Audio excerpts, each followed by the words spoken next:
Very good morning to everyone. Distinguished delegates of Animal Taxonomy Summit 2026. Dear participants who had come from different parts of the country, my colleagues from Zoological Survey of India and Botanical Survey of India, we are on the second day of the proceedings of the Animal Taxonomy Summit 2026 panel discussion that has been started on yesterday, and it will be continuing till the evening of today. Today's first session is Profit Meet Planet, Business and Biodiversity.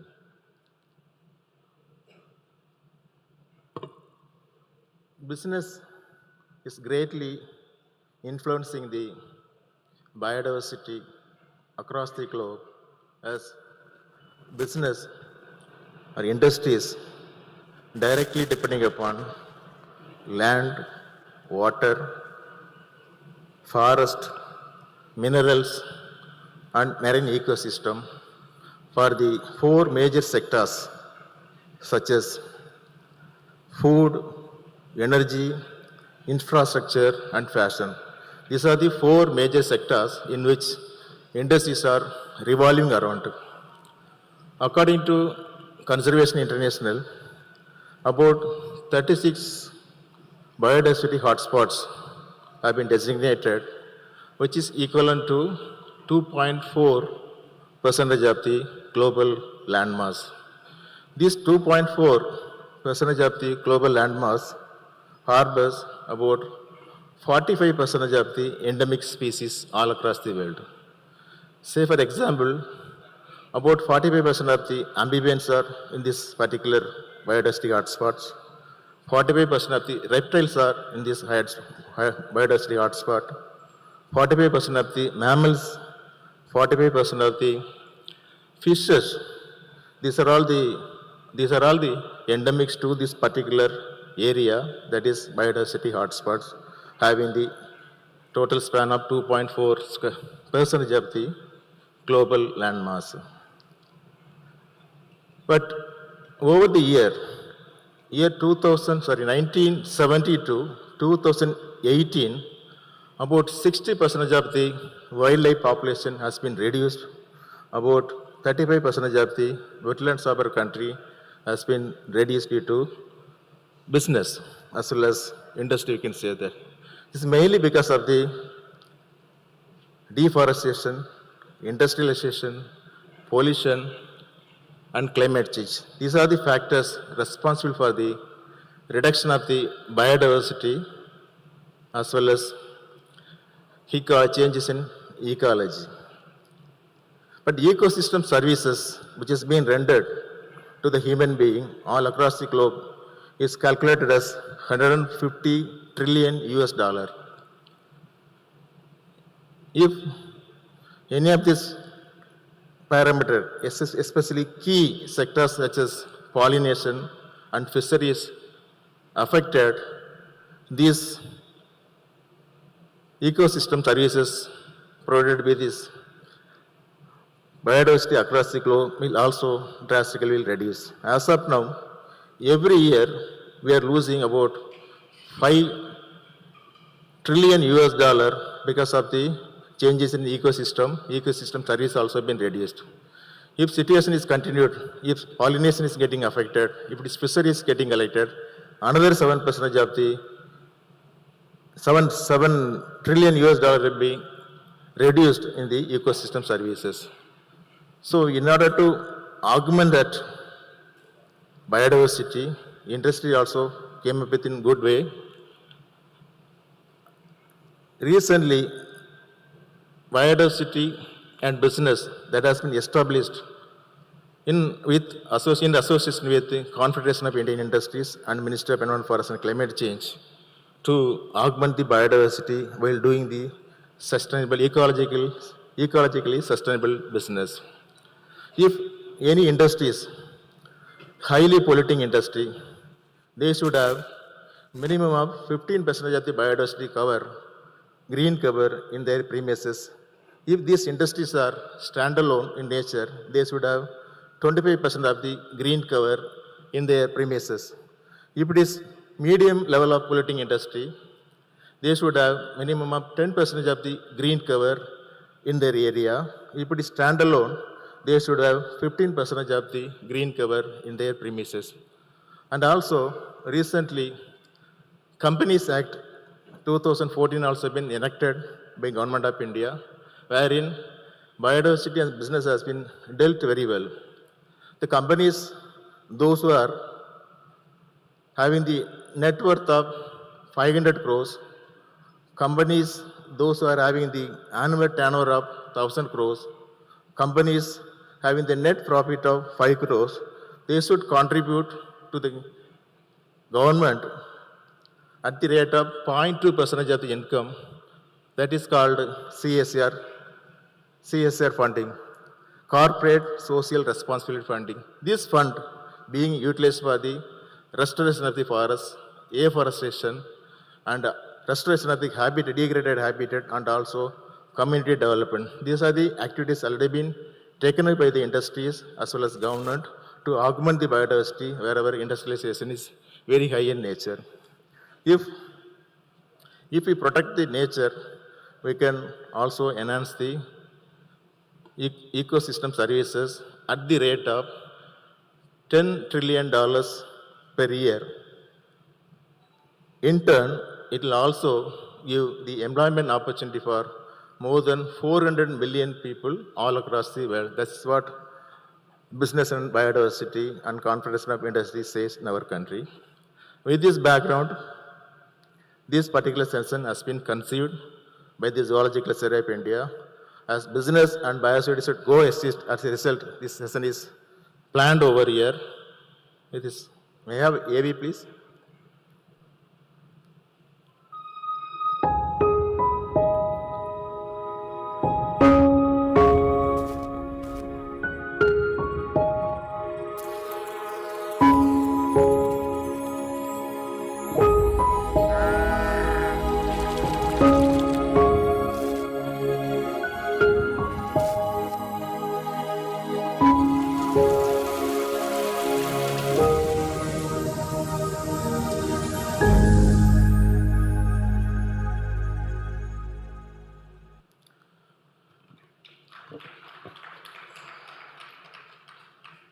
To moderate this session, may I request Dr. Indu Sharma, Scientist F, and officer in charge of Desert Regional Center at Jodhpur.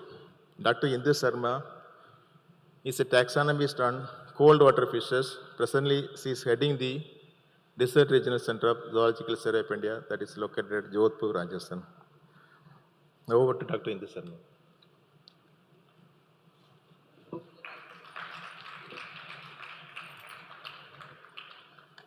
Thank you, sir.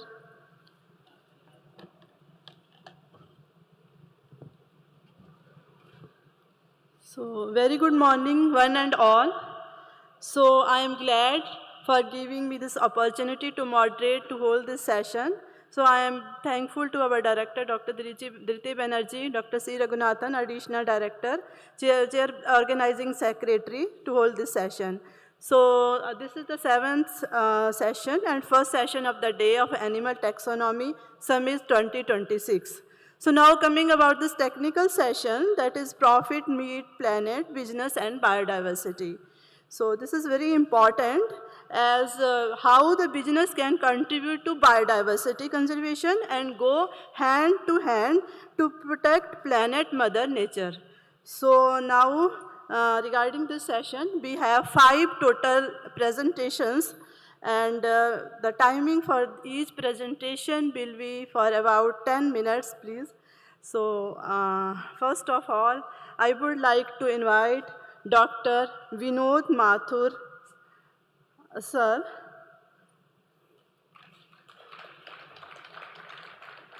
Dr. Vinod Mathur is a distinguished and well-renowned biodiversity expert with over 3 decades experience at the Wildlife Institute of India, serving as Dean and Director. He chaired the National Biodiversity Authority and expert PhD. He has held key global roles with IUCN, IPBS, and CBD, and now contributes as Asian Development Bank biodiversity expert and as an affiliate faculty, Colorado State University, USA. Welcome, sir. So now I would like to invite Mr. Sunil Pandey. Mr. Sunil Pandey has about 3 decades of extensive experience in policy, program design and implementation related to natural resource management, biodiversity, rural livelihood and infrastructure. He has previously worked with UNDP, GIZ and with Aga Khan Foundations and has been providing technical consulting services to World Bank, UN Global Compact Network India and few other international organizations. So welcome, sir. Next, now I would like to invite Dr. Juliet Quash. Is a lecturer in the Department of Animal Biology and Conservation Science at University of Ghana. Her research focuses on One Health, zoonotic disease surveillance, antimicrobial resistance, environmental microbiology, and biodiversity conservation. And she also held to work to strengthen the integrity health surveillance system in Africa through collaborative networks. So welcome. Next, now I would lastly like to invite Mr. Atul Singh, a CSR, ESG, sustainability, and social impact strategist with over 30 years of leadership experience across India and international market. He currently serves as CSR advisor and consultant to the Imami Group and as lead social impact advisory at EWX. His career spans leadership roles with Imami Limited, Primal Foundation, and international experience with Telstra in Australia, and City and Girls and International UK. So now the last, we have Dr. Parveer Deshmukh. I would like to invite now Dr. Parveer Deshmukh, a biodiversity expert with around 2 decades of experience in biodiversity, risk management, environmental management, and sustainable development. He holds PhD in botany and leads the India Business and Biodiversity Initiative at the center, working closely with business, government, and stakeholders to promote the biodiversity conservation and sustainable management of ecosystem services. So welcome all on the dais. So big round of applause for all our delegates.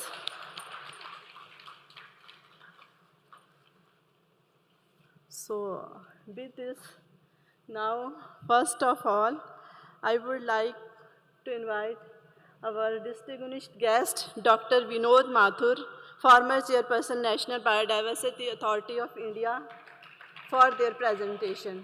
So, sir, please.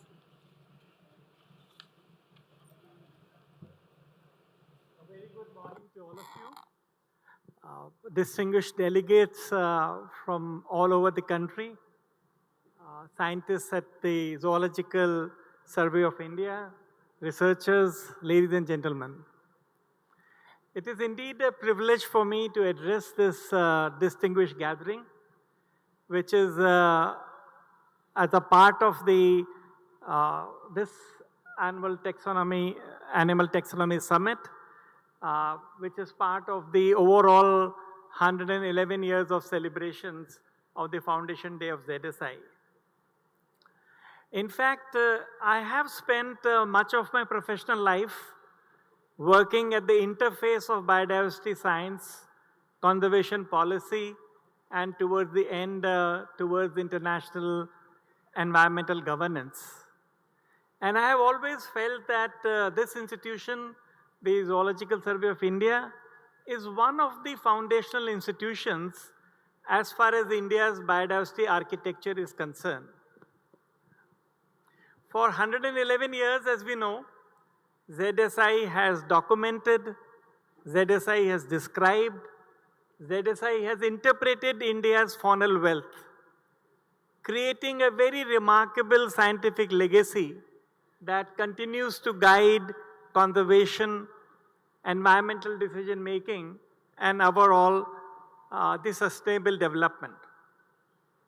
In fact, about 2 weeks back, when Dr. Raghunathan called me up to say that they are having a session, as you can see, Profit Meets Planet, Business and Biodiversity, I must admit I was visibly surprised that coming from ZSI, coming as a part of Taxonomy Summit, that this session is being organized, and I immediately said yes. And then I wondered that what this session will be having, who would be my fellow panelists, and I now have a very distinguished set of people who have great interest and great experience of working with both businesses and biodiversity. I would also say that in the last 2 days, we have all seen a very large number of publications being released. And the kind of appreciation which was given by the Honorable Finance Minister of West Bengal and our own Minister of Environment, Forest and Climate Change, Government of India. And I will also like to take this opportunity to compliment the entire ZSI team, and of course very ably led by the director, for the situation that we are in. And it is therefore very, very fitting and appropriate that we reflect today on a subject that appears unusual at a taxonomy summit. I must repeat that, Dr. Raghunathan, that does appear unusual, but there is an intent, there is a purpose of talking about business and biodiversity in the same breath. Now, at the first glance, let me say, taxonomy and business, they seem to be far apart. One studies species, the other studies markets. One produces inventories, the other produces balance sheets. So where is the match? And that is where I was very visibly surprised when this session was proposed. But we know that this world is changing rapidly. And we can now begin to see the convergence. And that is why when profit meets planet, what happens? The central message is very clear. Economic prosperity and biodiversity conservation are not competing objectives. That is what we need to take our minds off, that they are competing for each other. I would rather say that they are mutually dependent. Water security, food systems, pollination, soil fertility, climate regulation, fisheries, forests, genetic resources are all basically, they originate from healthy ecosystems. That is the connect I am seeing to it, that when we talk of planets and profit, this is where the connection is. And therefore, I would not hesitate to say that biodiversity is not merely an environmental concern, it is an economic infrastructure. This is the language, this is the narrative which we need to change. This is what we need to tell to our administrative bosses. This is what we need to tell to our political bosses, that biodiversity is an economic infrastructure.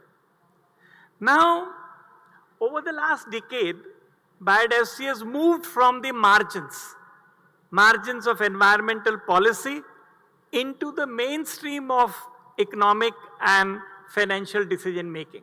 This is a big change that we are saying, and as we will hear my colleagues, and I would go forward to say that how this transition is taking place. At the top, the Convention on Biological Diversity, the scientific assessments of IBIS, the practical tools of IUCN, and the emergence of the Task Force on Nature-Based Financial Disclosures, TNFD as we call it, and my colleagues are going to talk further on that. These have collectively transformed the global expectations. Now people view these institutions in a different manner. And then we have our own Kunming-Montreal Global Biodiversity Framework. It has made one thing very clear. Maybe it has not made many things not clear, but one thing is very clear, that governments and governments alone cannot halt biodiversity loss. This is the important message in my understanding. And businesses, investors, and financial institutions, they have to become very active partner. And that is perhaps is my thinking. Dr. Raghunathan, when you were conceiving the program, you might have thought that why should we not open up to businesses? Why should we not open up to investors? And we have in our colleagues on the panel, people who have experience of dealing with corporates, with businesses and so on. Now we are also aware that India has played a very important and constructive role throughout these international discussions, and we continue to be, I would say, a respected voice. Now when you go for these conventions in the meetings, you do see a kind of a willingness for people to hear what India is going to say and how our considerations for equity, for sustainable use, for traditional knowledge and science-based implementation are driving the global agenda. Now, let me go back a little and say, every biodiversity commitment begins with one fundamental question. And that fundamental question is, which species occur here? Whether you are planning for a development, whether you are talking of an institution, whether you are locating a building, the first thing comes up to mind that what species are occurring here. Before biodiversity can be assessed, before it can be monitored, before it can be restored, before it can be disclosed, species must be first identified. And that is where I want to draw your attention to the big challenge and the role which ZSI has been playing all these years.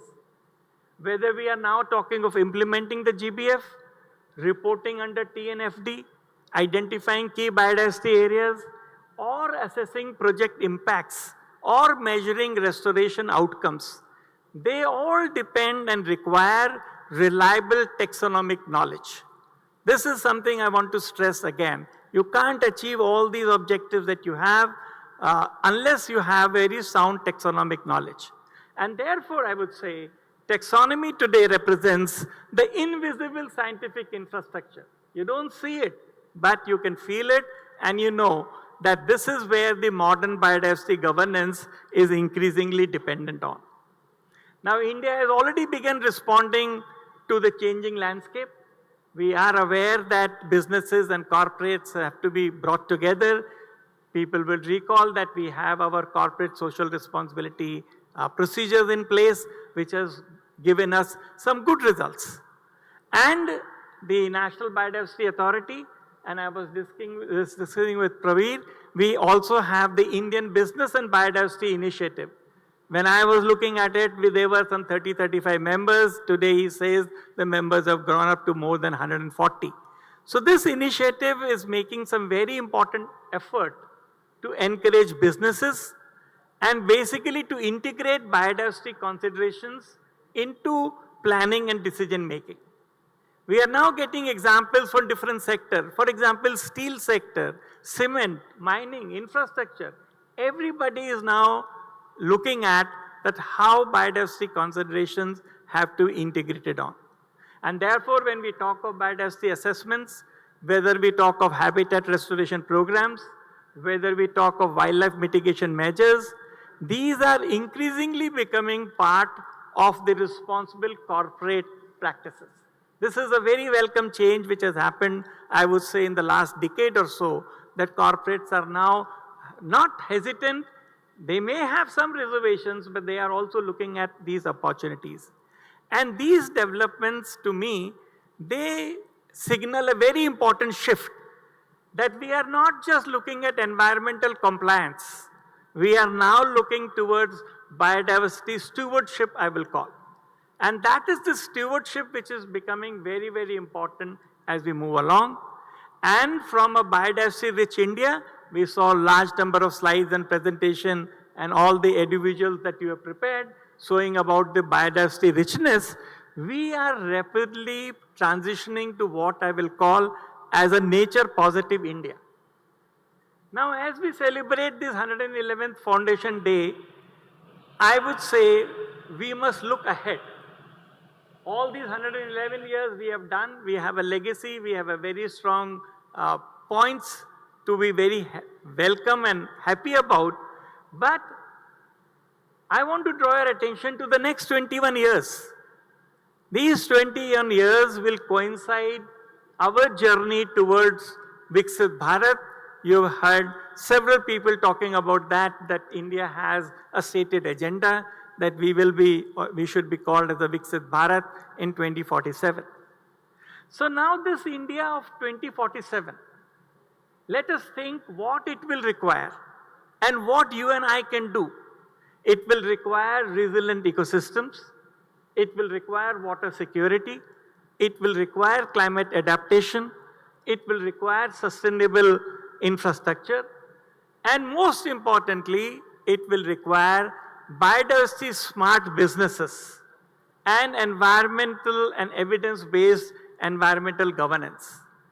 And none of these ambitions which I talked about can be fulfilled, can be achieved without a robust understanding of country's biodiversity.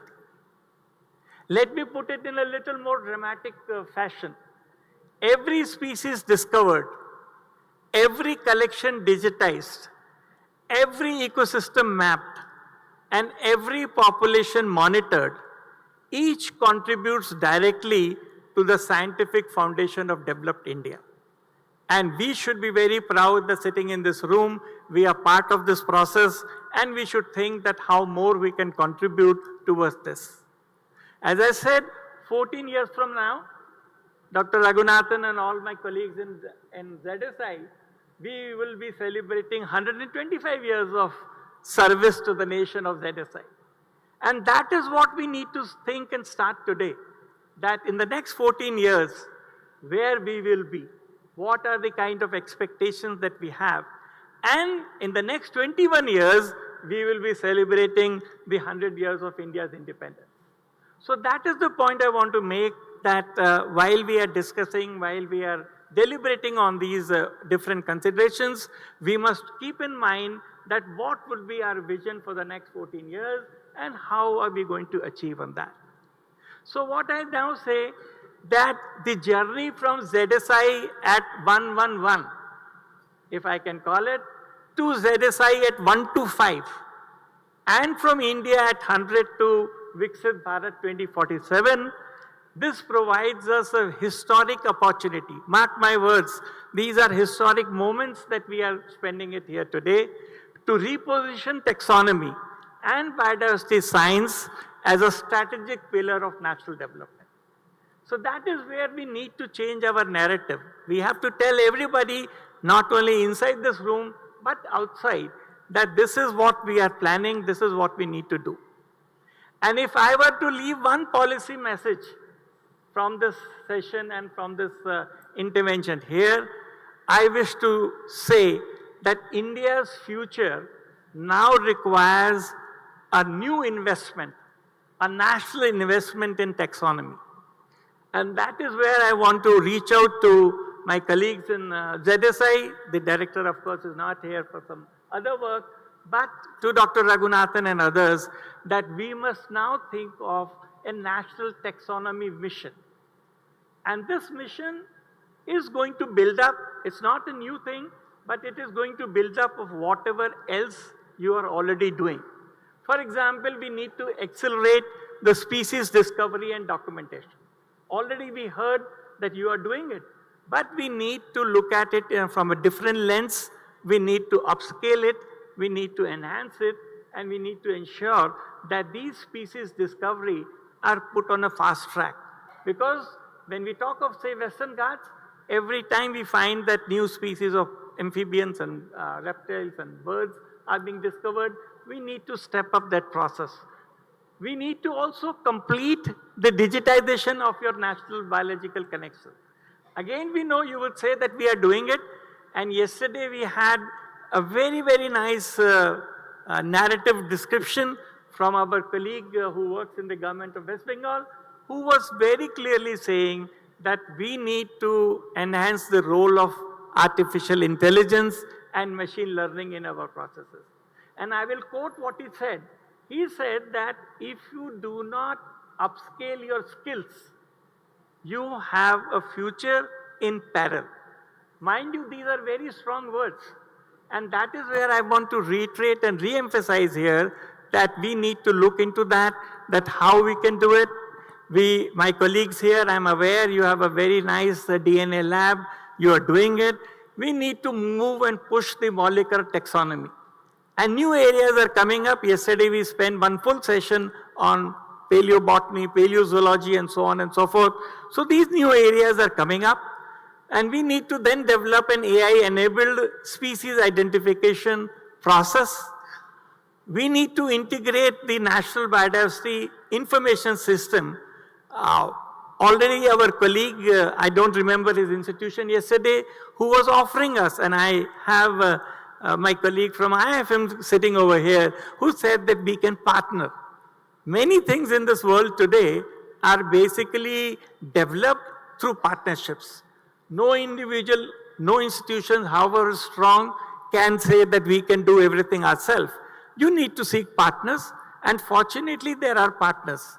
Partners at the institution level, partners at the business level, partners at the corporate level, and also of the civil society.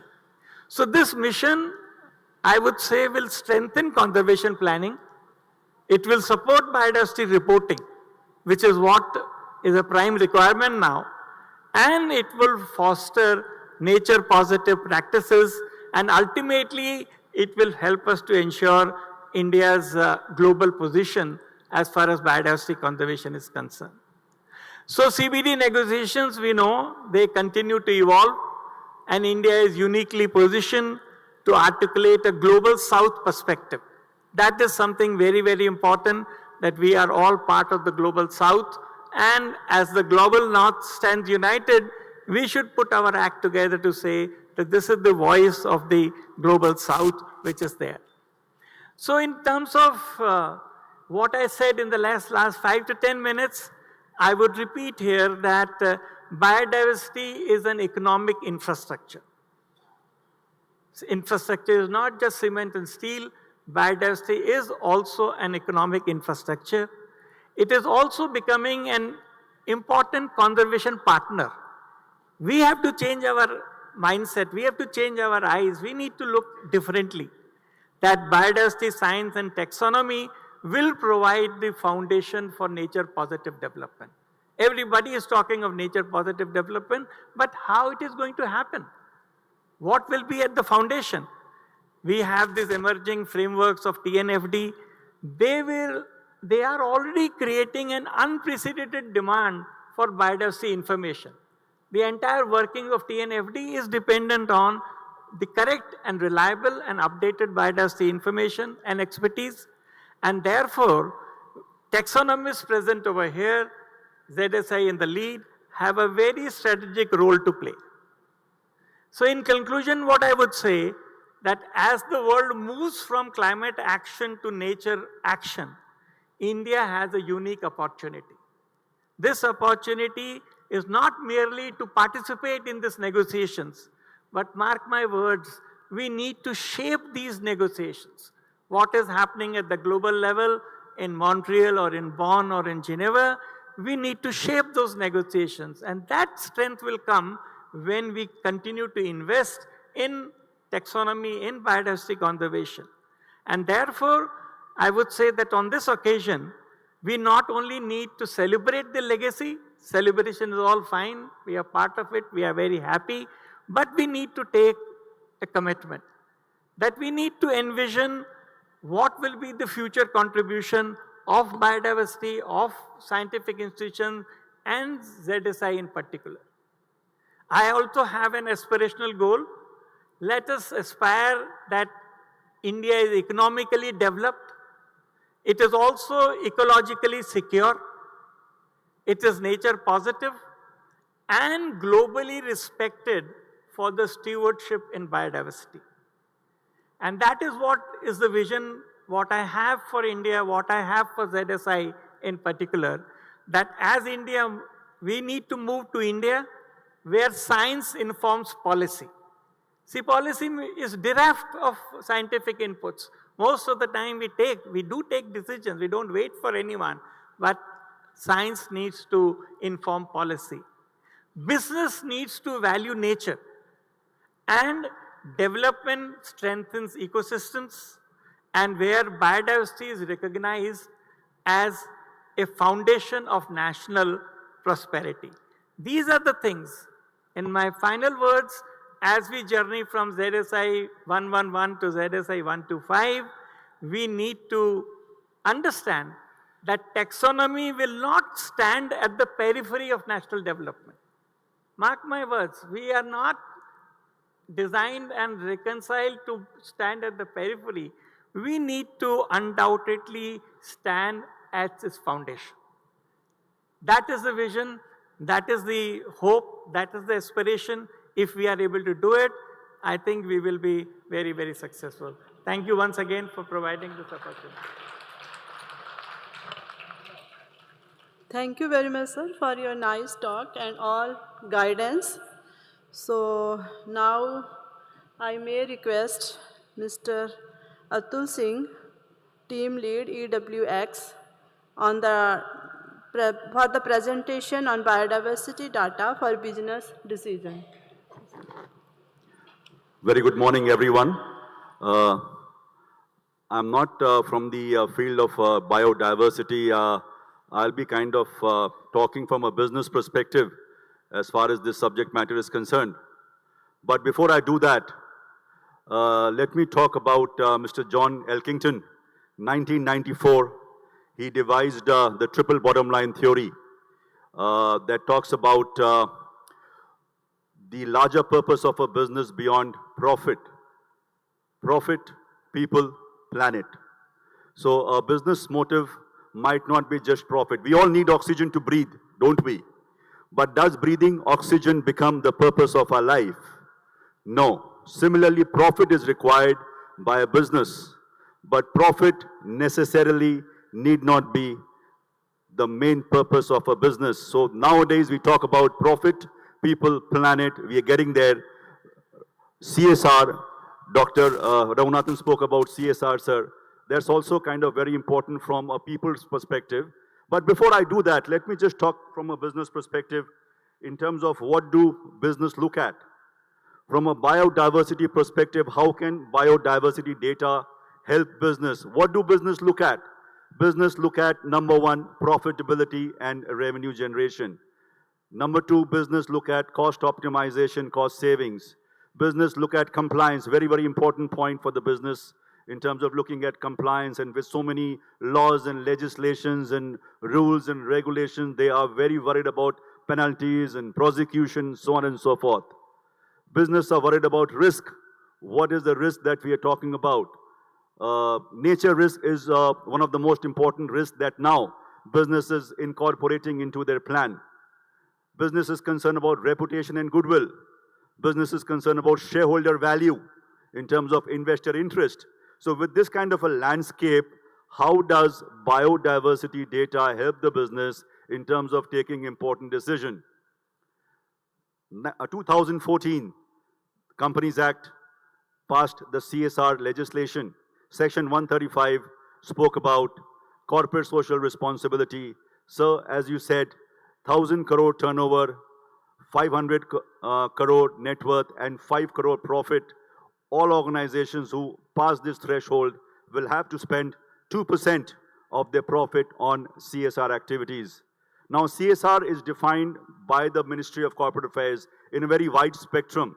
There are approximately more than 10 to 12 clauses which talks about what is CSR and what is not CSR. Clause 4 of Section 135, Schedule 7 talks about environmental sustainability, flora, fauna, and everything else. What is the CSR landscape in the country right now? 28,000 corporates, sir. They are doing CSR in the country. 28,000 corporates.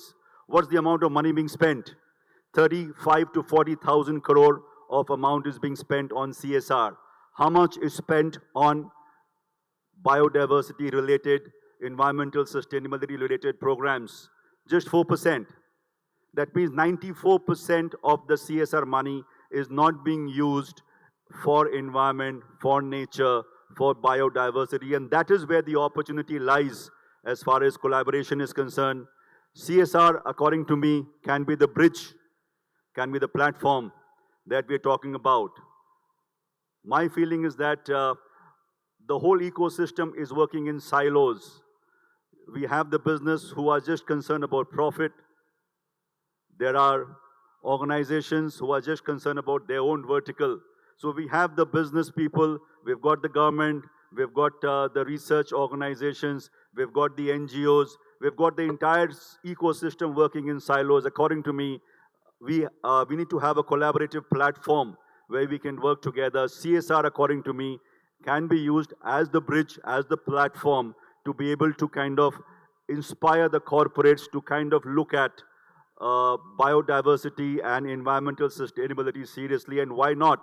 Because there's so much of data available, sir, with you. There's so much of insights, there's so much of trends, there's so much of patterns. And corporates need the business intelligence to make decisions. And this is where there's a lot of room for collaboration. CSR projects can be designed which positively impacts the ecosystem, the biodiversity, the environmental sustainability aspects. We also have another very important legislation that has come up. The top 1,000 organizations in terms of market capitalization have to report on their sustainability metrics, on their ESG, the environmental social governance metrics, by filling up a BRSR report, which is the Business Responsibility and Sustainability Report.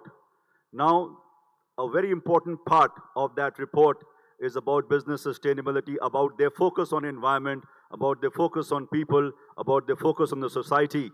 And this is where ESG reporting, the BRSR reporting, the CSR reporting, the compliance set up by the Ministry of Corporate Affairs and SEBI is creating or inculcating a culture of collaboration. And according to me, that's the way to go. I won't take long. These are some of my points that I have.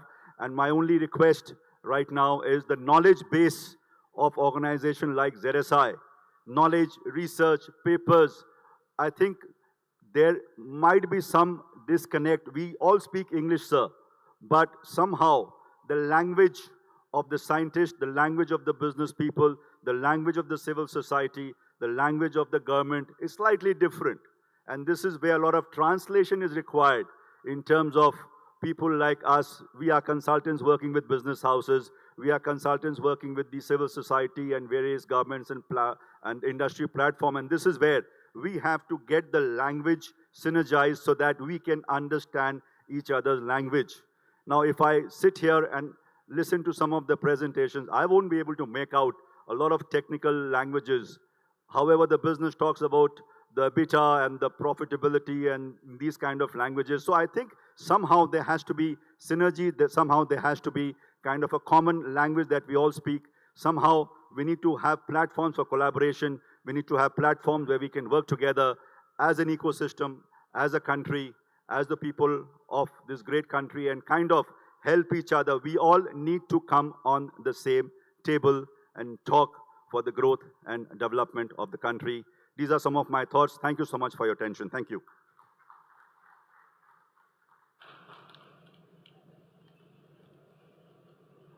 Thank you, sir, for the informative talk about the CSR, how we can work with CSR. So, with this, now I may request Mr. Parveer Deshmukh, Senior Counselor, CII, IETC, Center of Excellency for Sustainable Development. Their presentation is on nature-based solution for business.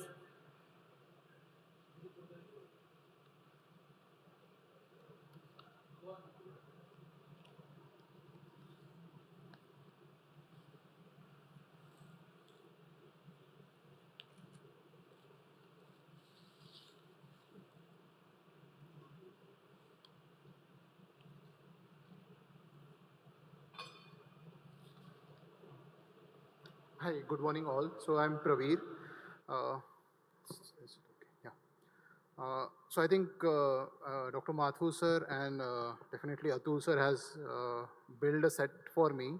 But again, I'm more focusing on what is the type of nature-based solutions businesses are looking at. And this is again a learning from last 12, 13 years when we're working with the business members. So again, this is a platform everybody is talking about. This is an India Business and Biodiversity Initiative. I think this is only a unique platform available in India, which is created by ministry but hosted in industry association, where nobody is binding on them. And this is a voluntary platform. So again, it is totally voluntary. Company has to sign the declaration of IBBI and they become a member of IBBI. And at present, there are almost 160 plus business members are part of this platform. They are committed for IBBI declaration and they are committed for integrating nature into the business decision making. So it goes beyond CSR. Because what happens in CSR, it's CSR only applicable if business are making profit. But to make the profit, we need that biodiversity at a place, we need that ecosystem services at a place, or we need that ecological services need to be placed which business has actually used and create that profit out of it. So I think that is what a perspective what IBBI is driving. What is happening right now, and I think last 12, 20 years is, again, I think recently you have gone through this IPB's report, where it is clearly identified by scientific community that every business, it might be a steel sector, it might be a tourism sector, it might be an agriculture sector, or any businesses directly or indirectly dependent on biodiversity, or they are impacting on biodiversity. And if there is an impact on biodiversity, their operations, their supply chain, their raw materials will be impacted. Let's take an example of a Ayurveda company which is sourcing Himalayan herb.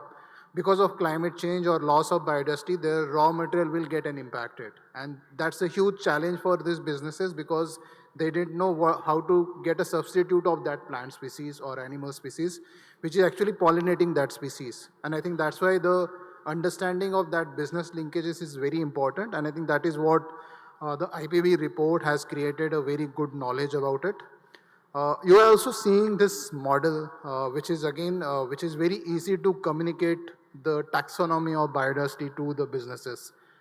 So again, they didn't understand what is meant by dependency to me, what is meant by impacts to me.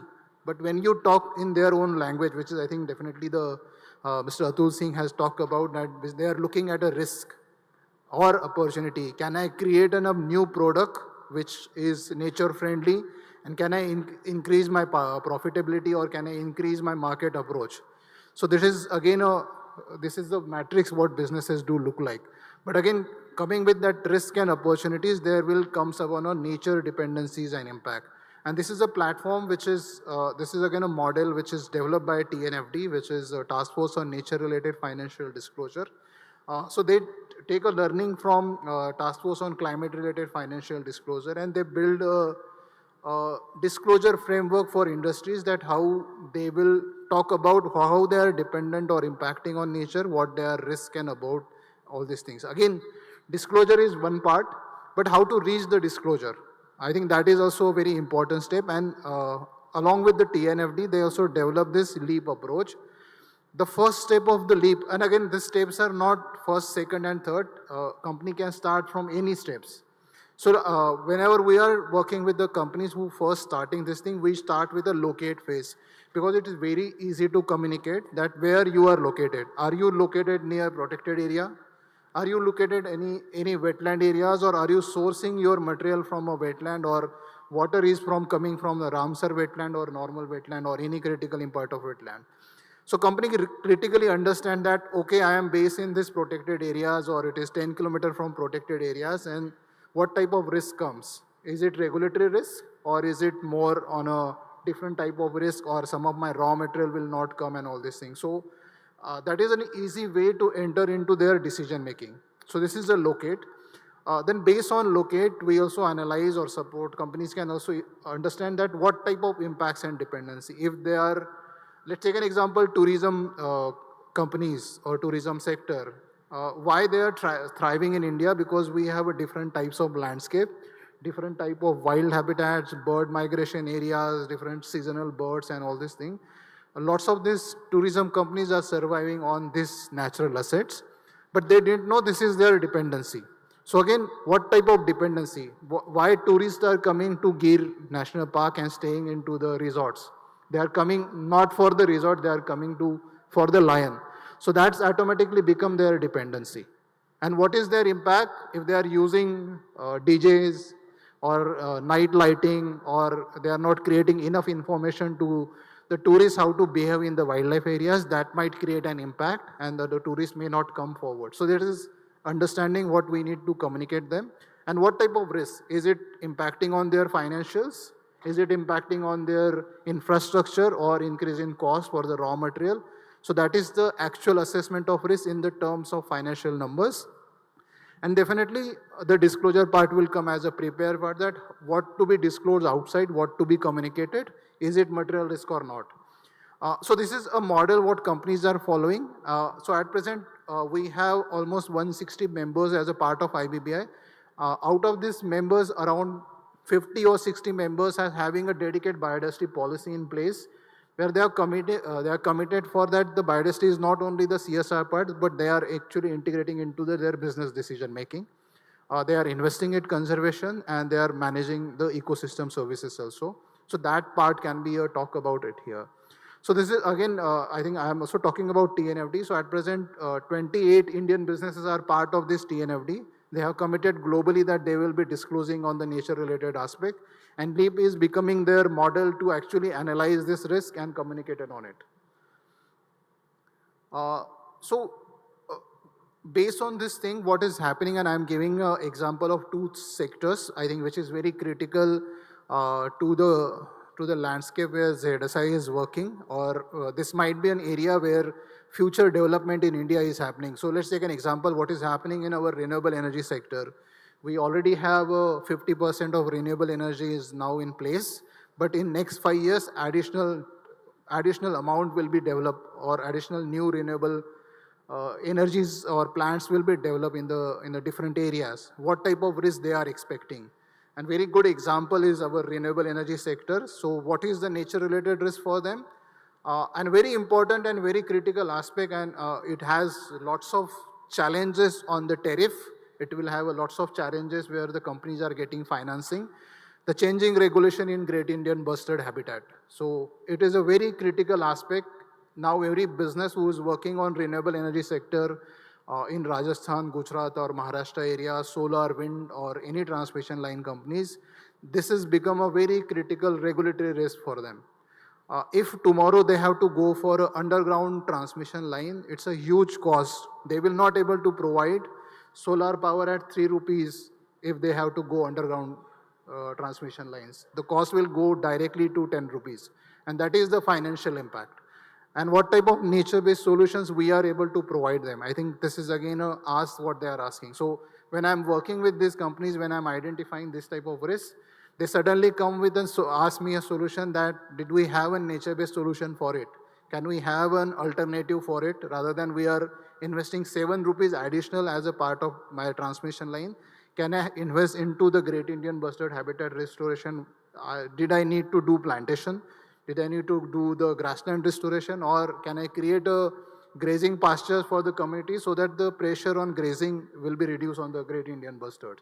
So I think that type of knowledge is required from these things. And again, this is a material, I think that's why when the business will invest into this type of solutions, if it is a material risk, they will invest. It is not a CSR investment. This investment will come from their own pocket out of that 98% profit which they are sharing with their stakeholders. This is one of the example, one of the thermal power plant where we work. They have a grassland area where there is a natural depression was there, and we suggested that to enhance that habitat, how they can go with a rainwater harvesting, water conservation and diversion into the some of these areas. And again, these are the actions they have implemented. This is in Haryana.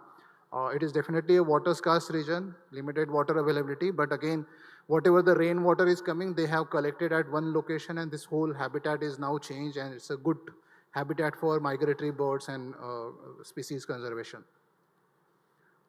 Another risk or another sector which I do want to highlight is the port sector. There are lots of future development is planned along the coastal areas in India. And it's very challenging because there are lots of new sea turtle nesting habitat has been reported. Coral reefs, new areas we are identifying, seagrass areas has been identified, and wherever the port is there, there will be a more boat transport leakage, pollutions, and will happen.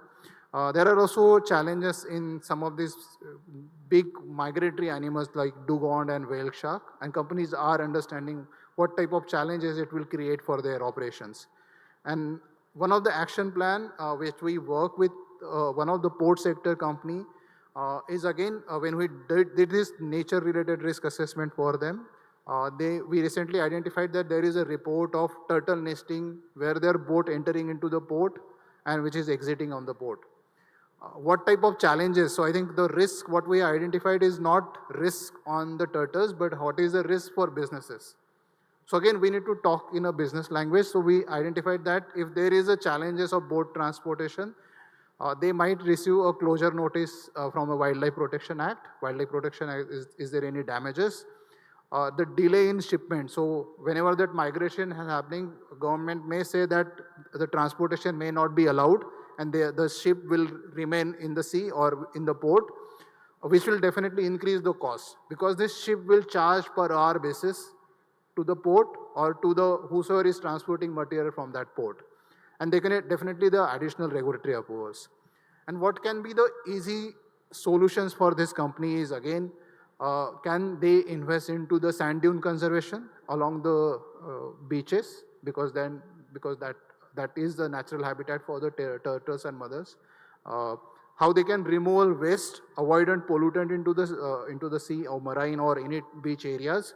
So again, building that type of action is very important, which is cost effective, which is actually impacting on the habitat restoration part, and which is also understanding or giving a proper guidance to the companies. And definitely not only the nature-based solutions, but what is the technical solutions. Alignment of the boat schedules. If we have that database properly monitor with us that what is the time turtles are coming for nesting, which is during the December to March, can we give them that type of additional information upfront to this type of companies where they can schedule the arrival of boat and exiting of the boat? Again, working with forest department and different research organizations, how it can be built in. So again, the AI tools or some different models can be utilized so that they can plan this thing in a much better way, or they are planning for management. So lots of this boat or any infrastructure, they require some regular maintenance. So they close for some seasons. So if we have that type of details available that this season will be a turtle season and here you can schedule your maintenance, annual maintenance. So it will be again a cost reduction for them. So again, that type of models what the companies are looking at. So these are some of the examples. This is also one of the examples which we have showcased as a part of Pune municipality, that just creating a wetland, how it can help in water conservation, along with controlling the air pollution also. So this is one of the case study. This is another case study which is totally implemented. This is not from India, this is from Singapore. There is an industrial area. All industries are using water for their processings and all this thing. That water is not going for any chemical water treatment plant. It is going into this nature-based treatment plant. So every water drop is treated here, and then it is again released into the natural river ecosystems. And again, you can see the fruits, vegetables, and all these things, and they are utilized by properly tested, and they are utilized by all these things. So again, there are multiple ways of this nature-based solutions investment can be planned for the industries, and if we are able to give them a right solution, how to monitor, where to monitor, and I think the research what your ZSI is doing is very critical. That what is the timing, linking it with the AI, can we give them a industries a decision-making solutions so that they can plan it, what to do, when to do, and how to do it. They will be able to implement this type of actions on ground. I also want to highlight what is happening on the financial front is very important is there are lots of the financing institutions. Maybe you can search is there is a venture capital which is on the super organism is the venture capital. They have committed that they are only investing in the startup or research which is actually helping in biodiversity conservation. There is another conservation, platform which is Conservation X Lab, which is only supporting piloting some of these solutions which is actually helping biodiversity conservation. We are directly investing and supporting this type of startups. There is also venture capital on coral reefs. Coralreef.in or .vc is the website. You do look at that, lots of these financial transitions or the investment is now actually going into the nature part. And I think that is what a learning which we are showcasing to industries, that how investors are looking at. And these are some of my message where we can jointly work to support businesses, that how they can adopt these nature-based solutions, go for nature-positive businesses, or again, how they can implement or be a partner for implementing our nature national biodiversity target and strategies in the next few years, and also the living in harmony with nature as a 2050 commitment. And the IBBI platform, we are happy to work with you. If we have some of these solutions, we are definitely working with lots of industries and they are looking for this type of solutions. So we'll be happy to provide a platform where you can engage with the industries, showcase how your data can be utilized for decision making and proper planning of their operations, and it's actually addressing their nature related risks. And yeah, that's it. Thank you. Thank you. Thank you for detailed information regarding nature-based solution and business. Now I may invite Mr. Sunil Pandey, former National Coordinator, Biodiversity, Finance and Sustainable Land Management, for their presentation on green finance and biodiversity credits.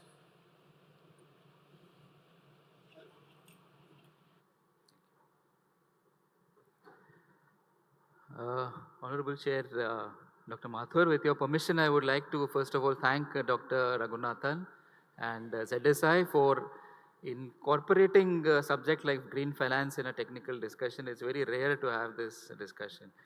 I will essentially be giving a very quick overview of green finance because it's difficult to talk about that in too much depth in a time of 10 minutes. But I'll be focusing more on a relatively new topic of biodiversity credits. Dr. Achlendra Reddy is here, Dr. Mathur. Being an NBA, they have worked a lot, especially on developing, on supporting identification of financing gaps for biodiversity. This was done especially through a project called Biodiversity Finance Initiative, which is implemented by UNDP, and it was identified that there is an annual gap in India of around 45,000 crores, which is required to meet the biodiversity conservation requirements. This is especially important. The ecological significance, biodiversity significance of India has already been kind of discussed over the past 2 years. Yet conservation funding, we all know, we've discussed about that yesterday also, it remains very fragmented and largely grant dependent, essentially dependent on public funding, very little funding coming in from the private sector. Uh, Biofin, essentially, there was a very detailed assessment done, and there were 12 financial instruments that were identified as having the significant potential to support biodiversity conservation. Now, these range from public finance, especially government financing for protected areas, ecological fiscal transfers, essentially the finance commissions passing on money to states depending on the extent of forest cover increase or decrease that they currently have. And also private sector mechanisms like CSR, Praveer has already spoken about that, and green funds, which essentially means green bonds and a lot of new financing instruments that are coming in. The important thing to keep in mind over here is that it's not either or. Essentially, all these instruments require to develop synergy among themselves. Only public finance cannot meet the huge funding requirements of biodiversity conservation. Private sector financing currently, though globally it is around 50 to 60% of the global economy, is currently contributing only around 5% of the funding requirements of biodiversity conservation.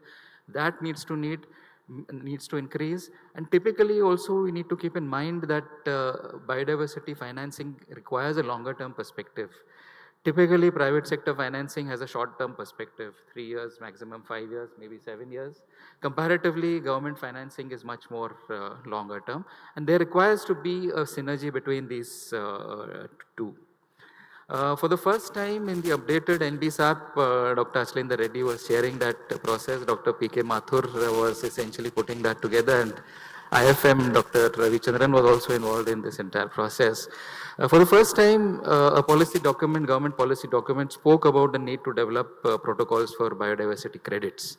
This is where I'll shift my discussion to biodiversity credits.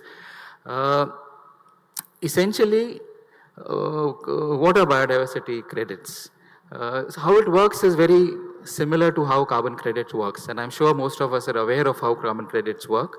Essentially, there are 4 steps. First of all, measuring baseline, what exists, identifying actions to improve it, selecting actions that can improve it, certify.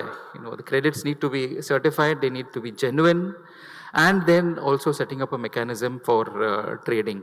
It's important again to remember that biodiversity credits are not the same as carbon credits, though currently there is a process, Vera, etc. Some of the reporting standards are kind of also integrating biodiversity elements into carbon credit mechanisms. But biodiversity credits are kind of across the world kept separate from carbon credits. So essentially, who are the major players in the biodiversity credit mechanism? Firstly, it is project developers. These could be people who own land, communities like panchayats, etc.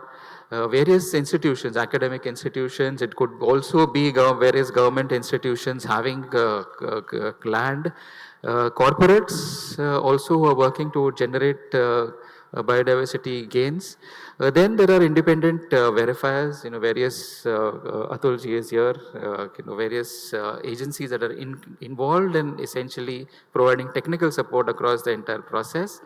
Registry, which then tracks, measures, monitors, etc. The entire process also tracks movement of credits if they are bought or sold. And then we have buyers. So again, this is a question which comes up very often as to if there are biodiversity credits, who is going to buy these credits and why they are going to buy these credits. So essentially it is corporate, governments. There are also individual investors who are also involved in buying of credits as and when they come up.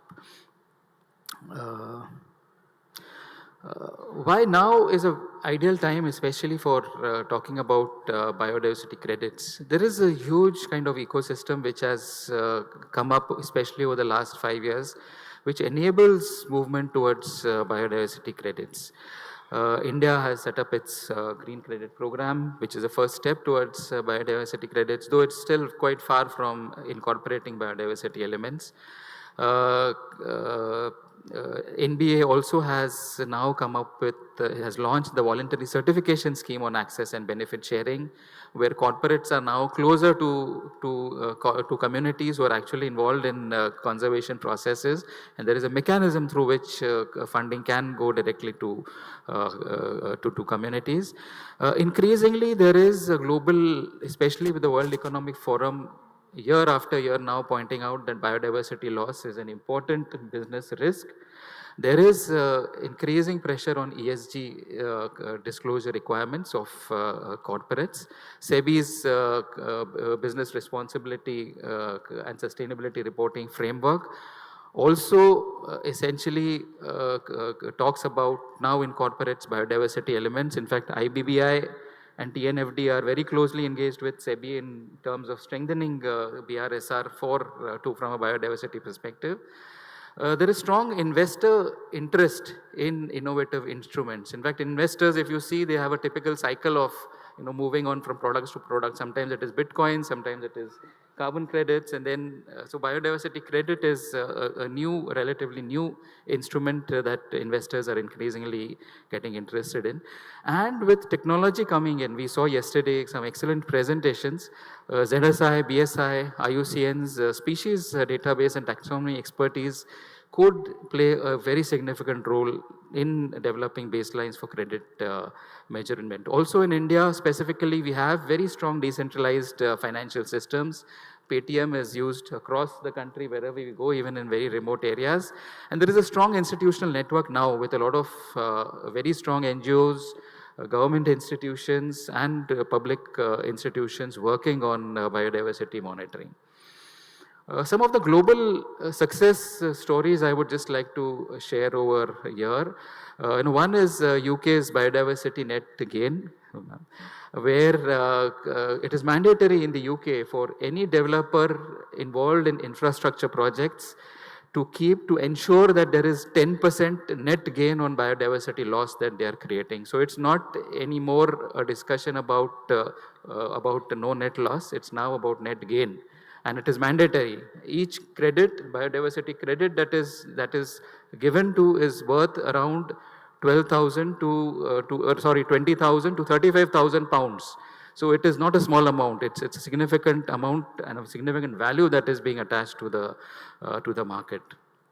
There are other markets also like Colombia, which is, you all must be aware that it's one of the leading countries, especially in biodiversity conservation initiatives, also has set up its own Habitat Bank. So Habitat Bank is essentially nothing but a bank of micro-conserved areas, and they are issuing credits for that. Australia, again, which has been in the forefront of nature conservation, again has a nature repair market.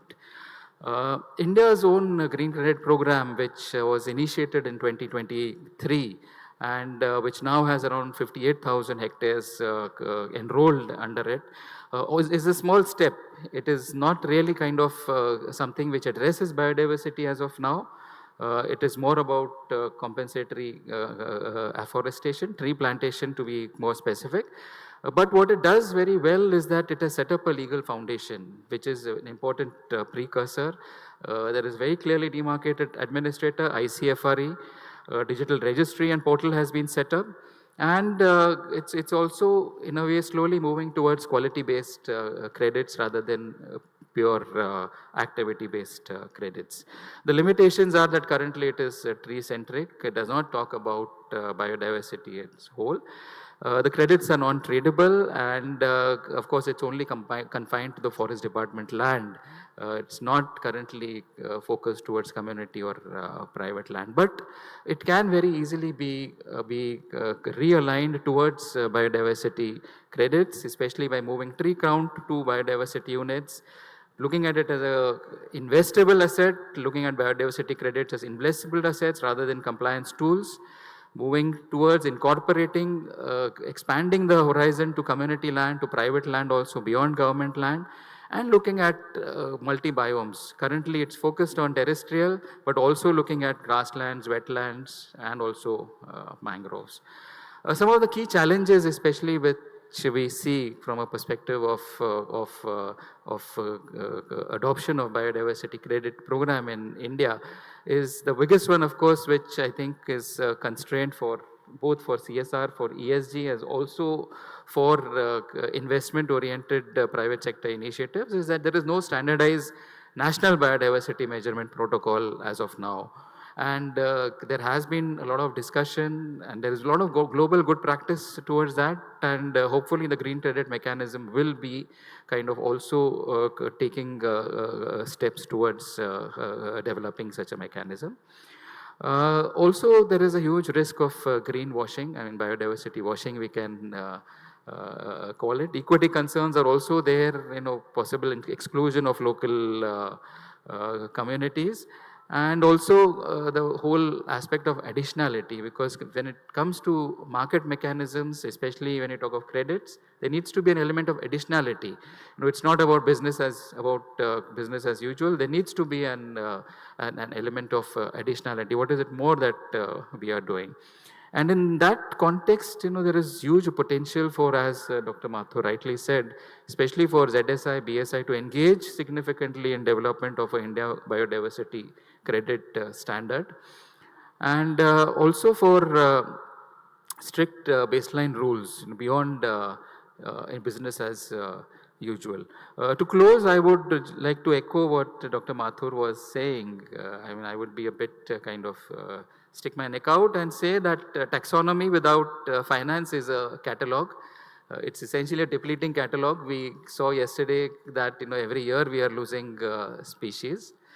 And finance, on the other hand, without taxonomy is greenwash. In fact, Praveer would vouch for it that many of the sustainability reports or CSR reports, you will find the word biodiversity written all across, but when you look at it in depth, you are left wondering what is there in biodiversity other than tree plantation or water conservation measures. But when these two come together, there is huge potential to really change and make biodiversity conservation much, much more effective, and to bring in much more finance.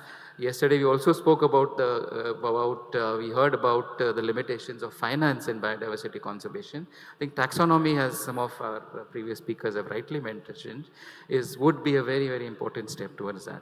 So I'll close with that. Thank you very much. Thank you very much, sir, for your nice presentation, biodiversity opportunities, challenges, and their solution. So, thank you, sir. So now we come with the end of the session with the last lecture by Dr. Juliet Crash, lecturer, University of Ghana. Her presentation is on corporate biodiversity footprints.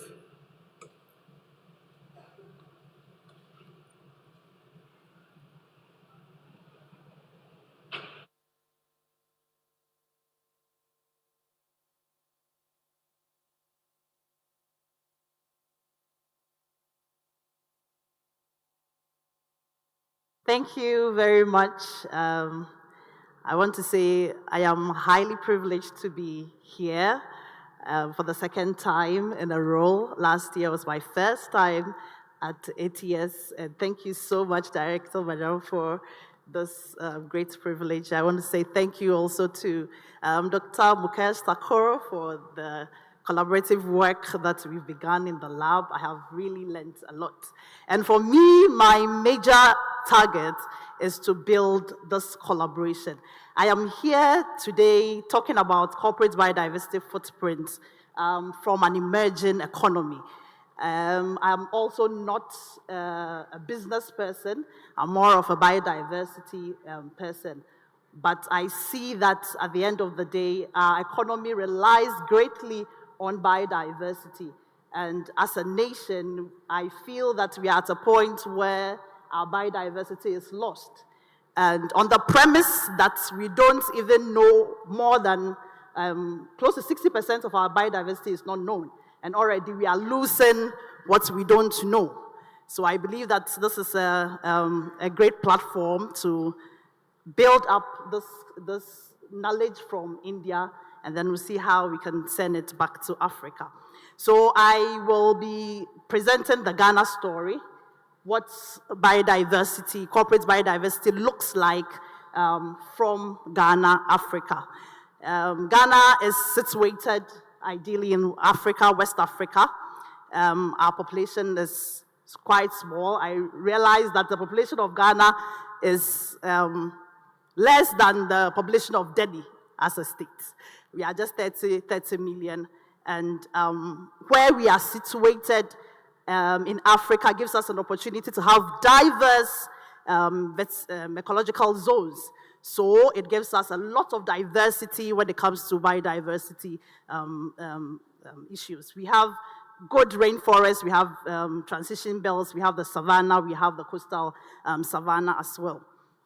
And I know that for most of us, once we hear Ghana, we know of gold, right? And so that is one of our major blessing. And for now, it is even becoming a major issue for us. We rely greatly on it because we have it in abundance, but at the end of the day, we are not managing it so well, and so it is becoming another great issue. Cocoa is one of also our very high dependency, and that is also causing some deforestation in Ghana. We as a nation are blessed.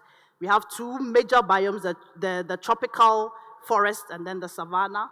We boast of about 728 bird species, about 225 mammal species, and very important ecosystem, the forest ecosystem, and then the coastal wetlands. In Ghana, biodiversity is a critical national asset that provides essential ecosystem services and sustains the industry. It is the backbone on which our economy basically depends on.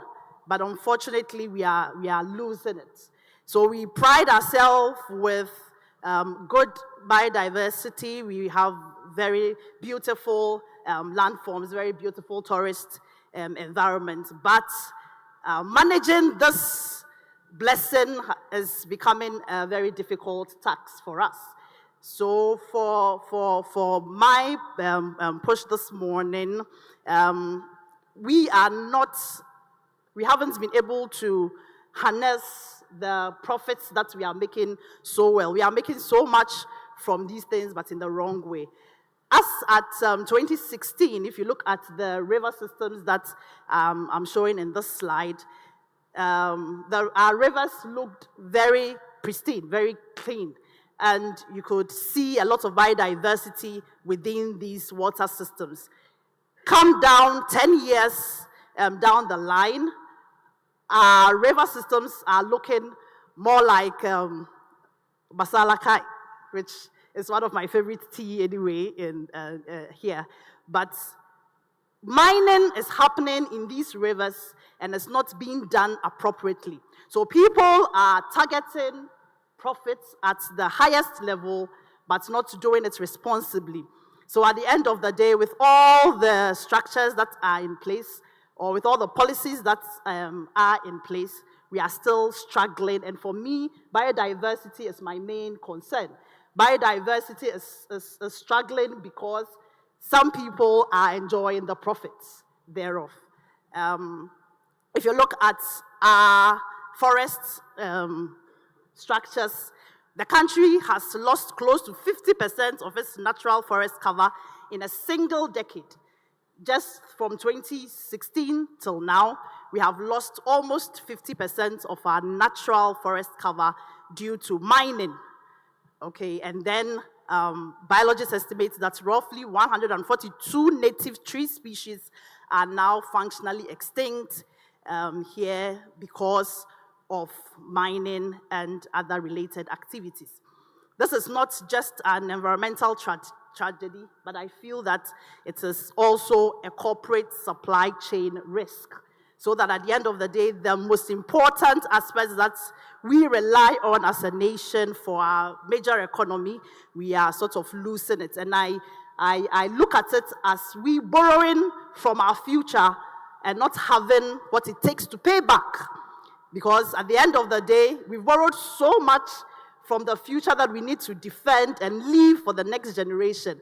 And it's very unfortunate that that is happening. I want to ask the question, can economic growth and biodiversity really coexist.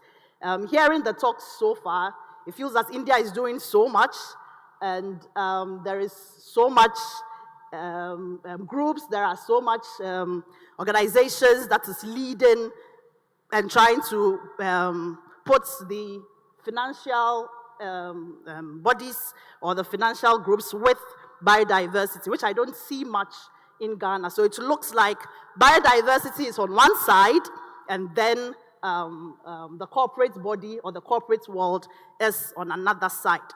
And we keep losing what we have.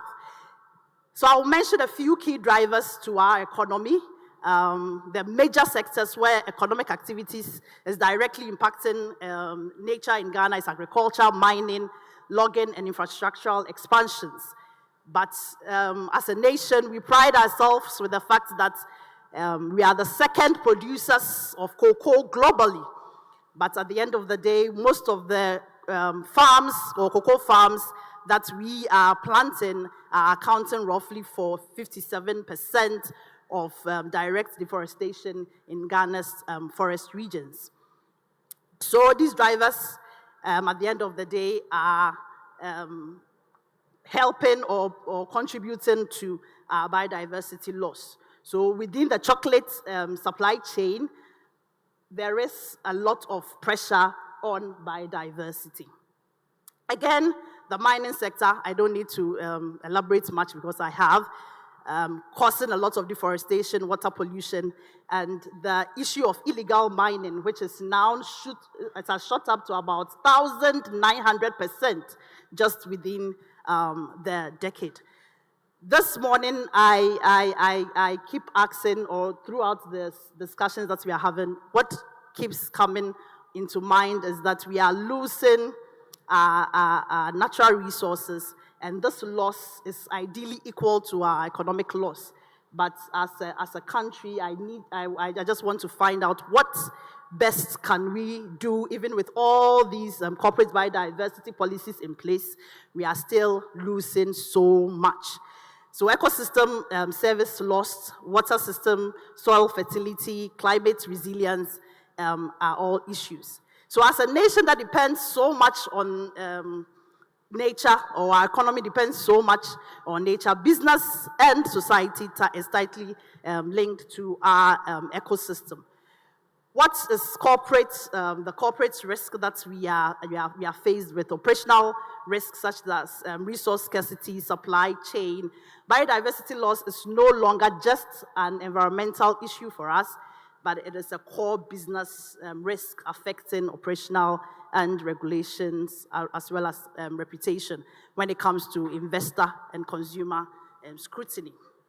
But then there is the implementation of the biodiversity corporate footprint in Ghana. Currently,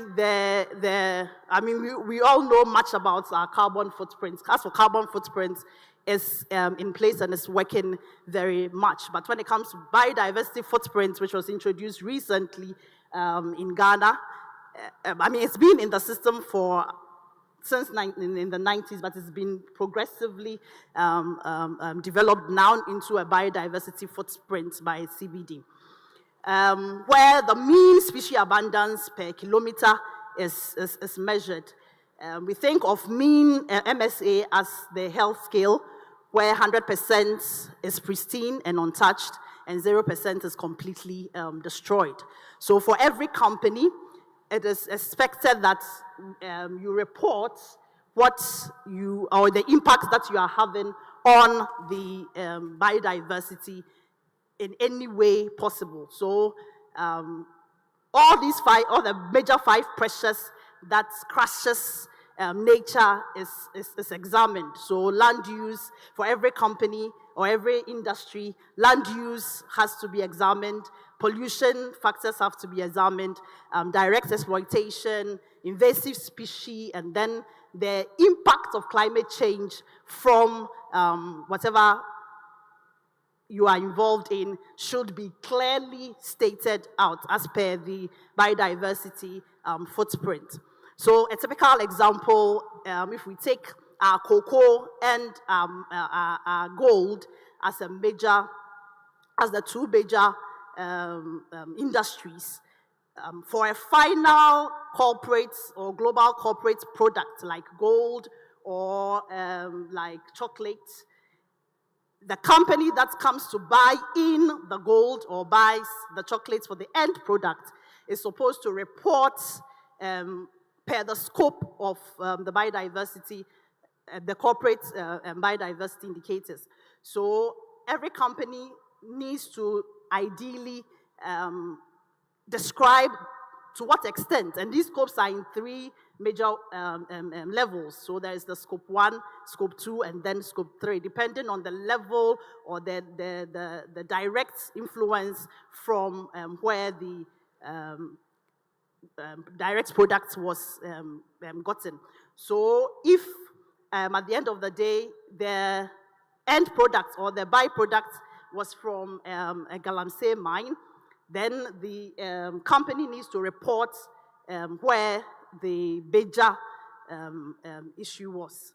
But if we look at the rates at which galamsey or illegal mining, as we call it, is rising, it's very difficult to ideally measure the impact from most of these companies. And then the level of mercury and arsenic that is put into our river systems cannot ideally be measured. So there are some few regulations that are put in place.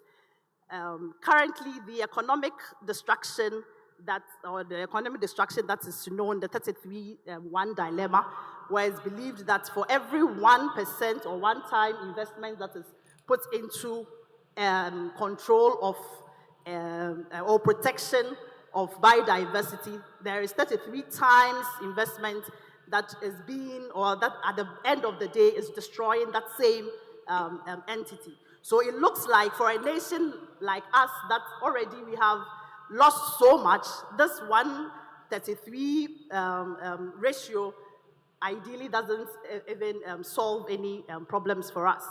So the solutions that the corporate biodiversity indications puts in place are the CSRD compliance matrix or mandate that enforces nature reporting matrices. So the 3 scopes, footprint auditing, that needs to be established. And then the subsidiary structural reforms that also needs to be established. So some global pressures on corporate on corporate industries include firm ESG investing, Dr. rising, Juliet, please etc. summarize. Finish. Okay, so and some other opportunities that we look up onto are the sustainable agriculture, ecotourism, etc. And for Ghana, the key emerging solutions are cocoa and forest initiatives, and then the others. So for me, the ultimate choice is as an industry or as a nation to lead transformative change or risk extension. Thank you. Thank you.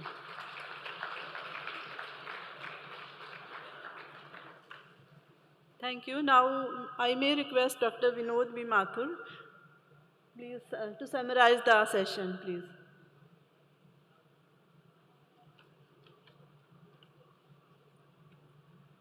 I think we've already overrun the time of a session, but for the benefit of ma'am that you are here and you missed some earlier part, what I would like to say that I was making a very strong point that we now know ZSI at 111, but what is going to happen in the next 14 years when you are going to celebrate your 125th anniversary? What is the plan? What is the vision? We need to think on that. We have built up a strong reputation in all these years, but we need to look higher and bigger. So that is one milestone which will be nice if we could look at. And then, of course, we have a guideline set at 2047 that in another 26 years, how we are going to contribute. And one of the requests that I want to make to you, which can definitely happen under your leadership is to think of a national taxonomic mission. See, you are doing everything, uh, digitization, collection, so on and so forth, documentation, but we need to bring it up into a bigger picture. It could mean some bit of repackaging, but you know, repackaging is also required. And I am very hopeful that under your dynamic leadership, you can propose over there. And in my limited Bengali that I know, apnar hate prachund khamta. So if you can do it, then it will happen. So these are some of those thoughts which we want to leave. And I would say that to have a session like this in a national taxonomic conference is something very, very great. And my four colleagues, you were there, of course, when Dr. Praveer was talking about engaging businesses, gave examples of renewable energy and so on. And the important part that Mr. Atul Singh made, that we need to move away from silos. That is something really very important. We want to reach out to business, but we want to remain our silos. The two things cannot go together. And we need to increase our knowledge base, and we need to have collaborations. See, no institute, however strong, cannot deliver on its own. So partnerships are required, collaborations are required, and that is the point he was making. You have already opened up for business, and I'm very sure that your leadership will push the business to join hands with you. And then my colleague Sunil talked about biodiversity credits. He talked about biodiversity finance. And finally, from Dr. Juliet, we had the international flavor. I think since yesterday, that is the only presentation that I heard of that we talked about Ghana and what Ghana is trying to do. And obviously, their own biodiversity is also very unique, and those things are there. So on behalf of my panelists, I would like to thank you for organizing this session. And I hope that whenever you will brainstorm with your own people, you will look at that, how do we move to the next step of 125 years of ZSI and then 2047 of India. Thank you very much.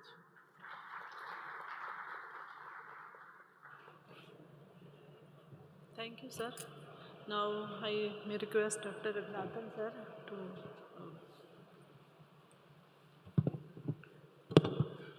Thank you so much for the chair and panelists for this wonderful session. We have a couple of publications to release in this session also. May I request the Director Zoological Survey, please come on stage, and two books will be released on this occasion. One is Seaweed and Seagrass Associated Marine Fauna, Diversity of East Coast of India, authored by Srinivasan Balakrishnan. Second one is Bibliography of Great Nicobar Biosphere Reserve, authored by Dr. Seva Paraman. I request both the authors please come on stage and join with these panelists for releasing these books.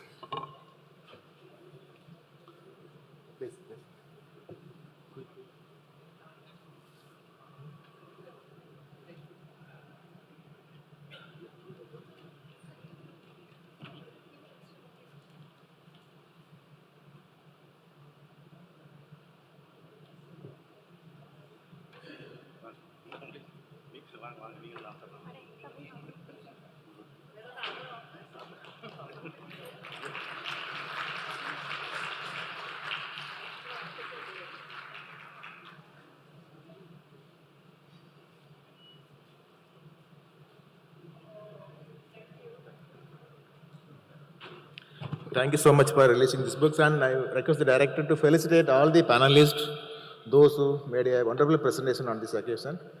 First, I request director to felicitate Dr. B.V. Mathur, former director of the Wildlife Institute of India and former chairperson of National Biodiversity Authority.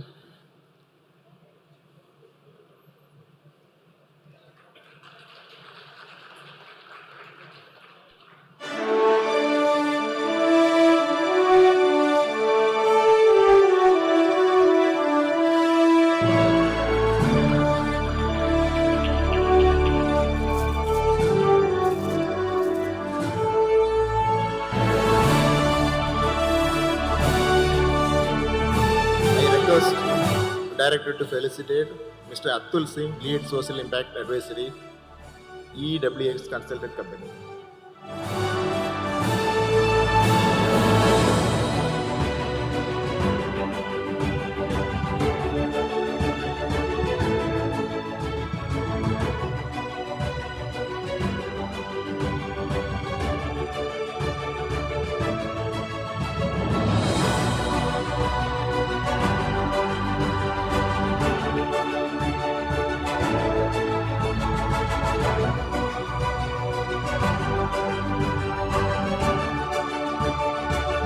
Now I request Director to felicitate Dr. Praveer Deshmukh, Senior Counselor, Confederation of Indian Industries.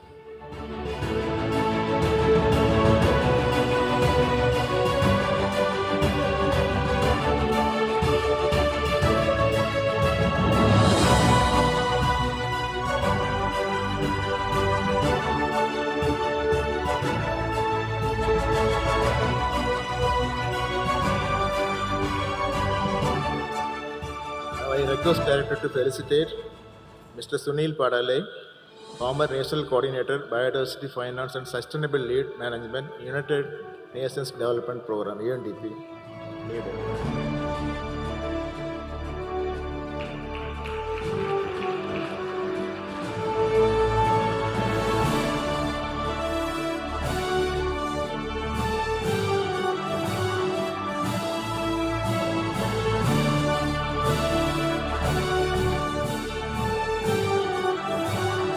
And I request Director to felicitate Dr. Juliet, lecturer from University of Ghana.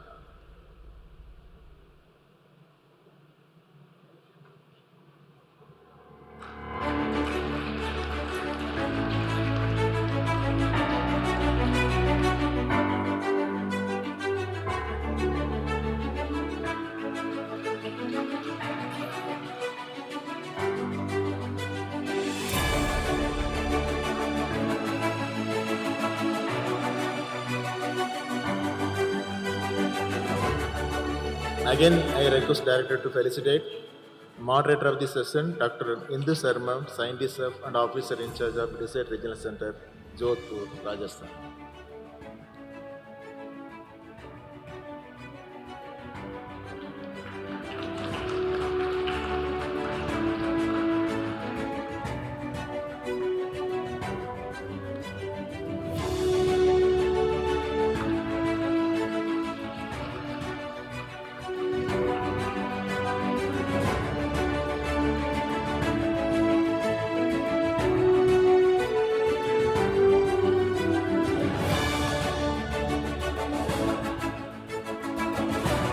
Thank you so much for felicitating the panelists by the Director of ZSI.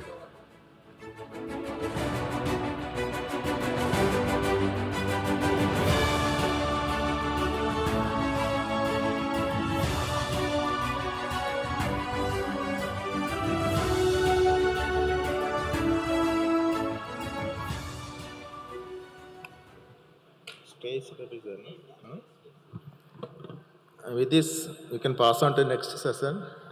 Before that, we need 2 minutes time to set the stage for the next session. Please bear with us. Quickly make it.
The light.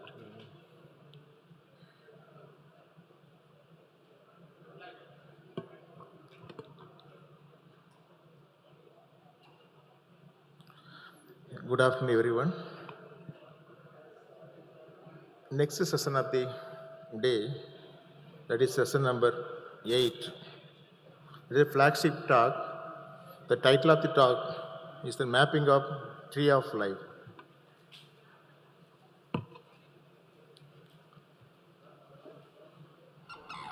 Tree of life is a single evolutionary network of genetic descent covering 3.5 billion years of life, right from the last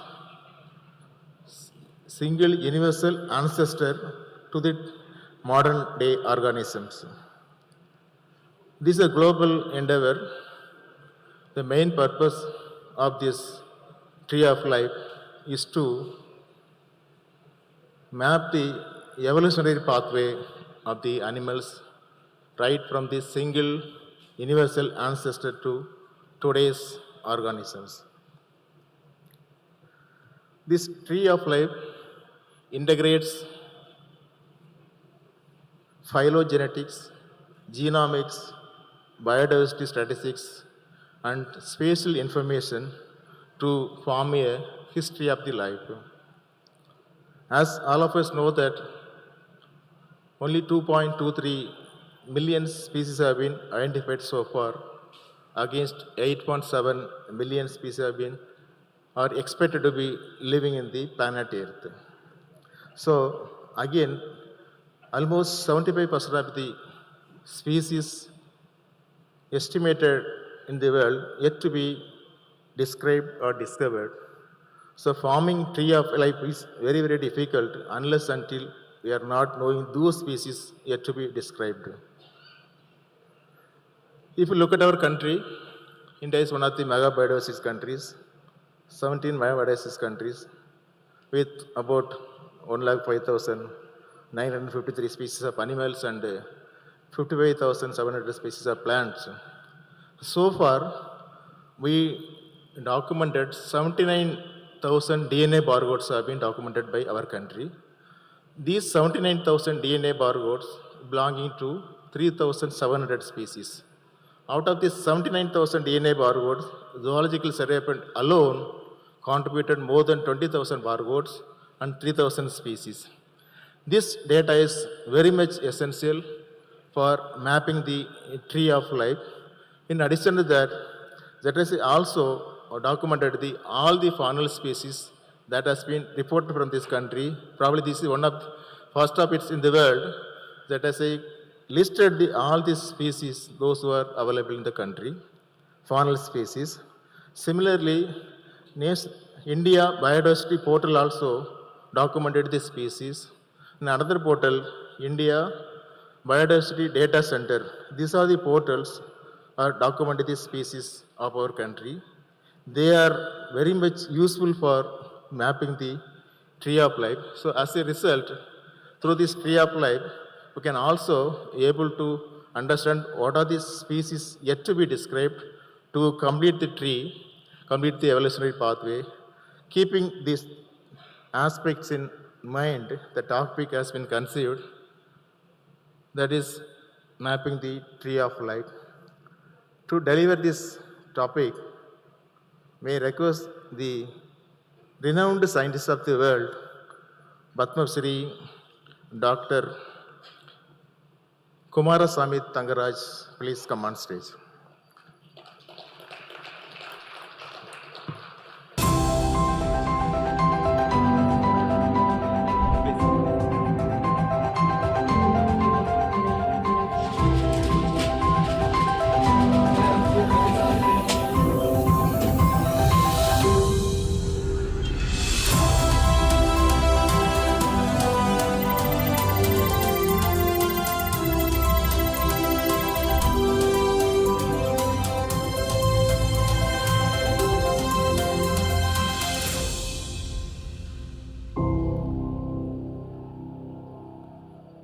Padma Shri Dr. Kumarasamy Tangaraj is a world-renowned Indian geneticist and molecular biology researcher who currently serving as a CSR Bhatnagar Fellow at the Center for Cellular and Molecular Biology, Hyderabad.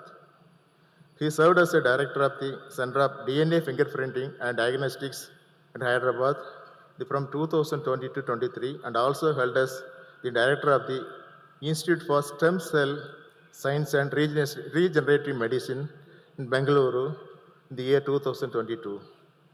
For over 3 decades, his research has been focused on population and medical genomics.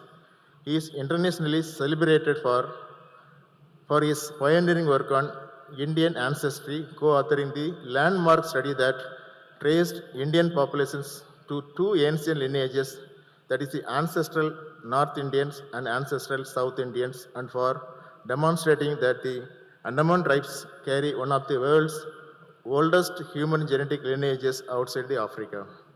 His work also spans population-specific genetic disorders, male infertility, and cardiovascular diseases, and he currently serving as a joint national coordinator for the ambitious Genome India project. Dr. Tangaraj has authored more than 300 research publications and is an elected fellow for the Indian National Academy of Sciences and Indian National Science Academy and the National Academy of Sciences. His many honors include the Padma Shri, Rajashri, Vigyan Sri Bhatma Pharma Research Award in the Medical Sciences, and Sir C.V. Raman Memorial Lecture Award, among several others. He also served as the president of Indian Society of Human Genetics and is the founder president of the Society of Mitochondrial Research and Medicine. He is presently the editorial board of Mitochondria and BMC Medical Genomics, Tropical Medicine, and International Health and Human Genetics and Clinical Research. With this stronghold, he is sitting on the stage to deliver the topic in which he has been awarded as a Padma Shri by Government of India. Thank you so much.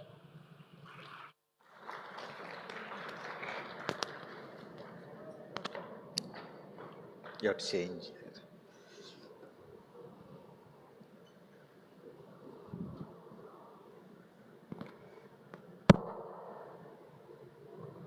Very good afternoon to all of you.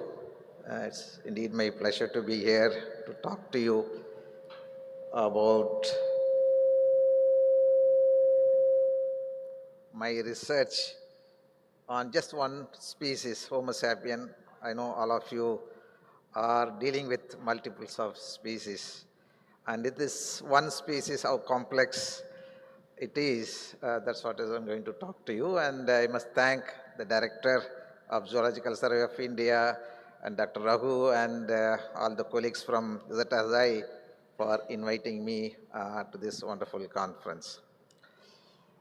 Although it's one species, Homo sapien, but I'm sure that you all would like to know about our own origin and complexity existing that and how this complexity manifests to some of the diseases. To begin with, I think all of you are aware that we and chimpanzee have diverged from a common ancestor called hominids about 7 millions of years ago. And during these 7 millions of years, there are several species have evolved and almost everything is vanished. And during this process, we have gained several features: ability to walk with 2 legs, ability to make tools for hunting animals for the food and so on. And most importantly, our brain size has increased tremendously. If you see the brain size in the early species Chandensis, it was as similar as chimpanzee and has gradually increased to 35% in Australopithecus, 50% in Homo habilis, 60% in Homo ergaster. And it's very interesting to see our close species, Neanderthals. The brain size was slightly larger than human, but we don't know whether they were more intelligent than human or not. And this species has vanished and is very close to human. Very interestingly, Paul Millers from Cambridge, he has come up with the hypothesis that why did this species vanish? He said that inherent violent behavior of modern human probably responsible for vanishing of the species. You all agree with me that how violent we are, probably responsible for vanishing of the species, right?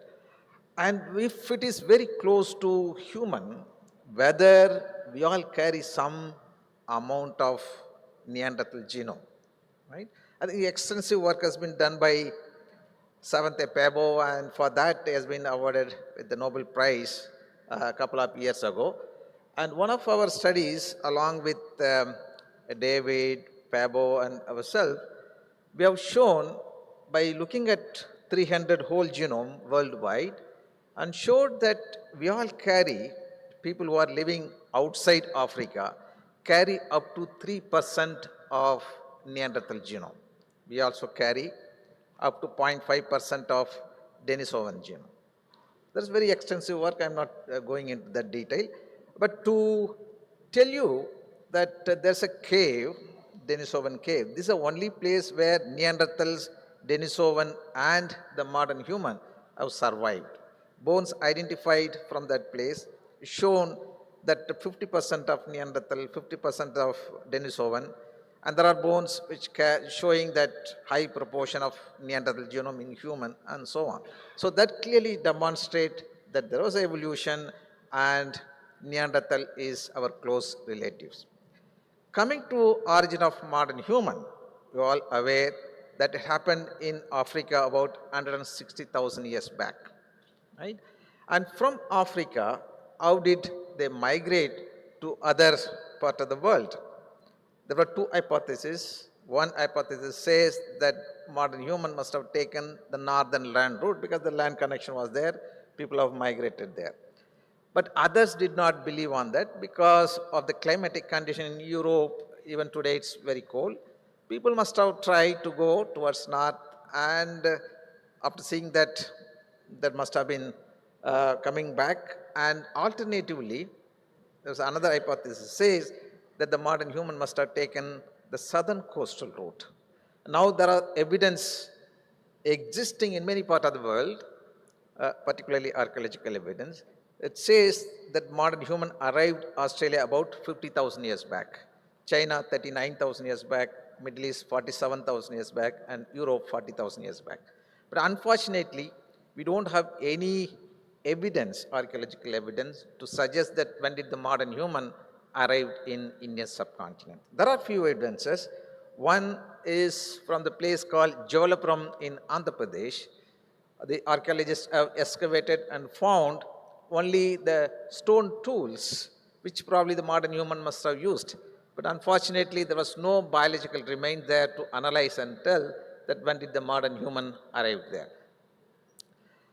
There are a couple of other places in southern Tamil Nadu. One is Kiradi, other one is Adityanallur. And Kiradi, the samples recently has been excavated. It's not very old, maybe 2,000 to 3,000 BCE.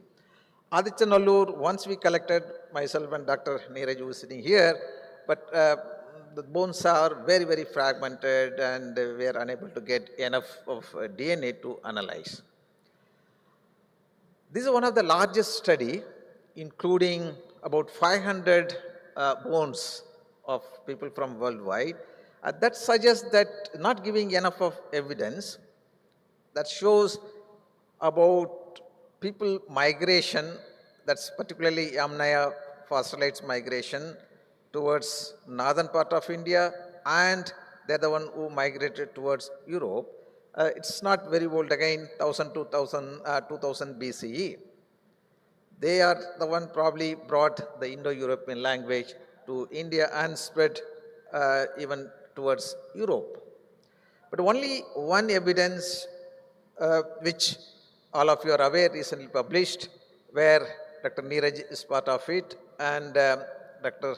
Shinde is the one who excavated the bone sample, one intact bone samples.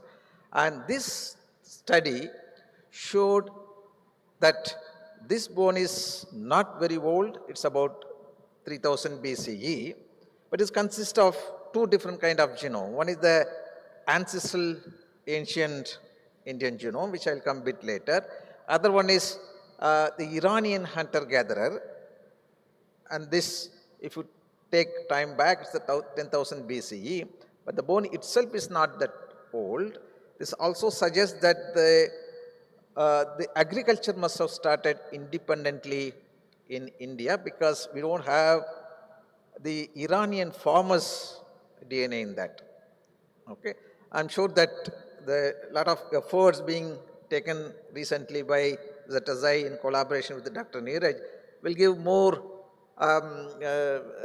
opportunity to look at our past, right? So in the absence of any biological remain old bone samples, we thought that looking at the genetics of the contemporary Indian populations would give us the answer that when did the modern human arrived in Indian subcontinent. So for that, we have used different kind of genome. One is the nuclear genome, where both the parents contribute equally to every one of us.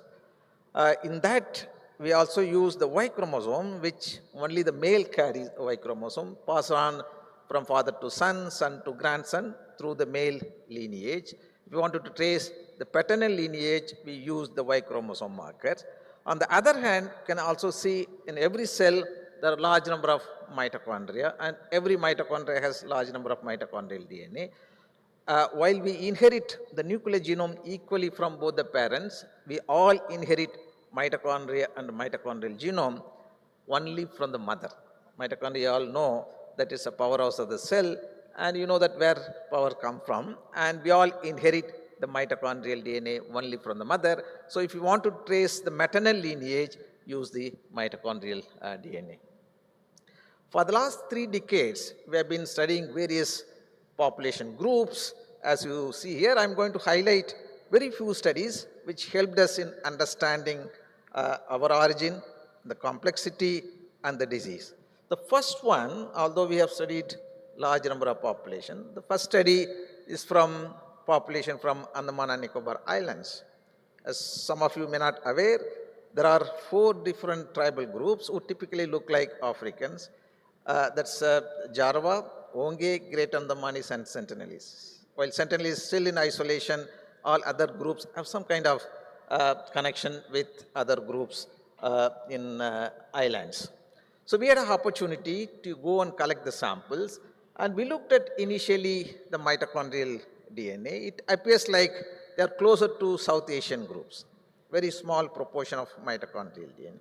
When we had an opportunity, when the technology exists, to sequence the complete mitochondrial DNA, and using the mutations exist in the mitochondrial DNA, one can assign every single individual to a specific haplogroup.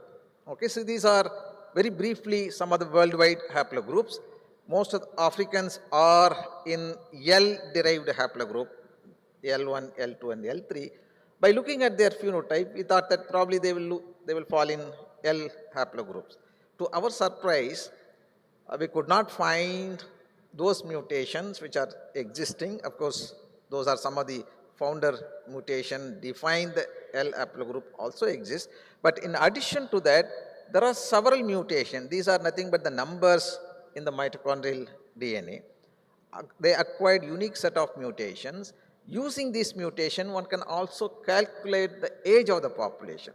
It turned out to be that there are about 65,000 years, and we propose that probably they are the first modern human migrated out of Africa, taking southern coastal route and reached Andaman and Nicobar Islands about 65,000 years back. So this is the first genetic evidence suggesting that Andamanis are the first modern human who migrated out of Africa.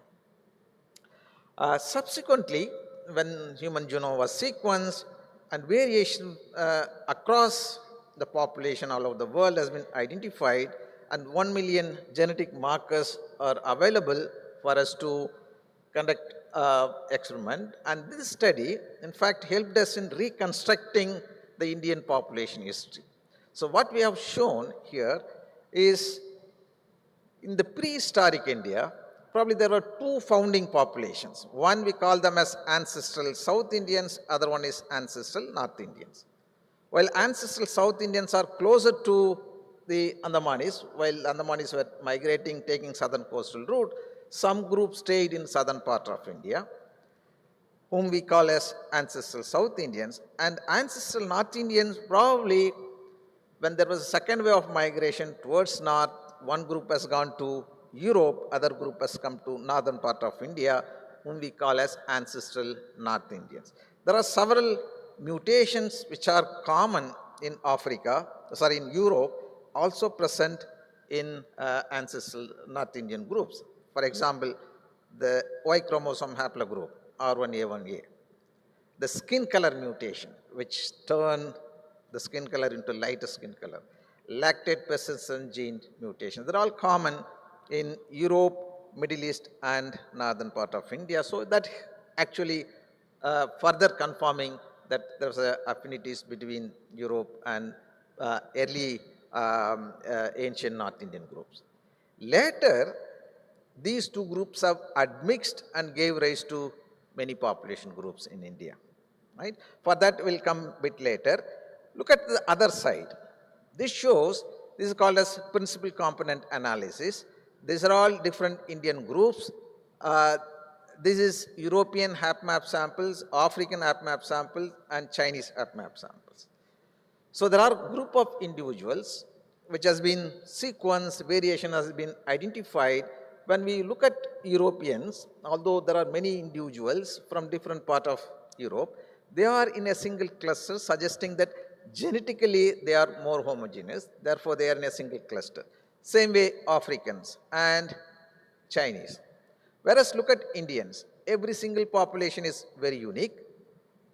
Although every population is unique, but there is some kind of genetic affinities between the group. Therefore, they are following a kind of forming a gradient of clusters. That suggests that every single population is unique, but we are all admixed at some point of time. Therefore, there's a gradient of cluster. So this gradient actually, when you take some of the characteristic features, like for example, skin color, right? Unlike many other countries where broadly every individual will have the same color. But in India, if you look at, if you go to extreme north, you have very light skin color. If you go to extreme south, very dark skin color. In between, so many shades, right? So that itself suggests that there is an admixture between the groups. That's what it shows.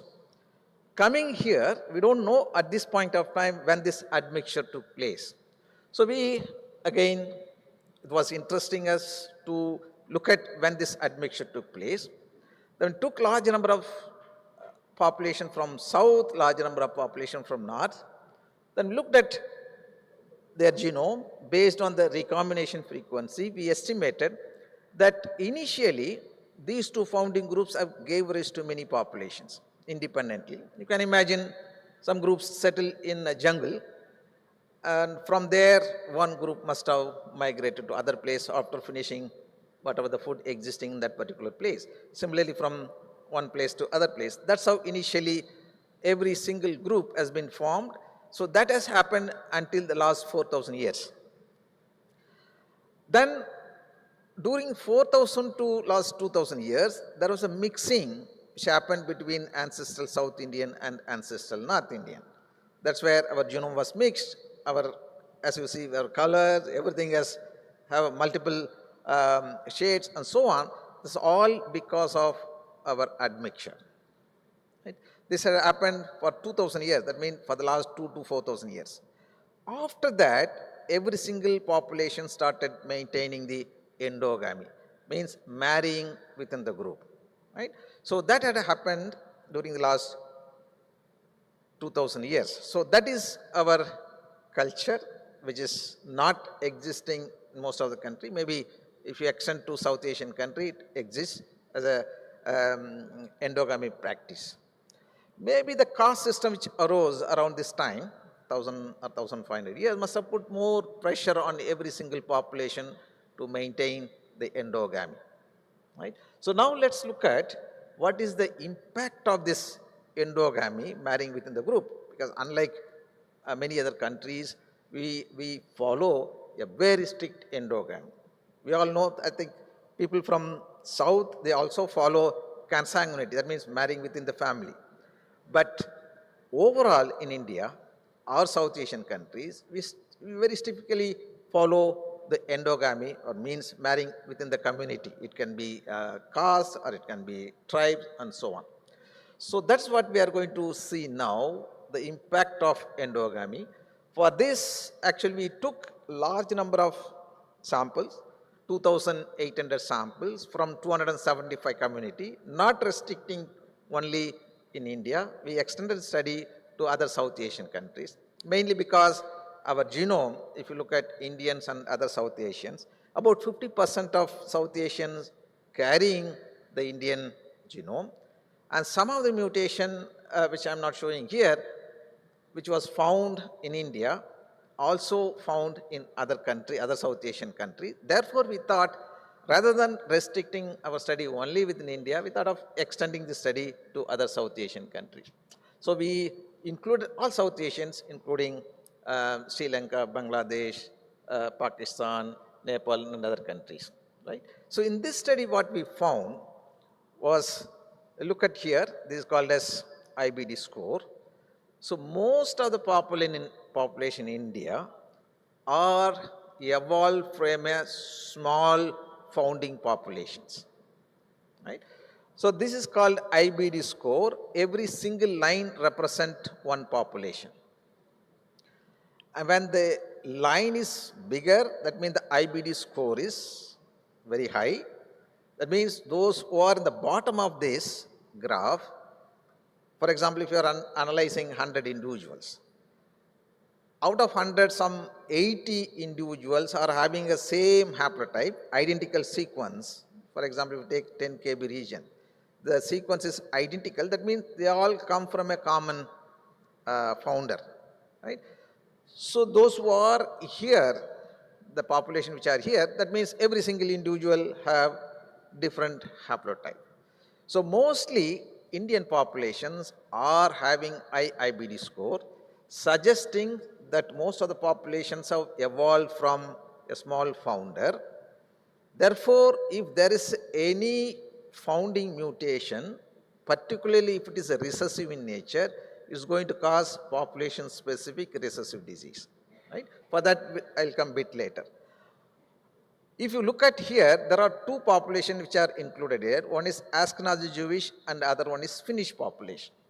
You can see they have very small IBD score compared to large number of Indian populations.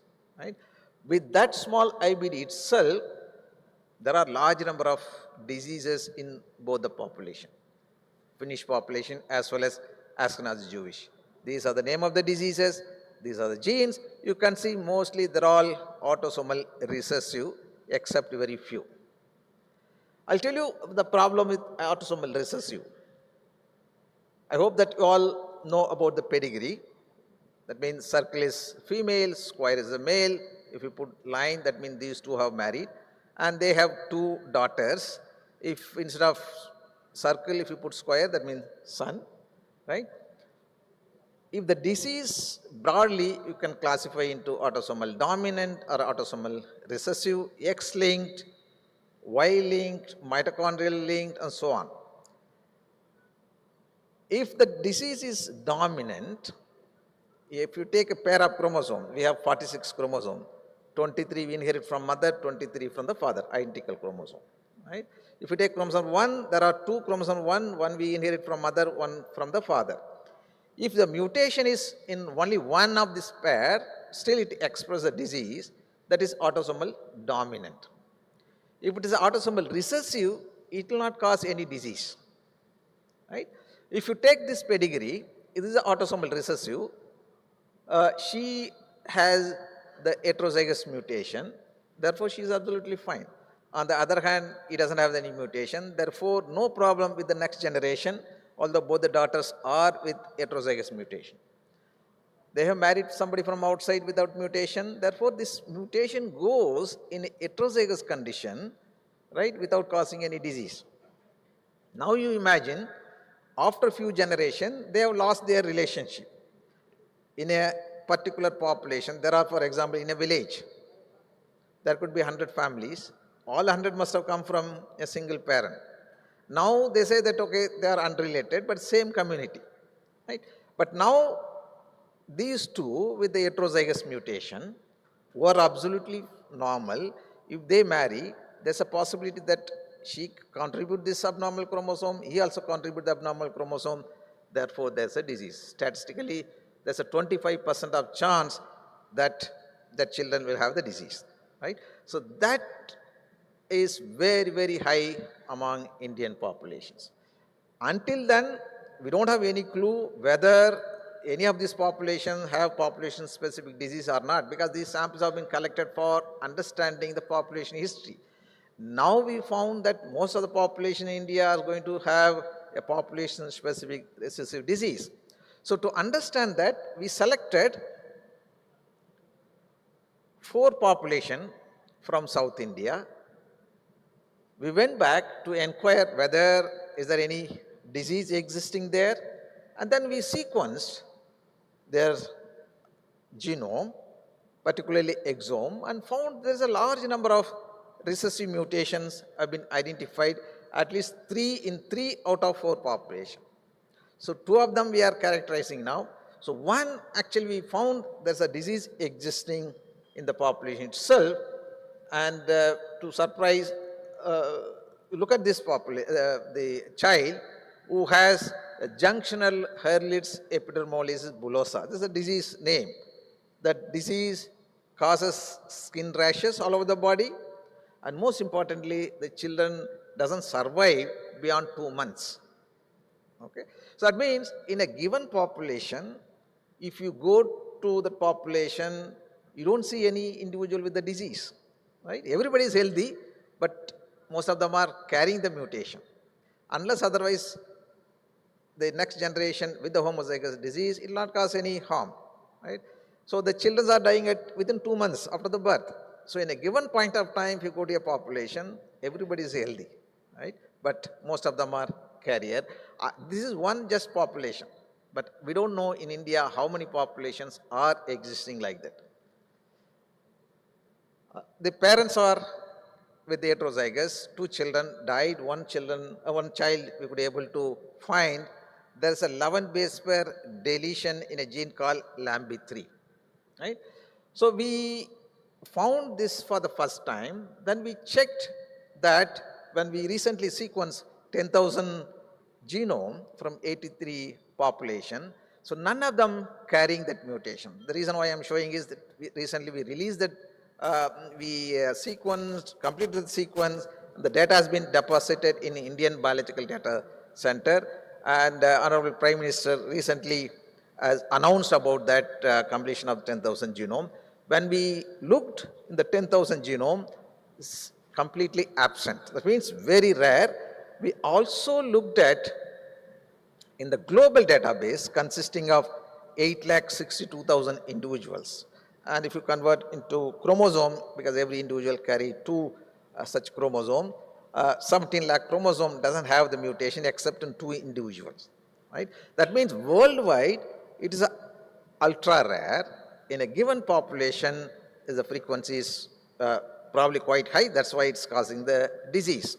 Okay, when the mutation is identified for the first time, we don't know really it's a real cause or by chance it is associated with the disease.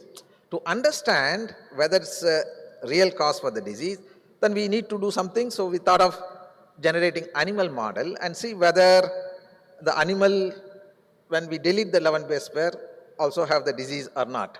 So this is a full-length protein which consisting of 1172 amino acid. Because of the mutation, there's a truncation of 370 amino acids. The protein become very small. Therefore, it cannot do its function regularly, therefore it causes the disease. Okay, so we generated the animal model by deleting the 11 base pair precisely. Then we found the pups were born and died within 2 days. It's not surviving, right? The human child is surviving for 2 months. In the pups, in the animal, mouse, it's dying within 2 days. But within that, we try to do micro CT of the heart, because in the human, it also causes congenital heart disease. This is a wild type, a heterozygous. You can see the heart is absolutely fine. But in case of homozygous deletion, you can see there's a hypertrophy and there's a septal defect. There's a hole between the septum. Therefore, probably it causes the early death, right? So beyond this, we could not do anything, but we don't know really it shows the phenotype or not, because its pups are dying within 2 days. Therefore, we created different deletions. So one of the deletion is 45 base pair deletion, which is also consisting of this 11 base pair. Fortunately, it's not terminating immediately. The protein synthesis is happening. It's removing only the last 15 amino acid. Therefore, the impact is not very high.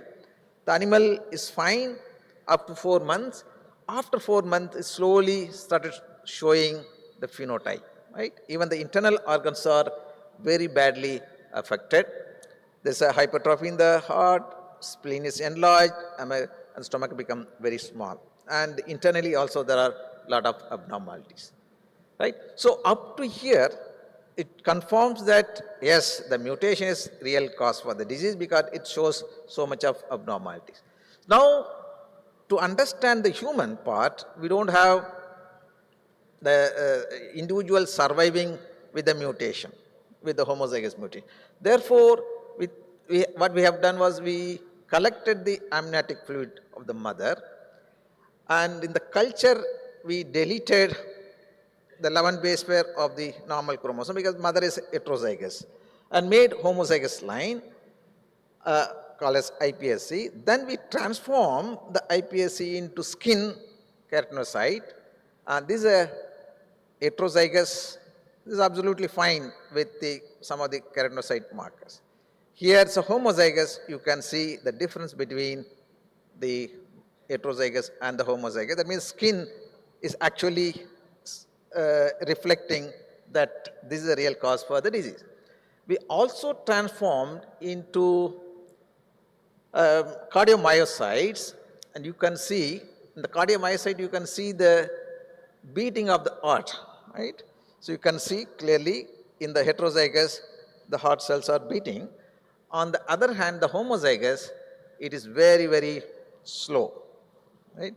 You don't see much of it, and the graph clearly shows that this is the heterozygous and this homozygous. So again showing that the deletion or the mutation is real cause for the disease. So this is for our understanding at biological mechanism. There are many other aspects we have done. We are not showing all of those.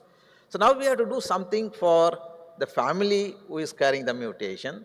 And we found that there was a mother who already lost a couple of children because of the disease, was pregnant. So we brought the mother from extreme south Tamil Nadu to Chennai, collected the amniotic fluid, and we simply tested using PCR, then confirmed by Sanger sequencing, and found that this is the homozygous, this is the heterozygous, and the amniotic fluid showing the heterozygous confirmed by Sanger sequencing, suggesting that this as one copy is with the deletion, other copy is normal.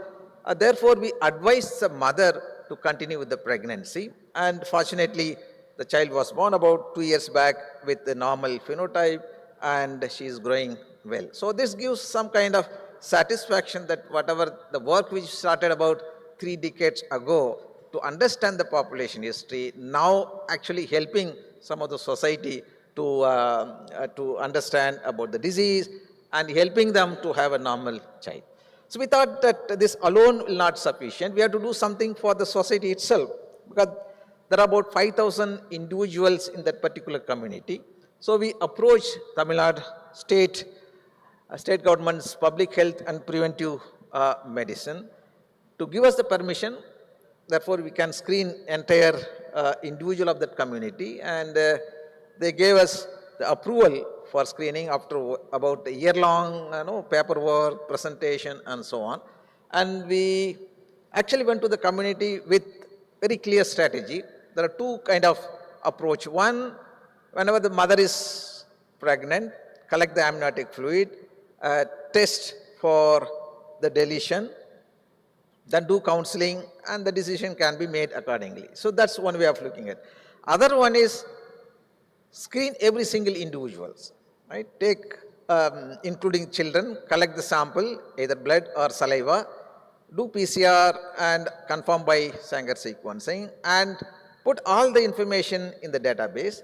Therefore, this can be used when they grow old, for example, school children, 5 years, 10 years, after 15, 20 years, when they are ready to marry, because this population strictly following the endogamy, right? They are not even going out of that particular district, although the same community lives in 5 different districts, but they are marrying within the district because this disease was not found in other 5 other districts. So they are following very strict endogamy. So we wanted to establish some kind of database so that in the future they can refer this, looking at somebody, the boy identified a girl, wanted to marry, they can take out the data and match whether they carry the mutation or not, then accordingly the counseling can be given to them. So it will be useful for even premarital counseling. So that way we can actually in the coming generation we can avoid any kind of disease, particularly this disease in that particular population. So with this idea, last year, July 19th and 20th, we had a camp. We collected large number of samples explaining about the disease, and many people have come forward to give a sample. And we found in a small set of samples, there are about 5% of the individuals are carrying this mutation. Right? And they said some of them don't have the history, but they are carrying the mutation, but subsequently the mutation going to increase its frequency and cause the disease. Therefore, it's very important. This is one example.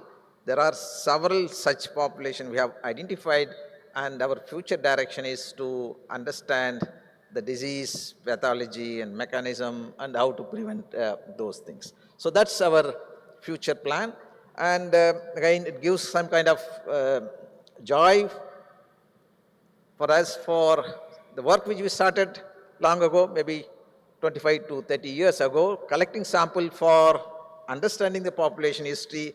We are also collecting sample now for understanding their disease genetics and so on. So with that, I stop here by thanking all of those who are part of this. Deepak and Karthik are the one who have done the last part of the work, of course, Dr. Neeraj and many other collaborators, my mentor, Dr. Lal Singh, and we also have large number of collaborators within India and also outside India. And these are all our clinical collaborators. And I would also like to thank the funding agencies, DBT for Genome India project and Pediatric Rare Genetic Disease, Council of Scientific and Industrial Research, UK India Education Research Initiative Grant, DBT again, Department of Science and Technology, Medical Research Council at London. So I'm grateful for all of those funding agencies, and I stop here by thanking all of you. And if you have any questions, we'll be happy to answer.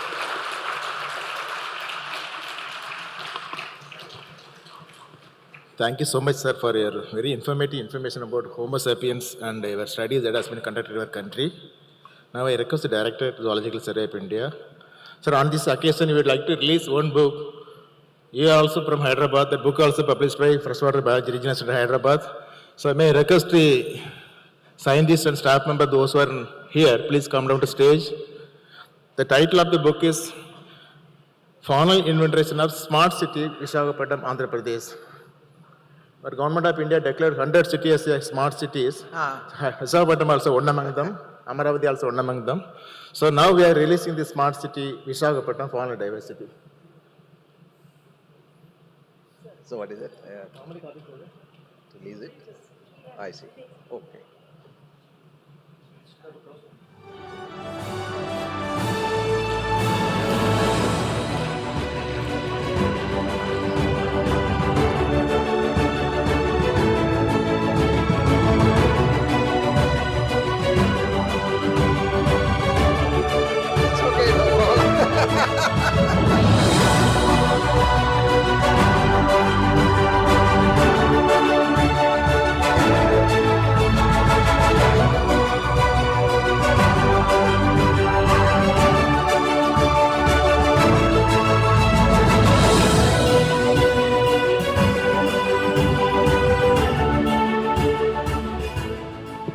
When I approached sir for inviting this lecture, he said, tomorrow I have a meeting with VM office, so I cannot come like that. So he come to Calcutta, from here flight to Delhi like that, so I brought him over here. So I request the Director of Zoological Survey of India to felicitate this eminent scientist of our country.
Thank you so much, Director and Speaker of the Day. Thank you so much. Sir, please sit. I request Director to stay back.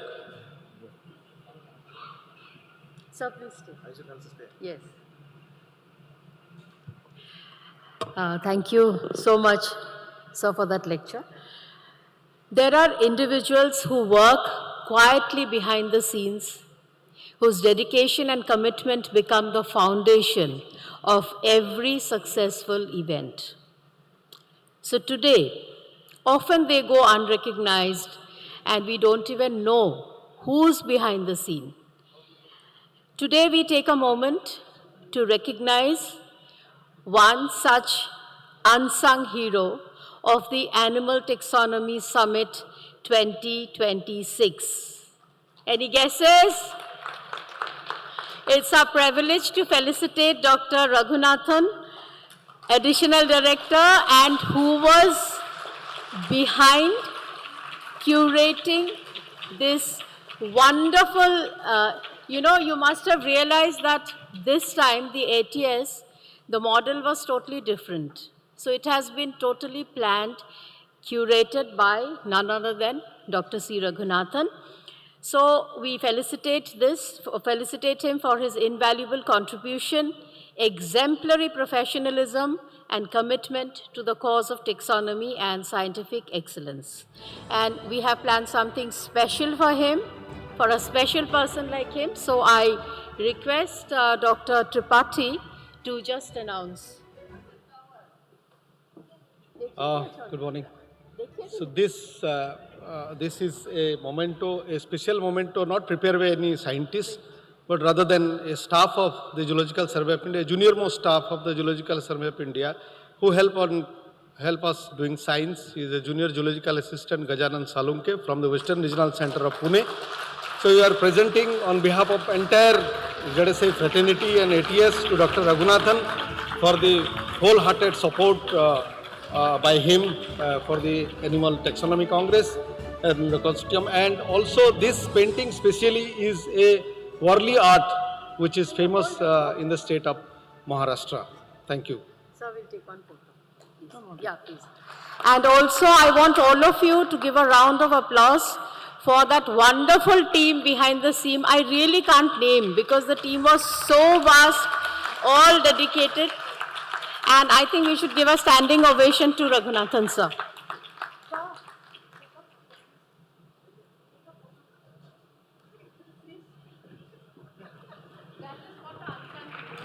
Thank you so much for felicitation.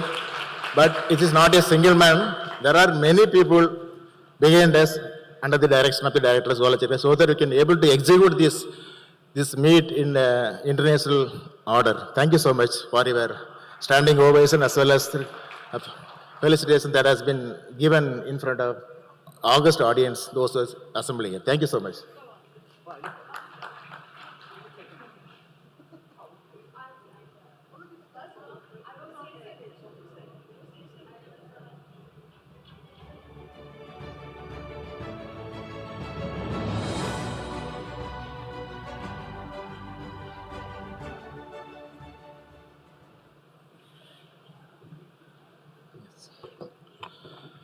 Now we can pass on to next session of the day. That is conservation in action, biodiversity and policy management. We need 2 minutes time to set the stage for this. Please, volunteers, please. Just close with lights and.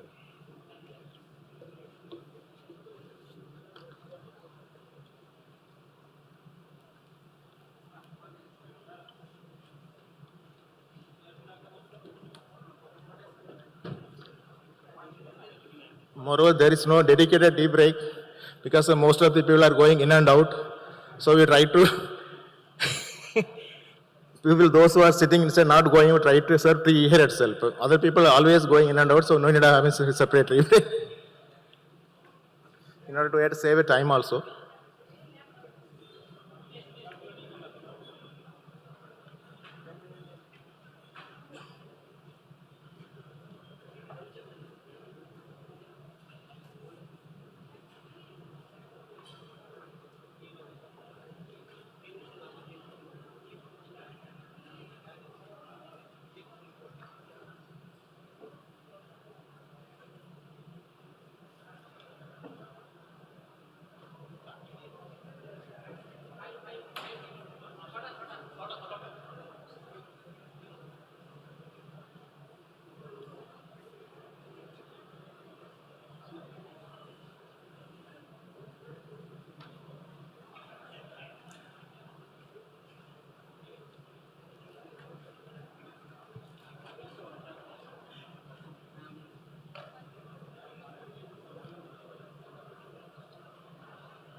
Good afternoon, everyone.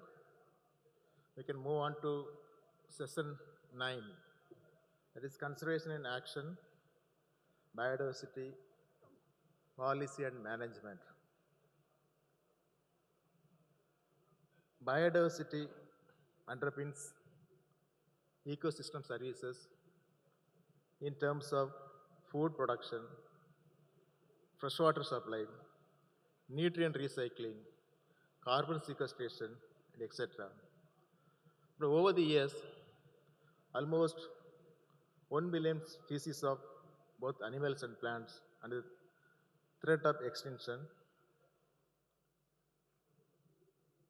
About 60 to 75% of the marine and terrestrial ecosystem also greatly influenced by the human being, and that system has also been altered by the influence of the human being. In order to protect the biodiversity all across the globe, there are several international agreements are in place. Say for example, CBD, Convention on Biological Diversity, in 1992, wherein 196 countries have been ratified. CITES 1975, it regulates the trade of flora and fauna. And another CMS 1979, protect the conservation of the migratory species. UNESCO World Heritage Site and also the Ramsar sites, more than 2,500 Ramsar sites also been protect the biodiversity all across the world. If you look at our country is so far 1,022 protected areas have been designated by Government of India to protect the Indian fauna and flora. This is about 105 national parks and 573 wildlife sanctuary. Apart from that, we are having elephant reserve, tiger reserve, and so on, community reserves. In addition to that, there are several acts also, Forest Regulation Act, Environmental Protection Act, Wildlife Protection also in place to protect the biodiversity of our country. So in order to have a effective conservation, we need to integrate science, policy, technological innovations, and the community involvement that will help for the conservation of the bioresources. With this background, the topic on conservation in action, biodiversity, policy, and management has been conceived. Evi, please.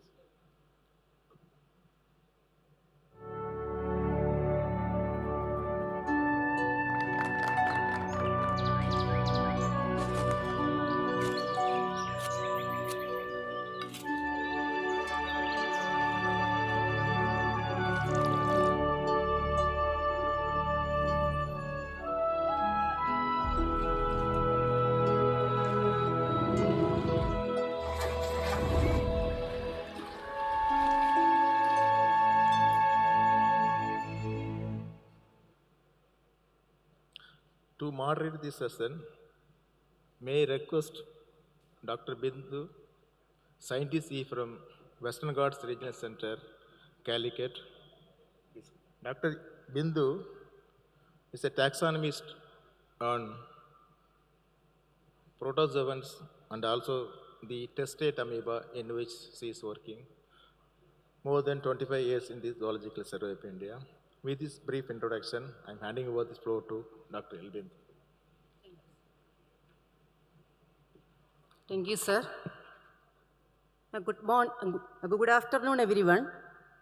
And Honorable the Director, Madam, then the respected Organizing Secretary of the program, Dr. C. Raghunathan, and my dear colleagues and all the participants. I am thankful to the Director, Madam, for nominating me as the moderator of this session. Now, this is the 9th session of the program, and the topic of the session is Conservation in Action, Biodiversity, Policy and Management. And the time allotted for this session is only 1 hour. The 5 speakers are there under this session. And each speaker is given 10 minutes, and at the end of the session, 10 minutes is given for the discussion. Now, I invite The chair of the session, Dr. K. Ravi Chandran, to the dais, sir. Dr. K. Ravi Chandran is an officer of the 1996 IFS batch, holding a PhD in forestry, along with degrees in botany and forestry management. Over his career, he has held key administrative and research positions across various states. Then he is widely recognized for his work on coastal and island ecosystems, marine protected areas, and biodiversity conservation, and has authored 26 research papers and 5 books, and co-developed a patented forestry technology. Thank you, sir. And the next, I would like to invite Dr. Bivash Pandav, a senior professor at the Wildlife Institute of India. He discovered a major sea turtle mass nesting beach on the Odisha coast in 1994 and went on to lead a long-term research on tigers and large mammals across India. He has also served as director of the Bombay Natural History Society and coordinated WWF International Tiger Program across 11 countries in Asia. Thank you, sir. And next, I would like to invite Mr. Agni Mitra, an officer of Indian Forest Service 2009 batch, serving mostly in wildlife protection roles, including Regional Deputy Director, Wildlife Crime Control Bureau, Field Director, Damba Tiger Reserve, and DFO Nicobar Division. And before joining IFS, he worked on tiger population estimation as a research fellow of the Wildlife Institute of India at Corbett and Kanha Tiger Reserves, and also with WWF India for a community involvement at Corbett Landscape. Thank you, sir. Also, it is my pleasure to welcome Dr. P.K. Mathur, former Dean, Faculty of Wildlife Faculty of Wildlife Sciences at the Wildlife Institute of India, where he served as one of the core founding faculty members for 3 decades. With nearly 45 years of experience in natural resource management, wildlife research, and protected area capacity development, he has since completed major assignments for the UNDP, the World Bank, etc. Then the last speaker I would like to invite Dr. Pradeep Vittal, Sarmo Kadam, an eminent environmental scientist currently serving as a member secretary and head of the department of the Goa State Biodiversity Board and the Goa State Wetland Authority, holding a PhD in coastal pollution and solid waste management. He has spent decades bridging ecological research, community-led conservation, and government policy driving initiatives. Thank you, sir. Now,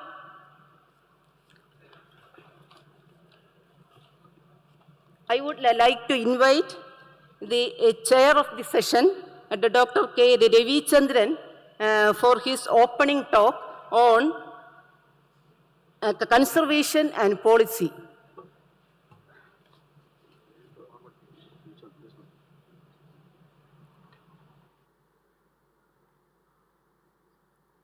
Distinguished delegates, scientists, researchers, representatives from industries, and dear friends. Indeed, I am extremely thankful to the Director Jadasai, Dr. Dirti Banerjee, and the Additional Director Raghunathan for giving me an opportunity to chair this session. I have a a team of 4 panel members. I know all of them very well. In fact, with Dr. P.K. Mathur sir and Bivas Pandav, my association dates back to 1994 onwards. And similarly with the other 2 panel members, I know Pradeep for the last 7-8 years, and Agni Mitra is my own cadre mate from Agmut cadre of Indian Forest Service. So with this panel, I am sure we will deliver the best and also stick to the timing. When we say India is a mega biodiverse country, out of 17 mega biodiverse country, India stands at 8th position. And India is also a forest-rich country. If you look at the world, we are 9th in position. And in the last 2 decades or so, the forest cover of the country is increasing year on year. And if you look at the position of India, we are 3rd in the world in increasing our forest cover year on year. We have nearly 55,000 plant species, more than 55,000, and nearly 105,000 animal species. And we have more than 1,100 protected area networks and 100 Ramsar sites. And time and again, we demonstrate our leadership in the field of environment, forest, climate change, in any of the multilateral, bilateral cooperation events. All these things happens because of one major issue, that is, we have a very strong policy, legal instrument framework in the area of forestry, wildlife, environment, and coastal marine ecosystem, and also on climate change. I will be very brief on the policy legal instruments the country has on forest governance. If you look at the forest policies, after independence, we had the 1952 forest policy, and thereafter we had 1988 forest policy, which talks about 1/3 of the geographical area under forest cover. And the 1988 policy also talks about community involvement. And if you look at the kind of commitment which we have given to the global, at the global level, we need to restore nearly 26 million hectares of degraded forest area by 2030. And by 2070, we need to be net zero. India is going to achieve net zero by 2070. And to achieve that, in the forestry and biodiversity front, we have committed to sequester nearly 3 million tons of CO2 equivalents to 4 million tons by 2035. And we need to sequester an additional carbon storage. So all these things can happen through a strong policy legal framework. So we have already done enough in this front. We are marching ahead under the Kunming-Montreal Global Biodiversity Framework. We need to achieve around 27% of geographical area under protected area network. So when we talk of these policies, the 5288 policy, and before independence also we had 1894 policy, the forests are largely managed through working plans, and to prepare a sound working plan, you need to have a national working plan code. We first formulated this national working plan code in 2004. Subsequently, in 2014, it was revised. Looking at the sustainable forest management principles, the code has again been revised in 2023. Now we have a sound, robust, science-based working plan code. It talks about the principles of sustainable forest management, right from enhancing the forest cover, enhancing the biodiversity, the health and vitality of forest, and things like that.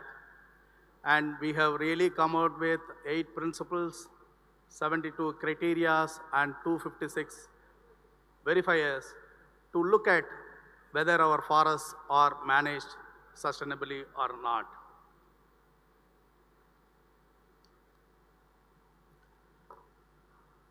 When it comes to the Act, we have Indian Forest Act enacted in 1927, which largely speaks about creating the reserve forest and protected forest, and also talks about the movement of timber from one area to other, the transit of timber and non-timber forest produce, and also talks about the penalty provisions for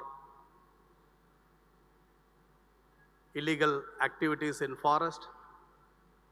And of late, because of the 1988 forest policy, which talks about community involvement, in 1988, in the state of Orissa, we had the first joint forest management. Following that, in 1990, the national level, we have brought out the joint forest management regulations, and thereby today we have lakhs of joint forest management committee almost in all states and union territories, working closely with the forest department and managing the forestry resources. Under the National Commission on Agriculture, in 1976, they have recommended to create more community and social forestry in the outside the forest areas. So since 1980, the country has implemented various programs to enhance the forest and tree cover outside the forest areas with the involvement of public. And the Conservation Act, Forest Conservation Act 1980, which is also an important act where it deals with diversion of forest lands for non-forestry purposes, and it also provides an opportunity for levying NPV and penal afforestation cost and afforestation cost from the developers. The Compensatory Afforestation Fund Act 2016 came into force. Now a lot of activities, afforestation, reforestation, restoration activities are being taken up by using the fund which is provided by the developers in the form of NPV and afforestation, compensatory afforestation proceeds. So besides that, we have central sector programs which look at the forestry management. The forest fire restoration and management is one CSS scheme which look at the forestry protection. Then we also have the famous Biodiversity Act which look at the conservation of biological resources, the sustainable use of forestry, the biological resources, and sharing of benefit with the community. So all these things are there, and this Biodiversity Act is a 3-tiered thing. At the national level, we have National Biodiversity Authority. At the state level, we have State Biodiversity Authority. And at the local level, we have Biodiversity Management Committee. And this Biodiversity Management Committee needs to prepare the Biodiversity Management Register, where the help and support of institutions like JATSI, BSI are largely needed to prepare a robust biodiversity management register. Of late, in the forestry front, the government has also announced 3 major programs, one on green credit, which my friend Padale had already spoken in the previous session. So the green credit program is anchored by ICFRE Institute. It largely oriented in restoring the degraded forest areas with the involvement of industries. Then comes, those days we used to transit timber from one state to other state, and every state was having its own timber transit rules. Now we have come out with the National Timber Transit System. So it is a single portal. Anybody who wants to transport their timber or non-timber forest produce from one end to other region of the country, they can always do it. Just to do ease of doing business, so this non-timber timber transit rule can be useful. The third thing is, in order to provide a sustainable forest management, the country has come out with forest and wood working scheme called Praman. So that wherein we provide the forest management certificate for the sustainability managed forest, and also the chain of custody certificates for movement of any forest produce from one region to other region, and this also helps in export of the non-timber forest produce in a big way.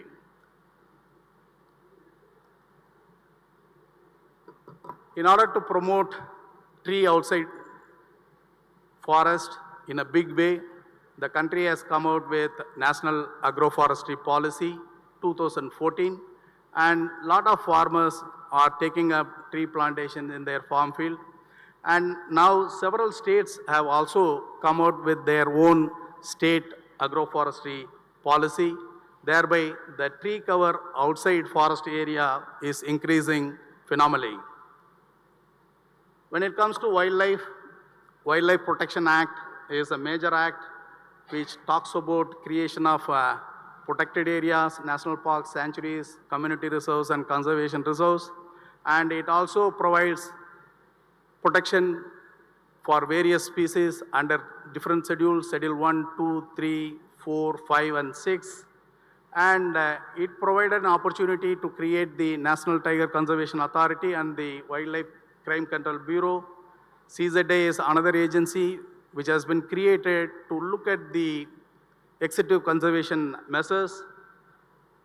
Besides that, species-oriented conservation programs have been launched right from Project Tiger, Project Elephant, Vulture, Conservation Program, Dolphin projects, then Great Indian Bustard Project, Gharial projects like that. Very recently, India has launched the International Big Cat Alliance. It is headquartered at Delhi, and all big cat ranch countries are part of this alliance. And there is a National Wildlife Action Plan which gets expired by 2031. Enough programs and activities have been included in order to conserve and protect the wildlife. When it comes to environment, we have the Environment Protection Act. So we have the State Environmental Appraisal Authority and the State Environmental Appraisal Committee. And at the Government of India level, we have Environmental Appraisal Committee. They look at various development programs and keep the interest of safeguarding the environment. Then we have eco-sensitive zones around the protected areas.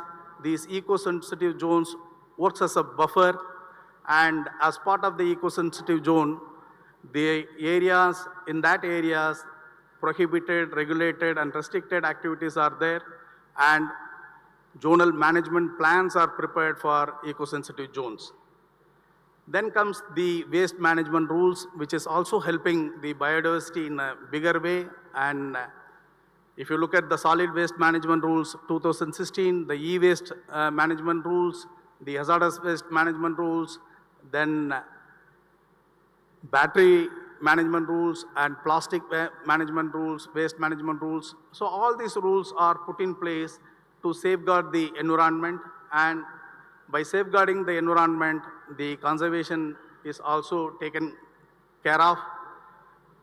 Then there is a national action plan on climate change. The state also has state action plan on climate change. So a lot of activities have been included in the state action plan and the national action plan. Nearly 22 different departments are part of this action plan, and they are carrying out various activities. When it comes to coastal and marine areas, we have the Coastal Regulation Zone 2019. So under that, the coastal stretches of the 13 states and UTs are covered. We have Coastal Zone Management Plan and Integrated Coastal Zone Management Plan and Island Management Plan for the Andaman Nicobar Islands and Lakshadweep are prepared and implemented as part of the Coastal Regulation Zone. Then marine protected areas are another major initiatives. We have large number of marine protected areas in order to conserve the corals, seagrass meadows, seaweeds, and so on. And MISTI, the mangrove initiative for shoreline habitats and tangible income, and it's a major initiative by the ministry, and nearly 540 square kilometer areas of mangrove areas will be restored. Then there is a national coastal mission also. Coral reefs, seaweeds, seagrass are all conserved through this national coastal mission. Lastly, though we have lot many legal instruments, policy frameworks, and programs and activities, unless you change the mindset of the people, it will be difficult to conserve and protect our resources. So with that aim, our Honorable Prime Minister has launched this Mission Life, Lifestyle for Environment, in order to promote mindful and deliberate utilization. So this is primarily aimed to nudge the individuals and communities to promote conservation and preserve the environment. So a lot of activities are being taken up under Mission Life. It is a global initiative. Many countries are adopting this. So the conservation is taken care of through the needed policies, laws, rules, and programs. So with that, I stop here. Thank you so much. Thank you, sir, for sharing your valuable knowledge on various acts and policies and their working plans on conservation. Thank you, sir. Then it is my pleasure to invite the second speaker of this session, Dr. P.K. Mathur, former scientist, Wildlife Institute of India, Dehradun, on the topic biodiversity, policy and management.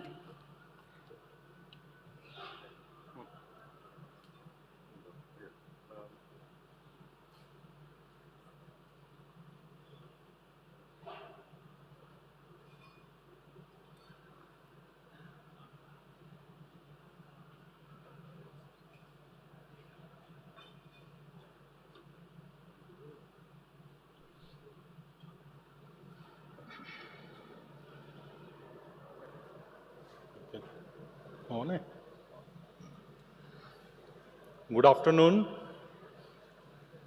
Session Chair Dr. K. Ravi Chandran, my fellow panelists, learned delegates, scientists, professionals, researcher community, ladies and gentlemen. First of all, I take this opportunity to convey my thanks to the Director, Dr. Dhriti Banerjee, DSC, Zoological Survey of India, and Dr. C. Raghunathan, Additional Director, for inviting me and giving me this opportunity to be present here.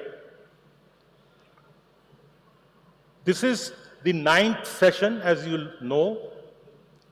Yesterday we had 22 presentations. 23rd presentation was a wrap-up by Dr. Maheshwaran. And today in the forenoon we had sessions 7th and 8th. So by now my number is 31st, if I am correct. And yesterday largely, or I will say so far largely, the sessions were theme-based. The taxonomy, the red listing, the climate change, the new ecological changes, and paleozoology, and so on. Or biofinancing or the biodiversity financing in the forenoon. Now, this particular session, you just heard the chairperson, Dr. Ravichandran, it's biodiversity policy and management. And or the session is conservation in action, biodiversity policy and management. I am supposed to speak on biodiversity policy and management. When I received the letter, invitation, I was thinking that this is a very broad subject. And when I learned that the time is 10 minutes, in fact, what everyone has to appreciate that the subject of biodiversity or conservation, what we are supposed to talk in 10 minutes, everything under the sky umbrella is covered. There is hardly anything which you can convey or say that not a part of the current presentation. Another important thing is the biodiversity itself, all of you are aware, is a multifaceted, multidimensional, multi-scale, multi-sectoral, multi-discipline, and multi-stakeholder. And you have been listening that how corporates, how financing, how every aspect is part of biodiversity conservation. So 10 minutes is definitely short period for this type of talk. But still, I have accepted, I will try. When we say conservation, I think in 1949, a famous naturalist, conservationist, Aldo Leopold, a famous book, and he said anything which is conservation is a protest against destructive land use. Any type of land use, sea use, is conservation. And he used two terms here. The utility, preserve both the utility and beauty of the landscape.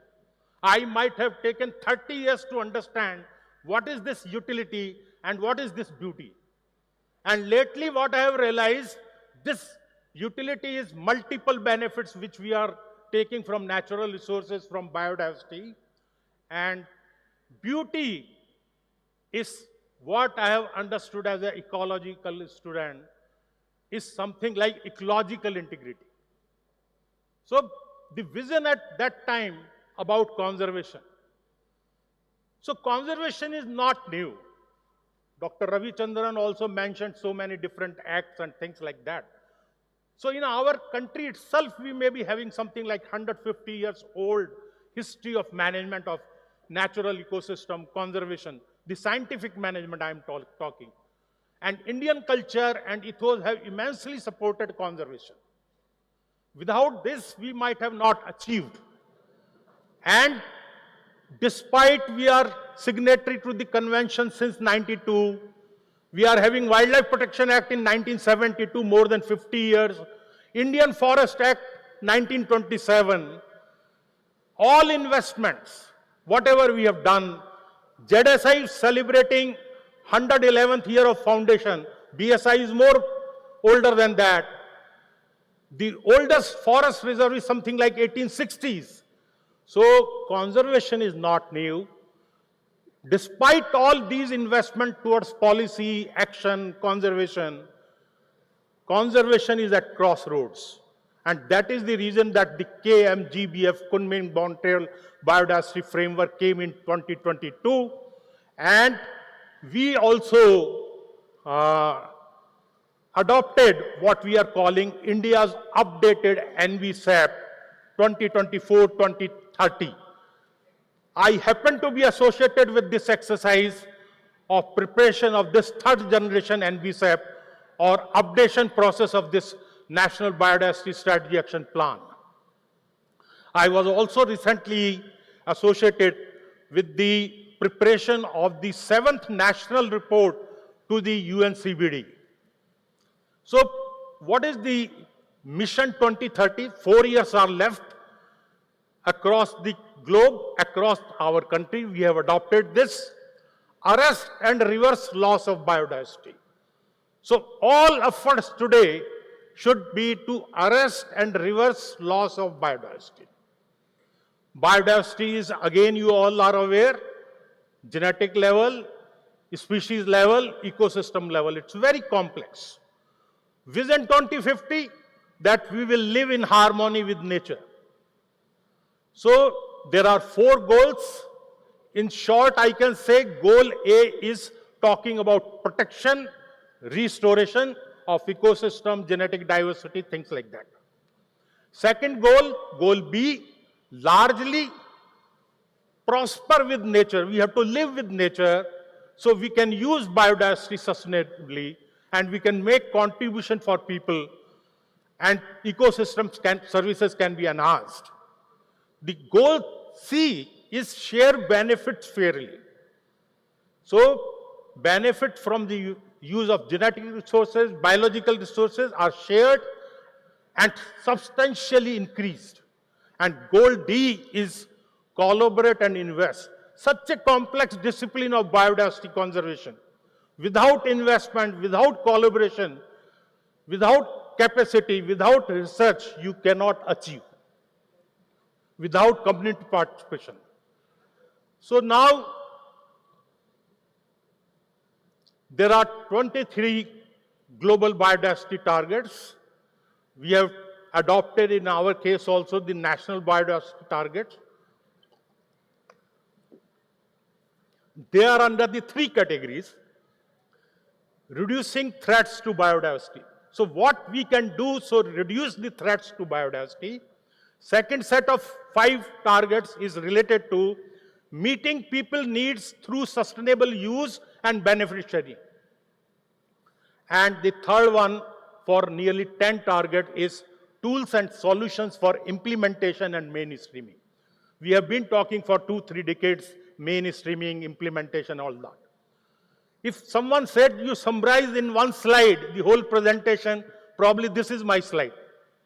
If someone says that time is up, so this is my last slide then. What you can see here from 1970s to 80s, what type of policies and law. Some laws Dr. Ravichandran has elaborated, some other speakers have also spoken. The second phase you can see from 1919 onwards, and the third phase you can see from 2010 or so. So before the Wildlife Protection Act came, I said that there was an Indian Forest Act in 1927, several acts related to pollution, then Wildlife Action Plan, Environmental Protection Act 1986, National Forest Policy, and these are being updated, revised. And the convention itself came in 1992, the UN Convention, the PPFRA, the Protection of People, Plant Varieties and Forest Right Authority, 2000, National Agriculture Policy. Mind it, many times we think that biodiversity is only wild biodiversity. Sometimes we think large mammals.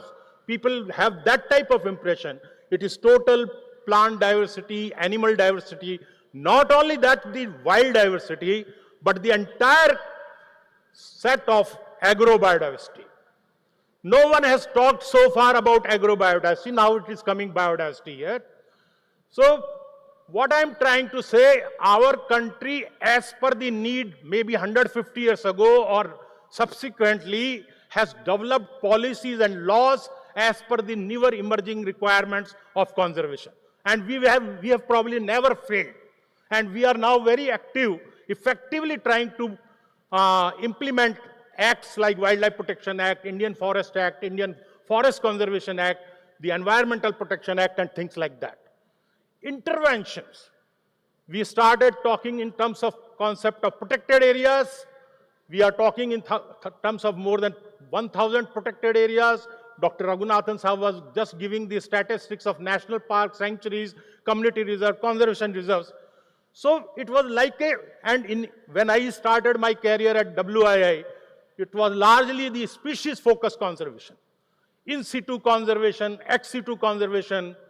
Then we also had in 1973, again we have celebrated 50 years of Project Tiger. And initial from 9 tiger reserves, now we are talking in terms of 58 tiger reserves. And we have evolved the concept of core, legally designated core area, the legally designated buffer area. And we have also established regulatory bodies. Somewhere around 90s, maybe initially start of my career or a little later, we started talking about biodiversity concerns in the production sectors. Environmental movement, participatory approaches, community engagement, community conserved areas, eco-development, rural livelihood, ecotourism. So a lot of new things came in this era. And subsequently, we started talking landscape approach to conservation, riverscape approach to conservation, seascape approach to conservation, biosafety. Lot of things have happened in last 30, 40 years in biosafety. River conservation, post-retirement, the first DPR for Ganga, I was again associated in 2014-15, preparation of DPR for forestry interventions, all along 2,525 kilometer length of river Ganga. Coastal and marine ecosystem, Dr. Ravichandran mentioned, ABS subject, gender equity, and biofin, this morning you have heard. The strategy, largely in the earlier phase, it was state-driven top-down approach. Largely protection, fortress conservation, sectoral approaches. We are listening this morning onwards, synergy, integration, establishment of National Bureau of Plant Genetic Resources, subsequently more 4 genetic resources, these bureaus have come related to animal, related to fish, related to microorganisms, agriculture microorganism, agriculture important insects.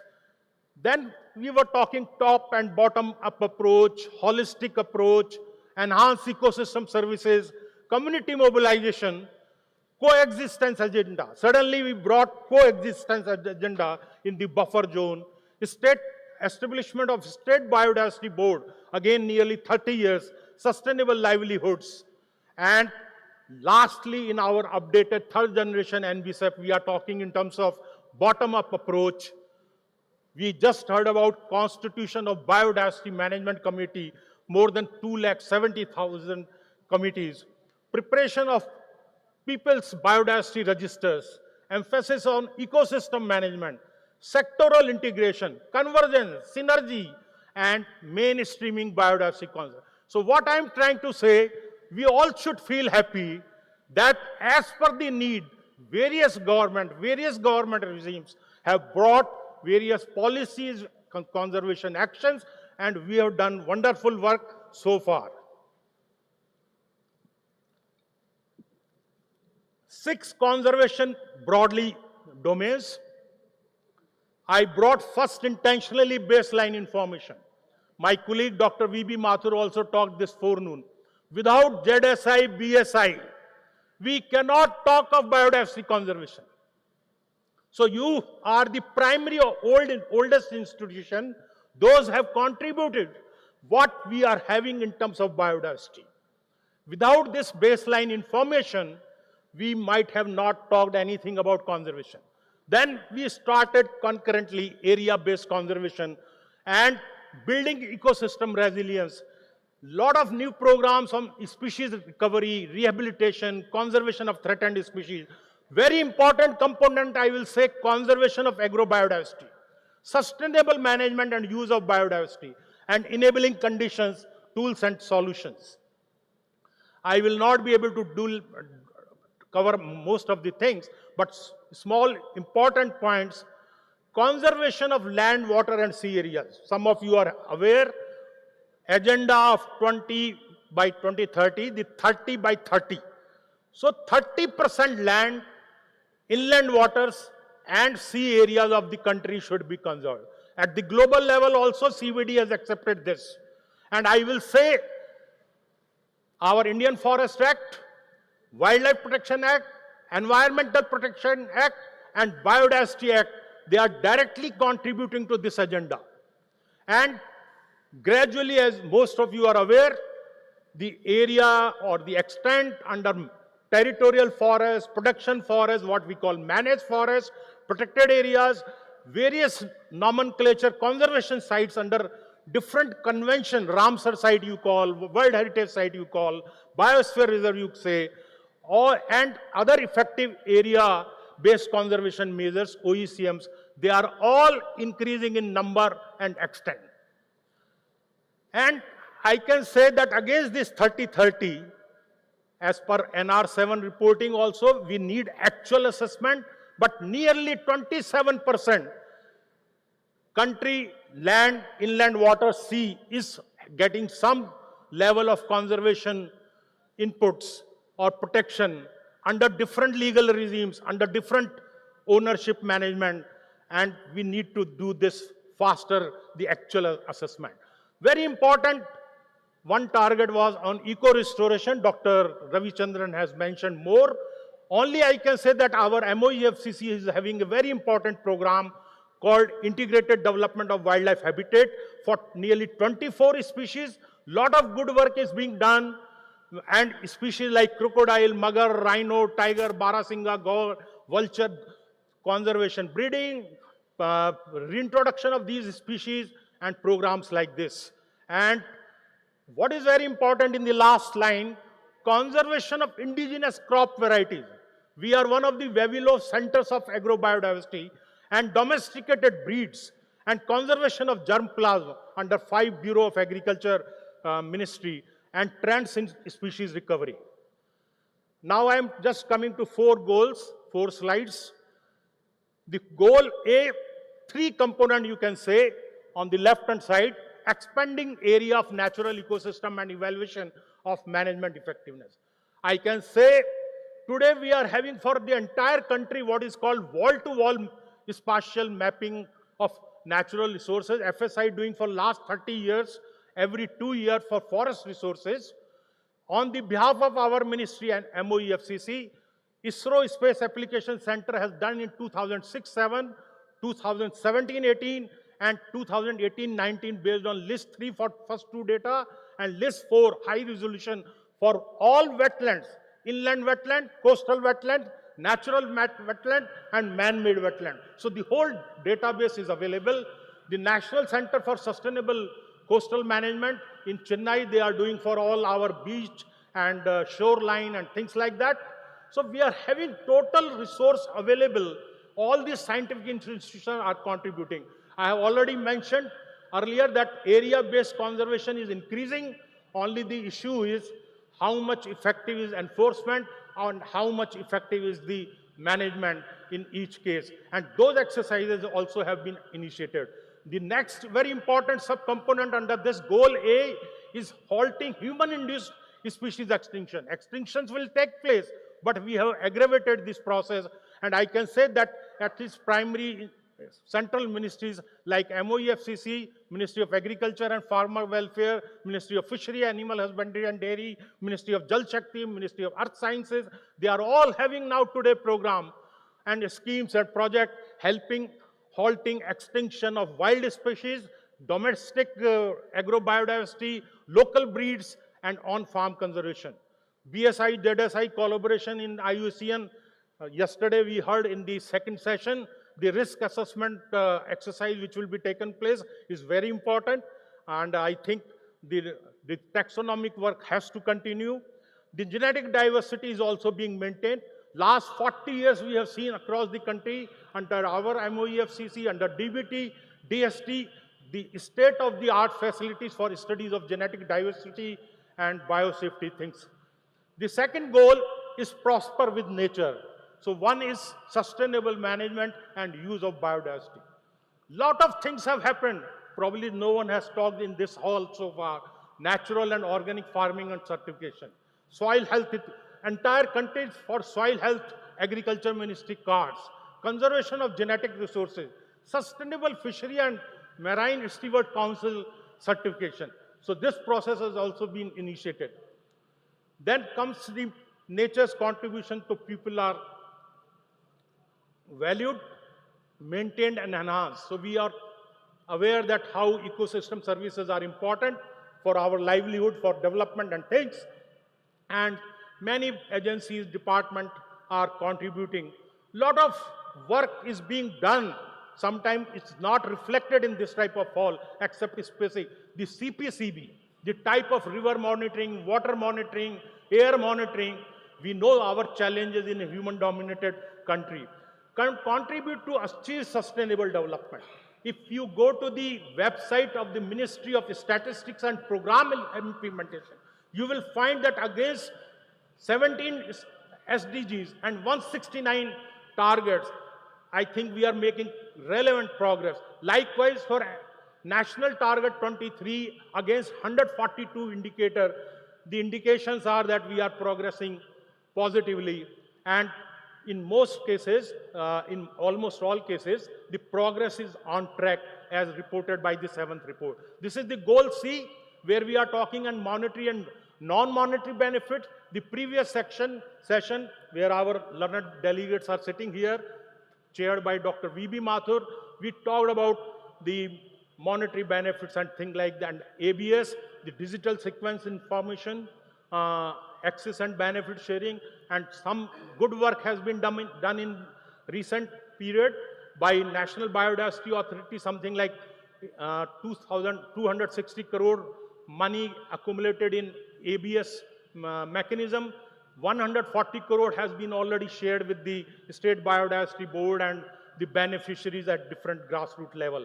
The protection of traditional knowledge, several Forest Right Acts, PESA, Biological Diversity Act, PPFRA, all these are contributing. The goal 4, goal D, invest and collaborate. ZSI, BSI, WII, IFM, entire MOEFCC, the ministry is contributing in terms of research, capacity, communication, education, and things like that. And we also heard this morning about biodiversity financing, biodiversity finance gap, and things like that. This is my last slide, madam. Challenges and the way forward. We are still having problems related to small and overburdened PAs. We are having issues with overexploitation of some species, inadequate management, risk to many species. Developmental project. My whole life in WI was conservation, conservation, conservation. Last 2 years of my life in WII, before retirement, it was all development, development, development. Any developmental project file will land in WI because it is near to forest, it is near to national park or sanctuary. So developmental project and habitat fragmentation, declining corridors, climate change monitoring. So KMGBF as well as our India updated NBSAP said we have to adopt the whole of society, whole of government approach, and I think we might have not achieved this without this, but more effective actions are required. Effective management of protected areas, expansion of OECM, bottom-up approach. We are talking about how effective we make this bottom-up approach, capacity of State Biodiversity Board, BMCs, EDCs, eco-development communities, and very important, in our NBSAP, we adopted 142 biodiversity monitoring indicator. And we may be having data, information, concerned ministry. This also you should know. If you have to collect data for 142 biodiversity monitoring indicator, it comes through 33 central ministry. It is not only our MOEFCC, and maybe 150 national level agencies and state forest department and other. So monitoring is very important. Thank you very much. Thank you, sir, for your informative talk on the policies and the conservation approaches and these challenges. Then the third speaker of the session is Dr. Pradeep Sarmokada, IFS, Member Secretary, Goa Biodiversity Board, on the topic Policy Paper to Forest Floor, Implementation Gaps.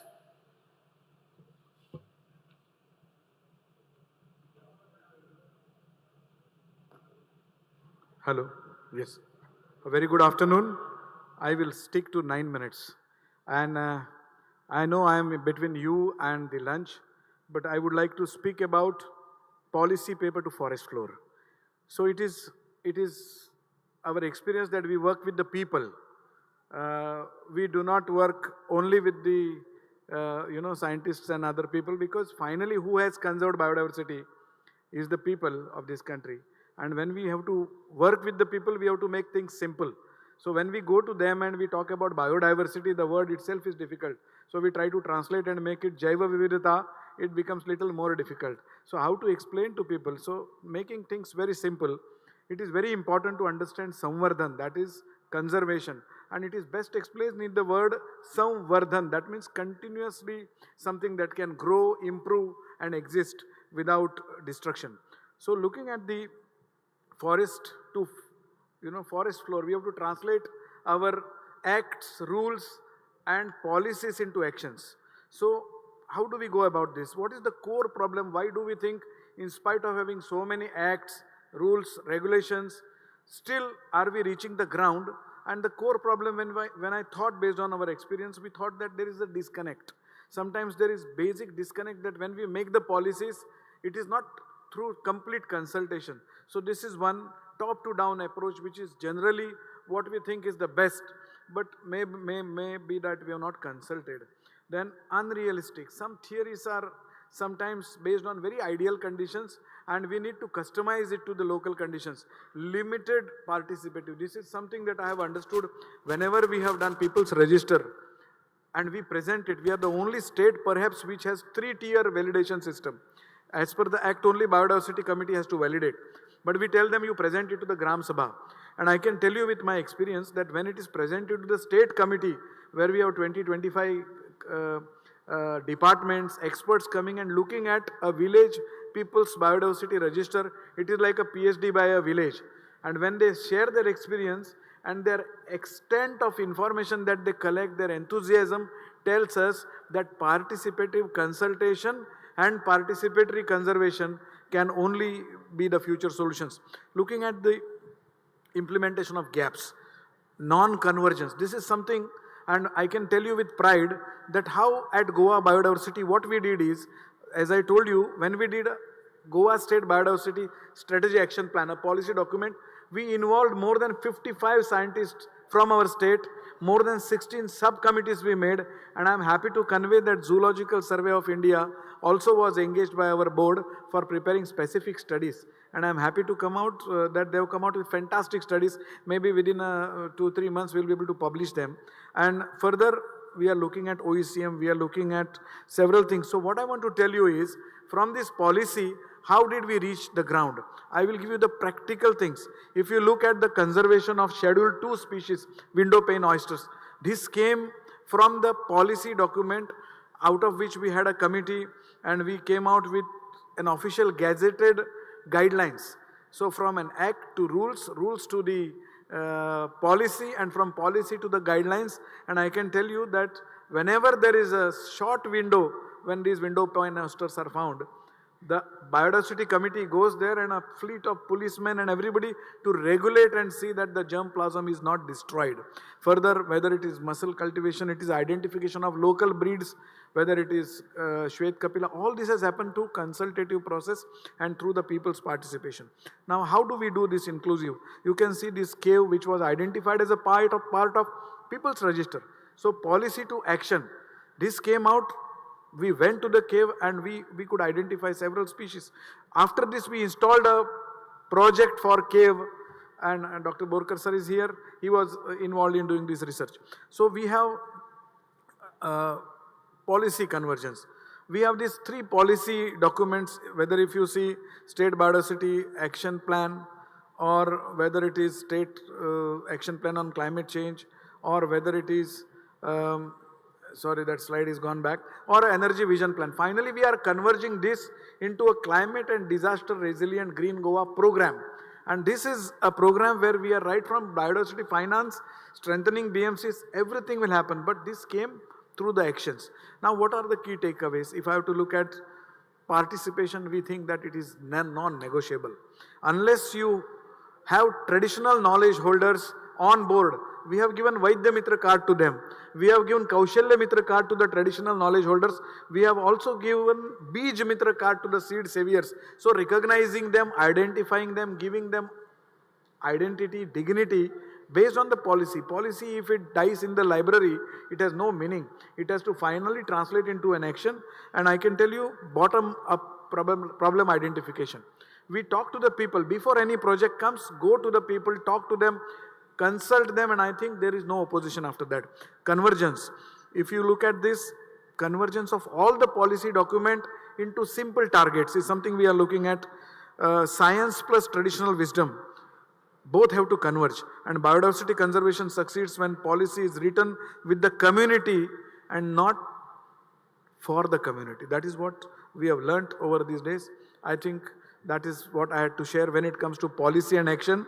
There is a lot that it takes half an hour for us to tell what we are doing, but that's not the purpose. Here we are looking at the action, and if our acts, rules, guidelines, policies, and then the real programs, they are in line with the people's expectations, participation, I think we can achieve a greater success. I am thankful to ZSI for inviting me here, and looking forward for a longer participation in our future programs with ZSI, especially making Natural History Museum for Goa would be something that, madam, we are looking at. We have already spoken to your western zone, and I would be looking for a greater collaboration. Thank you very much. Thank you, sir, for your informative talk on the implementation gaps of various policies. Then next I am inviting Dr. Bivash Pandey, Scientist G, Wildlife Institute of India, Dehradun, to talk on the topic, protected area networks, are they enough?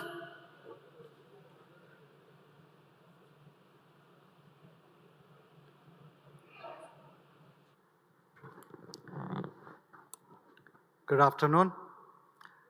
At the outset, I thank Dr. Banerjee, Director ZSI, and Dr. Raghunath for inviting me to talk here. And I promise all of you I'll be short and sweet. How can it not be sweet when you are in sweet Bengal? You better be sweet. So, if you look at the history of protected areas in India, it's nothing new. It's very old. Ever since we started exploiting our natural resources, we started protecting our natural resources too.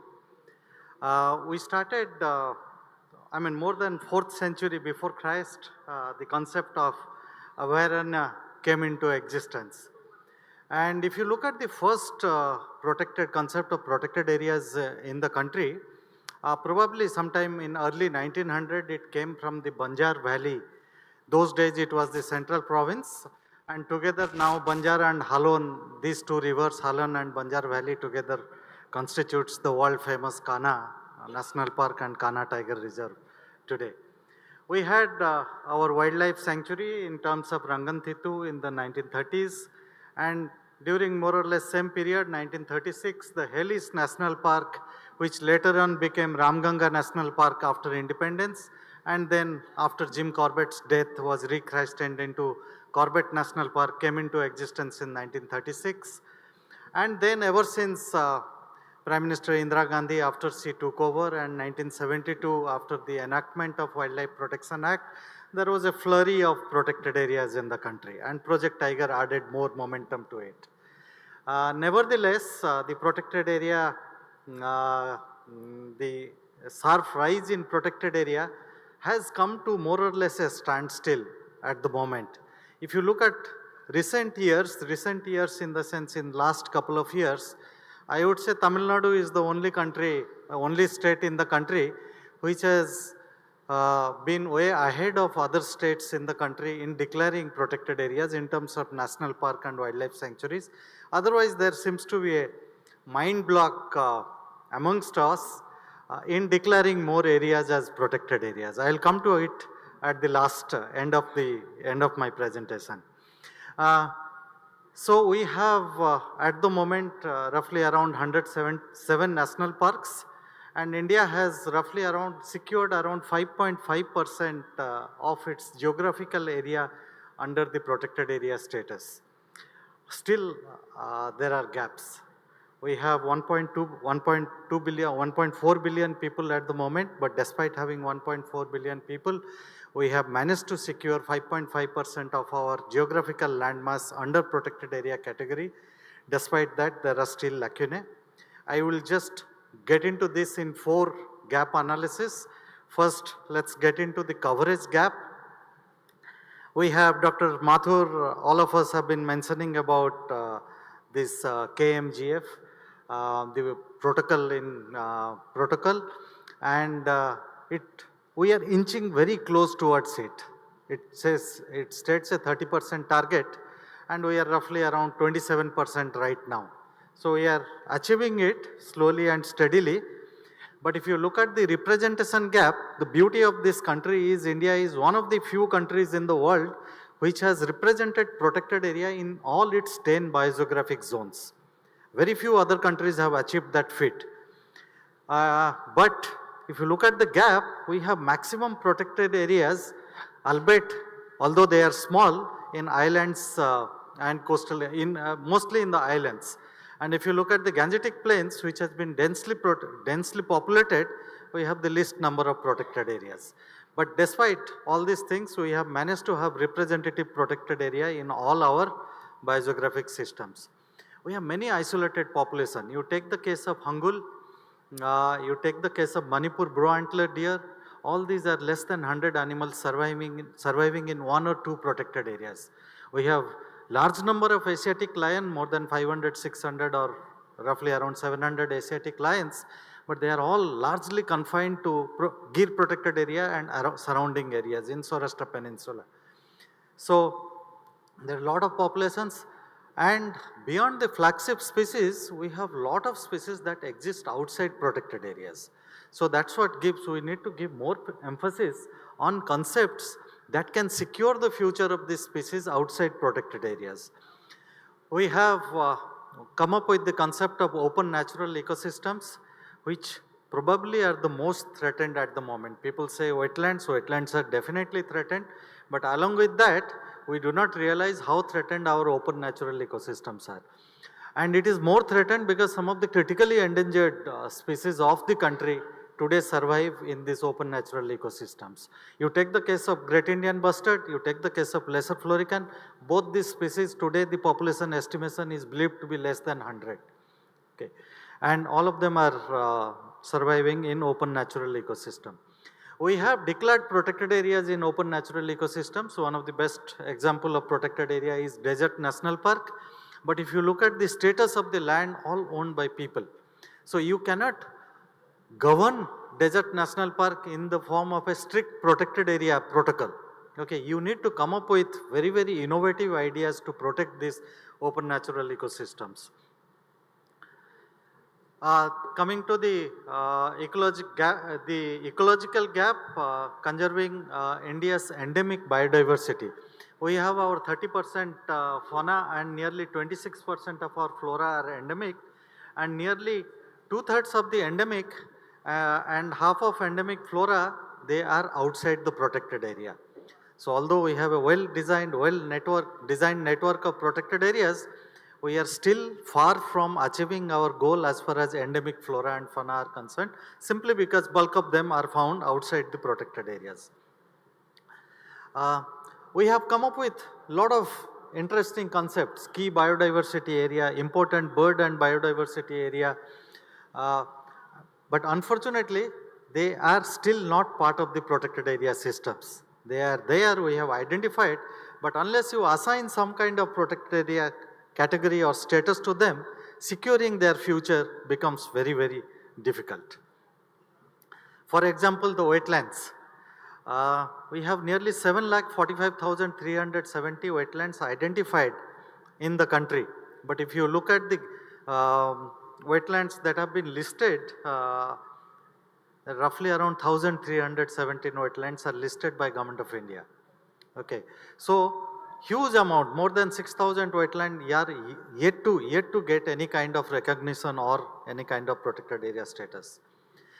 Similar is the case of sacred groups. We have around 13,700 sacred groups documented in the country, but only less than 13,720 sacred groups documented, but if you look at there, more than 1 lakh sacred group exist. We still do not have proper documentation of sacred groups across the country. We are coming up with ideas of biodiversity heritage sites. Some of the states have designated, including this very state of West Bengal has maximum biodiversity heritage sites. But if you look carefully into other states, we have a great potential of identifying these biodiversity heritage sites and bringing them under protected category. So, looking into the management gaps, although we have designated our protected areas, if you look at the size of our protected area, they are extremely small. Average size of protected area in India is roughly around 100 square kilometer, which is not enough to protect the target species that we are trying to do. Not only size, if you look at the shape, many of our protected areas suffer from an acute pressure of area to perimeter ratio. Okay, so they are not like this where the area to perimeter ratio is very low, they are rather like this, increasing the interface of animals with people and people with animals. So that's one of the major problem that we are facing. The other area where we can improve our protected area concept is transboundary protected areas. Transboundary landscape, whether instead of increasing the size of the protected area, if we collaborate with the neighboring countries, which we are doing, but we are yet to declare any transboundary protected area so far.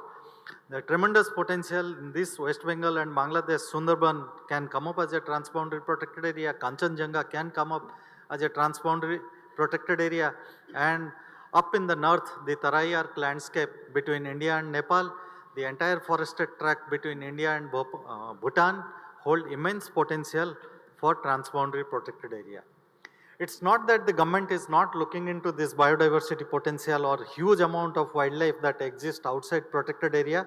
We have come up with the concept of tigers outside tiger reserve, and it's working. It has started working very well. If you look at nearly 35 to 40% of our tiger population is outside protected areas. There are some of the forest divisions like Ramnagar Forest Division on the outskirts of Corbett Tiger Reserve holds nearly 100 tigers. If you look at many of the tiger reserves in the country do not have 50 plus tigers, and one forest division alone. You go to the central India in the eastern Vidarbha landscape, the Brahmapuri Forest Division holds more number of tiger than the Tadava Andhari Tiger Reserve.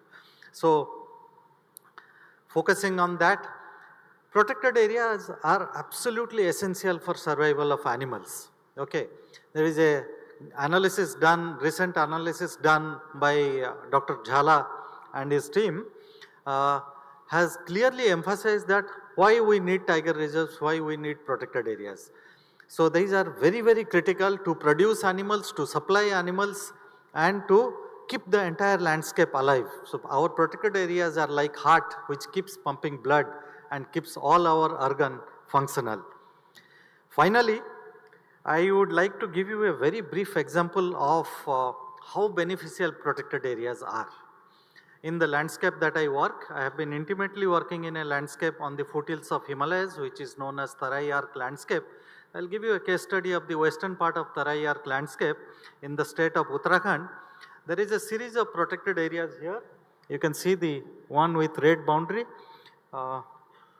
The one here starts on the westernmost part of the protected area is called Kalesar National Park and Wildlife Sanctuary, and adjoining it there is a Serjang National Park in Himachal Pradesh and Haryana. After that we have the Rajaji Tiger Reserve, then we have Corbett Tiger Reserve, and then we have Nandor Wildlife Sanctuary. And these are flanked by 3 snow-fed rivers. These are Yamuna, Ganga and Sarada. And just below these protected areas are the agriculture fields of Uttarakhand. Not that in the hills also we practice agriculture, but the bulk of the major mass production of agriculture produce, that is wheat and sugarcane, is produced in these yellow areas along the foothills of Himalayas in the state of Uttarakhand. And these three snow-fed rivers that I told you, Ganga, Yamuna and Sarada, not even a drop of water goes in irrigating these agriculture fields on the foothills of Himalayas. All this water, the entire water of Yamuna goes to the state of Haryana.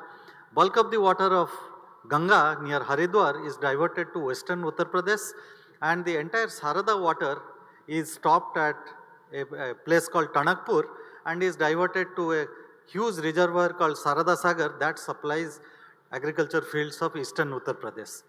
And if you look at the agriculture fields, the irrigation in the agriculture fields, these are all done by the rivers that are either originating the habitat that we are protecting for tigers and elephants, or the rivers that these tiger and elephant habitats that form the major catchment of these areas.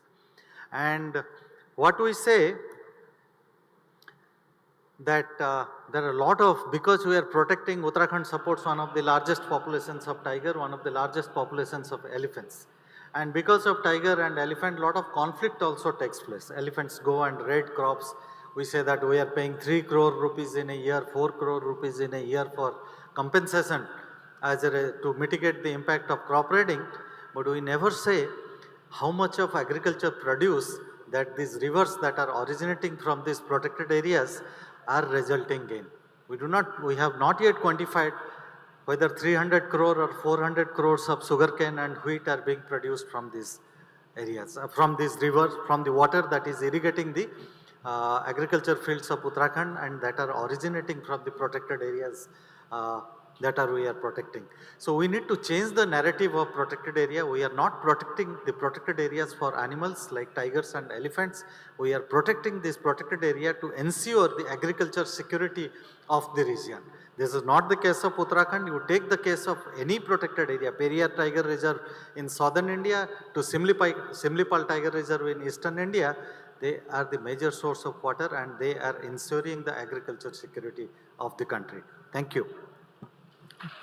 Thank you, sir, for your informative talk on various protected areas and the status of biodiversity in this area. Then the last speaker of the session is Mr. Agni Mitra, IFS, Conservator of Forest, the Government of Mizoram. The topic is on human-wildlife conflict, management and ground realities.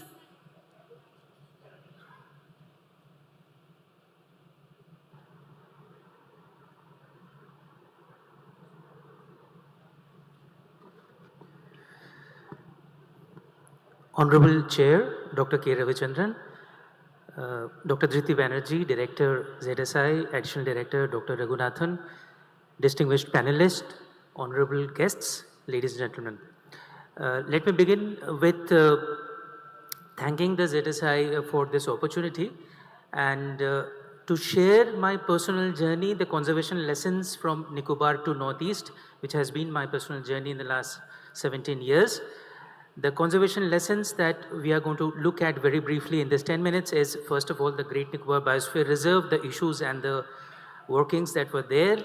Then when I was in the Wildlife Crime Control Bureau, the experiences from Battleground Kaziranga and other poaching and anti-poaching measures we had, the community reserves of Nagaland, the hunting festivals we had in this state of Bengal, and then as Field Director Dampa Tiger Reserve in Mizoram, what we had and the lessons that we can conclude from these.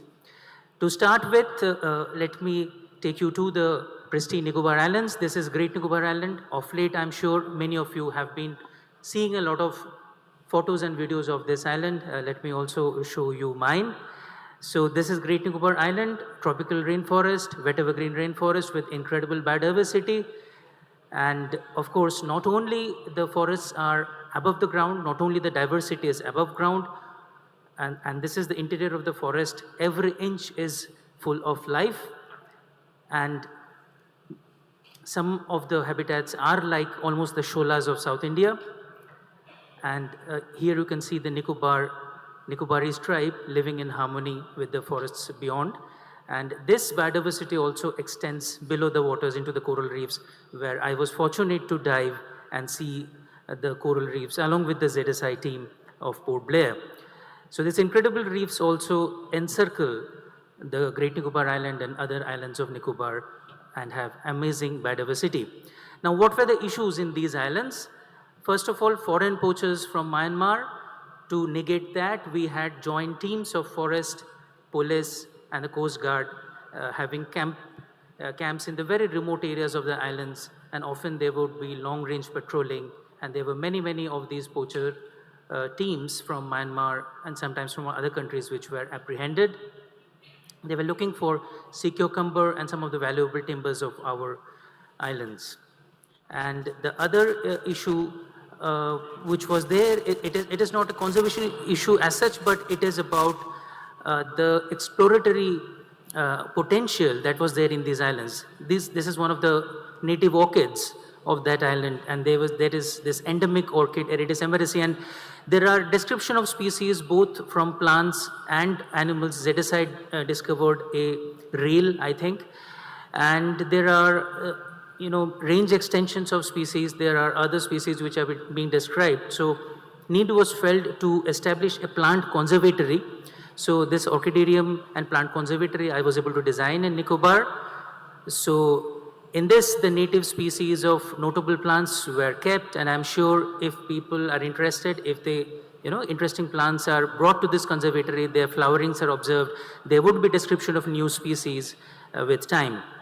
And the person you see here is a Nicobarese. He was trained with the basic care of these plants, and some of the ornamental orchids were also there for enhanced visitor experience. So the purpose to train the native persons and the local persons there was that it should continue, it should not, the care of the plants and the setup should not perish along with transfer of officers. So from Nicobar, now let's move on to the Wildlife Crime Control Bureau. And if we talk of Northeast, the main battleground of wildlife crime is Kaziranga. However, in the last about 4 years now, Assam is more or less projecting 0 rhino deaths because of poaching and 0 tiger deaths also for the last 3 years. And how was it possible that from a high of the 2014, where 27 rhinos were poached in a year, continuously and gradually the number of rhinos poached got decreased to 17, 18, to 6, 7, and to 2 and 3, and then to 0. I was fortunate to witness this. I had joined the Wildlife Crime Control Bureau in 2016. The credit entirely goes to the Assam Forest Department because of their political will.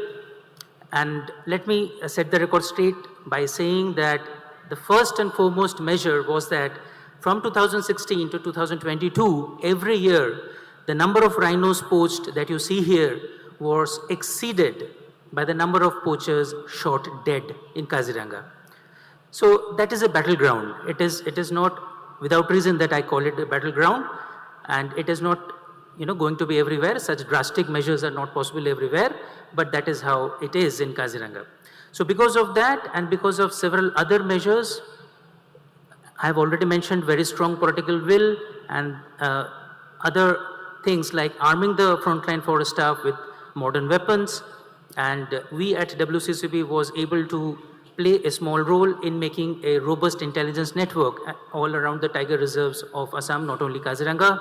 Beyond that, the community was sensitized enough, and in many cases, the groups of people assembling with arms. So before the poaching happens, when they have assembled with arms, in 3 or 4 of occasions, they were nabbed and arrested and in that stage, so before the poaching happened. So I consider it the highest form of intelligence, and some of our team members were so good that we were able to achieve that. So that intelligence network and community fencing was helpful. And of course, we tried our best along with other enforcement agencies in the region, the border guarding agencies in the region like Assam Rifles, BSF, then SSB, etc., so that the smuggling networks are disrupted.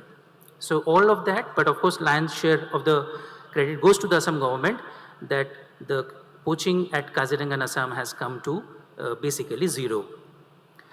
Another thing to mention here is that although the largest number of people are the indigenous people who are involved in this kind of crime, and there are very few middlemen and only 1 or 2 smuggling cartel heads, but the economic dimension is reversed, which means that the lion's share of wealth is made by the smuggling cartels, where some profit is being made by the middlemen, but the local people who risk their lives, who get shot, only has some supplementation of income. Now, coming to Nagaland, you are aware of these new protected area categories: conservation reserve on government land and community reserve on community or private lands. So they should be adjacent to PAs and managed by locals and forest department together.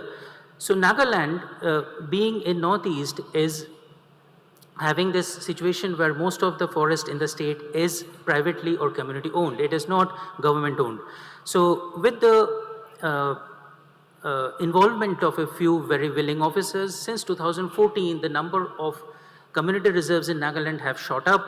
They kept on growing. The areas under the community reserves have kept on growing. And as on 2025, I'm told that in Nagaland, we have 211 community reserves, which has an area of 11147.85 square kilometer, while the actual protected area network under National Park and Wildlife Sanctuaries in Nagaland is only 241 square kilometers.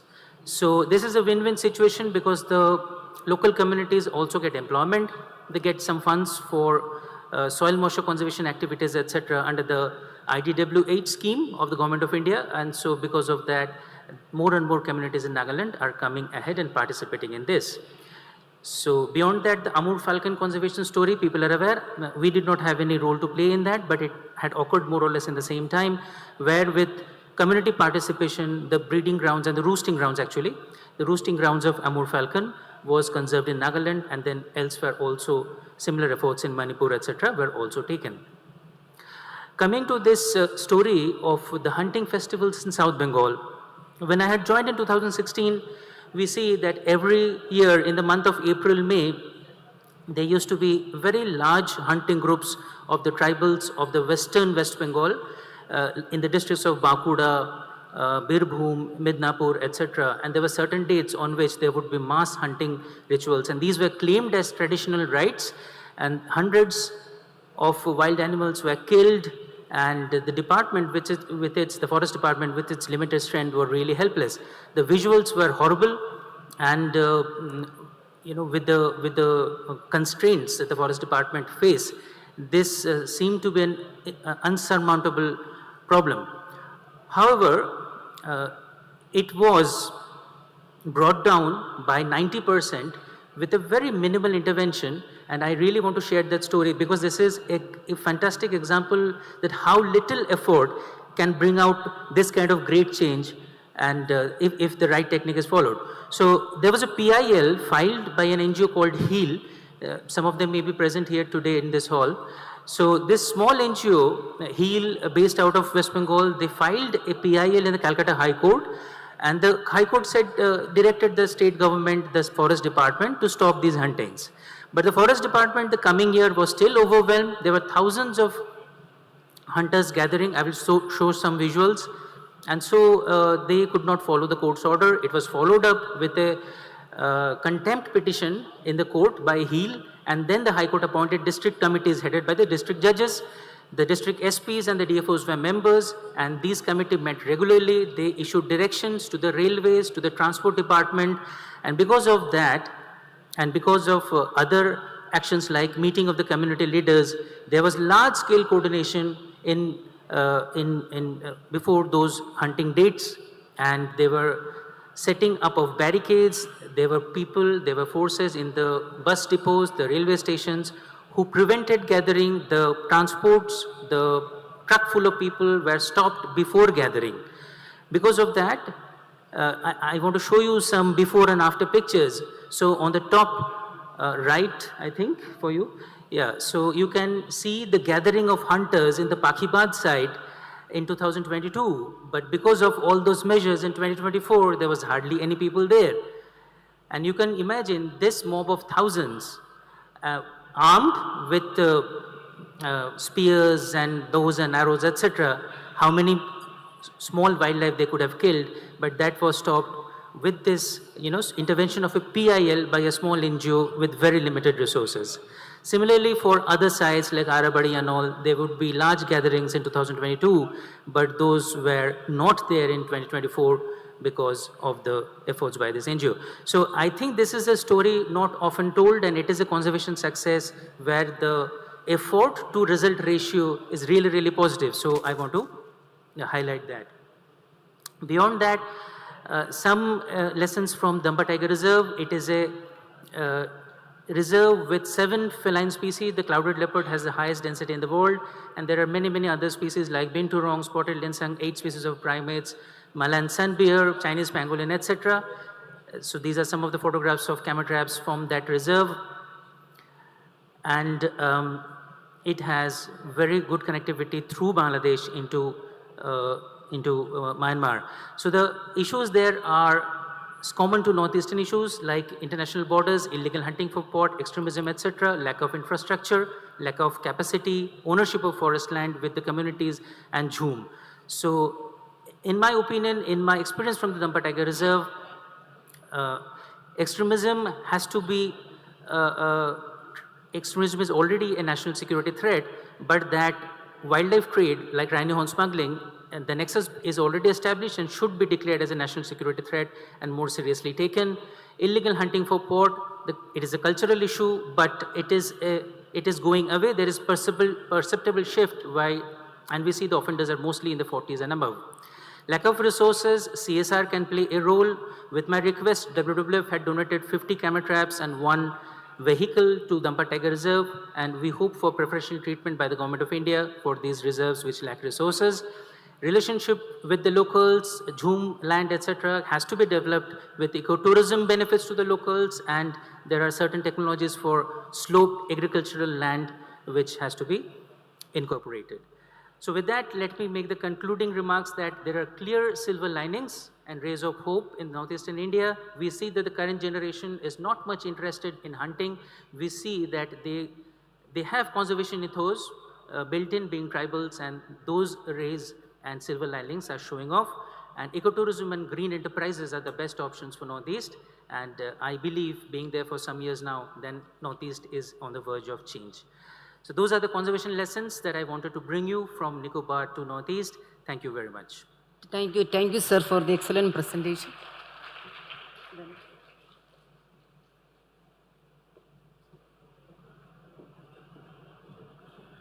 Thank you so much for all the panelists who made a wonderful presentation. There is no summing up over here, already Minister landed.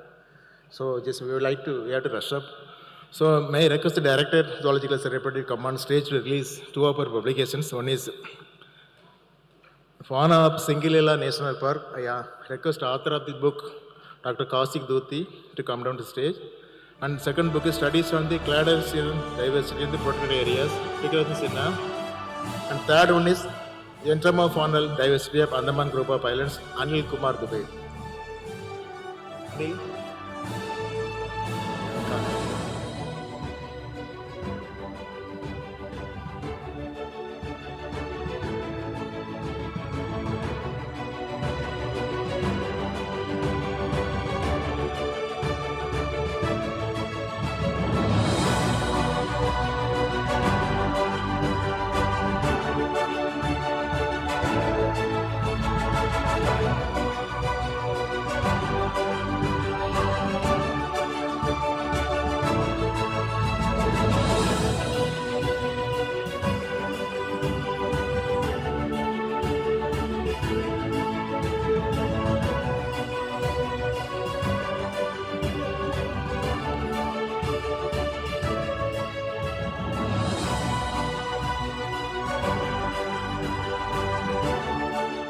Now I request the Director to felicitate the Chair of the session, Dr. K. Ravichandran, Director, Indian Institute of Forest Management, Bhopal.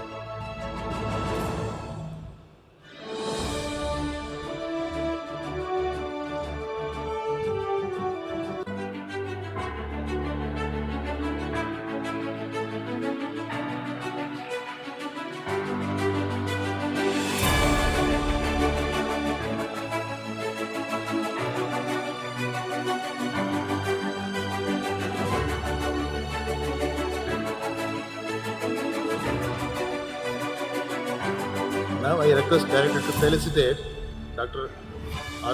P.K. Mathur, retired scientist G, Wildlife Institute of India, Dehradun. Dr. B.K. Mathur.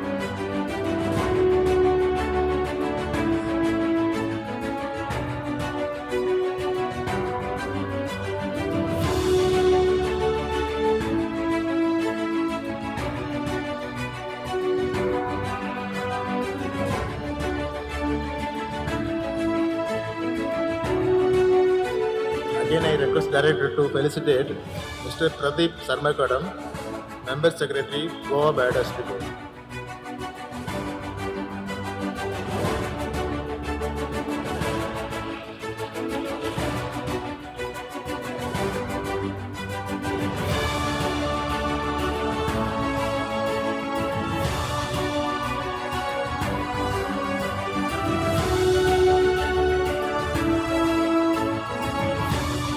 I request Director to felicitate Dr. Bivas Pandav, Scientist G, Wildlife Institute of India, Dehradun.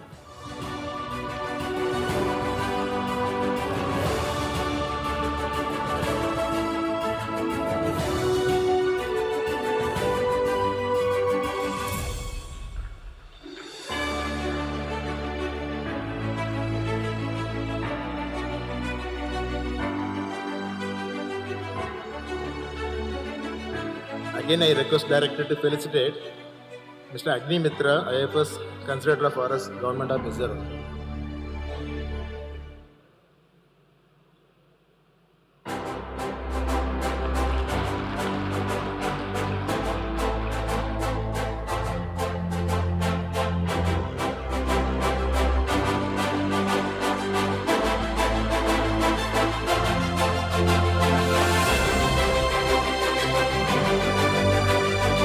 I request Director to felicitate Moderator of the session, Dr.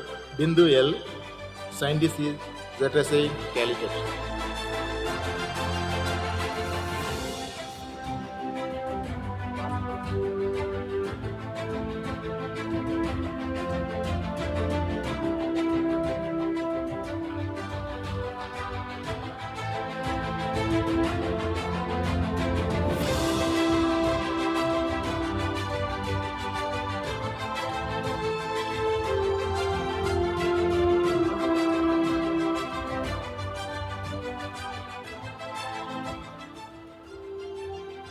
Thank you so much, Director and panelist of the session.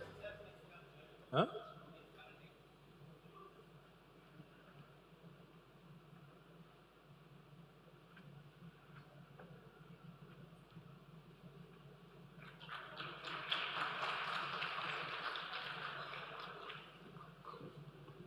Before breaking for lunch, I may request the Vice Chancellor of Satyabama University, please come on stage.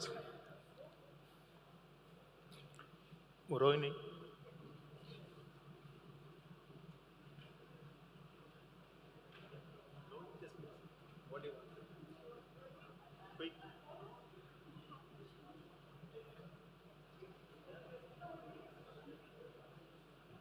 Wait, would like to speak?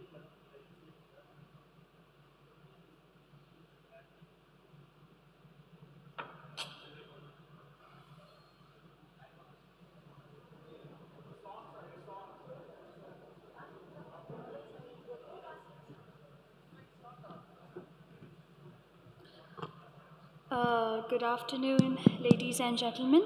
Today we have a special felicitation. I would like to invite Dr. Sheila Rani, Vice Chancellor of Satyabama Institute of Sciences and Technology, Chennai, who expressed this as her wish to come on stage to felicitate the Director of ZSI, Dr. Dhriti Banerjee. Good noon to all. As a Vice Chancellor of Satyabama University, Chennai, at the outset I thank ZSI for giving us a chance to be here for this summit 2026, and as well, in fact, it was a one-year dream for us to sign and exchange this MOU with ZSI as an academic institution with ZSI, and we being involved in a lot of research activities. We wanted to be a part into the ZSI and show our capabilities onto the research side. Thanks for making our dreams to come true today in this platform. And thanks to the director and the additional director for giving us this chance of signing this MOU. And having given this opportunity, I would like to express that we have established a national facility for coastal and marine research. The national tag, ours is a deemed university, and this national tag has come from the Ministry of Earth Sciences. In fact, this national tag, the technical support that is being given by the research organizations of the Ministry of Earth Sciences, very specifically the National Institute of Ocean Technology, and as well the guidance and technical support being given by the National Coastal Research of the Ministry of Earth Sciences, we were able to establish a wonderful infrastructure, and that's the reason we have got this national tag. And in fact, with the expertise that is being available with our researchers in the university, we are able to flourish well. And having looked into this at the national level, the infrastructure and the expertise that is available, now that is also one of the reasons for having signed this MOU with ZSI. Thanks to once again to the director and the additional director for having given us this chance. And I am extending the opportunity for all the researchers over here who have come for this summit to please explore the facilities that are available with Satyabama University on the research side, since we are having a wonderful infrastructure that is available in the website also. Thank you. Thank you so much. Thank you.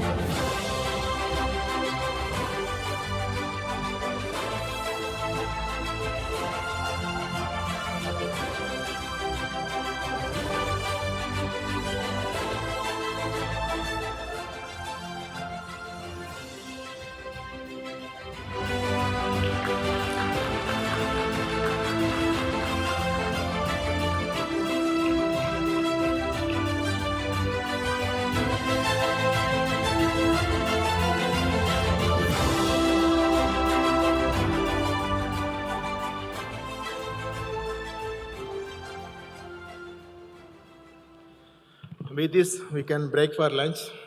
Is it possible to come back within half an hour? Please cooperate us so that we can continue the rest of the session also on, as per time.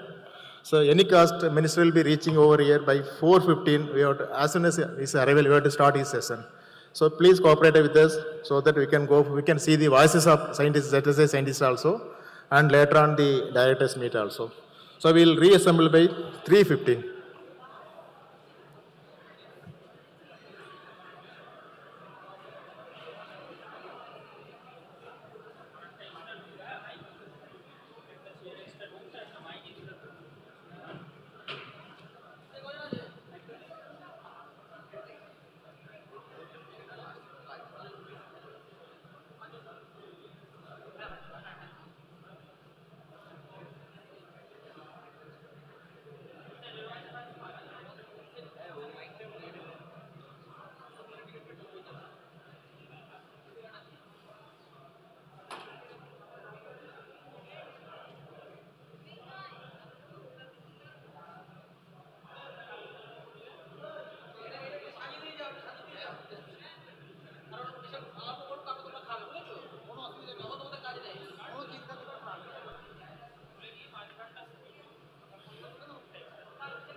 এই তো এদিকটা ফাঁকা তো।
Hello, check, check, check.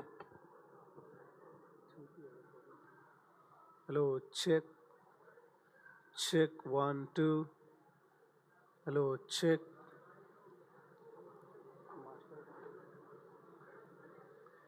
Hello, check, check, 1, 2, check. Hello, check, check, 1, 2.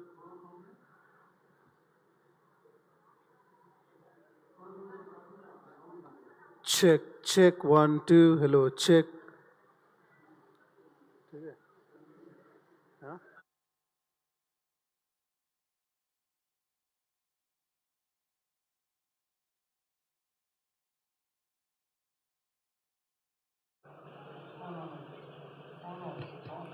On. Good noon, folks. It's humble announcement for PhD awardees to take the seat to the left side of this hall, where the dedicated placards had been raised. Thank you. सभी को नमस्कार. PhD उपाधि प्राप्तकर्ताओं को ये विनम्र अनुरोध है कि कृपया सभागार के बाईं ओर, जहां उनके निर्धारित सूचना पत्र रखा गया है, यानी कि प्लाकार्ड रखा गया है, आप वहां पे आसन ग्रहण करें. धन्यवाद.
Once again, it's a humble announcement for the PhD awardees to take their seat to the left side of this hall, where the dedicated placards had been raised. Thank you. सभी को नमस्कार. PhD उपाधि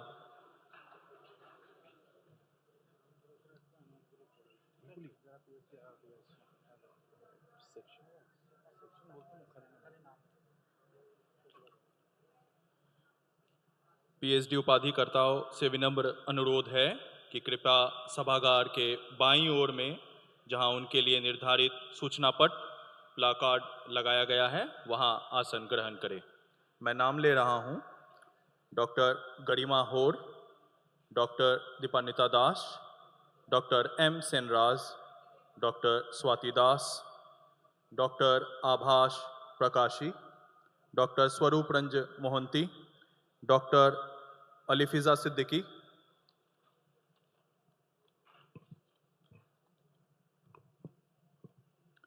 doctor Amira Sharif, doctor Vasant M, doctor Hemant Singh, doctor Vineet Kumar, doctor Sudipta Mandal, doctor Avantika Thapa, doctor Supriya दालुई,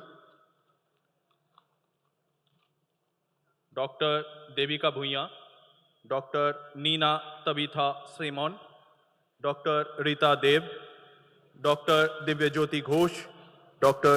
G. Ramesh, Dr. Sovik De, Dr. Ritam Datta, Dr. Sandeep Kumar Mahapatra, Dr. Sumriti Rekha Acharya, Dr. S.K. Rehnuma Sultana, Dr. Aishi Bhowal, Dr. G. Gokul Krishnan, Dr. R. Renuka, Dr. Udita Mandal। आप सभी से निवेदन है कि सभागार के बाईं ओर आप अपना आसन ग्रहण करें। धन्यवाद।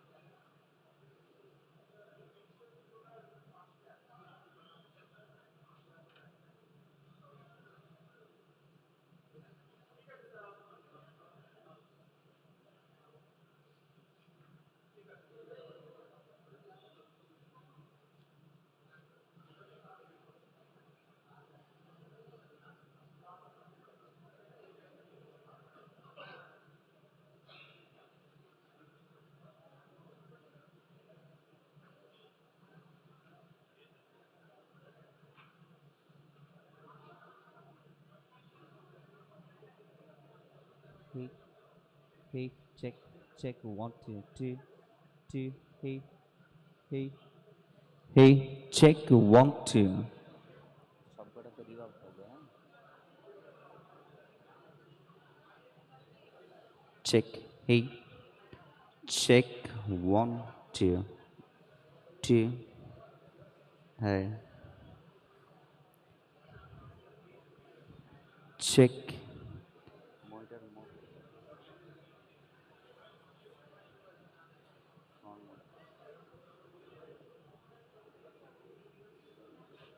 Hey, check, 1, 2, 2.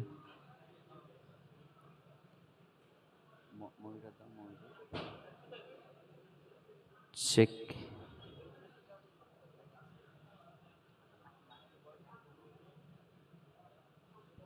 Hey, check, 1, 2, 2. Hey, check, check, 1, 2. ঠিক আছে। হ্যাঁ হ্যাঁ একটা দুটো তো দিন অন্তত। হ্যালো হ্যালো হ্যালো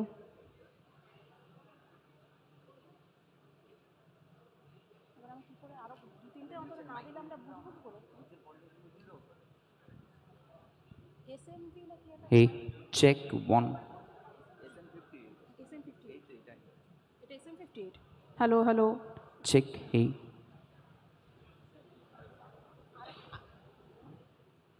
অন্তত আর আর একটা SM58। হ্যাঁ হ্যাঁ হ্যালো হ্যালো ওদেরকে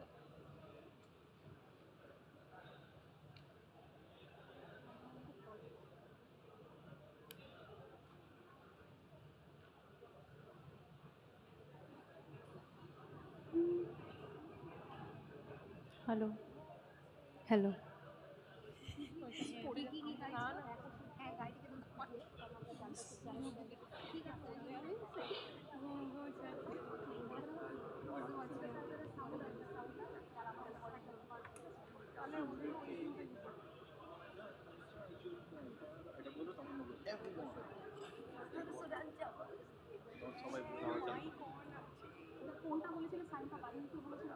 হ্যালো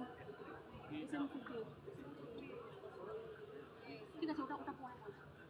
আচ্ছা লাইন দেওয়া আছে Check, hey. ওইটাতে লাইন দিতে হবে। Check, hey.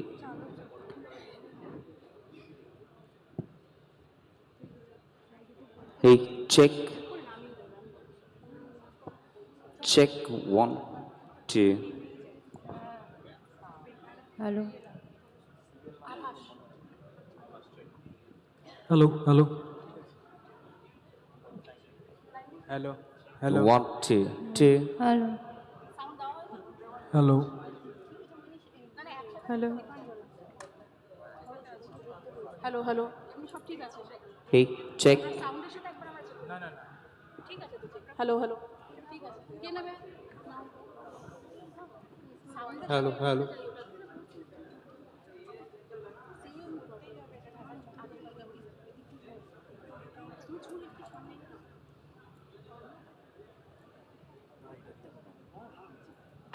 হ্যালো একটু শুধু দূর থেকে হ্যাঁ 1 2 চেক তাড়াতাড়ি দিন না দাদা আমরা 2 মিনিটে পুরো আমরা নিয়ে যাই আপনারা তো মুক্তি পাবেন আমরাও মুক্তি পাবো পারকাশনটাতে এক মিনিট টাইম লাগবে এমার্জেন্সি বললে তো হবে না আগে তো আমাদের আগে কেউ কিছু বলে এমার্জেন্সি আমরা তো ওখানে বলেছি আপনাদের তো এটাই আমাদের তো ম্যাপ বলেছে আমরা কি করব আমরা তো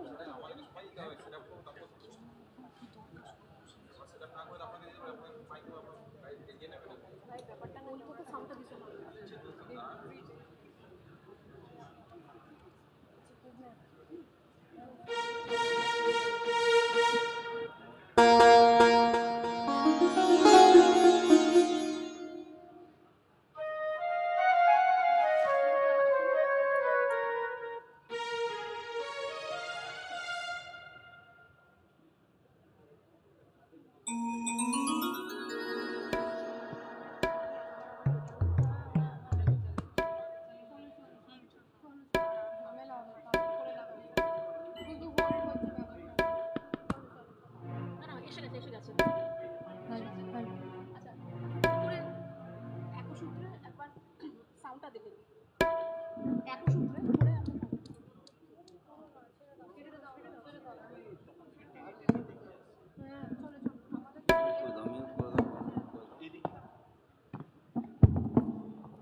Very good afternoon to everyone.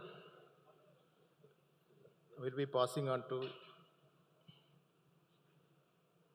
10th session of the day. It is Voices of Scientists, Voices of ZSA Scientists, 5 scientists and 5 stories. Scientists are the architects of modern civilization, and their voices are very critical to address the challenges of the humanity. According to UNESCO, throughout the world, 8.8 to 8.9 million researchers are there across the 172 countries. If you look at the budget that has been allotted for research and development across the globe, last year alone, 2.5 trillion US dollars for researchers. That much money has been given. If you look at this sex-wise scientist ratio, 67% of the scientists or researchers all across the world are males. 33% of the scientists and researchers all across the world are females or women, we can say that. If you look at the country wherein the number of scientists are more, about 24% of the scientists are from China. It means about 2.5 to 2.7 million scientists are there in China. Second position, United States of America, 1.5 to 1.7 million scientists or researchers are there in United States. Third position, Japan, 6,80,000 scientists are there in Japan. Fourth position, Germany, 5 lakh scientists are there in Germany. Fifth position, in South Korea, 4 lakh scientists are working in South Korea. India in 6th position, we have 3.5 to 4 lakh scientists or researchers, those who are in India. If you look at this scientist ratio per 10 lakh people, every 10 lakh population of the world, 1,100 scientists are there, every 10 lakh population of the world, you can say that. If you look at the contribution that has been given by the scientists all across the world, even though 8.9 million scientists those who are spread all across the world, the contribution which is made by the scientists that is used for the patent development, R&D, and also for the conservation and various aspects, only 2 million scientists. Even though 8.8 million scientists are available all across the world, only 2 million scientists are contributing very well towards the development of the nation, development of the world, and policy, and so on. If you look at our country, as I mentioned, 3.5 to 4 lakhs people are there in our country. But again, in terms of contribution from the scientists of our country, less than 50,000 scientists are contributing towards R&D and various aspects.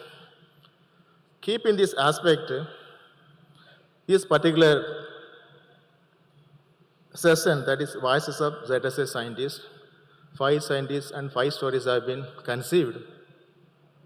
But scientists' voices are very much important, right? Our ZSA scientists before that started, I didn't let me finish.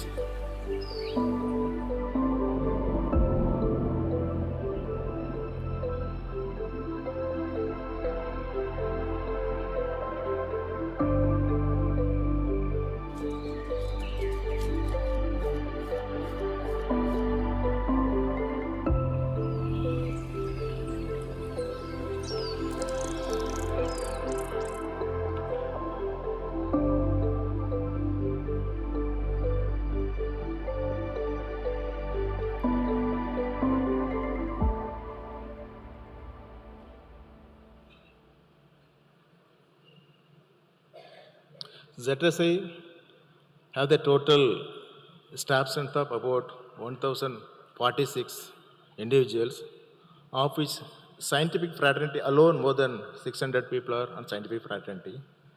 In order to keep this session, we given an open notice to all the scientists. Those who are interested, they can come and deliver their voices and they deliver their stories.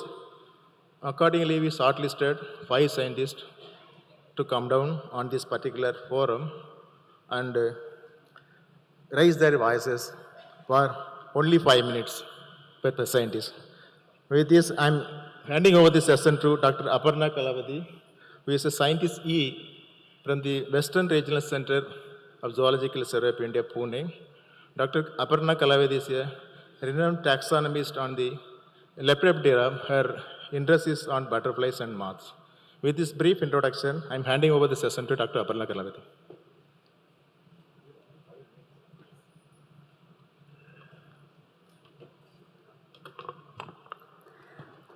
Thank you, sir.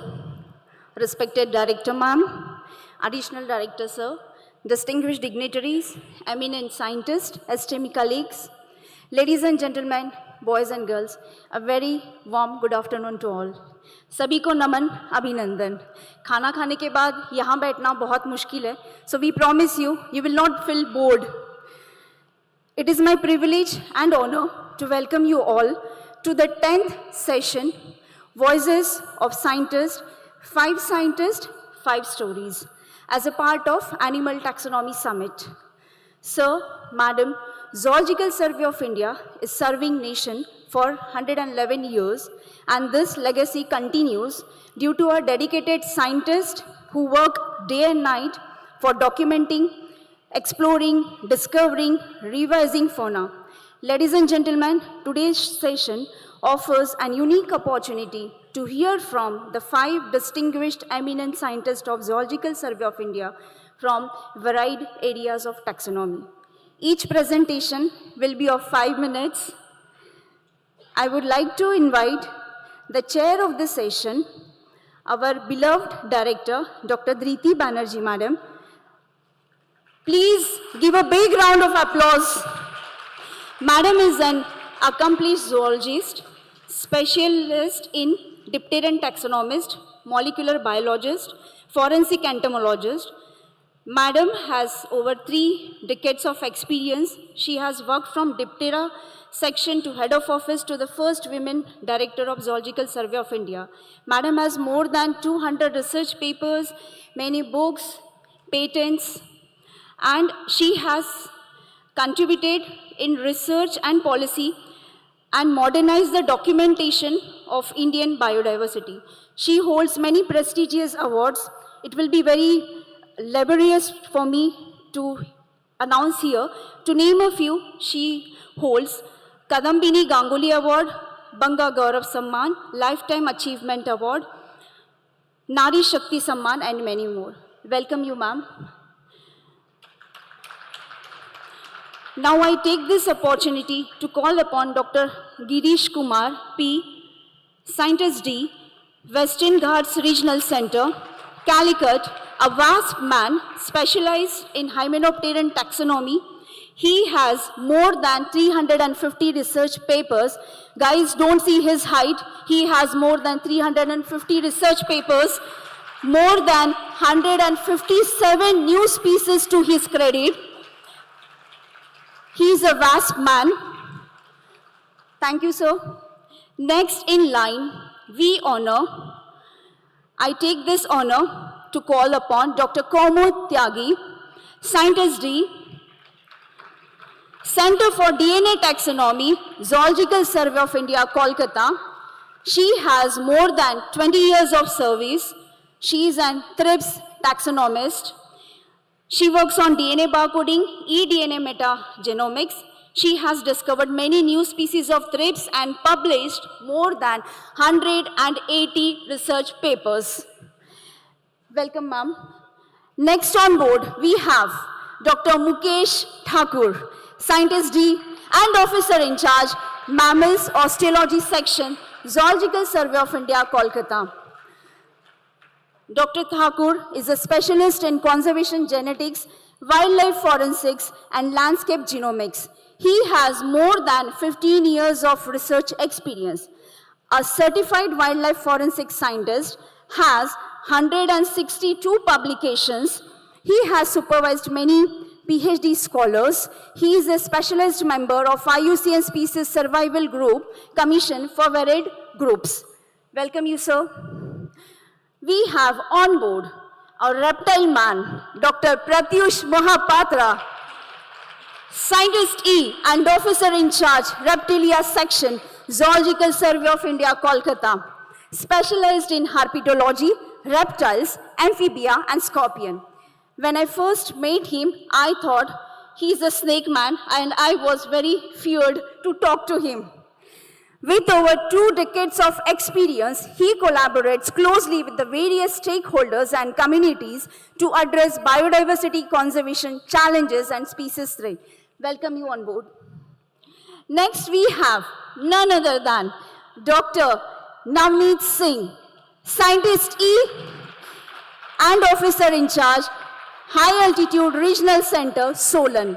He has more than 15 years of experience in Lepidoptera taxonomy and systematics. He has published 195 research papers, 200 new species, 1 new family, 1 new superfamily, 20 new genera, and many more. Singh is king. He is also a recipient of prestigious T. N. Ananthakrishnan Award. So, welcome you, sir. Sir, madam, every species has a story. As my officer in charge, Dr. Tripathi says, every species holds a story, and every taxonomist helps the world to read another page of that book. Many voices, one mission. Let the stage to Dr. Aparna to call over the first scientist. Thank you. Thank you, ma'am. Please give a big round of applause, ZSI. Thank you, ma'am. With her scintillating, contagious smile, mission, vision, we all are here. Thank you, ma'am. Now the stage is open. The floor is open for Dr. Pratyush Mohapatra, which is a very tough job for him to speak for 5 minutes. He will be speaking on from species discovery to conservation, future perspectives in Indian reptile research.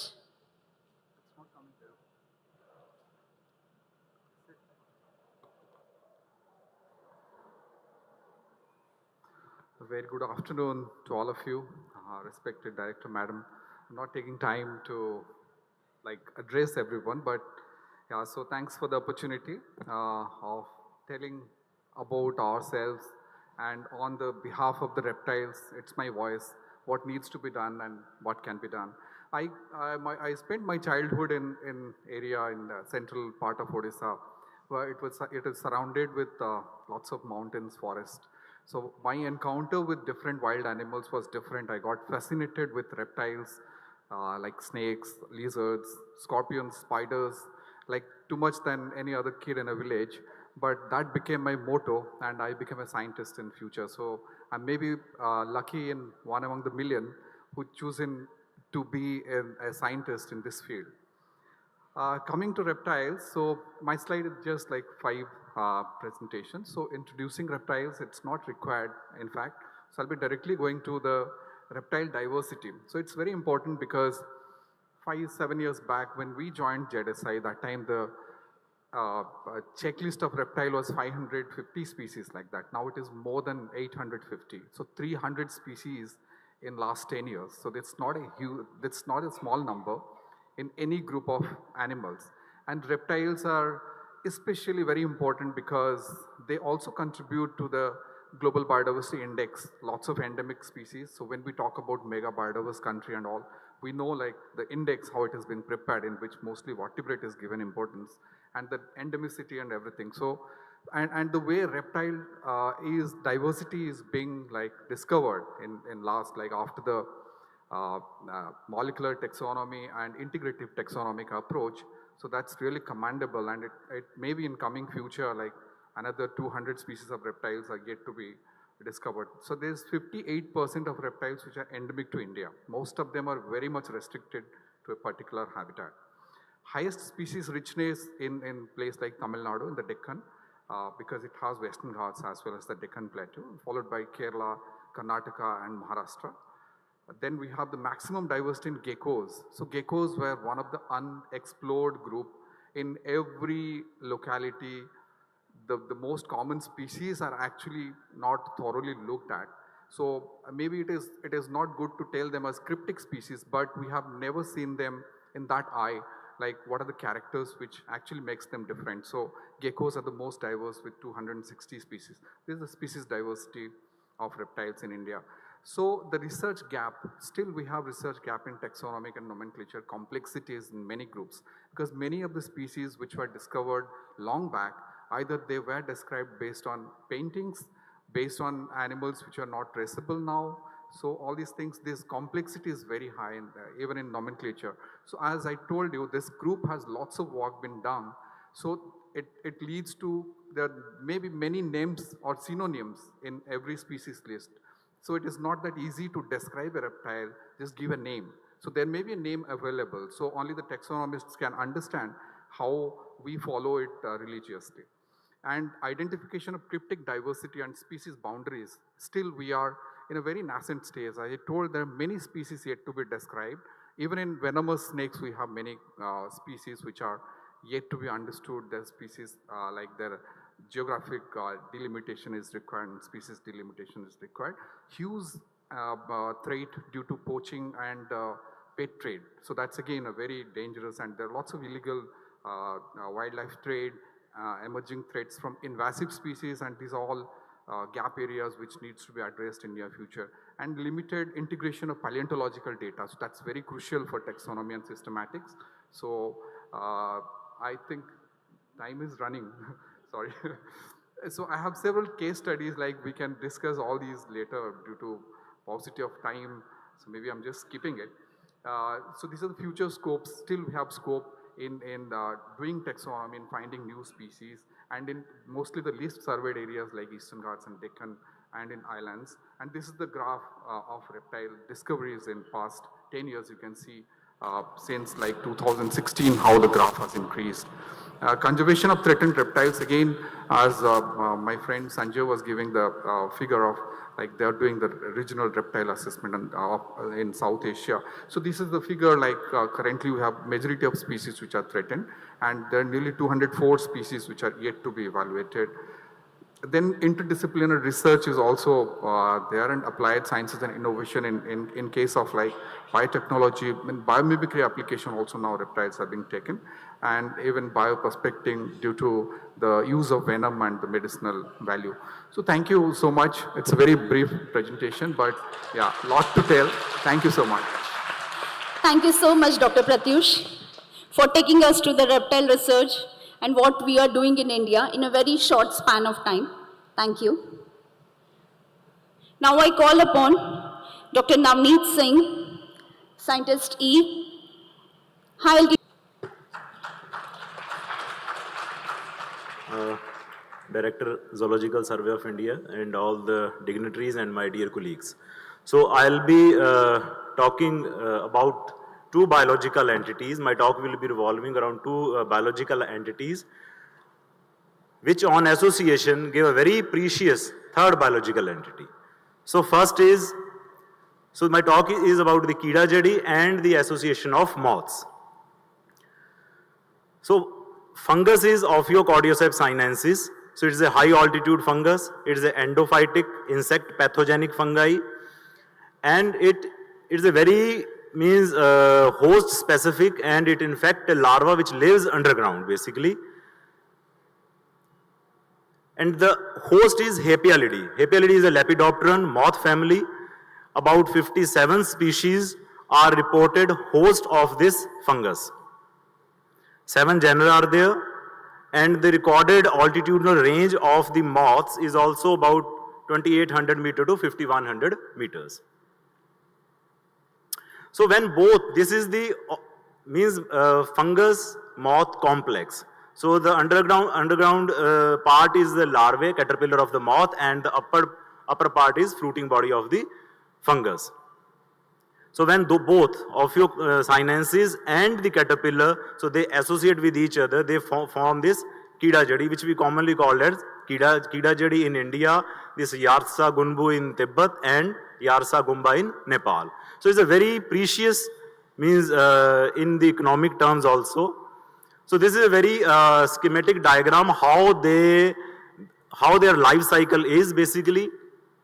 So after the spores discharge, so they transported to the leaves of the plant, their host plants, and from the plants they transport to the roots, and roots are eaten up by the caterpillar, and caterpillar got infected, and from there this fungus grows. So this is the details of the life cycle. I'll skip these. A very complicated life cycle, 4 to 5 years it takes for a moth to complete its life cycle. And 1 to 3 years after infection, when the caterpillar got infected, then it took 3 years to fully convert to the Kida Jadi. So it's a process of 5-6 years and very complicated process basically. So, but it's very important economically. So we know this complex about 1500 years ago. The people were aware of this. So about 1000 years later, means around 1500 AD in China. So people started using it as a traditional medicine. So this is the details which people are, for the things, people in China are using this Kida Jadi. This in Tibetan medicine also it is used. So various reported bioactives are there. This is very important. It got global recognition in 1993. Basically during the 1993 World Championship in athletics. So Chinese athletes used this product basically. And it proved to very energetic, and they got very medals and everything. At that time it got the global recognition. So if we talk about in value, in 2017, it was priced as 1,40,000 USD. At that time, gold was 45,000 USD per kilogram. Means it was 3 times than the price of gold by value, by currency. And in India also, it's about 15,000 USD from the wholesaler, and the further from the wholesaler to trader, it is about 25,000 per kg USD. I have quoted 3 studies basically. So in Munsiari district, about 81% of people are dependent upon this product. So during the summer times, so 81% of these few districts, they are dependent upon this. And another study in 2018, 32 villages. So this is it's a livelihood practices that there are going on. So 32 villages, they are dependent upon the extraction of this kida jadi. 32 villages, they extract kida jadi and they sell it to the traders. But at the same time, so there is sustainability is in risk basically. So they are vulnerable because high extraction, people are going there, people are making permanent structures there, so their habitat is damaging, so its population is declining basically. A very good study, madam, 2 minutes only. A very good study on the base of 2 decades and 4 countries based on these data, so it is continuously declining basically. And what is and in India, if we call, this is all about the outside country basically. In India, we don't know the host of this species. So whatever I told, the 57 species, they are all reported from the China. So in India, for the first time, ZSI taken this initiative and we started one pilot project to study the host species, means host moths. How many species are reported from India of this particular fungus, which can act as a host.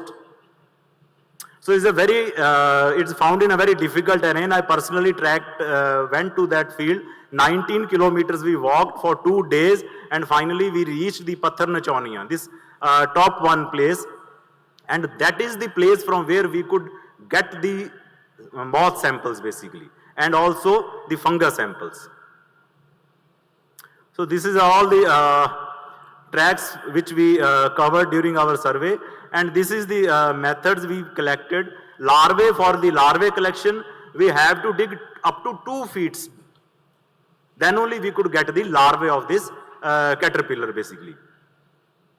So the good thing is that then we finally identified, we got 30 samples of the moths. For the first time in India, we could collect this sample and we could get 30 samples of moths, and all these 30 samples belong to 1 species, and that is the new species.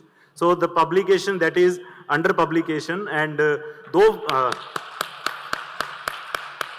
thank you.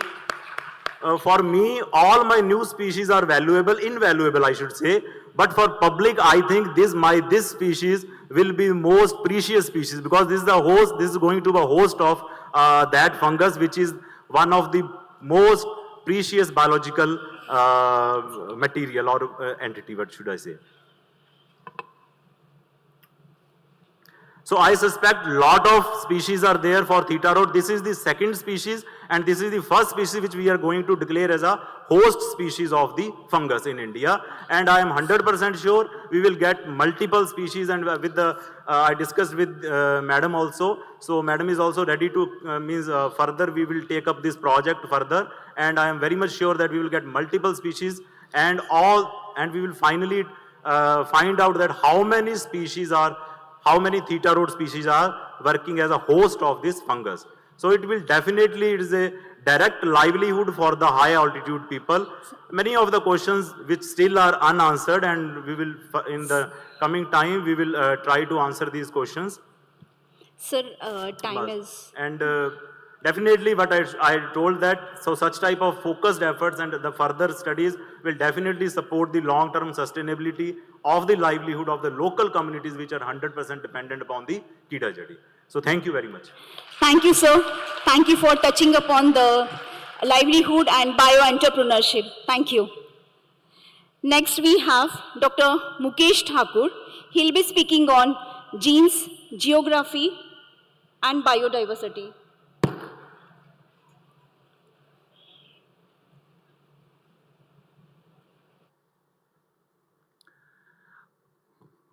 Good afternoon, one and all.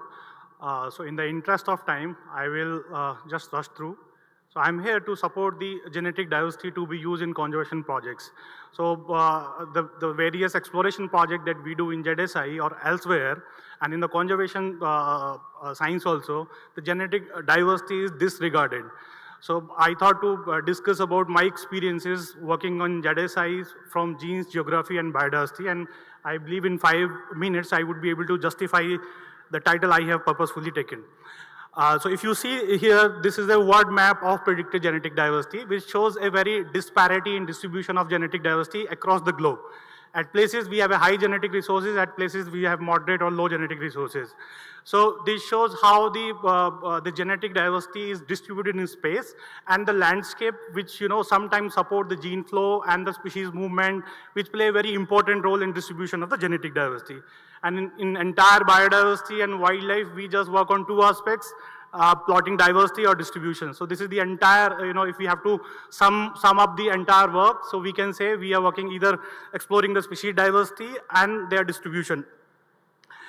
If you follow the map just below the Sela macaque photo, it is an interpolation of how the genetic divergence spread over the landscape ruggedness.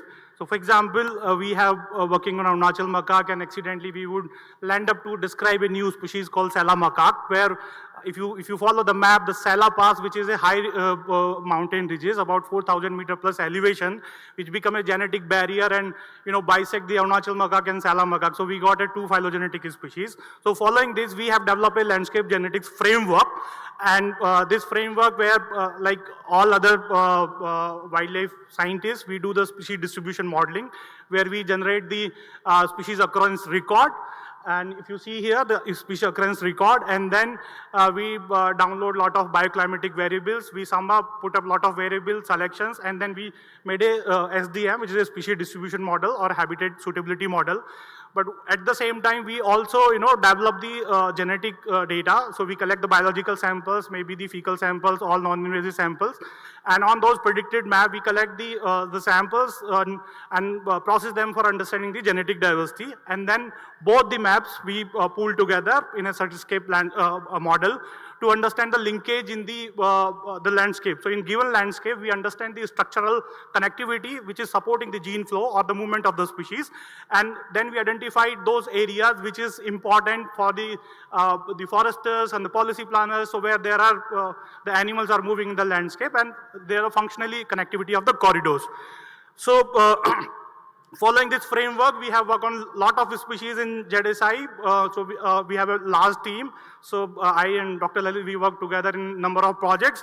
So we collect the biological samples. For example, this is a project, is a very successful project for us, Red Panda, where we have completed a 5-year project. Then Bhutan government has given a project, and then we work in Bhutan also on Red Panda. So this is just a one glimpse. So we have done a species distribution model of Red Panda in Kanchenjunga landscape, India part, and then this figure, if you follow this, here we have also understood the genetic connectivity of the corridor. So in Kanchenjunga landscape, India part, so there is no horizontal connection, and it is connected through a arc-shaped landscape. So following this, we have completed several landscape genetic studies. So ibex, blue sheep in the same landscape in Western Himalayas. However, if we try to plot the genetic divergence for the ibex and the blue sheep, they shows a very different pattern. And then we have identified the biological corridors, which is supporting the species movement. Now coming to the species discovery, I'm in ZSI, so we also have a focus to understand the species description.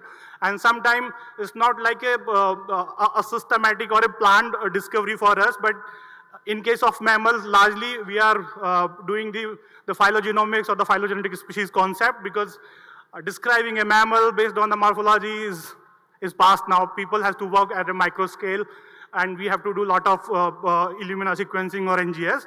So we were working on ibex, and if you see here, we have analyzed 40 genomes, 3 samples we collected from the Lahaul Spiti, and we will end up to describe that the Himalayan ibex, which was considered as one of the subspecies of the Capra seberica, we have placed this as a different phylogenetic lineage. If you see here, so we have analyzed 53 million SNPs data, is a whole genome sequencing, about 8.9 TB data was generated, and we found that about 0.1 million years ago, which is like early Pleistocene era, where the Siberian ibex in the Pamir knot up on the north got separated, and we have classified and described this is a new species. So we have described this as a Capra himalayensis instead of Capra Siberica himalayensis. We have upgraded to a species level. This is also an accidental discovery of Sela macaque. So one of my students, Abhijit, he was working on a PhD on Arunachal macaque when we have developed a Red Panda project. So he went, we collected samples, and running the samples on a genetic platform, we found that Tawang and West Kaming population, there are two genetic clusters, different clusters. There is no interbreeding. It's a complete reproductive isolation. And when we did a detailed phylogenetic analysis, we got about 2 million years ago, the Sela macaque, if you follow my cursor, the Sela macaque got diverse. So about mid to late Pleistocene era where this species got formed, and this is very well published, accepted. The white-cheeked macaque is another very accidental discovery. So although this species has been described by the Chinese scientists in Tibet, so we were working on the fecal samples, the non-invasive genotyping, and then we have fortunately got a cub, a monkey cub in one of the site. So the student has collected samples, the blood sample, and then we had done a genome analysis. We had end up in saying that white-cheeked macaque is very much there in Arunachal Pradesh, and then we have put camera traps and we have recorded this. Ritam is sitting somewhere here who has done camera trapping, and we have captured the photos of white-cheeked macaque. Then if you follow the map here, it has a very concise distribution range, IUCN range, and when we have collected sample from West Siang and the Dibang, we got two different structures. So we were interested to understand the evolution. So we have done a Y chromosome analysis and the mitogenome analysis separately. And if you follow my cursor here, the red triangles here shows like two different lineages in Y chromosome. So which shows a male-mediated introgation. So it is like the hybrid introgation and evolution of the white-cheeked macaque in Arunachal Pradesh. Then we are working a lot of thing in wildlife forensic. We receive sample all across the country, different law enforcement agencies, they send the sample for genetic investigation, and then we submitted the advisory also. So we have, so far, 800 plus cases we have submitted our advisory. About 65 cases has already been penalized by the different courts. So one of the very exciting work we were doing on pangolins. So we receive a lot of pangolin scale for investigations, and we do morphological characterization, examination, and analysis. So one of my students is doing PhD on pangolin. So, so this is something happened here. So I'm not able to show you the map, but then this 3.4 million years ago, it is a phylogenetic, the molecular dating, the divergence time. I don't know why this map is not there. So we have described a new species, which we have named is Indo-Burmese pangolin. That's all from my side. Thank you. Thank you, sir. Thank you for touching upon, and thank you for completing your running informative talk. Next, I would like to request Dr. Girish Kumar P. He would be talking upon tracking the bee slayers, a taxonomic journey.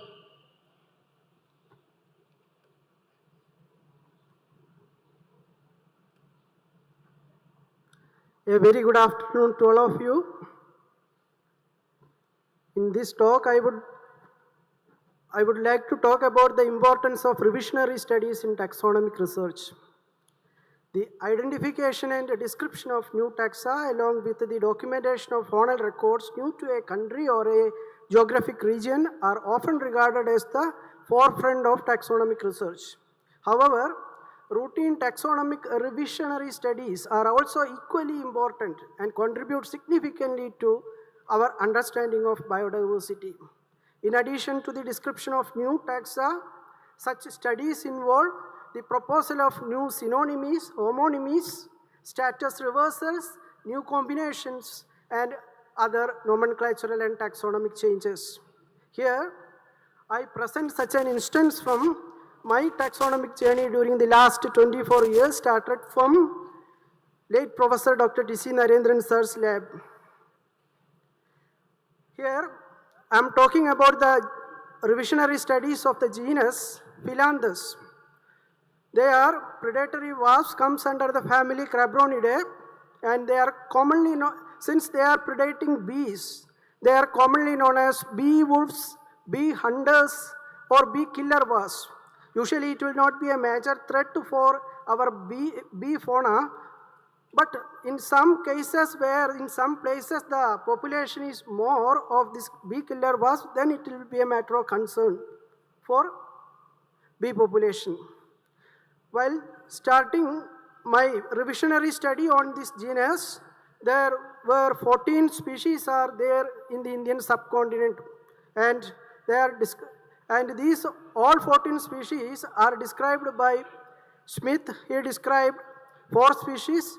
Charles Thomas Bingham described 4 species, and one Austrian zoologist described 1 species from present Pakistan, and Peter Cameron described 1 species from India, and Charles George Nurse described 2 species from India, and R.E. Turner described another 2 species from India. So all these species are described during mid-19th century to early 20th century.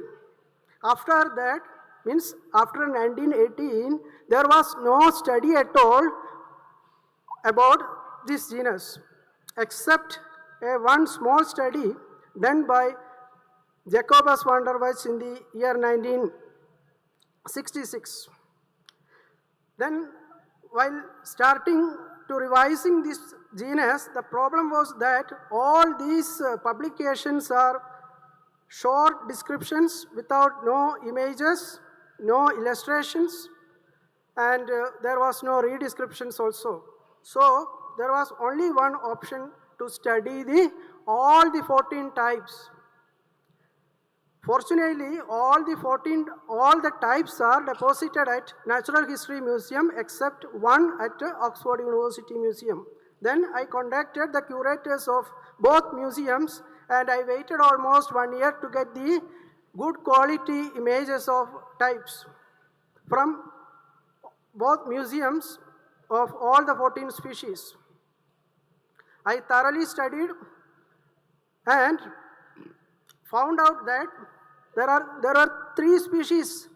They were very close to each other, and it was very difficult to differentiate between them.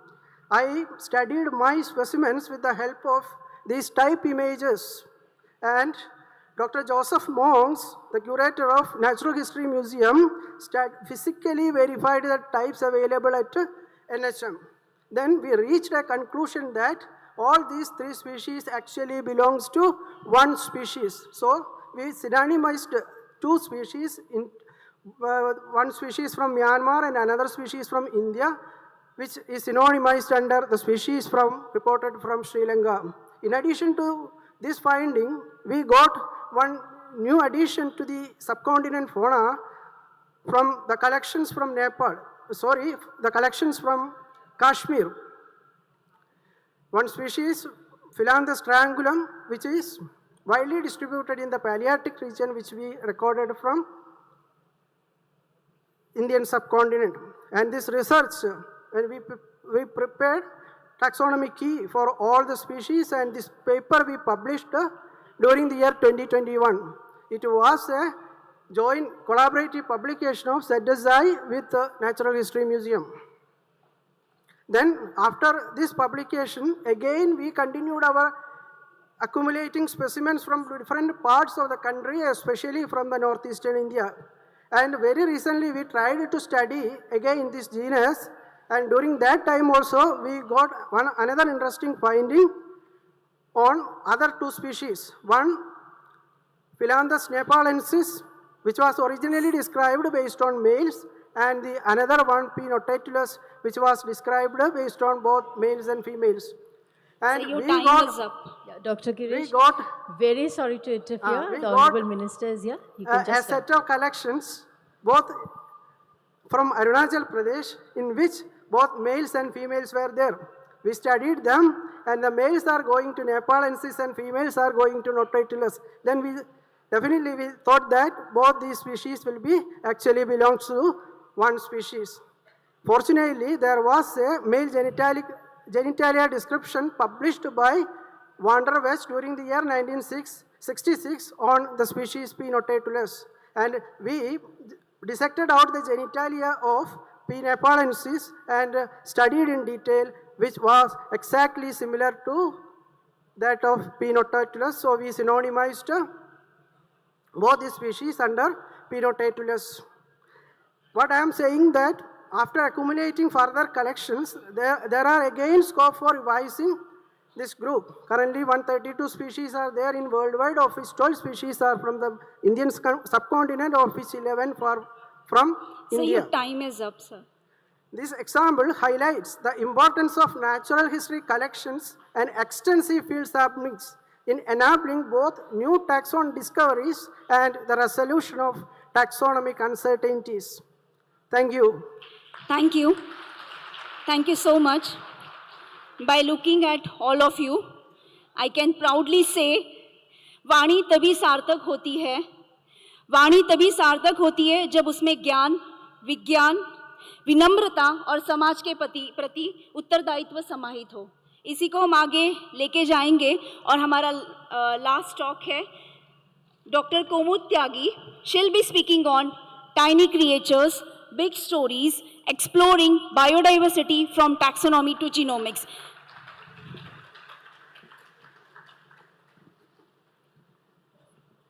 Good afternoon to all. My research journey is very progressive. From morphology to genome, it has 4 components like taxonomy, DNA barcoding, genomics, and gut microbiome studies. My model is thrips. Thrips belong to order Thysanoptera. They are few millimeters long, and some species are very serious agriculture pests on vegetables, fruits, and ornamental plants. Despite their size, they are very serious vector of plant viruses and transmitting tospoviruses and causing billion in crop losses annually.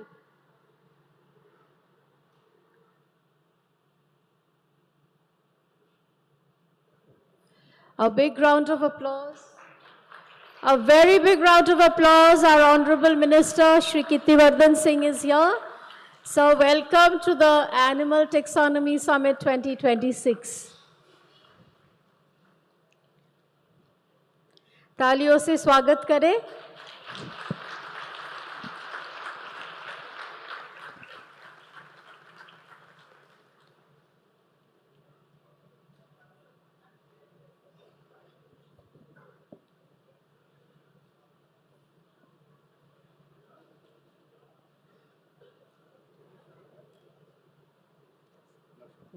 Can we just continue this presentation?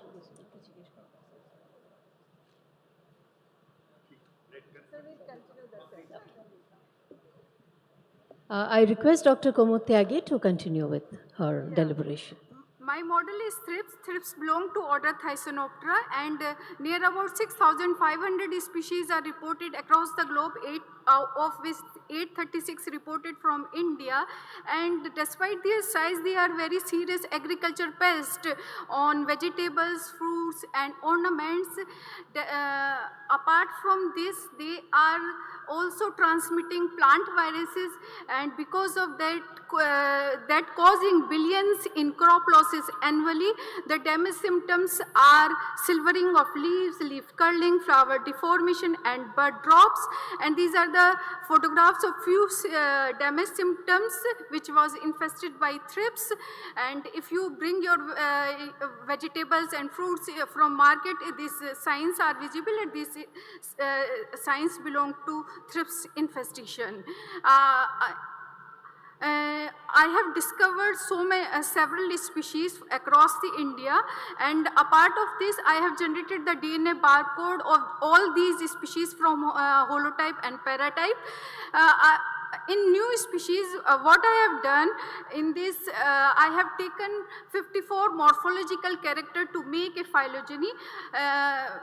And I have seen the status of new species of Frangrilla in this phylogeny and published this paper in Zootaxa. I have recorded several new records from India. I have contributed in revisionary studies to publishing the key of 87 genera of Thripini. Thripini is very important because most of the pest and vector species are reported under this family. And in this study, I have studied meet the type specimen which is located in ZSI, and as well as Professor G.S. Bhatti collection, which is donated by Professor Bhatti recently. Moreover, I have revised the several genera, and thrips is very important because thrips belong to subfamily Thrippini, and all the vector species are reported under this genus. I have revised these keys. These keys belong to 52 species of thrips. These are the slides which I have studied. When morphology is not enough, then I have applied integrated approach. I have done the DNA barcoding because it is a rapid and accurate species identification. It reveals cryptic species hidden behind similar expenses, and this is my part of research, and I have generated the largest DNA barcode library of thrips across the globe, and this study has been published in scientific reports. And this study reveals 11 cryptic diversity in 11 species, and one of them is very interesting, that is Frengnella schultzii. It is a vector of tospovirus, and it was clustered in 3 clades. In these 2 prevailing viewpoints are there, like brown foam belongs to Frengnella schultzii, and yellow foam belongs to Frengnella sulfurea, and yellow one is reported originally from Sri Lanka, and brown one is from Africa. So we are generating nuclear markers to resort these species complexes. Beyond barcodes, we have generated the whole genome data to extract the mitochondrial genome and single copy of orthologous gene to make a phylogeny. I will not spend much time on this because time is short. Thrips classification in Thysonoptera, there are 2... Ma'am, your time is up. Ma'am, 2 minutes. In Thysonoptera classification, there are 2 theories, like one is widely accepted, that is traditional classification provided by Mound and Hamming in 1980, and consider Thysonoptera into 2 suborders and 9 families and 6 subfamilies. Alternatively, Professor Bhatti, he is my supervisor, he has proposed a new classification based on 25 conserved characters, and he argued that distinctive features within Thysonoptera ranking the taxonomic rank of order Thysonoptera to superorder, and Terebintia and Tubulifera to orders, and classified Terebintia with 10 superfamilies and 24 families. Keeping in this view, we have generated the largest whole genome data across the globe to see the evolutionary relationship of these families, and we have generated the phylogeny based on mitochondrial genome, and it is depicted the similar topology which was hypothesized by Professor G.S. Bhatti, and this is the phylogeny based on the orthologous gene which we have extracted from the whole genome data. This is very interesting story about Thrips parvispinus. This is a very invasive pest. It was recently introduced in 2015 and reported by ZSI, and we alarmed that it may be a serious pest in Indian agriculture, and suggested the systematic and continuous monitoring. In 2021, it was reported from Chile and causes 70 to 80% crop losses in Chile farms, and economic loss was 3,000 to 5,000 crores. And some news has come, farmers are crying because of this pest species, and these were all South India, Andhra, Telangana, Tamil Nadu, and Chhattisgarh. And one new news has come, China says no chili from Andhra Pradesh because they are using very high risk pesticide because of these thrips. To come out this problem, we have made one collaboration with other institute like NBIR Bangalore, Mahindra University Hyderabad, and NAICPM Delhi. We have taxonomists in this, ecologist, microbiologist, and bioinformatician. My future direction is to study the role of gut microbiome in pesticide resistance against Thrips parvispinus, and we will do the whole genome sequencing of Thrips parvispinus population from different field, like from wild, from pesticide, and from organic field, to see the genetic diversity and adaptation.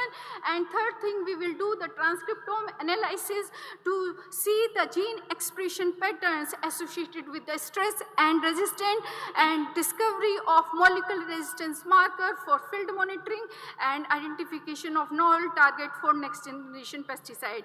And last in the list, I have learned from my supervisor. He used to say there is no substitute for hard work, and this powerful principle has changed my life.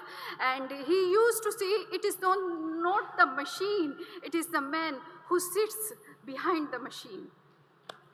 Thank you. Thank you, ma'am. Ma'am, thrips are not only the agricultural important pest, they are also Valentine breakers. Yeah. So now I hand over the floor to Dr. Debashri Dam. Thank you. Thank you so much, and once again a warm welcome to our Honorable Minister for being here with us. In spite of your busy schedule, sir, you're here with us. So, sir, just taking another few minutes, 2-3 minutes. So we have from yesterday till this afternoon, there were 26 books which were released. So the volume of work that ZSI is doing definitely is very commendable. So, sir, just we have 2 more books which the panel will be releasing. So can we have the books, please? The first is EIACP Newsletter, ZSI Kolkata, Volume 32, Issues 1-4. This is on the theme Traditional Knowledge. And the second is a book of Indian kingfishers. The authors are Dr. Kaushik Devti, Ms. Devalina Biswas, and K. Rajmohana. The authors are here. Okay, congratulations.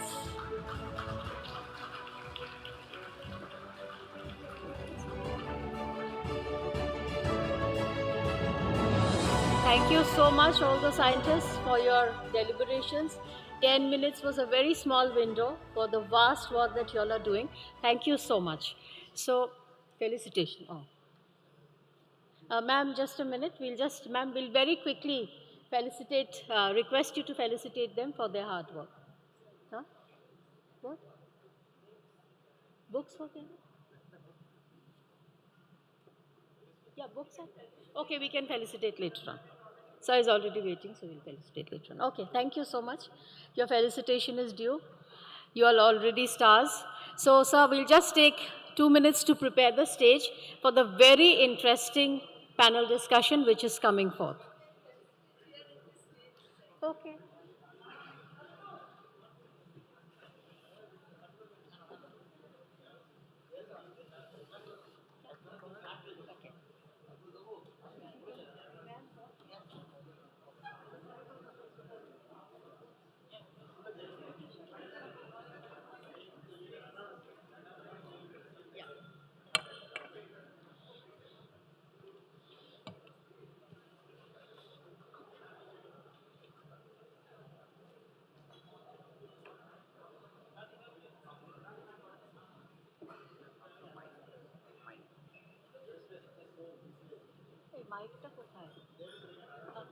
Okay.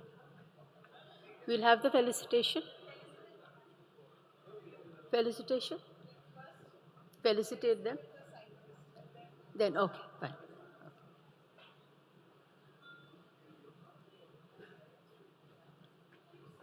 Dr. Aparna, Dr. Par.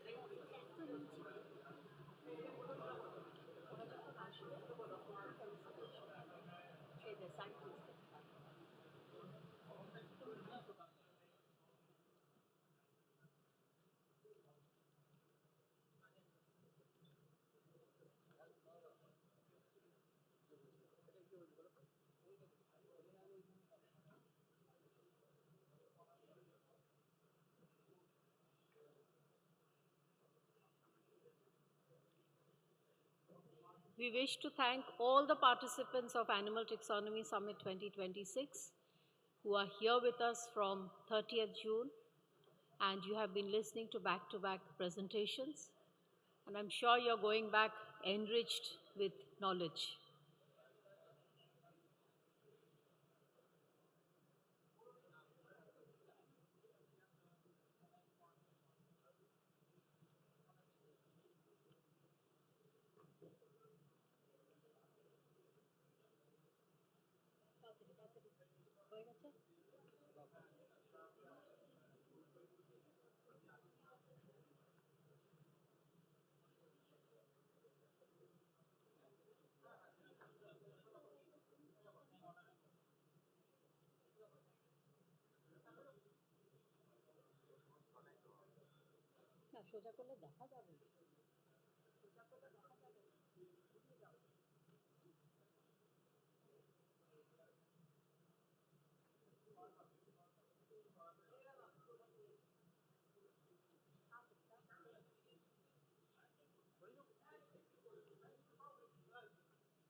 Are we ready?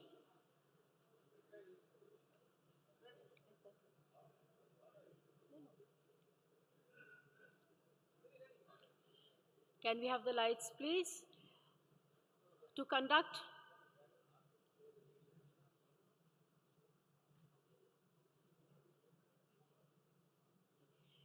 So before I call the dignitaries on dais, can we have the ATS 26 special video?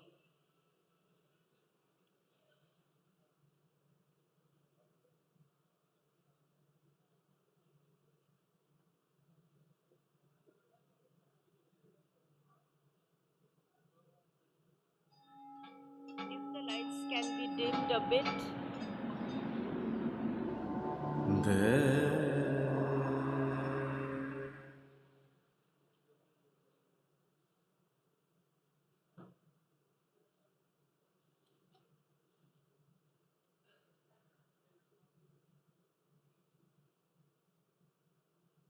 If there's a delay, we'll continue that.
request Dr. C. Raghunathan, Additional Director, Zoological Survey of India, to take us through this very special session.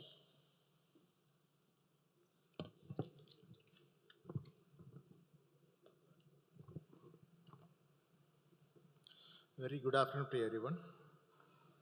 The last session of the Animal Taxonomy Summit 2026, that is 11th session, directors meet, look back to lead forward.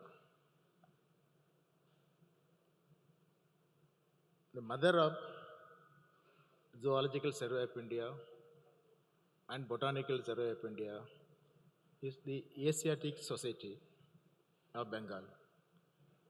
Asiatic Society was established in the year 1784 at Calcutta. The main motto and aim of the Asiatic Society, when it was established in the 1784, was that to understand the art, nature, and culture of Northeast India. The purpose of Asiatic Society to understand art, nature, and culture of Northeast India. So people started visiting in Northeast India to explore these three aspects. They started to collect large number of plant specimens and animal specimens they brought to Calcutta. Then Asiatic Society thought that where to keep those specimens and preserve those specimens that have been collected from the northeast part of our country. As a result of it, 1814 Indian Museum have been established, that is one of the largest museum in the world. Then Indian Museum also functioning under the Asiatic Society. In the year 1890, Botanical Survey of India became an independent organization from the Asiatic Society of Bengal.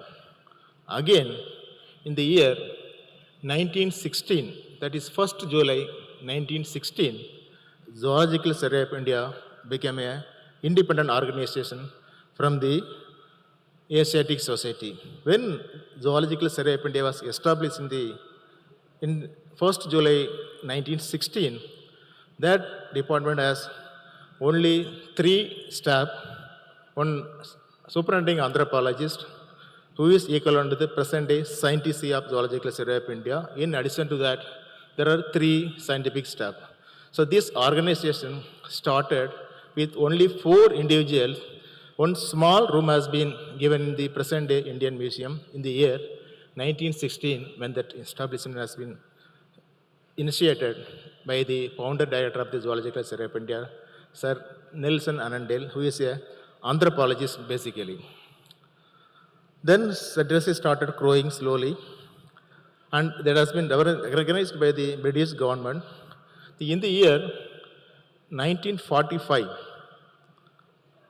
Anthropological Survey of India has become an independent organization from the Zoological Survey of India. Again, in the year 1946, Fisheries Survey of India became independent organization from Zoological Survey of India. In the year 1948, Central Marine and Fisheries Research Institute has become an independent organization from Zoological Survey of India. So, our sister is Botanical Survey of India, our brother is Indian Museum, our children are Anthropological Survey of India, Siyamapare, and Fisheries Survey of India.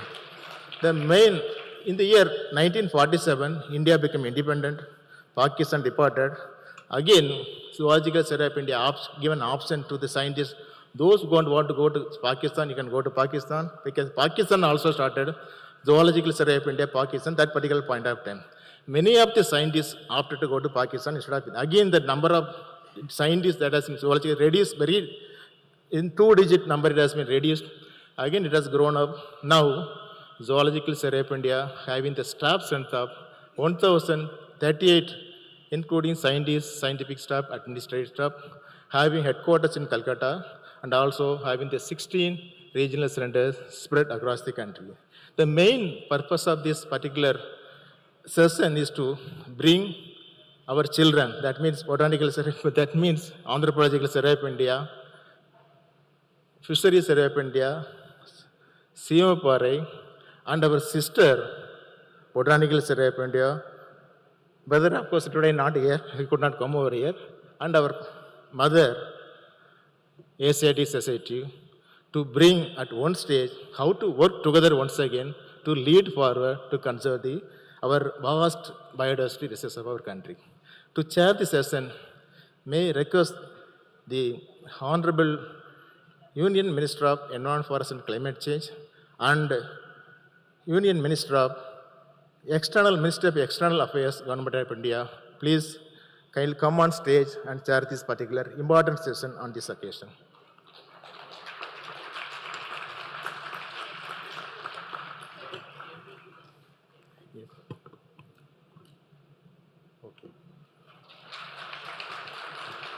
Now I request Director of Botanical Survey of India, Dr. Konark Das, please come to stage.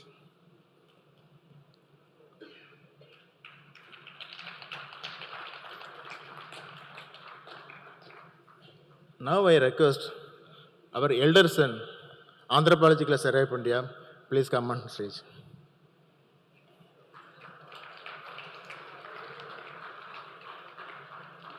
Now I request our second son, Fisheries Survey of India, please come on stage. And I request the youngest son, Central Marine Fisheries Research Institute, please come on stage. And now I request our mother, Asiatic Society of Bengal, please come on stage.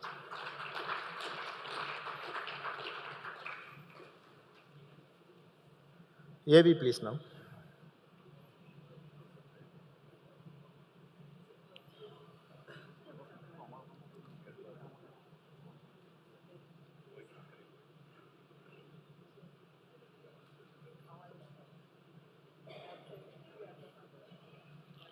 What are they doing?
Before begin this session, may I request the Director of Zoological Survey of India to formally welcome our Honorable Minister as a token of love from ZSC to give memento.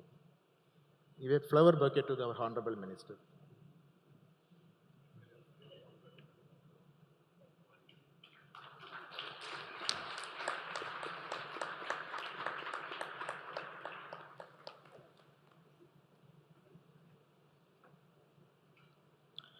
Now I request our Honorable Minister to make a opening remark to begin this session.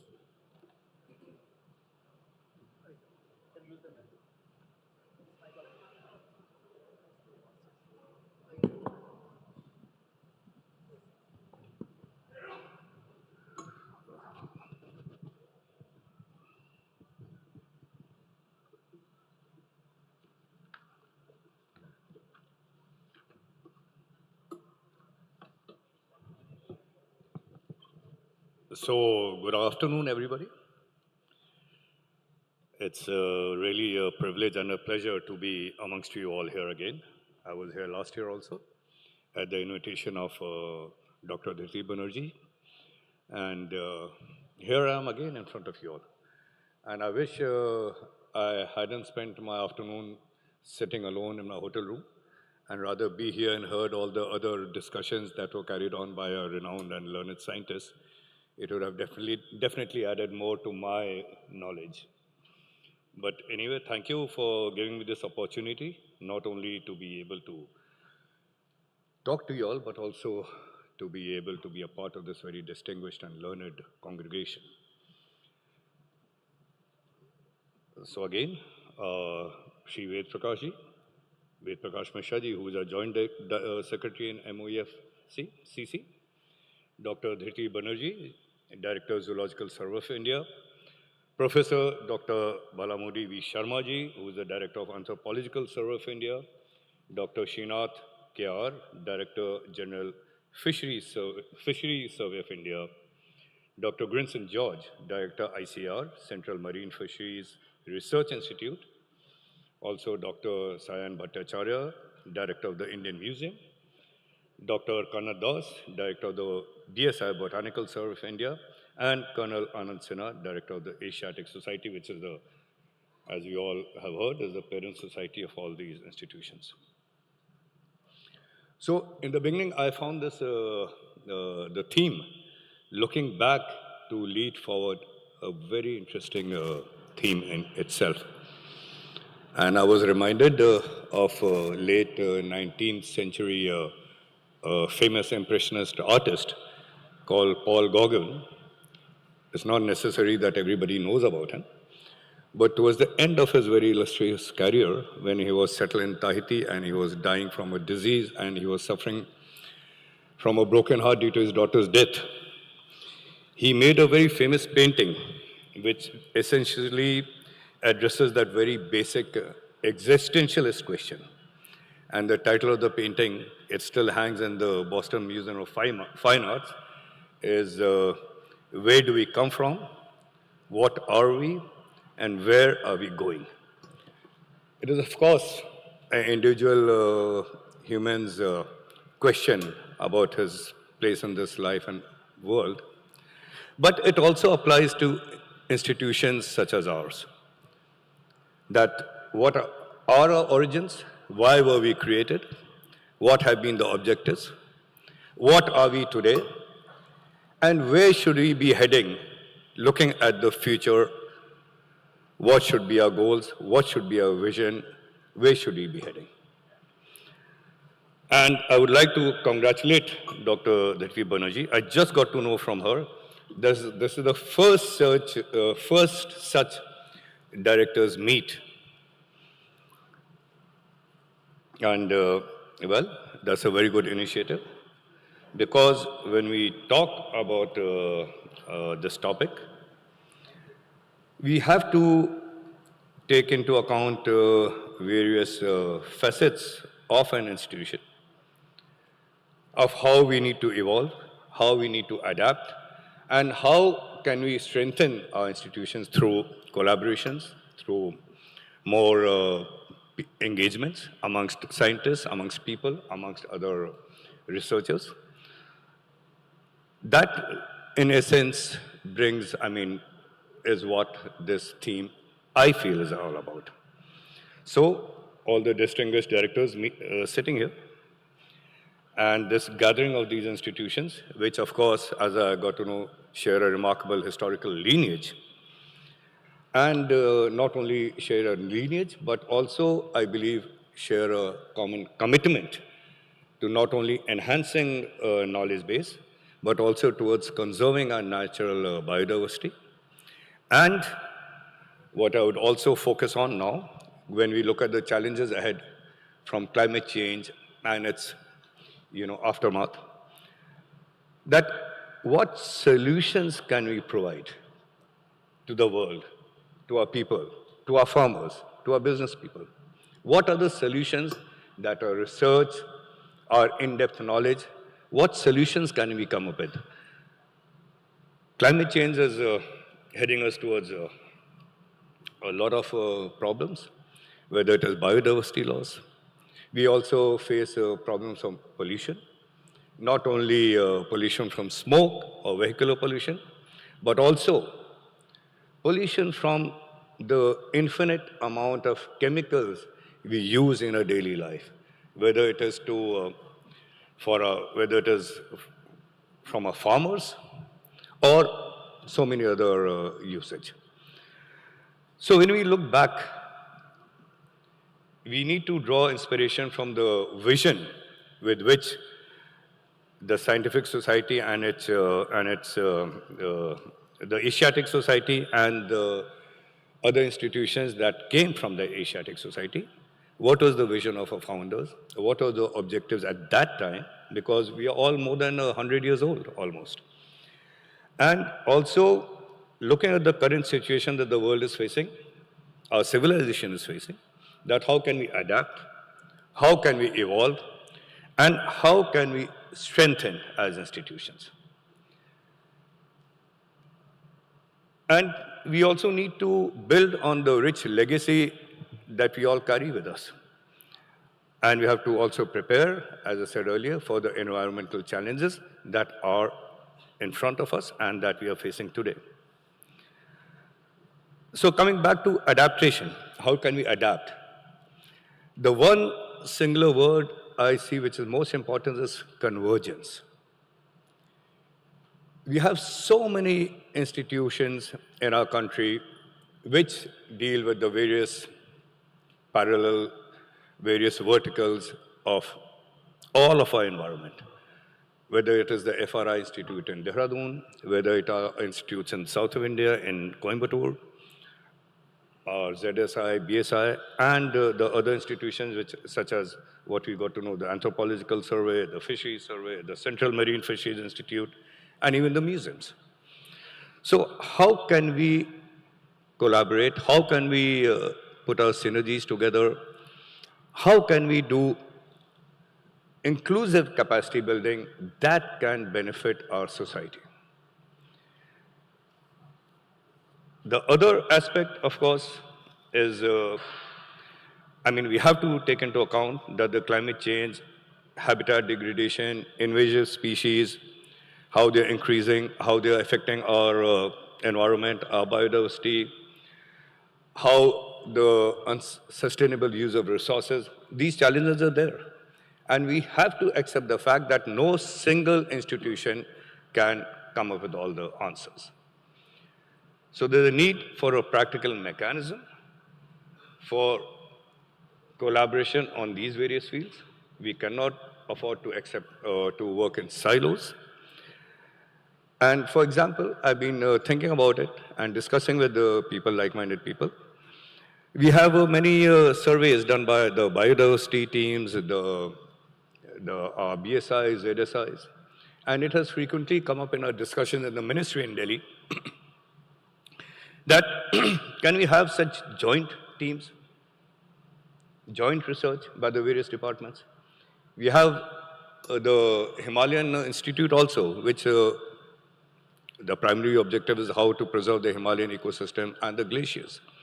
But when the team from that institute goes into the Himalayas or the glaciers, can we not have scientists from BSI or ZSI accompanying such teams?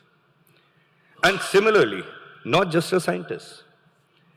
In these collaborative research programs, can we not involve our students, whether school level or college level? Can we not make these very important topics part of our school curriculum so that when they join in the research trips or field work, they can get certain marks in their schoolwork. We have to ultimately make a very coordinated capacity building efforts and initiatives. And that can come about from, again, like I said, collaboration, making a common shared databases of the vast knowledge that you all have gathered in your, during your careers and during your studies and researches. Sharing of infrastructure such as laboratories, having integrated digital repositories. All these go towards collaborating on this vast platform with this very singular purpose of how to preserve our biodiversity and how to form solutions for the future. I mentioned Coimbatore sometime back. I was there last year probably, and during my tour of that institute, I forget the name, it's Institute of Genetics and, yes, it's a long name. There I came into a research area, just 2 small rooms with 2 scientists working, and what are they working on? I was really surprised. Ingress of, let's say, salt water is a common problem in the coastal areas, where farmers, when they're pumping out water, drawing out water to irrigate their crops, the salt content and mineral content has risen sharply. So these 2 scientists were developing salt-resistant seeds. I think it was wheat or whatever seeds they were looking at. And how were they doing it? They had done research and taken combined genes of a particular seawater shrimp with the seeds of that particular crop. And they had managed to produce seeds which were resistant, the plants which were resistant to such water which has excess salt in it. Now, can't we look at more such solutions? We face so many problems, such invasive species such as lantana, Mexican grass, water hyacinth, amongst a few.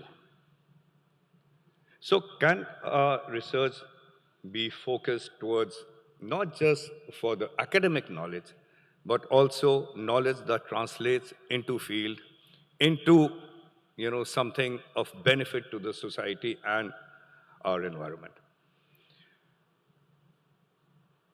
We need to enhance scientific outcomes, but also improve through these scientific outcomes. Again, it should be focused towards improving our policy formulations and also implementation.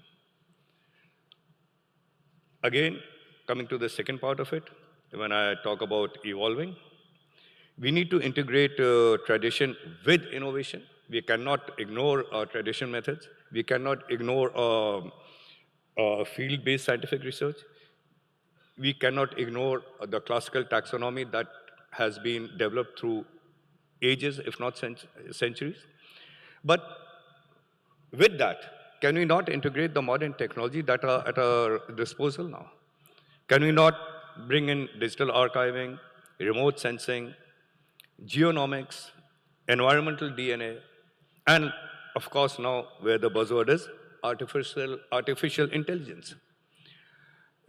I want to give an example of I think it was 89 or 90. I have a friend.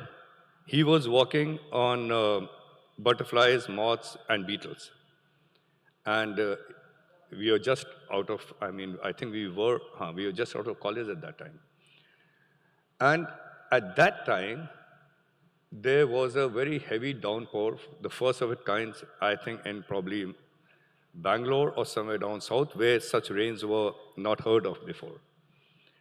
But he had forecasted it 1 year back by going there and studying the absence of a certain insect, a certain moth. And from that, he had inferred that next year, there are going to be floods and there are going to be very heavy downpours which had not till then been recorded. Now, With these kind of studies of bioindicators and putting it together in conjunction with artificial intelligence, can we not have a forecasting model which can tell us, predict about such unusual climate events or weather events? And that again can be of great use to, let's say, our farmers. If apart from the regular meteorological data, we can also provide supporting data from these sources. Coming back to the next topic of strengthening our institutions. Again, it is collaborations with universities and other institutions, but also engaging a younger generation, like I said, in field work, through digital museums, through citizen and science initiatives, combining school curriculum with and their practical studies and practical marks with the work that our scientists are carrying on. Engaging with youth clubs, NGOs. There are so many environment clubs now. Our youth are very, very aware of the importance of environment. And we should engage, we should formalize such engagements and carry through them. The objective of our scientific institutions must be not only to carry on research and academic knowledge, but also inspire the new generations.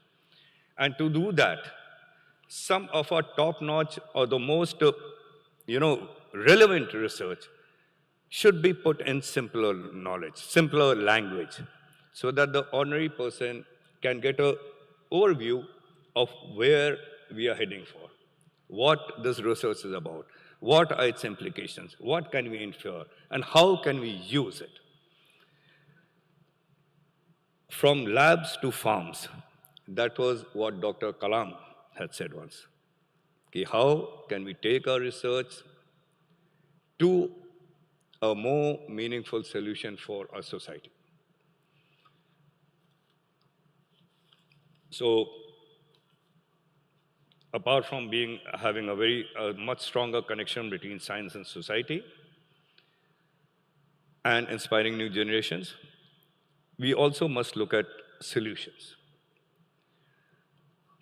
And again, I'm very, let's say, I feel privileged to be addressing the first such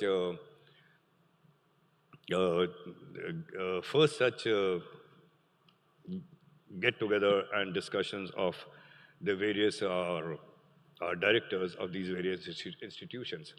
And this is a very thoughtful initiative. It's a very unique initiative. And I'd like to congratulate Dr. Dhriti Banerjee for taking this initiative. And not only do these institutions, they share a very rich and historical connect, but this bringing together these institutions itself is a very significant contribution to strengthening scientific collaboration. These discussions, these exchange of ideas will not only deepen institutional partnerships, but also reinforce our collective sense of our commitments to the society. And of course, the goal is the same, to conserve our rich biodiversity and scientific heritage for our future generations. So again, I thank everyone for this opportunity to inaugurate this session and look forward to meaningful dialogues, meaningful connections, and meaningful outcomes with these, not only the discussions today, but I hope this momentum will continue and bring us rich outcomes useful for everybody. It was a pleasure being with you. Thank you for your time. And now I would be very eager to hear what our distinguished directors have to say. Thank you.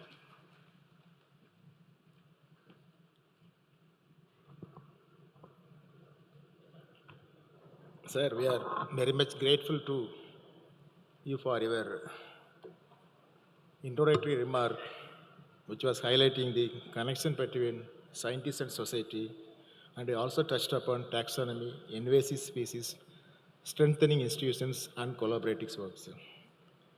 With this, we can move on to the next speaker of the day, who is the Director of Anthropological Survey of India, Ministry of Culture, Government of India, May I request Professor B. Sarma to deliver his talk.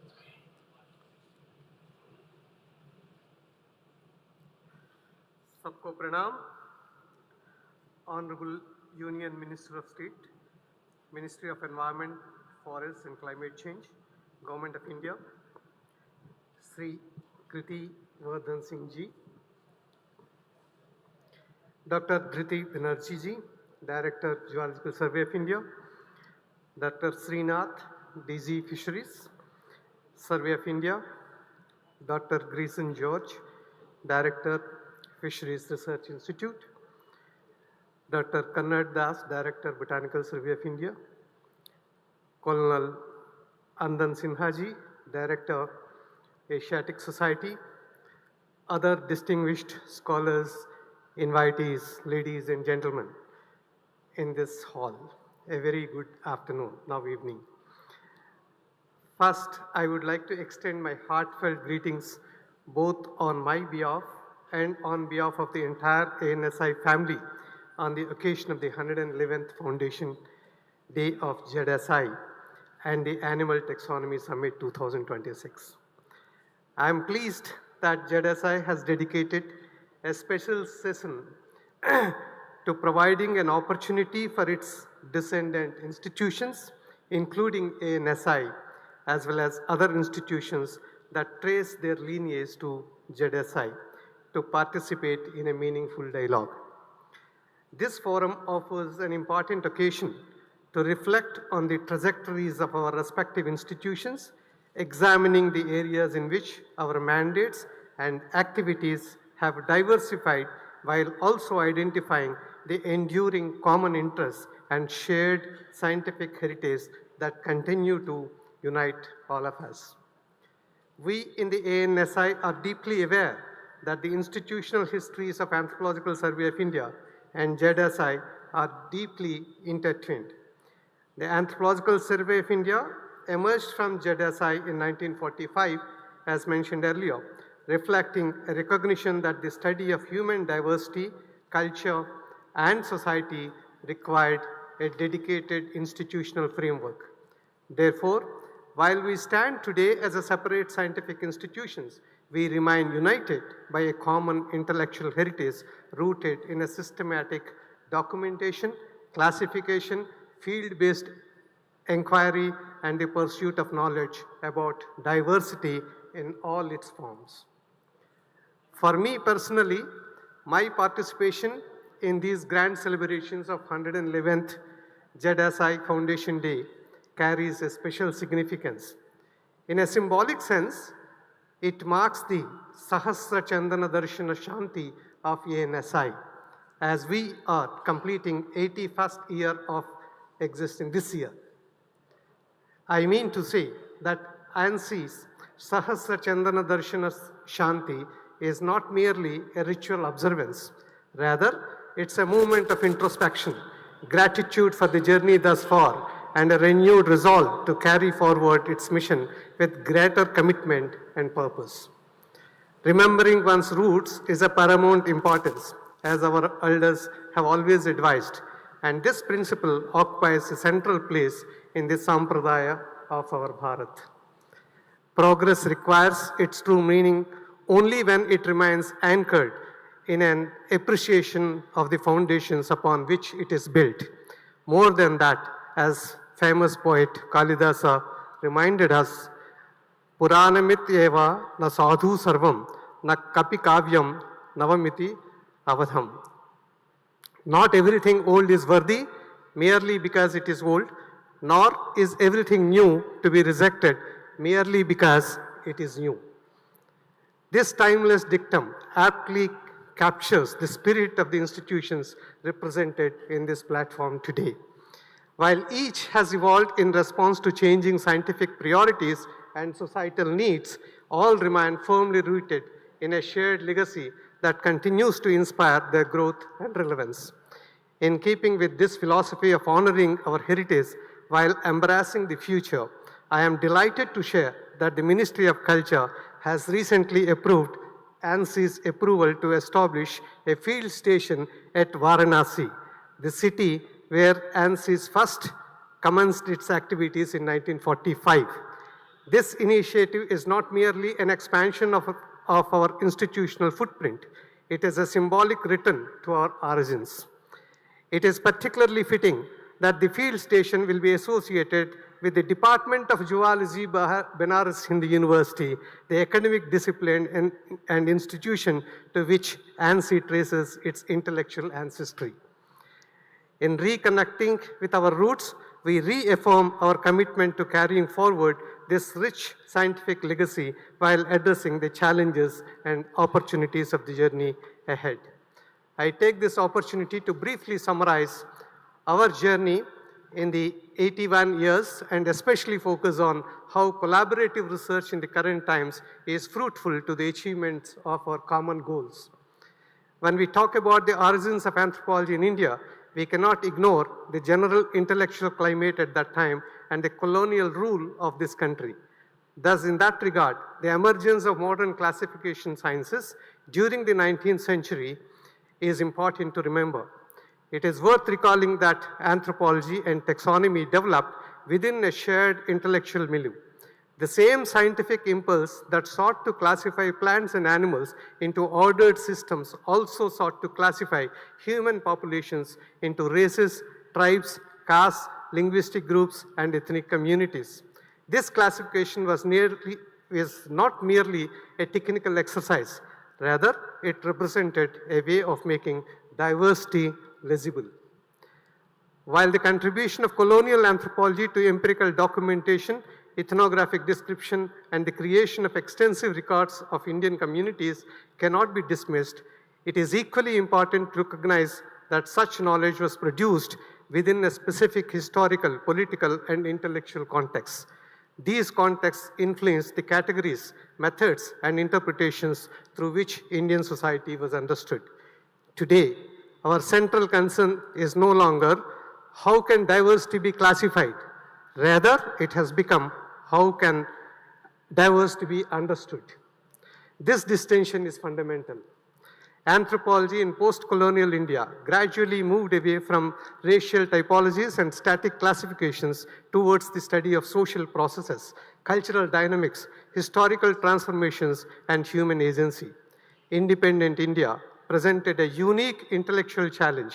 Few nations possesses such extraordinary diversity of language, religion, ecology, livelihoods, social organization, and cultural practices. Yet, despite this immense diversity, India has sustained remarkable civilizational continuity. The evolution of ANSY's research agenda reflects broader transformation of anthropology itself. In biological anthropology, long-term programs progressed from anthropometric surveys, serological investigations, and studies of growth and nutrition to the application of molecular genetics.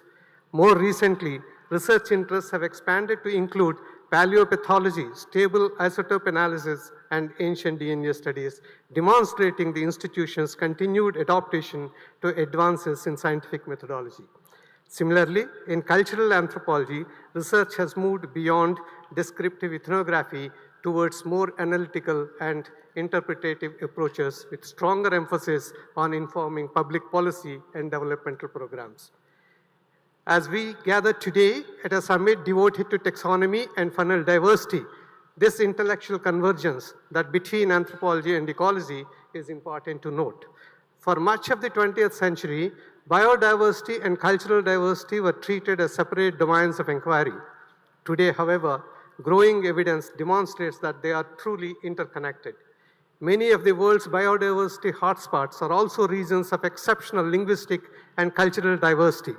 Indigenous communities, pastoral groups, forest dwellers, fishing communities, and mountain societies have developed sophisticated systems of ecological knowledge through centuries of close engagement with their environment. In India, whether one considers the eastern Himalayas, the western Ghats, the Andaman and Nicobar Islands, the northeast, or the central Indian tribal belt, biological and cultural diversity frequently coexist and co-evolve. Due to limitations of time and keeping in view our MOU to be signed in the presence of Honorable Minister today, let me just turn to reflecting on our past to looking ahead. We are living in what many scholars describe as Anthropocene, a period to which human activity has become a major force shaping planetary systems. Climate change, biodiversity loss, habitat degradation, urban expansion, technological change, migration, and demographic transitions are transforming ecological and social landscapes at an unprecedented pace. These changes transcend traditional disciplinary boundaries and compel us to rethink how we generate knowledge. This raises an important question. What should be the role of the survey institutions in the 21st century? Historically, survey organizations were established to document diversity. That foundational responsibility remains as important as ever. Today, however, documentation alone is no longer significant. Our greater challenge is to understand the relationships that sustain life across biological, ecological, and human systems. Species cannot be understood independently of their habitats. Habitats cannot be understood independently of human activities. Equally, human health and well-being cannot be understood independently of the health of the animals and the environments we share. This interconnectedness lies at the heart of the One Health approach, which recognizes that the health of the people, animals, and ecosystems is fundamentally inseparable. This perspective also opens exciting opportunities for collaboration between Anthropological Survey of India and Zoological Survey of India. While one institution has traditionally focused on human diversity and the other on faunal diversity, the scientific questions of today increasingly lie at their interface. A compelling example is our growing interest in the gut microbiome research. The gut microbiome is not merely a biological phenomenon. It is shaped by diet, lifestyle, traditional food systems, and environmental exposures, animal interactions, and evolutionary history. Understanding these complex microbial communities requires us to integrate biological anthropology with zoology, ecology, genetics, nutrition, and environmental science. Comparative studies of human and animal microbes across diverse ecological and cultural settings can generate important insights into health, adaptation, disease resilience, and ecosystem functioning. Such research embodies the principles of One Health to bringing together human, animal, and environmental sciences within a common research framework. By combining our complementary strengths, institutions such as ANSI and JEDASI can make significant contributions to advancing the One Health agenda while generating knowledge that is scientifically rigorous, socially relevant, and nationally important. And in doing so, we may contribute not only to the advancement of science, but also to the broader national aspiration of sustainable and inclusive development envisioned under the Viksit Bharat initiative. Another challenge, I think I'll have to cut short. I'm aware of the time here. So to conclude, I would say the journey of the Anthropological Survey of India from colonial ethnology to the contemporary anthropology reflects a broader transformation in scientific thought. We have moved from classification to interpretation, from hypothesis to processes, from isolated categories to the interconnected systems. Yet one principle remains unchanged, the commitment to documenting and understanding diversity. In this regard, the Anthropological Survey of India and the Zoological Survey of India remain intellectual companions. Both emerged from a common historical tradition. Both continue to expand the frontiers of knowledge. Thank you, and thank you all for a patient hearing. Thank you. Thank you, Director, Anthropological Survey of India, for putting the achievements and contribution of Anthropological Survey of India into the contemporary society. And also, there is a scope for convergence of anthropology and zoology in which we can work together. With this, we can move on to next speaker of the day. May I request the Director General of Fisheries Survey of India, Minister of Fisheries, Animal Husbandry and Dairying, Government of India, Dr. Srinath K.R. Over to Dr. Srinath K.R. Please highlight what are the area we can have a collaboration.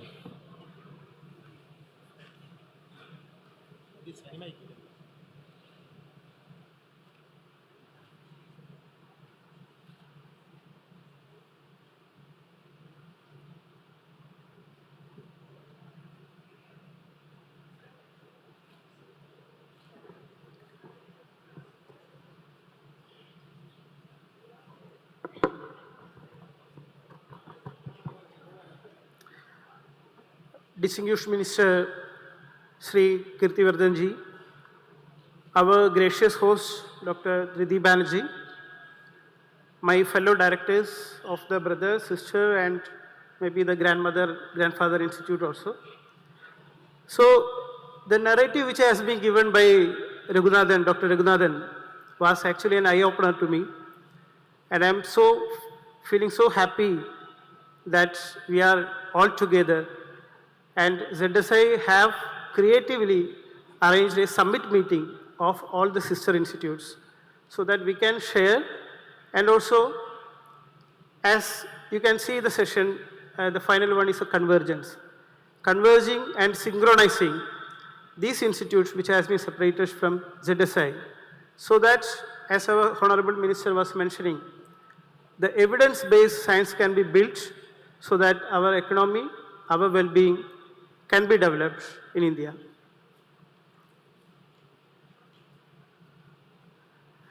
So, regarding the FSI, I will make it a bit quick as I know that we all are late here. When we are looking ahead, as the title indicates, we need to look back so that we will get a foundation of aiming and leaping ahead. So I'm not really going to the legacy of our East theology as indicated here, but following what Dr. Raghunathan mentioned, you know, around 2 hours before, there was a meeting in Qatar where something is progressing in a positive manner. The impending world war, as we all have got afraid, is subsiding. There is a positive response from both the parties. If we look at the actual world war in which India was involved, Indian people were involved actually. The second one has led into a big famine, which hits badly in this part, not only in this part, it actually went up to Trivandrum down south also. The Malabar Parvata was introduced as a part of this famine. The rice was finished, the rice which was being imported from Myanmar was finished, and the wheat was imported from the Sri Lanka, and though it is named Malabar Parvata. So this Bengal famine has led then Indian governments to look ahead, to look other niches for animal nutrition, animal protein. Our fishes were just catching in the coastal waters. There was a requirement, government has rightly identified that there was a requirement to go deep into the sea, and then formed during 1946 a deep sea fishing nation, a deep sea station at headquarters at Bombay. And this was a precursor of FSI. And to go to the deep, we need some equipment. The major one is a boat. We don't have such bigger boats. So what we have done is that we have converted a minesweeper into a trawler and started demonstrating all the fishermen to go into the deep and catch. Now the scenario got changed. Now the theology, right from the Arthashastra, the mentioning of the fishes in the Arthashastra, and also Manasalosa, there is a classification, like morphological classification in Manasalosa. Up to the last week's identification of a deep sea shark from ZSI, we have a very long timeline. We came far ahead, and now we are standing at the AI era, where multimodals and large language models, learning models, they can give the answers at the tip of our fingers. Coming to FSI, we have 6 bases all along the coast, including the Andaman. And each base is taking care of 2 vessels.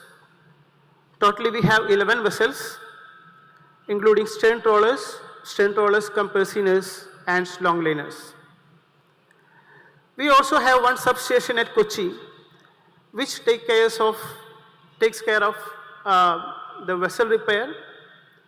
We have an engineering workshop, then a DG Shipping approved ILR service center, then dredging facility, small dredging facility, and a marine electronic section.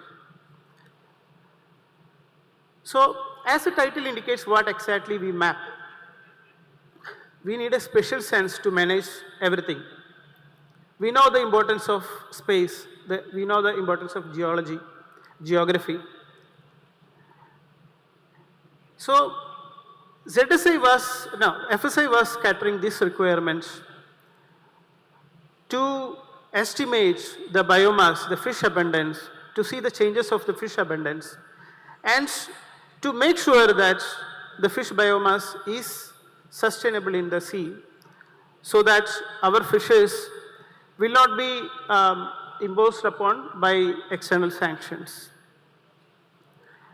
When we are looking at the intersection of trade and marine conservation, this one particular instance is very important, which is much currently relevant. In the last session, I have seen the mentioning of some of the litigations which have paved way in the Northeast, which have paved way for the conservation laws.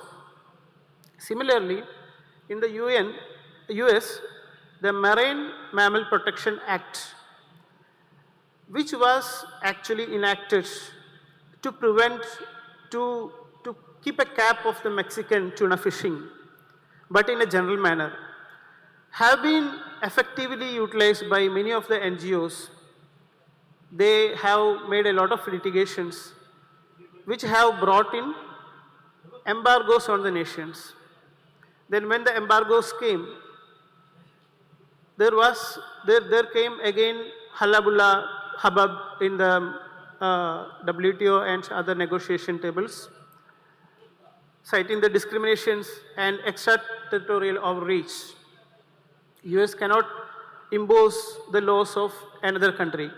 Both are different sovereigns.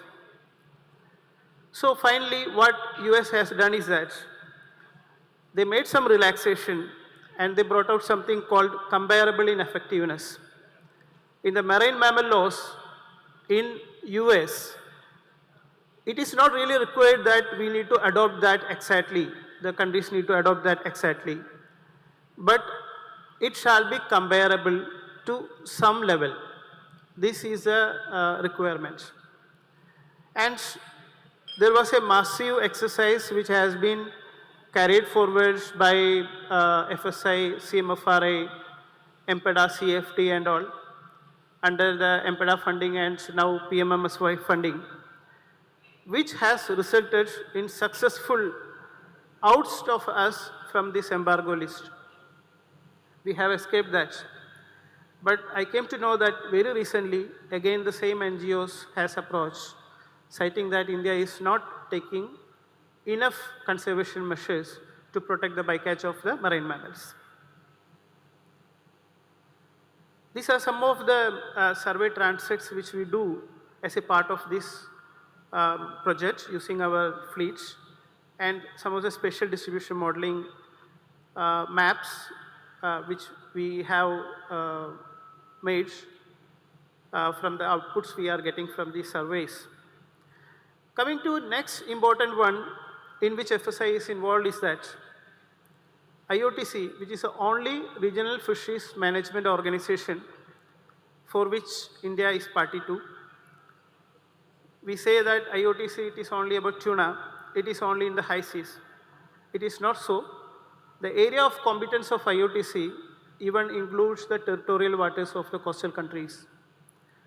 And though they say tuna, there are conservation and management measures which indirectly hits other species also, apart from the 16 species which they mainly targets, like by the way of the bycatches, by the way of other conservation measures, by the way of IUUs, illegal, unreported and undocumented fishing.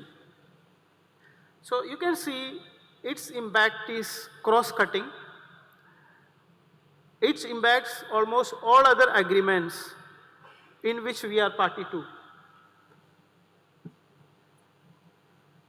Failing to adhere, by the bycatch rules or traceability mandates can trigger WTO subsidy prohibitions. And also EU, they have a football kind of yellow and red card system, in which if it is yellow card, you are in a warning list. If it is red card, you cannot import any items. So these are some of the non-tariff barriers which have existed, which can actually close down the door, unlike the reciprocal tariff which our US President is playing with now. And apart from that, FSI is also the nodal agency for glow litter projects. Meanwhile, the reg litter project is being handled by DG Shipping, under which the major role of FSI is to mitigate the pollution due to the ghost nets, the discarded nets. So during our surveys, we bring back these nets, we sort it and give to different stakeholders. Sometimes there won't be any continuous value chain, and sometimes we are forced to give to the municipal waste also. And these are some of the recent exercises which we have done, though our science is mostly into the... I request speaker to summarize. Yeah. Come to the Stock point where assessments. we can have a collaboration. Yes. We are expecting what are the areas we can have a collaboration with ZSA, FSA, ANSA and CMPRA. Please come to the point. Yes, thank you. So these are some of the biodiversity data, as this is a taxonomy meeting. We have collected, and some are identified and some are yet to be identified.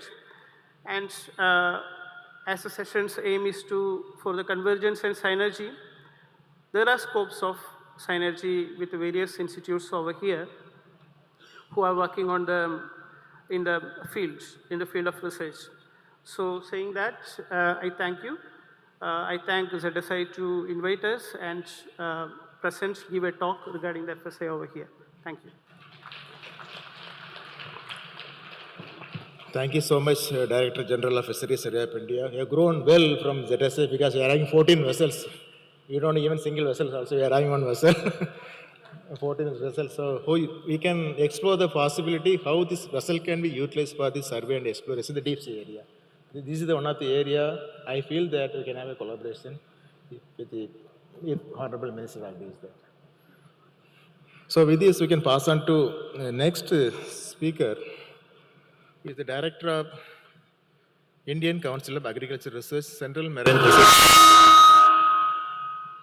Indian Council of Agriculture Research, Central Marine Fisheries Research Institute, Kochi, under the Ministry of Agriculture, Dr. Crimson George. Respected Honorable Union Minister of State, Ministry of Environment, Forest and Climate Change, Sri Kirthiwardhan Singh Ji, and my fellow panelists, thank you for this wonderful opportunity. I congratulate ZSI for completing 111 years and a wonderful foundation day during this Animal Taxonomy Summit 2026. The youngest brother or the youngest son in the family is considered with a lot of affection. But when it comes to the reality, like ICR Simafare was born in 1947 with a great responsibility.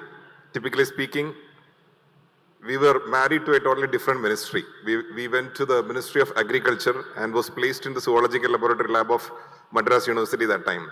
It was just prior to the independence. It was born on February 3rd, 1947 in the Zoological Lab of Madras University. From there we moved to Mandapam, which is very close to Rameshwaram. Almost 20-22 years we were in the Mandapam, where the Simafare was functioning from that headquarters, and moved in 80s, where now it is headquartered at Cochin. It was the vision of Dr. Baini Prasad, who really realized that the nutritional security of the country can be achieved through farming, and that farming should happen in the sea also. That was the vision what he was having. With the synergy of the mandates, we also have a major mandate on the geospatial information repository, where we try to act as the repository of the geospatial information on marine fishery resources and habitats, apart from the capture, culture, and the capacity building activities what we do. There is a strong legacy as we have come from the Zoological Survey of India. There is good taxonomic excellence, which was the legacy of Simofarai. The former directors, some of them were strong ichthyologists. Moving from ichthyology, people were working on marine mammals, then people who were interested in mysids, copepods. There were people who were working on seaweeds. Some names were associated as synonyms. For example, in the case of coral, it is Coral Pillai, Sponge Thomas, or Cucumber James. So that was a type of synonymy they have achieved with their work. They did it in Simofarai. And a lot of new species description. It is more than 250 odd new species have been discovered with a lot of diversity also involved. When it comes to the notable works, these are some of the major monographs or books which we have published. In this particular platform, I want to say that when we do taxonomy research, there is a great motivation to publish first. When we publish first, then only we will get the name. So that motivation is there. But for doing so, I feel like the taxonomists are running behind the global competition. Rather than garnering the strength what India is having, we are running with the global competition. We try to join hands with the so-called global experts who are still deciding the taxonomy of the tropics. So what I would like to say is like there should be a platform which should be controlling this interest to move towards the global rather than taking pride in what India is doing in the taxonomical research.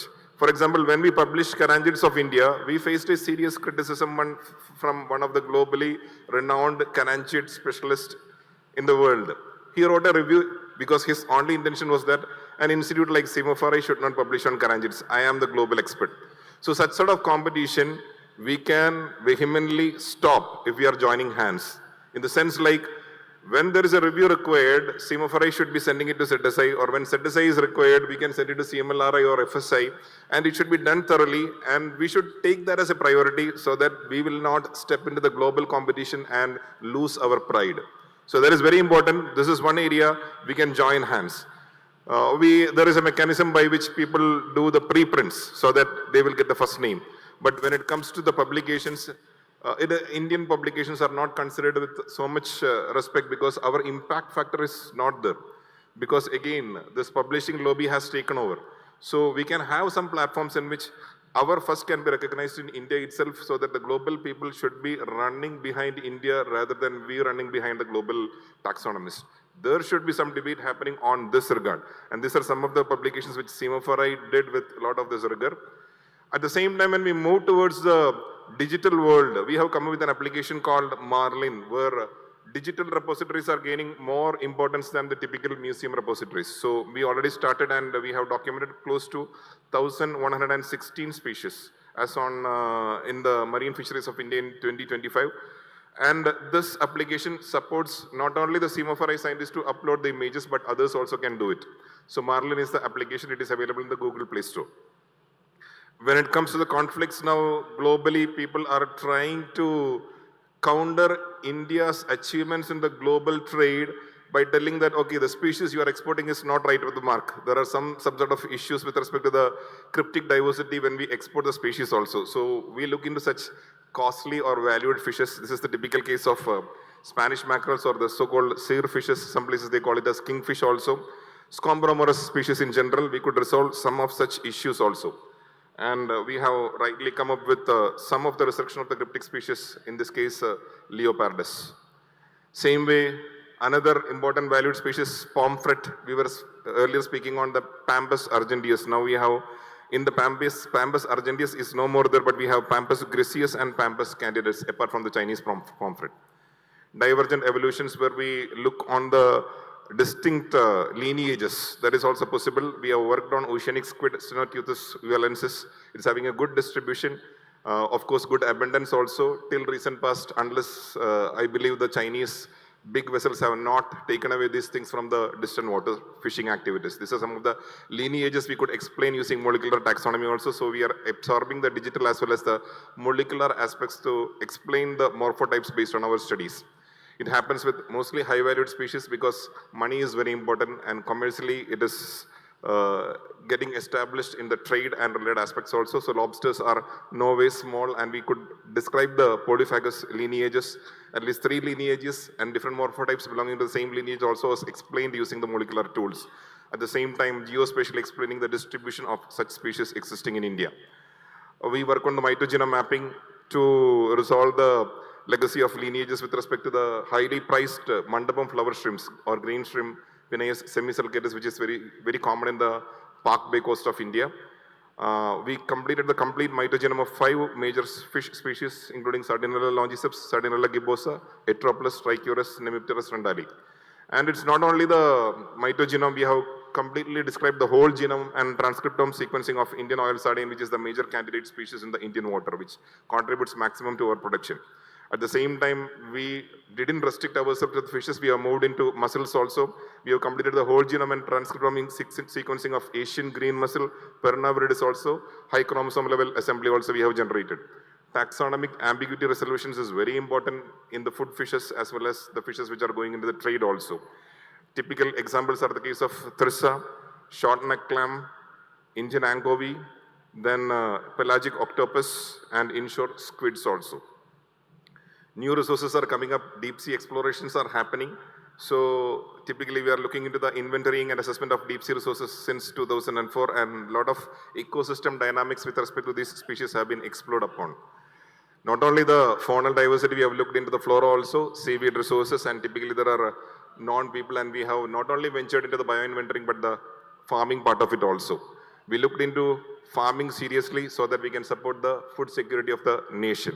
So Semophori, when it was married off from ZSI to a small lab in Madras University, now we are almost 30 centers, almost 1,000 people working on different aspects of taxonomy, farming, ornamental fisheries, what to say, in all aspects related to marine. At the same time, contributing to the legacy of the ancestral family, we look strongly on the conservation aspects also, on ATP species wherever required. We looked on the taxonomy, created required policy interventions, created evaluation and law enforcement also. And as Srinath was explaining, 33 more important species of marine mammal research and stock assessment is done on behalf of the support given by Semophori. We didn't stop at the species level, we went to the ecosystem level. Assemblages and conservation is very important, be it in the case of corals, in the case of sea grasses, mangroves. Major restoration programs also were motivated with the support of Semophori. We moved from digital molecular activities to ecological informatics to see like which ecological niche characterization can clearly indicate invasion of species, where the distribution of species is seen, how climate change can impact all these things. Ecologically, we can clearly characterize such information. And this has evidently created a lot of new biogeographical records because we could look into the right place and find which distribution, which abundance is changing because of the interannual variability. In way forward, there is a possibility of a lot of interventions possible, be it microbiology, mariculture, gene mining, species assessment, habitat conservation, and taxonomic resolution. There are many papers still coming in the fisheries arena where the scientists join, the ZSI scientist joins with Semophori, Semophori scientist joins with ZSI. So that should continue. Let us work with a healthy computational atmosphere so that many of the taxonomic prides of India will be retained within India rather than taking it to the global experts. I don't want to take much more time.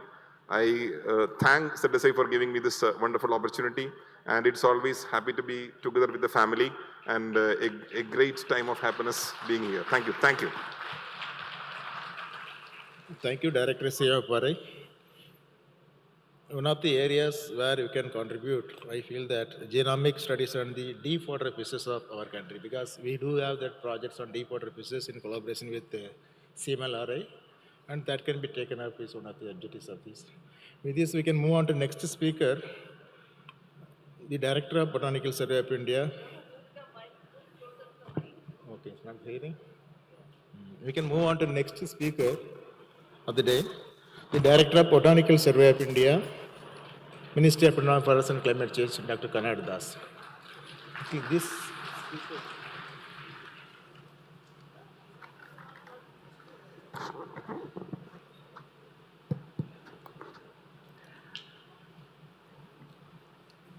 distinguished Chief Guest, and Honorable Minister of State, Environment, Forest and Climate Change, and External Affairs, Government of India, Sri Kirtivardhan Singh Ji, Joint Secretary, Ministry of Environment, Forest and Climate Change, Sri Ved Prakash Mishra, Director, Zoological Survey of India, Dr. Dhriti Banerjee, all the esteemed directors and scientists sitting in front of me, my fellow colleagues from Botanical Survey of India, good evening to all of you. It's a matter of great privilege and honor to part of this innovative session on Directors Meet with a meaningful theme, looking back and lead forward, where I find the directors of some of the premier pre- and post-independence departments of India, whose contribution for nation has shaped the present day Viksit Bharat.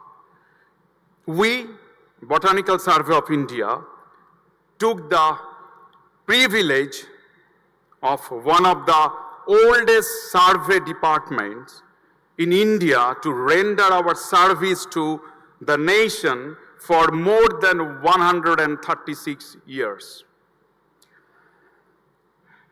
At the outset, I thank JDSI for offering this thought-provoking Greek myth for discussion, extending olive branch to animal life.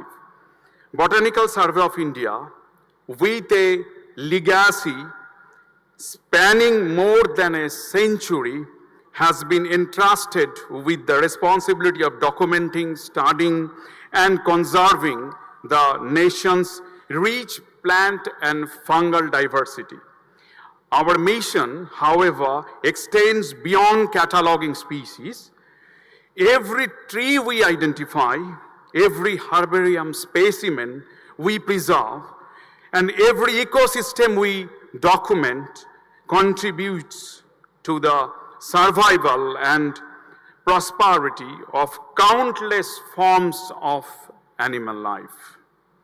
India, one of the world's mega-diverse nations, is blessed with remarkable floral and fungal wealth spread across Himalayas, the Western Ghats, the Northeast, the Deccan Plateau, a coastal ecosystem, deserts, and islands. These landscapes are not merely collections of plants, they are living ecosystems that nurture millions of species and sustain ecological processes essential for human well-being.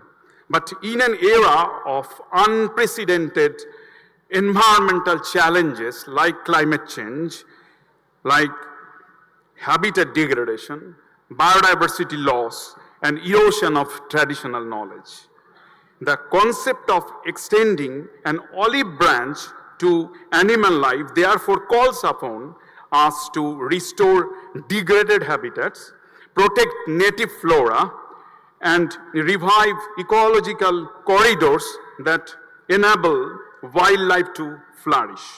As you probably know, that recently our ministry has entrusted BSI with an extramural project on plant-based wildlife health management to dive deep into the traditional plant-based sustainable healings methods practiced by the local communities for generations, and will surely identify and document some of the olive branches for wildlife health management.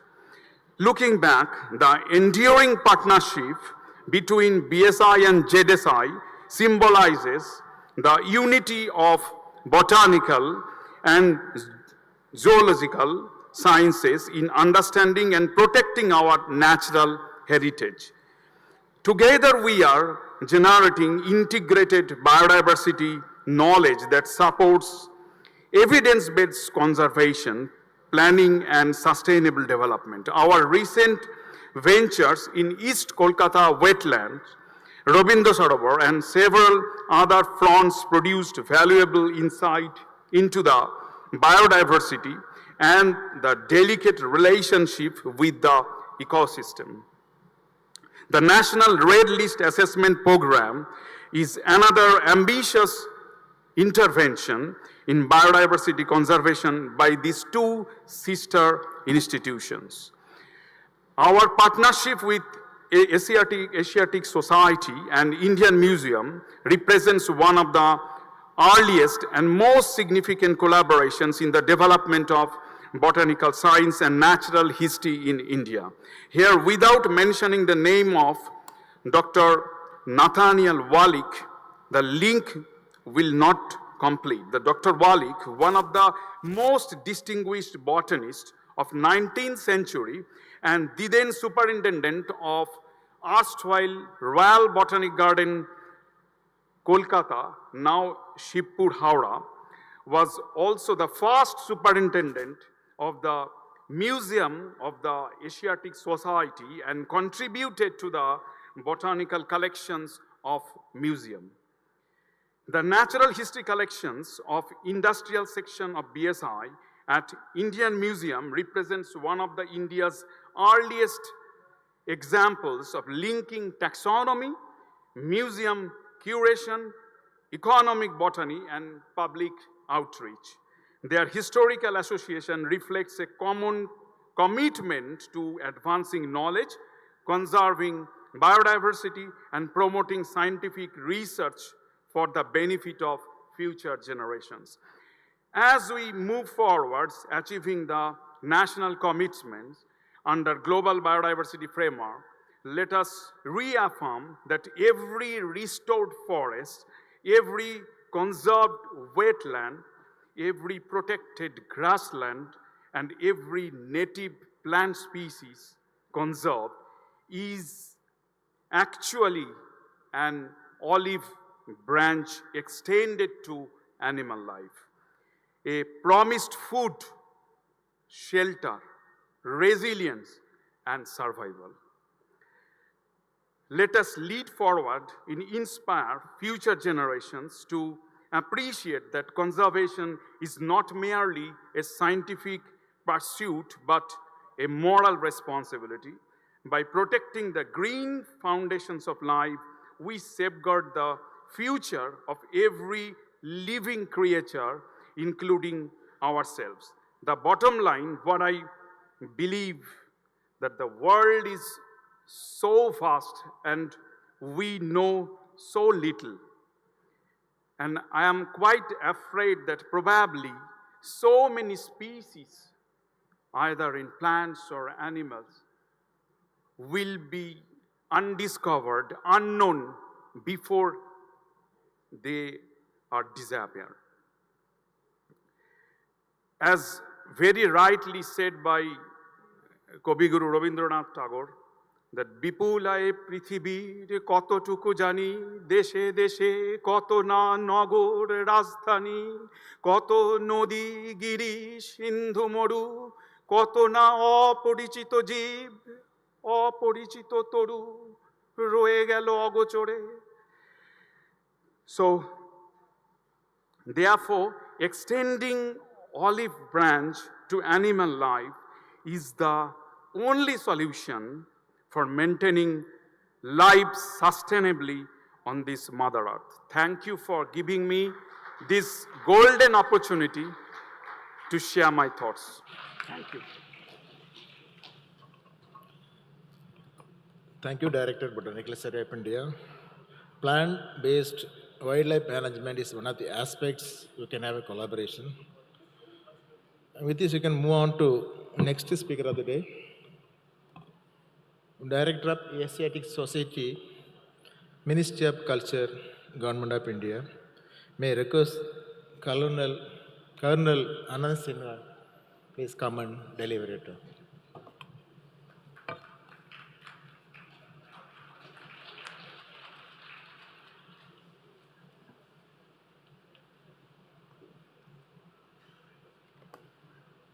Respected Honorable Union Minister of State, Ministry of Environment, Forest and Climate Change, Shri Kirti Vardhan Singh Ji. Respected Dr. Dhriti Banerjee, Director JDSI, Director Anthropological Survey of India, Botanical Survey of India, Fisheries, and my colleagues. I stand here as a representative of your mother organization, that is Asiatic Society. In fact, it's a proud privilege for me to stand here and address you. Before I start my speech, and my speech will be in three parts, like what I have in Asiatic Society for you, what we are doing right now, and how we can collaborate in present and future time. But before I start my speech, as I told you, I just want to narrate you the idea behind this Directors Forum which has been organized today.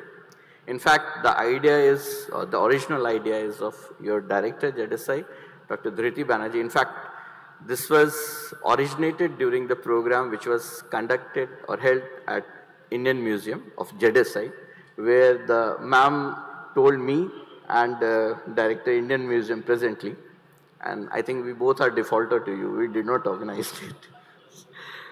And second thing, I wanted to know, how many of you have visited Asiatic Society? Let me take a survey. How many of you have visited? Please raise your hand.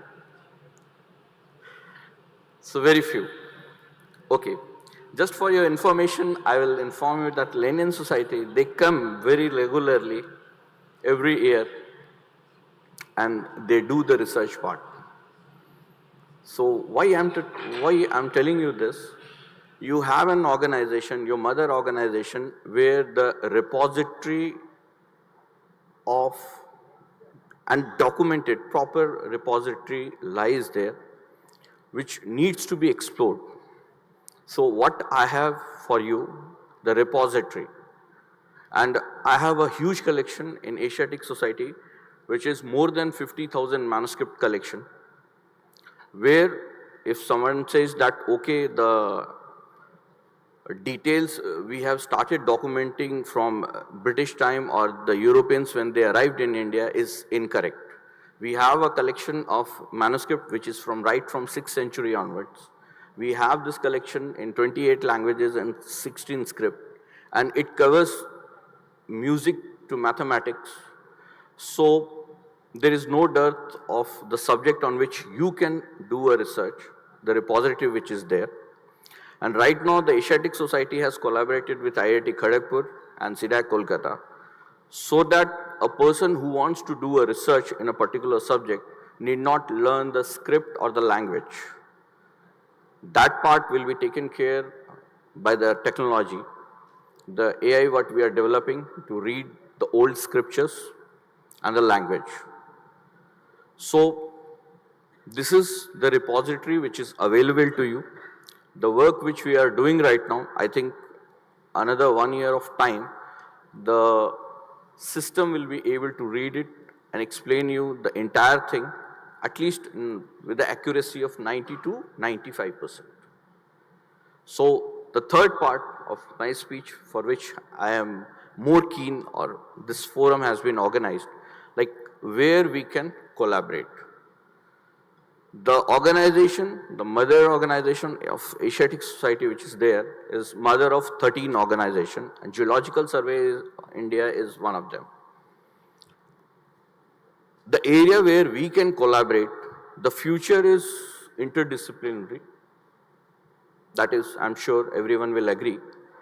And just now one of the speaker also narrated about LLM, large language model.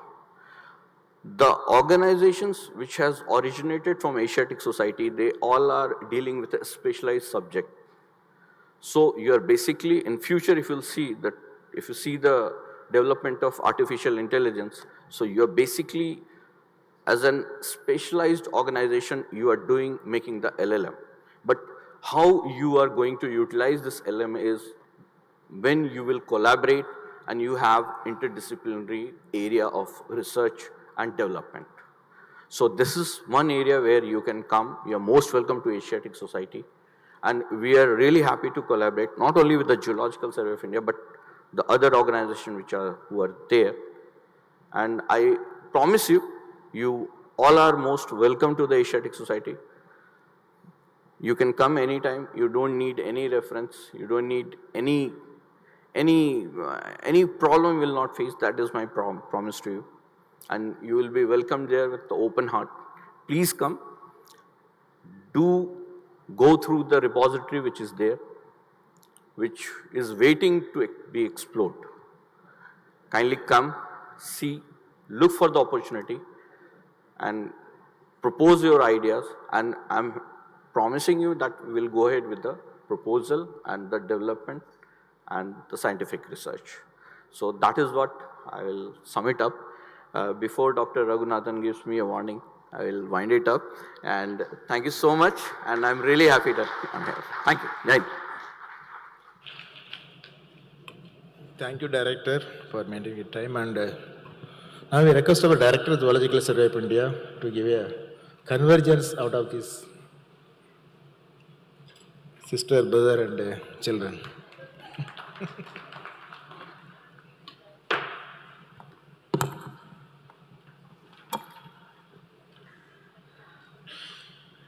Good afternoon.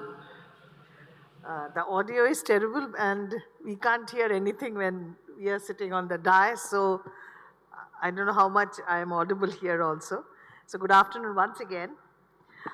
It's a pleasure that we have our Honorable Minister of State, Sri Kirtivardhan Singh Ji. And it's a privilege to have you, sir, to preside over this homecoming of all these institutions. Distinguished Directors, Professor Sharma of Anthropological Survey of India, Dr. K.R. Srinath of Fisheries Survey of India, Dr. Grinson George of CMFRI, Dr. Shayan Bhattacharya of Indian Museum, who is not present today, but he was supposed to come, Dr. Konad Das of Botanical Survey of India, Colonel Anand Sinha of the Asiatic Society, and all our colleagues who have gathered here today. Sir, initially, we didn't have the plan. We had a plan that we would be having a meeting of only the directors. But then we realized that if you were there presiding over this meeting, then the importance of the meeting will grow fourfold and nobody would be able to back off when we tell them to please come over and attend this session on the Animal Taxonomy Summit, because when we say Taxonomy Summit, nobody relates. Like they would say, okay, to mera kaam nahi hai. So like that was a idea we thought that if sir you chair the session, then people will be knowing about the importance or realizing that it is something, it is important. And that's the reason we framed it in this way. And as Anand said, yes, it was me, Shayan and Anant, which we were sitting together and discussing that this is something which we need to work together. All the organizations who were in Kolkata, were headquartered in Kolkata, we don't even know where our directors sit. We just know there is a building and there is somewhere the director is there and we don't interact at all. So it would be a platform of interaction. And I'm happy to see that other than those institutions, we also have Dr. Srinath and Dr. Grinson George who have also come down who are not in Calcutta. So it is indeed a homecoming, and I use the word homecoming deliberately because before any of us had a mandate, a ministry or a headquarters or a budget line, we shared a single address, the Grand Jury Room of Fort William. Anthropology, archaeology, zoology, botany, fisheries, museums, all of it was meant to live under one roof. For a while it did, and as my colleague Dr. Raghunathan has beautifully emphasized, like the branches of a tree, all these institutions became independent organizations and under different ministries. In this company, it would be appropriate for me to briefly account for what ZSI had carried forward of that original Jonasian instinct. Established to survey, document and interpret animal life of the subcontinent, ZSI today operates through 16 regional centers spread across 16 biogeographical zones of India. Our Fauna of India checklist, running now to several thousand species across the phyla, represents the most comprehensive accounting of India's animal diversity ever attempted. Our DNA biocoding program, the IUCN Red Listing collaborations, are extending knowledge into the molecular and conservation domains. Our regional surveys and type specimen repositories are the institutional memories of Indian zoology, irrepressible, irreproducible, except through decades of sustained fieldwork. The session title for this afternoon is not accidental. Looking back to lead forward names a genuine intellectual problem. What does historical consciousness do for institutional strategy? I would argue it does at least three things.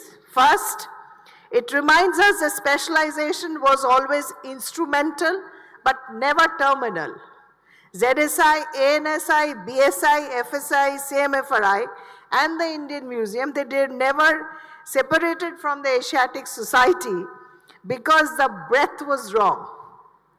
They had separated because the scale had demanded it, because a modern nation requires dedicated institutional infrastructure for each domain. But founding instinct that knowledge of man and nature must never be permanently siloed was never abandoned. Second, it identifies where the most consequential scientific questions now live, precisely at the boundaries between our mandates.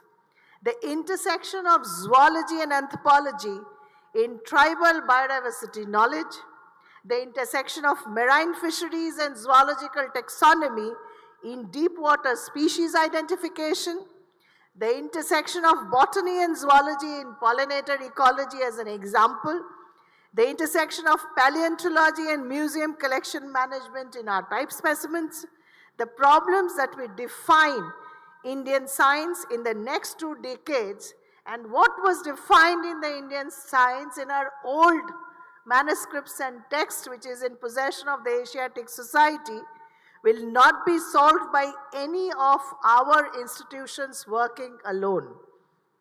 Thirdly, and perhaps most importantly, shared origin confers a particular kind of authority when we speak together. So there is a term we have been very using from our childhood: united we stand, divided we fall. So when directors of ZSI, ANSI, BSI, FSI, CMFRI, the Indian Museum and the Asiatic Society, they appear on a single table, as we do today, we are not 6 separate petitioners. We are reconstituted voice which once belonged to Asiatic Society and today belongs to the Indians in general. We carry 242 years of institutional weight, putting all the years together. So 242 years is not a small number. It's not celebrating 10 years, 25 years, or 75 years, or 50 years. It's 242 years. It is an argument in any negotiation with government, with institutional bodies, with international bodies, and with funding agencies. Now, if you ask me, how would this convergence look like? For me, homecomings are sentimental unless they produce commitments. So now we are on a sentimental scale. With that in mind, we have to move forward and forge commitments. I wish to place before this distinguished gathering 3 specific areas where our institutions would act together and where ZSI stands ready to serve as a collaborating partner. A joint national biodiversity knowledge platform. The data held by our institutions, ZSI's faunal checklist, BSI's faunal inventories, ANSI's anthropometric and ethnobiological archives, CMFRI's fishery monitoring data, FSI's marine surveys, are all currently housed separately in incompatible digital systems. A federated national platform would make this data interoperable for the first time. Federated means it belongs to everybody, not to one particular institution or organization or a company. India's obligation under the Convention of Biological Diversity and Global Biodiversity Framework and the Kunming-Montreal Protocol targets require exactly this kind of integrated national accounting. We should not wait for a central mandate anymore. We can build it by ourselves. Secondly, a collaborative geo-heritage and natural history network. The Indian Museum's 200 years of collections, Asiatic Society's thousands of years old documents, ZSI's type specimens, BSI's herbaria, CMFRI's marine biological archives together constitute one of the most significant assemblages of natural history material in Asia. A coordinated national natural history network with shared digitization standards, joint public programming, and a unified voice before UNESCO and ICOMOS on geo-heritage protection would be a force majeure for all of us. Thirdly, a joint ancient DNA laboratory for prehistoric and paleontological heritage. One of it is my dream project that someday we will be able to have it. So Indian museums, surveys, and archaeological institutions together, we hold one of the most extraordinary assemblages of biological and paleontological materials in Asia, type specimens, subfossil remains, archaeozoological collections, and quaternary faunal archives, which is spread across ZSI, BSI, ANSI, and ASI. Yet, the molecular dimension of this heritage remains almost entirely unexplored. I would like to propose that ZSI and Botanical Survey of India and Anthropological Survey of India, along with Archaeological Survey of India, jointly establish a dedicated ancient DNA laboratory, a shared facility that with specialized infrastructure. Thank you. Biosecurity protocols and expertise required for ancient DNA work on degraded biological material. It would be a state-of-art laboratory, and the scientific mandate would be clear: to decode India's prehistoric and paleontological heritage using genomic tools. This means reconstructing the population histories of extinct and extant fauna, tracing the deep evolutionary lineages of India's endemic plant and animal taxa, reading the biological signatures of human migration, domestication, and ecological change preserved in archaeological and paleontological deposits, and generating a molecular baseline against which India's current biodiversity crisis can be measured. This would be novel, genuinely novel contribution to global ancient DNA science, and one that only India, with its unmatched paleontological and cultural depth, is positioned to make. A leap beyond the yoga somersault which we do on every International Yoga Day. So I began with William Jones, and let me end with him as well. Jones was not a taxonomist. He was not a zoologist or a botanist or a marine biologist. He was a jurist who understood that knowledge of any one domain is incomplete without the knowledge of the whole. His founding instinct was integrative, and it is that instinct which brings us together again today. The children have grown into national institutions in their own right. We have gene banks, we have herbaria, we have marine census data, and anthropometric archives and fossil portals. We have ministerial mandates and budget lines, regional networks that span the subcontinent. But the question Jones asked has not changed. It is simply, what does it look like when those who know man and nature assemble together to lead India's science forward? Very simple question to say, ask, but very difficult to answer. So today, in this room, we are beginning to find out the answer of this simple question.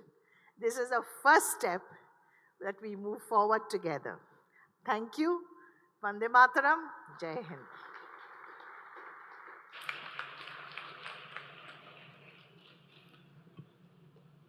Under the convergence to carry forward, directors that say identified 3 areas where you can have a collaboration with the institutions.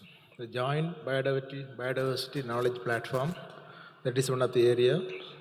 Second, collaborative genomic studies on natural history specimens.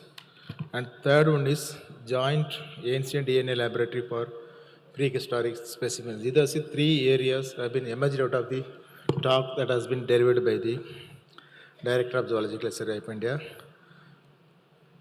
With this, I request the Honorable Union Minister for Environment, Forest and Climate Change and the Union Minister of External Affairs, please deliver your concluding remark of this particular session.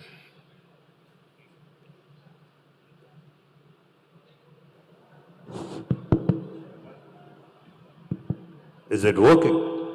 Okay. So, like I said earlier, it's a privilege to be a part of this very new initiative, which has a very broad and meaningful vision.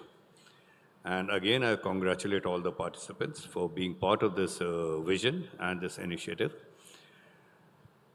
But also, like I said, we need to take this momentum forward, and that can be accomplished only if all the distinguished directors sitting here with me can reach on a common research program which builds on this theme of convergence. So it'll be very interesting to see what kind of a program can combine fisheries, anthropology, botany, taxonomy, and lead to an interesting conclusion also, or an interesting solution like we spoke about. So I do hope that a common program can be thought of and worked on. And of course, as a part of the ministry, I'd be more than willing to provide all support and assistance to such a program. So thank you very much. It's this meet here has also been a good learning experience for me. And I would like to say that throughout my public service of, I think, 12 years now, probably more in the parliament, I've always chosen the Standing Committee of Science, Technology and Forest and Environment. And now, in my present position, I get the opportunity and the chance to interact with some of the brightest people and the brightest brains in this field. And again, I hope that along with you, my learning experience will also continue. Thank you very much. Sir, we are extremely grateful for chairing this wonderful session and providing your thoughts towards the collaboration between the ZSA and other institutions. Now, time to felicitate the guests, those who are on dais. May I request the Director of Zoological Survey of India to felicitate our Honorable Minister on this occasion.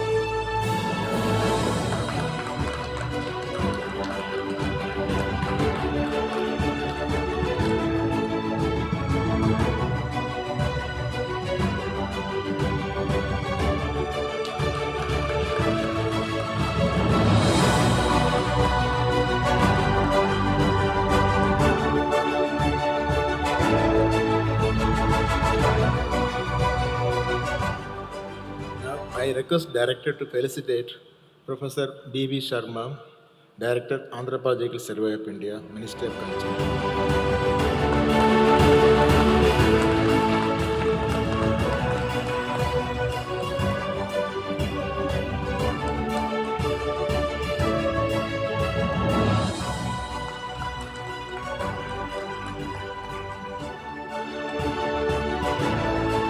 I request Director to felicitate Dr. Srinath, Director General, Fisheries Survey of India, Ministry of Fisheries, Animal Husbandry and Dairy.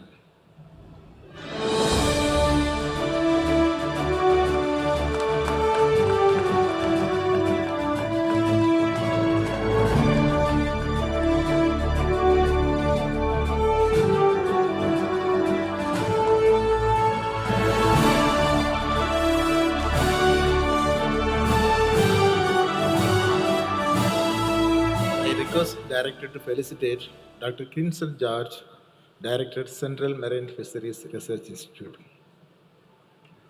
Ministry of Agriculture.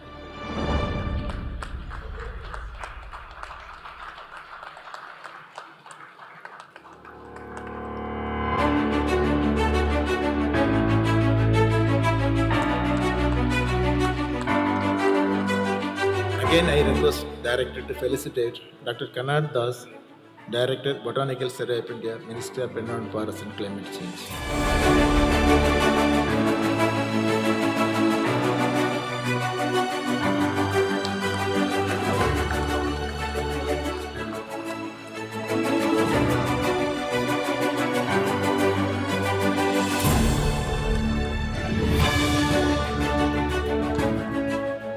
Again, I request Director to felicitate Colonel Anand Sinha, Director, Asiatic Society, Ministry of Culture.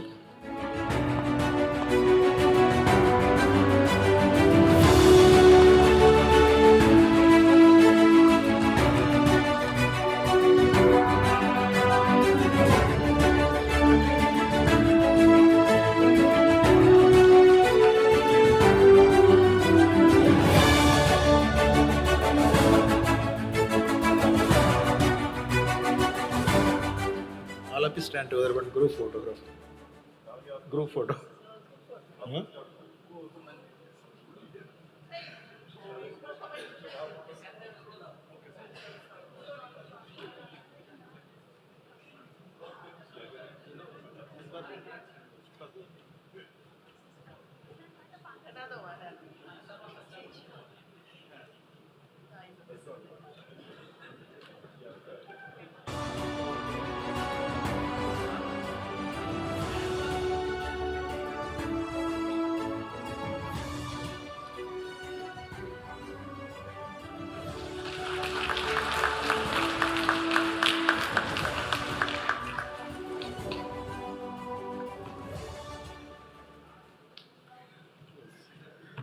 Thank you, Honorable Minister and directors of the various institutions.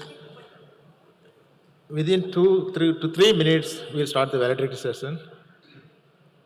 We need 2 minutes time to set a stage for valedictory session. I request the volunteers to set the stage quickly so that we can proceed for valedictory session of the day.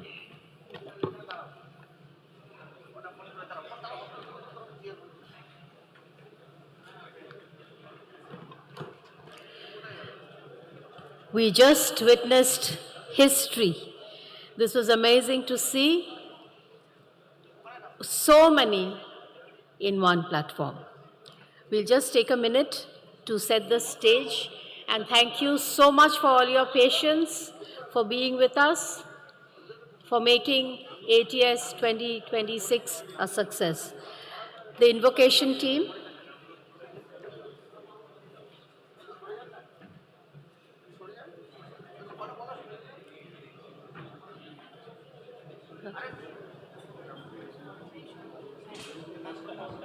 None.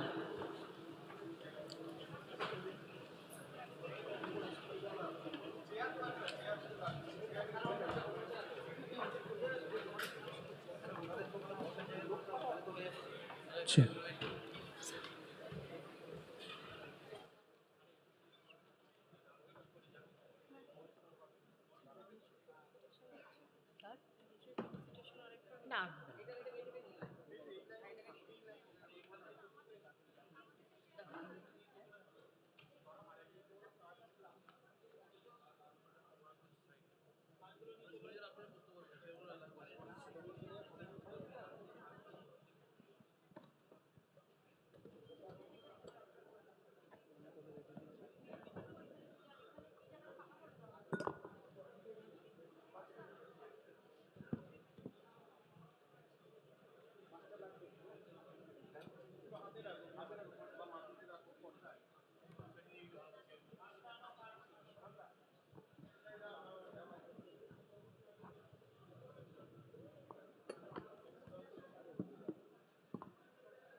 Hello, hello, hello, hello.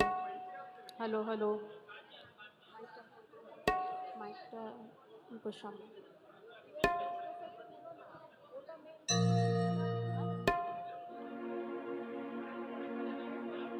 Check. Check.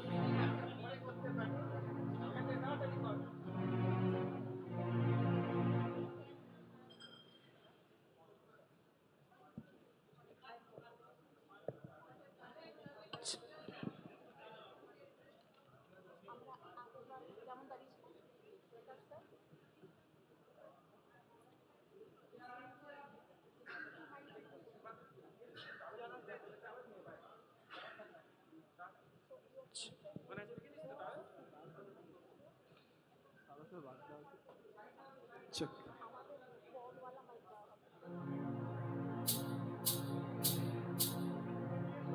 Hey, check. Check. Check. Hello, hello, hello. Hello, hello, hello. Check. Check. Hello. Hey, check. Hello.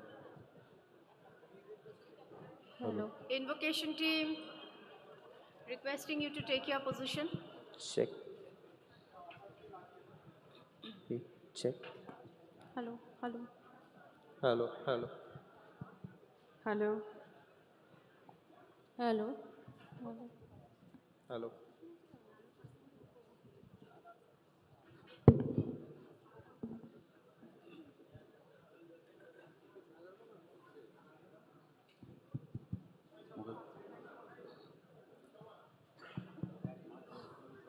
Hello.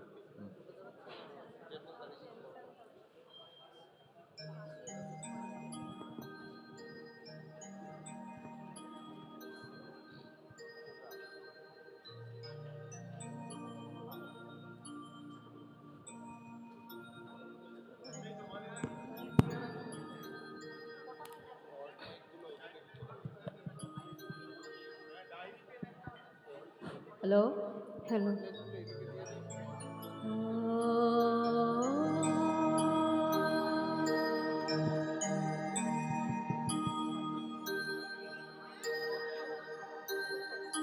Mic test 1 2 3 4. Mic test 1 2 3 Hello. 4. Hello. Hello. Hello. Hello. Hello. Hello. Check.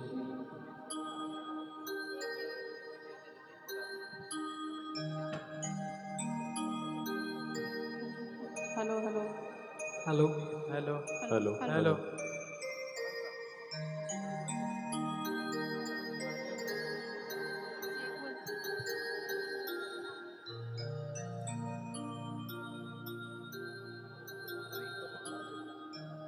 Hello.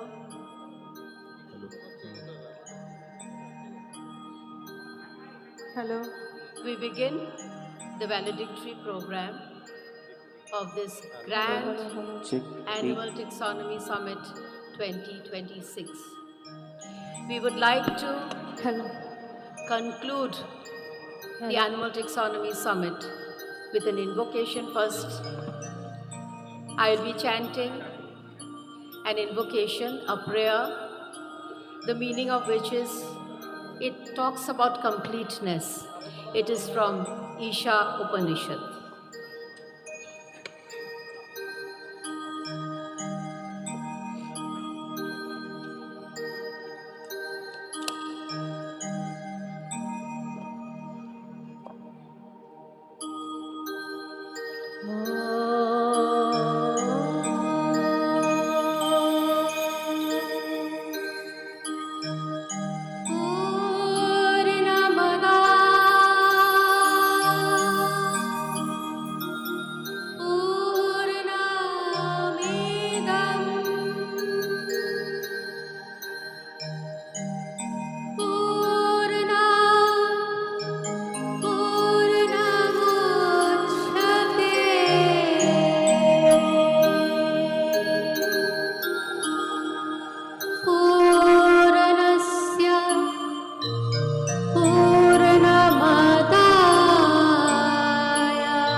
It is complete, but not merely the end of a conference. It is the beginning of renewed collaborations of so many organizations, so many ministries. Many voices, many cultures, many disciplines have come together for one shared purpose, for one harmonious Bharat.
बनिए स्याय तरज तेरा सुर मिले मेरे सुर दे नाल मिलके बनेगी सुरताल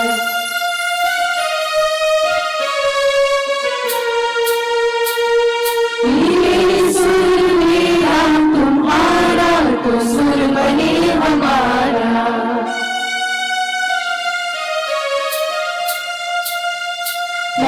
सुर तुम्हें तेसा प्यारा मिले चले गीत असांजो मधुर करा लो बने तले सागर में मिले, बदलाता रूप लेके बरसे हौले हौले।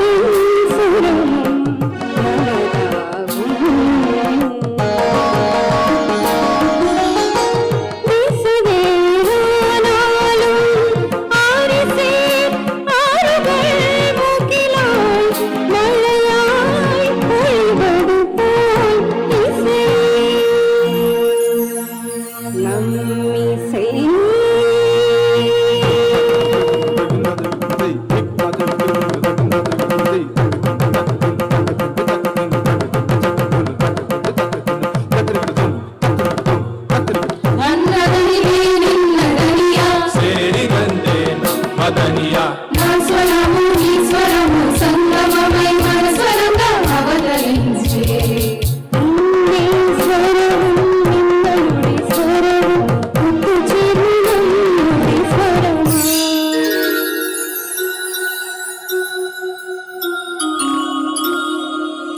তোমার সুর মোদের সুর সৃষ্টি করু ওই কুসুম। তোমার সুর মোদের সুর সৃষ্টি করু ওই কুসুম। সৃষ্টি হোক ওই হোতা।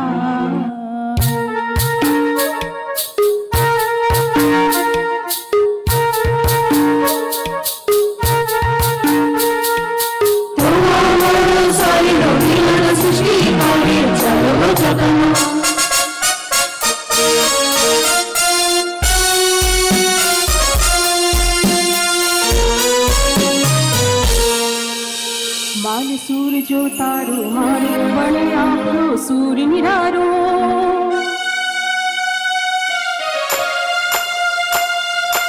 माझ्या तुमच्या जुळता तारा मधुर सुराच्या बरसती धारा.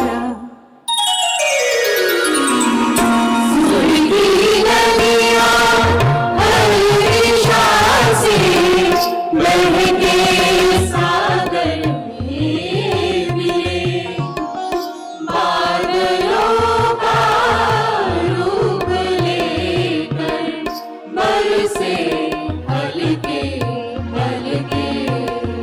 मिले सुर मेरा तुम्हारा, तो सुर बने हमारा. मिले सुर मेरा तुम्हारा.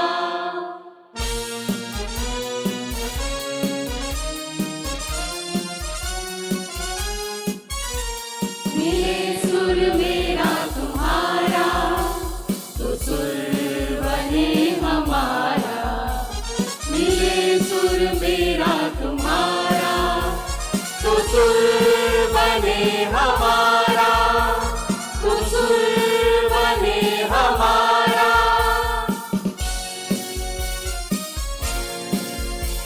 तो सुर बने हमारा.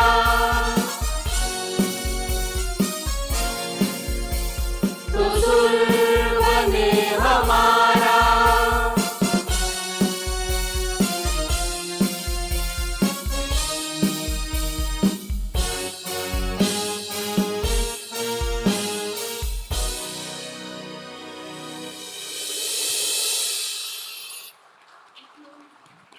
Thank you so much.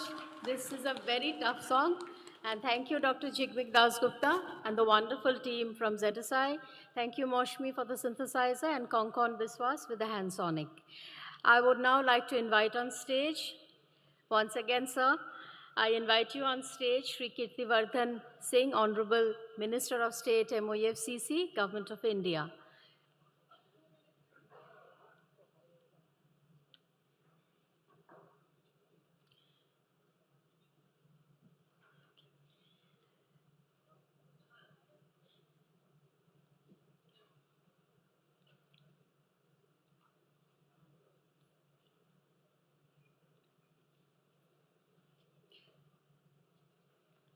The stage is set. I invite the Honorable Minister to take your place on the dais.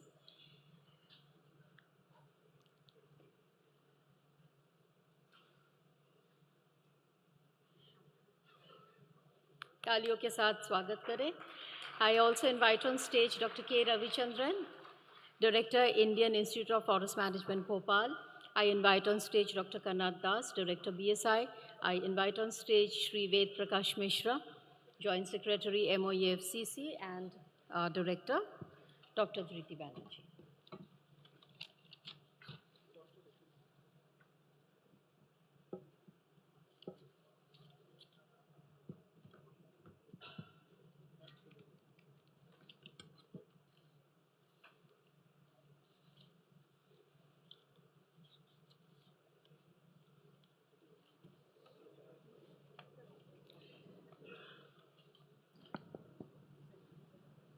On behalf of Director ZSI, I welcome all the dignitaries on the dais.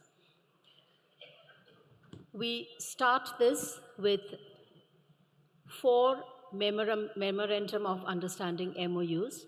The first is between Zoological Survey of India and Center for Marine Living Resources and Ecology, CMLRE, Kochi. I would like to invite on stage Dr. R.S. Mahesh Kumar, Head and Scientist G of CMLRE, for the exchange of the MOU in presence of the Honorable dignitaries, Honorable Minister and the other dignitaries. This MOU would establish a framework for long-term collaboration in marine biodiversity research and capacity building in marine biodiversity, conceptualizing and developing marine biodiversity exhibits. We look forward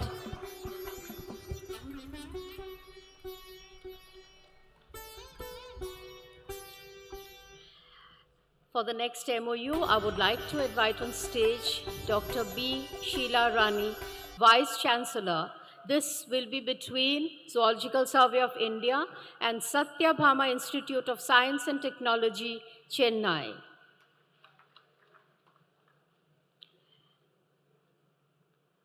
The purpose of the MOU is to collaborate in the areas of marine ecology and environment, collaborate on biodiversity assessment, conservation, molecular biology, and DNA barcoding, and also to organize workshops, trainings, and seminars. For the third MOU, which is between Zoological Survey of India and University of Kalyani, West Bengal, I would like to invite the Registrar, Professor Devanshu Rai, to exchange the MOU in presence of the Honorable Minister and the dignitaries. This MOU aims to facilitate the exchange of knowledge between both parties, support PhD programs, organize joint workshops and capacity building programs, to name a few.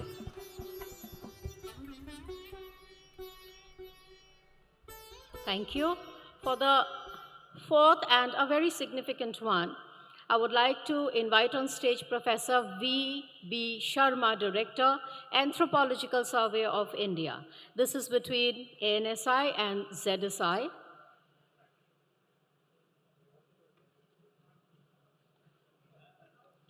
The purpose of the MOU is facilitate access to human and faunal samples, including DNA and other biological materials, for collaborative research and analysis in accordance with ethical and regulatory guidelines, provide reciprocal access to lab facilities, and support joint training and capacity building initiatives for research personnel. Thank you so much.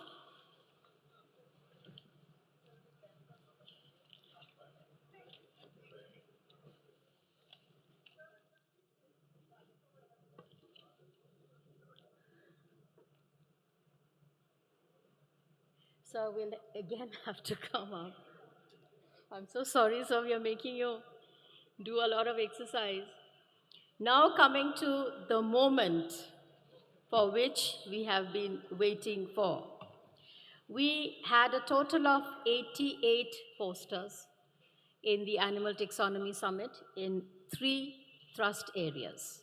So without wasting much of time, let me come, first of all, thrust area 1, Taxonomy. The first prize, no suspense, the third prize goes to Ahitagni Das from BHU. Quickly, you have to run and come.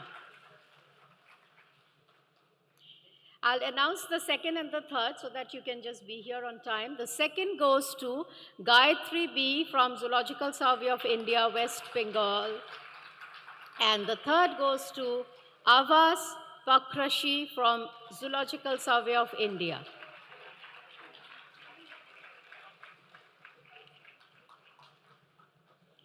There are two jury awards in this Thrust Area 1 taxonomy.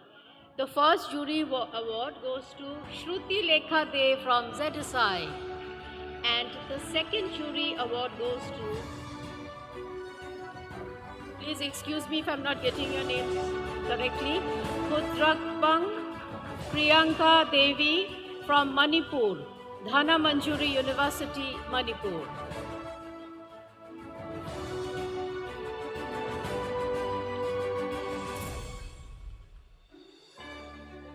Second prize, Gayatri B from ZSI. This is on Thrust Area Taxonomy.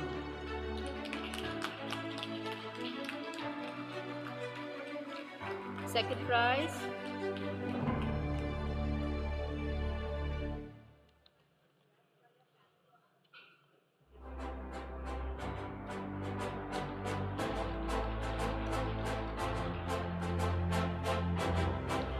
Third prize, Avas Pakrashi from ZSI.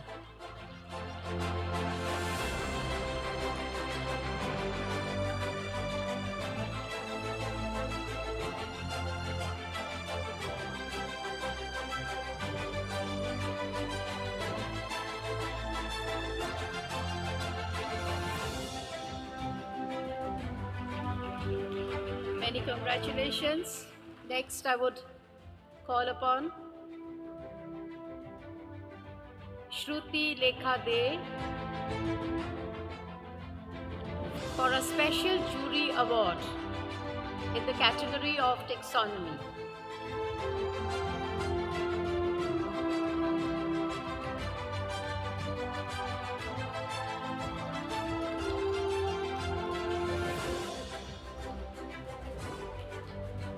We have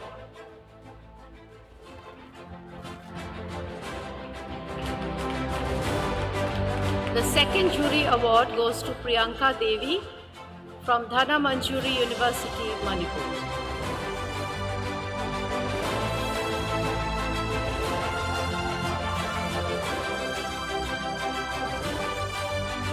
This is the second jury award.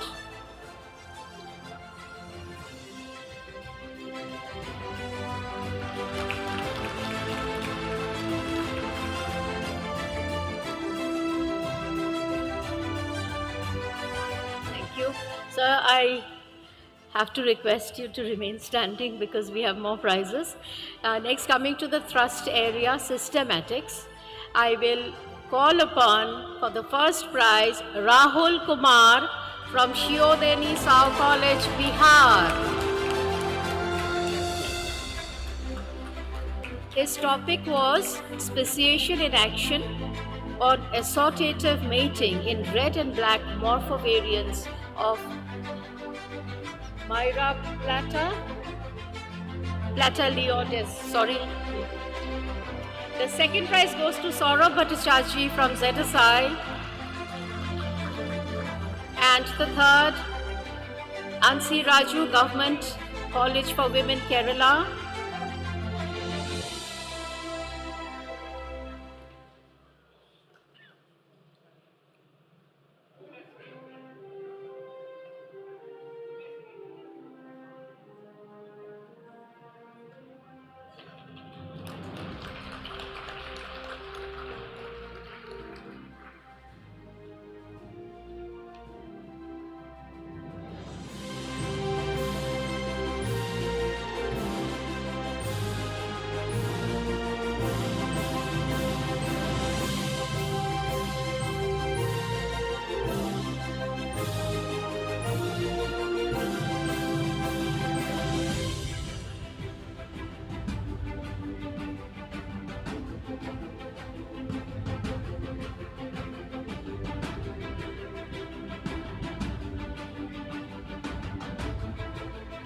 For the second prize, I call upon Saurabh Bhattacharjee from ZSI. His topic was Assessment of Breeding Ecology of the Indian Skimmer in Prayagraj, Uttar Pradesh. Congratulations.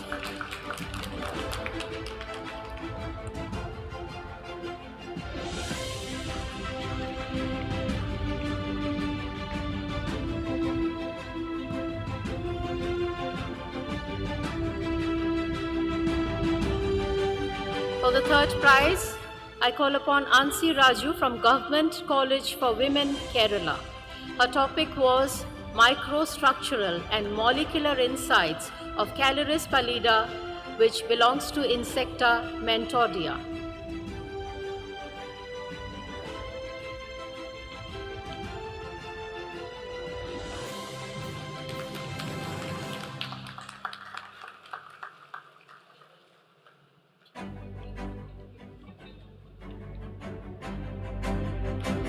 Moving on to Thrust Area 3, Faunal Diversity and Conservation. The first prize goes to K. Ram Kumaran from ZSI. I will read all the names of the winners. Second, Saikat Sarkar, ZSI. Third, Ankita Vishwakarma from ICAR, Uttarakhand.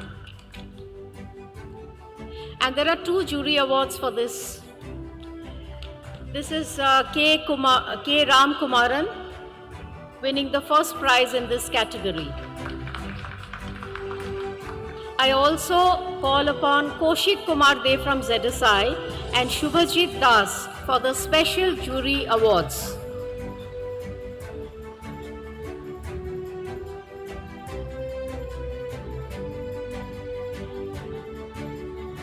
His topic was comparative analysis of coral recruitment on electrified and non-electrified metal substrata in the Gulf of Kutch Marine National Park, Gujarat.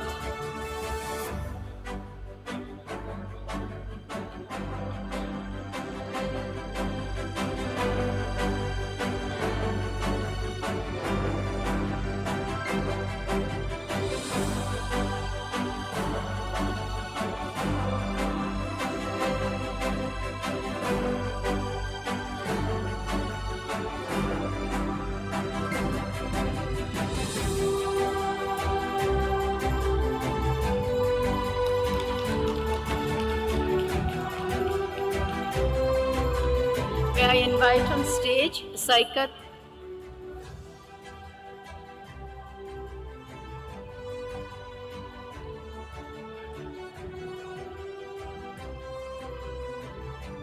Congratulations.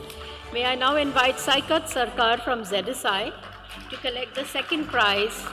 His topic was deciphering the distribution pattern of tabanas in the central Himalayan biogeographic landscape of West Bengal to elucidate potential trypanosomiasis.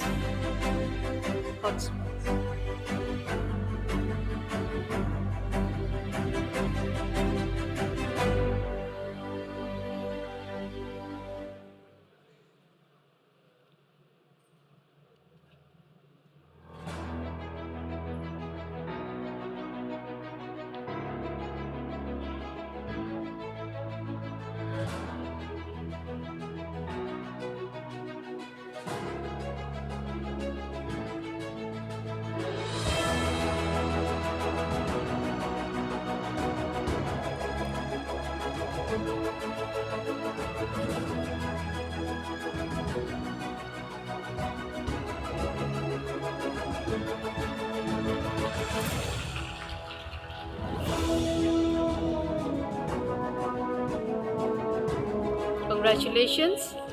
Next, I would invite Ankita Vishwakarma from ICR Uttarakhand. Third prize in the category of Faunal Diversity and Conservation.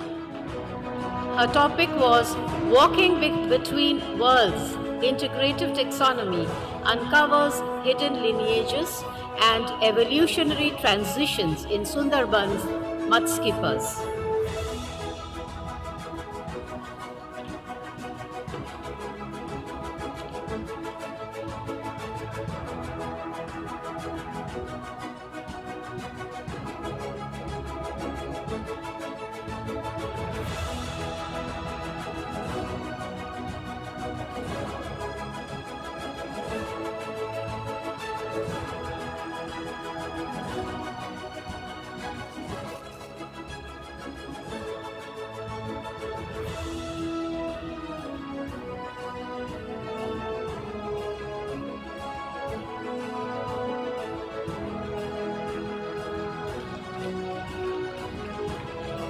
For the Jury Special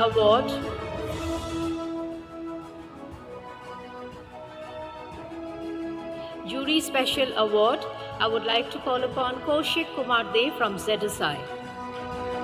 His title of his presentation was A Preliminary Assessment of DNA Barcoding Efficacy for Rapid Identification of Dipteran Insects in the Eastern and Western Himalayan.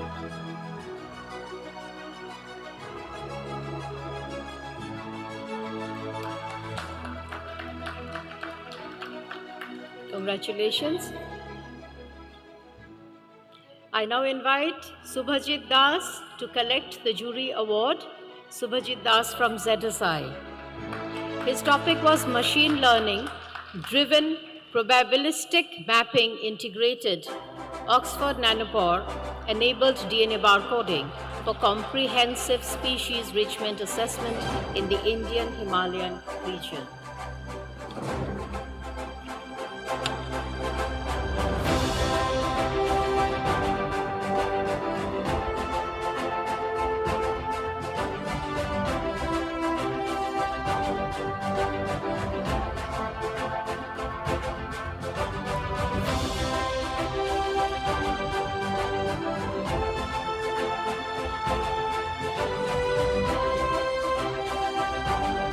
Thank you so much. Sir, you can sit for a while. Again, I'll request you to come up.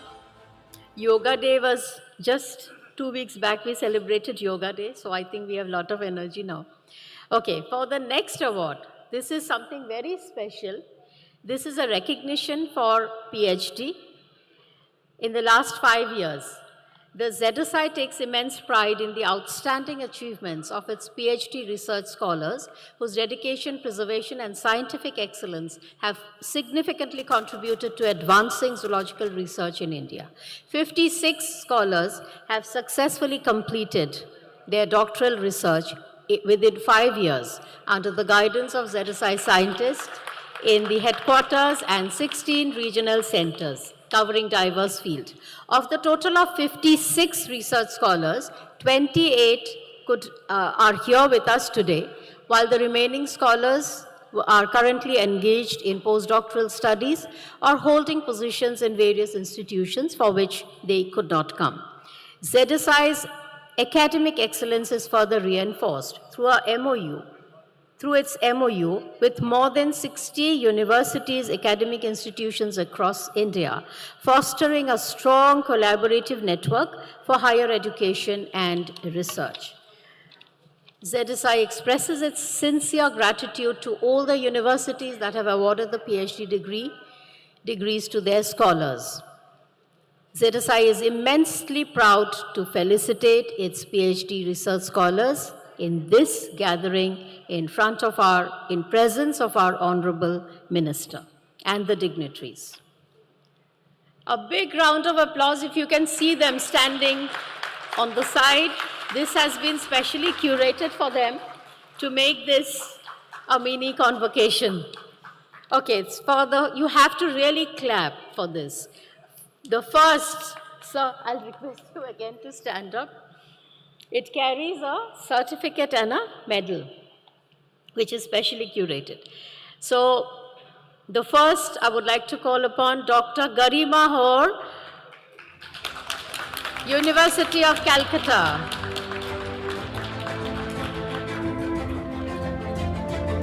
Her topic was studies, you can see it on the screen. Congratulations from Diptera section, Kolkata.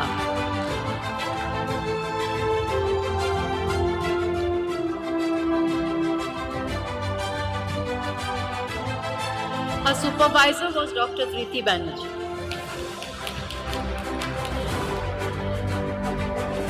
Next, I would like to call upon Dr. Dipanita Das she was in CL section when she completed her PhD from University of Kolani.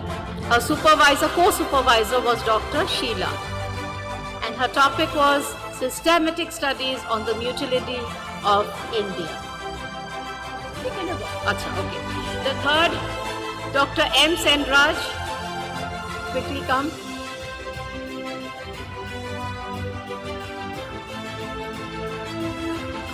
University of Madras. You can see the topic on the screen. Third, Dr. Swati Das, University of Madras, under Dr. K. Subramaniam.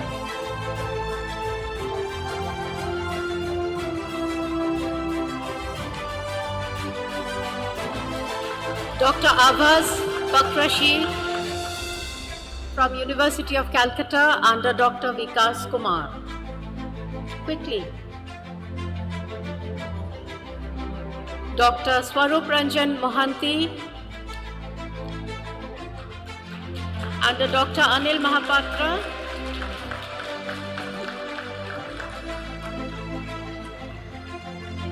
You have a big fan following of us.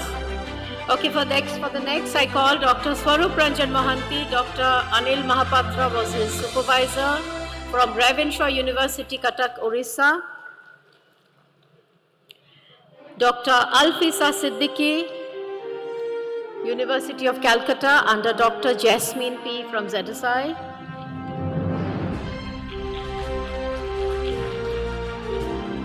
Dr. Amaira Sharif, under Dr. Lalit Sharma from Saurashtra University.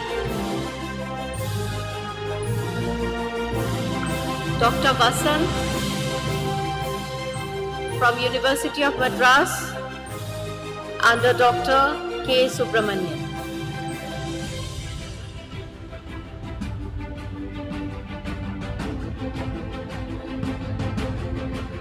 Dr. Vasant, University of Madras. Next, Dr. Hemant Singh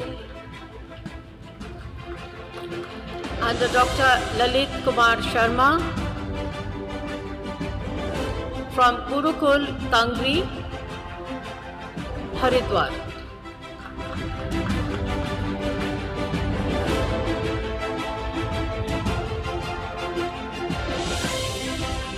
Dr. Vineet Kumar from Saurashtra University under Dr. Lalit Sharma.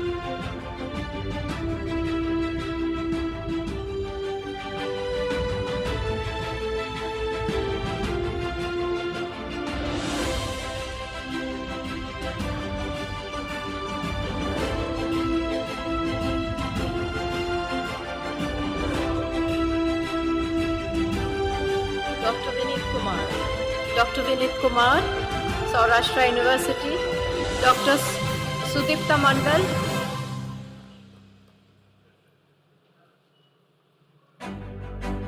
Dr. Sudipta Mandal from Osmania University, Hyderabad under Dr. Deepa Jaiswal.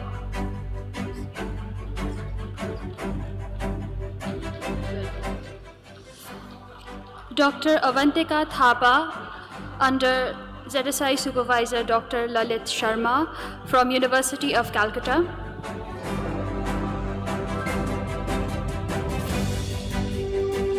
Dr. Shupriya Doi under Dr. Mukesh Thakur from University of Calcutta.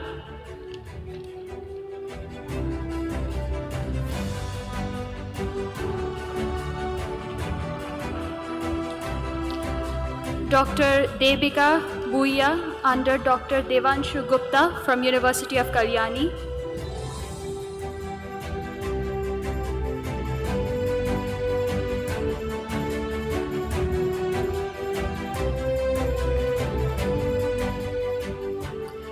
Dr. Neena Tabitha Simon under Dr. Rajkumar Rajan from University of Madras.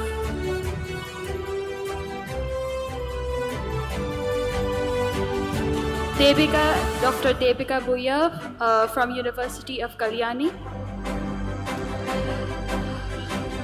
Dr. Neena Tabitha Simon from University of Madras under Dr. Rajkumar Rajan.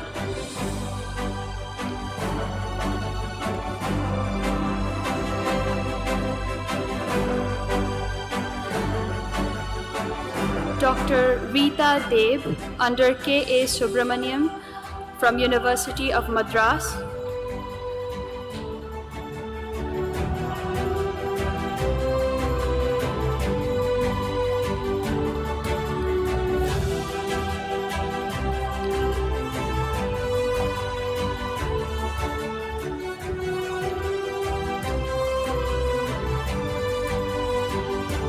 Dr. Debojyoti Ghosh under Dr. Subramaniam from University of Madras.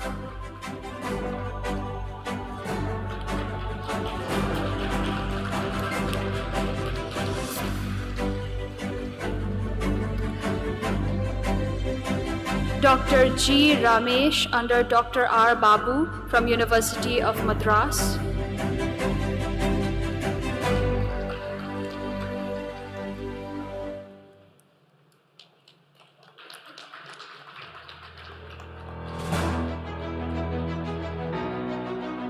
Dr. Shobhik De under Dr. S. Suman from University of Calcutta. Oh, this is Dr. G. Ramesh under Dr. Babu from University of Madras. Dr. Shobhik De from University of Calcutta.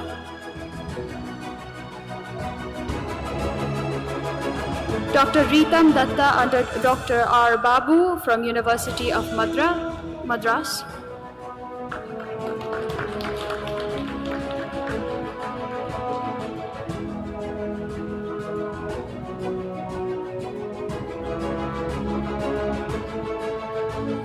Dr. Sandeep Kumar Mohapatra under Dr. Basudev Tripathi from Behrampur University, Odisha. This is Dr. Shruti-Rekha Acharya under Dr. Anil Mohapatra from Behrampur University, Odisha.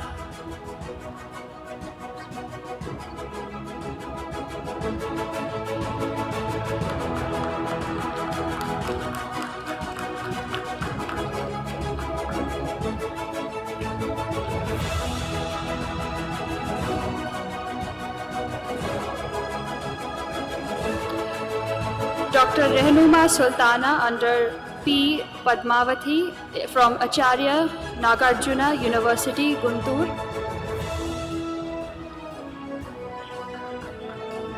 Thank you, Ms. Rohini, for that help.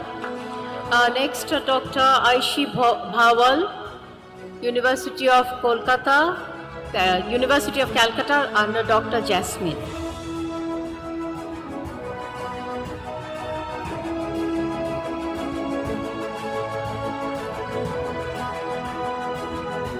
Dr. Aishi Bhawal from University of Calcutta.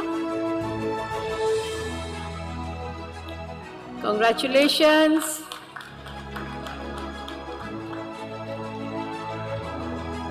Dr. G. Gakula Krishnan, Pondicherry University under Dr. Sivu Perumal. So 2 more are left.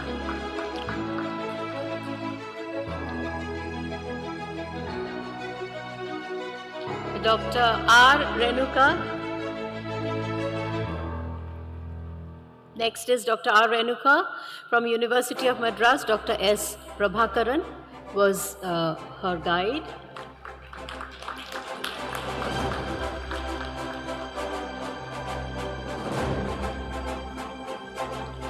Dr. Udita Mandal, Lovely Professional University, Punjab under Dr. D.S. Suman.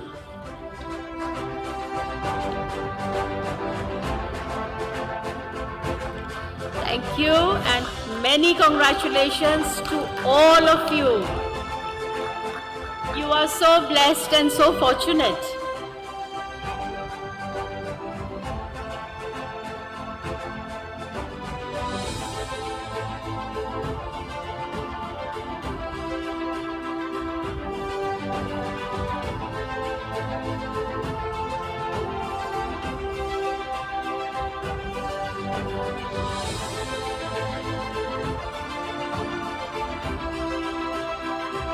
We now move on to the release of ZSI publications.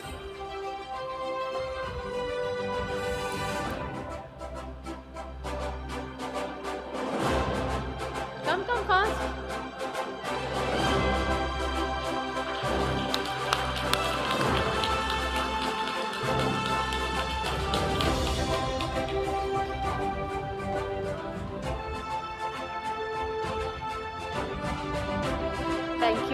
Thank you, sir.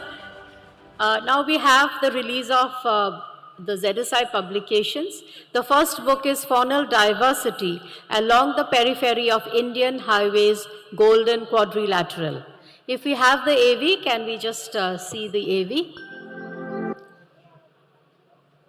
The authors of this book are C. Raghunathan, Devanshu Gupta, Tamal Mandal, and Preeti Banerjee. This is the first assessment of faunal diversity. Can we have the book, please? This is the first assessment of faunal diversity along the Golden Quadrilateral. Documents 2,359 species across 12 states and 1 union territories.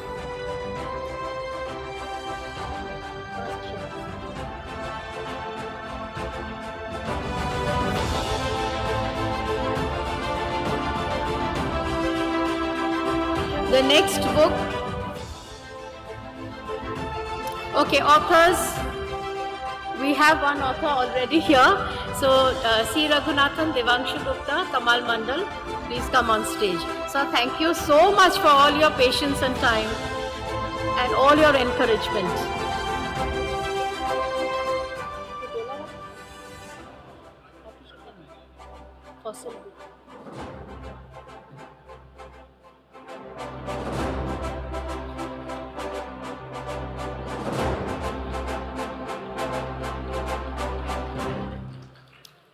The next book, yeah, I'm one of the authors also. Fossil Fauna of India.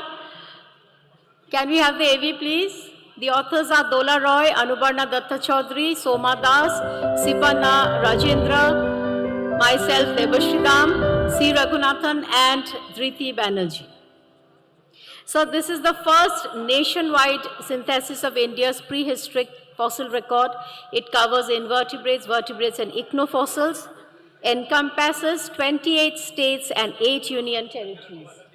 Yeah, can we have the book?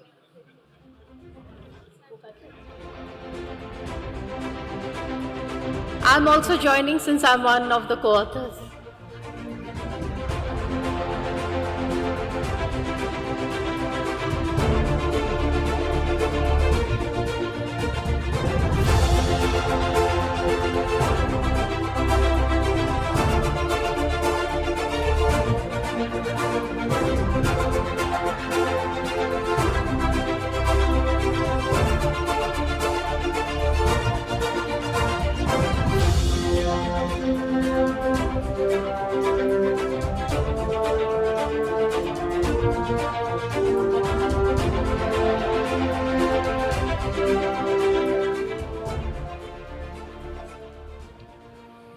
Next, Diptera fauna of tropical evergreen forest and coastal ecosystem from Andaman and Nicobar Islands. Can we have the AV? The authors are Dhriti Banerjee, Kaustav Mukherjee, Devdeep Ramanik, Athanu Naskar, and Chandrasekharan, Chandrakeshan, Siva Perumal.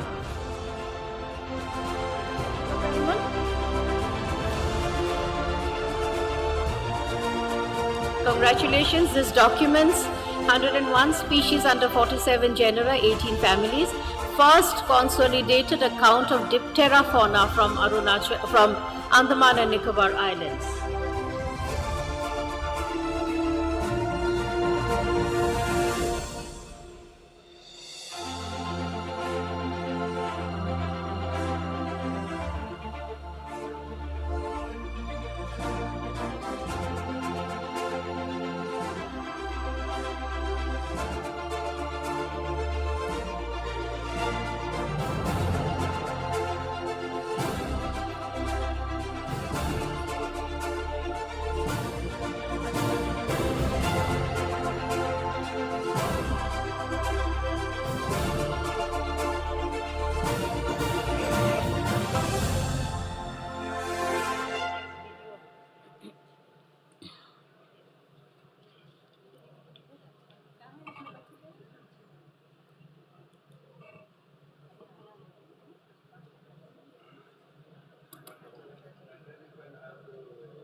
Congratulations. The next book is Faunal Inventorization of Proposed Smart City of Amravati, Andhra Pradesh. Can we have the AV, please? And the authors are Deepa J, S.S. Jadhav, Karuta Pandi, Rehnuma, C. Raghunathan, and Dhriti Banerjee. Can we have the book and the authors? Authors, please join.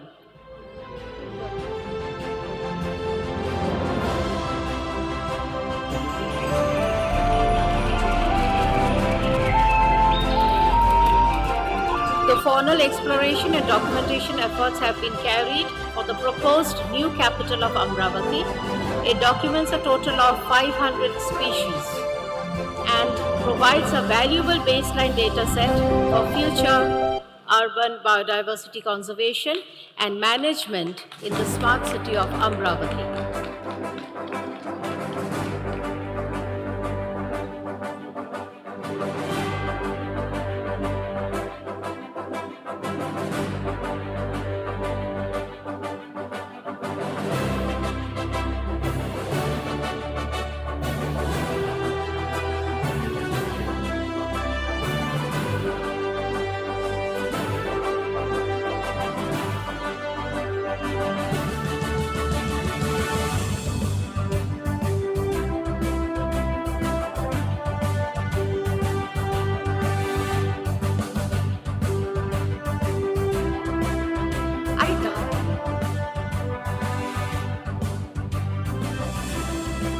So one last book for this evening.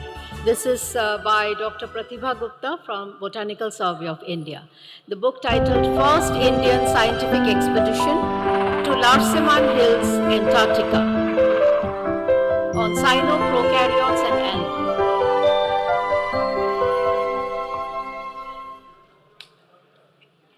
This is the first book on Larsemann Hills, Antarctica, based on the 33rd Indian Scientific Expedition. Covers the expedition from training at Auli to research at Bharti and Antarctica. It includes a chapter on the establishment of India's first Antarctica gallery at Central Botanical Laboratory, BSI, Howrah. Many congratulations.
Congratulations, Dr. Pratibha, and to all the authors.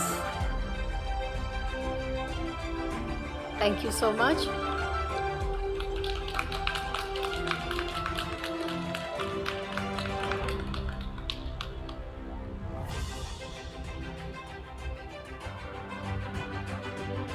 Thank you, Dr. Pratibha Gupta. So the next is a special video which has been made for you to release. We have titled it as Magical Feathers. Nature speaks in countless ways, but birds are among its most captivating storytellers. So Magical Feathers is a collection of remarkable moments that showcase the beauty, behavior, and elegance of Indian birds. A single glimpse into the lives of these incredible creatures captured through the lens. Yes, sir. Or you can watch it on the big screen. Yes, sir. Can we have the laptop? Yes. Sir, yeah, so we request you to release it.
Yes, sir. Thank you so much. So the story actually doesn't end here. Not for today, but it's only the beginning. We are working on something truly magical. And so our next documentary will definitely be on the magnificent Parvati Arga Ramsar site, which we all know is a unique oxbow lake in Gonda district of Uttar Pradesh. And sir has supported us, so a project is also going on there. So it's coming out soon, sir.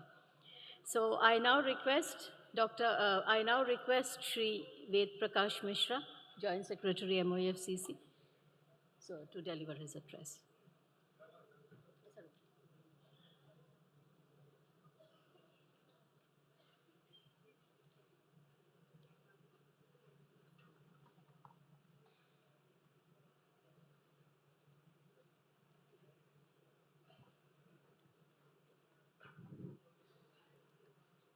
Good evening to all. Honorable Minister of State, MFCC, Dr. Diti Banerjee, Dr. Gadas, Dr. Ravichandran sir, very good evening to all. We are gathered here today on the culmination of 3 days Animal Taxonomy Summit version 4.0 held in conjunction with the 111th ZSI Day. The summit provides a platform for prominent scientists, academicians and researchers to exchange and share their findings in the field of taxonomy, systematics, faunal diversity and conservation, which we have seen just now before this session. It served as an excellent opportunity for taxonomists, researchers and educators to discuss the latest innovations, trends and challenges in their respective fields. Established in 1916, ZSI has served as the country's premier institution for surveying, documenting and monitoring India's rich faunal diversity. The documentation has been emphasized time and again because without that the research has no meaning. Through systematic exploration across diverse ecosystems ranging from mountains to mangroves, deserts to deep seas, ZSI has generated scientific insights critical for conservation planning and policy. The contributions of ZSI to specific species discovery, biodiversity inventories, ecological assessments, and wildlife protection have been invaluable. Beyond documentation, ZSI has played a key role in formulating the country's wildlife conservation policies, conserving endangered species and their habitats, and taking a cornerstone role in recent amendments of the Wildlife Protection Act. Taxonomy is the bedrock of conservation biology. Accurate species identification and classification are essential for setting conservation priorities. JTSI's taxonomic research has underpinned India's participation in key international agreements, including the Convention on Biological Diversity, CITES, IUCN, and Conservation of Migratory Species of Wild Animals. To effectively implement such conservation goals, it is vital to have current scientifically validated data on India's fauna. In the face of threats such as habitat loss, invasive species, pollution, and climate change, public engagement and awareness are equally essential. Integrative taxonomy, bringing classical and molecular approaches, provides robust tools to delineate species boundaries, detect invasive species, and define conservation units. Recognizing the critical role of taxonomy, the Government of India is committed to strengthening national capacity in this domain. Developing a skilled workforce with expertise in both field and academic settings is vital for sustained biodiversity conservation. JTSI has taken the lead in digitizing faunal collections, setting up molecular laboratories, and launching open access platforms. The recent national checklist of faunal species representing a forward-looking approach to taxonomy in India. As the national repository of faunal diversity, JTSI continues to modernize documentation, maintenance, and periodic updating of national geological collections, alongside publishing updated checklist of fauna of India. Digitization of these collections is crucial for ensuring accessibility, long-term preservation, and data sharing among different institutions. JTSI has also expanded the scope of its research to directly impact human well-being. Its contribution to addressing public health concerns through the study of zoonotic diseases. The contribution of JTSI in wildlife disease monitoring and vector ecology, guided by One Health framework, highlights the intrinsic link between biodiversity, ecosystem integrity, and human health. We invite and encourage the scientific fraternity to continue their support and engagement with JTSI's mission. Reflecting on the overall success and impact of the summit, I encourage participants to apply the new knowledge gained from this Animal Taxonomy Summit to continue their work with renewed enthusiasm, open up new networks and collaborations in taxonomy, and maintain continued dialogue and cooperation among scientists and researchers. I would be very interested to know if any future events or follow-up activities stem from this summit. We as the government are very open to these institutions, and we will extend all our support from the Government of India for further researches and their collaboration and sharing between each other. Let us reform our shared commitment to advancing taxonomy, research, and conservation for protection of India's rich and impeccable natural heritage. I congratulate JTSI and its director again for this appreciable event and taking lead in this direction. Thank you so much.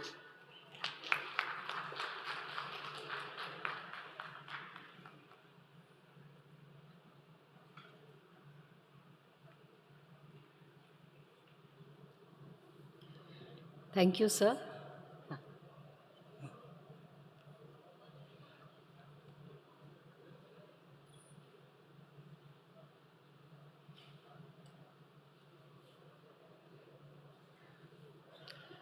Today, as I was in a hurry, I did not wear my watch. So I really don't have any idea what is the time. I just know that it's very, very late. And thank you so much, sir, and all of you. And Rohit sir also for being here. Thank you, sir, for all your encouragement and giving us so much time. Sir,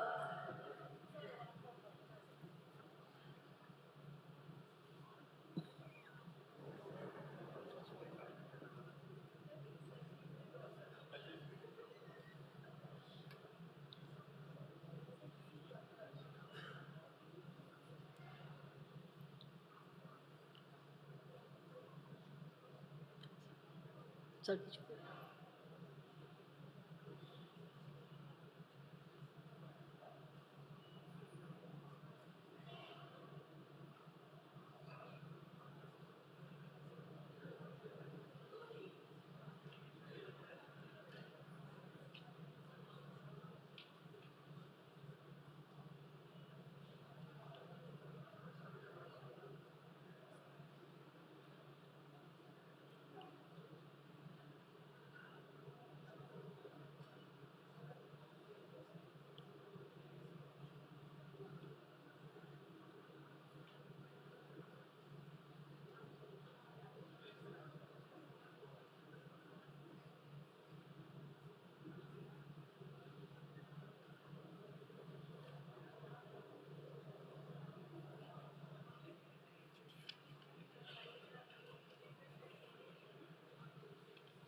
the summing up and the key recommendations of this will be mailed to all. We just wanted to save a little bit of time.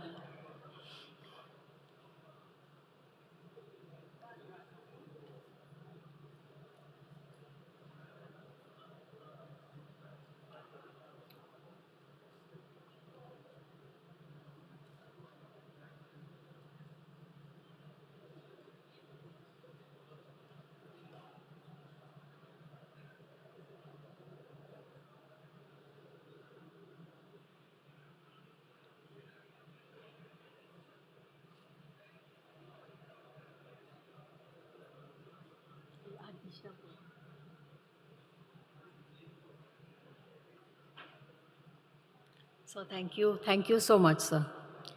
So it's very late, but sir, we want you to just give us a brief address, whatever you want to say. Sir, you have already addressed us, but sir, without your words, we cannot conclude this program. From your heart, whatever, sir. Big round of applause, please. Shri Kirtivardhan Singh, Honorable Union Minister of State, MOEFCC. Yes, it is very late, and I'm happy that you all have had the patience to stay with us throughout. Of course, as I said, it's been a privilege to be here amongst you. And so let me start with our scientist, Debashish ji, who has such a wonderful way of reciting either the Rabindra Geet that I heard from you last year, and this verse from Ishopanishad that you recited for us today. And of course, these conferences held by our director, Shri Diti Banerjee ji, they are so vibrant and they have so much artistic creativity, which ordinarily one would not expect from a serious scientific conference. So it's always a pleasure to be here. And of course, the gifts that we receive, last year I had to buy another small suitcase to take back home everything that was given to me. So thank you for that. The cultural performance, the vibrancy of it is indicative of the energy that can be generated through collaborative effort. And I'm sure that future scientific collaborations, which has been the aim of this conference, the theme of this conference, will have even more resonance of the energy, the knowledge and the vibrancy of our bright intellectual scientists, which will be taking part in such a collaborative effort, which I hope, and I will leave you all with that goal, that very soon we have a few of such research projects where everybody teams up, shares their knowledge, and sets a new example of how participative scientific project can capture so many things which individually one cannot encompass. So again, on our stage present, Shri Ved Prakash Mishra ji, who is the Joint Secretary, MEFCC, Ms. Dhriti Banerjee ji, Director of the ZSI, Dr. Kanad Das, Director of BSI, Dr. Ravi Chandran, Director of the Indian Institute of Forest Management, our distinguished ladies, guests, and our scientists.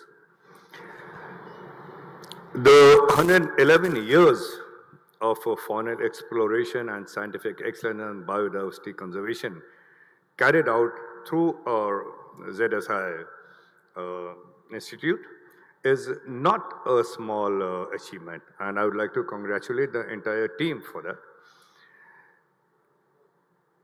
The knowledge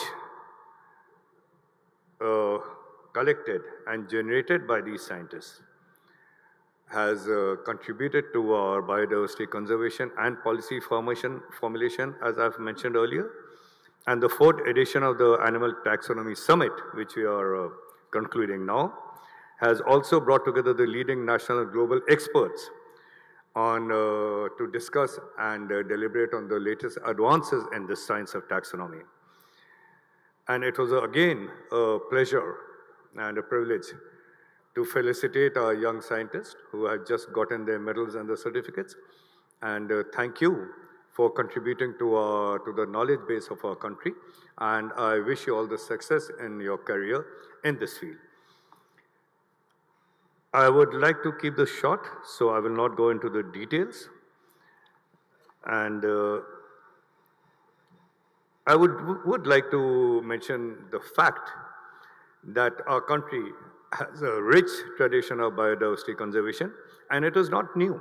It has been embedded in our culture, in our values, in our ancient manuscripts, and in our way of life.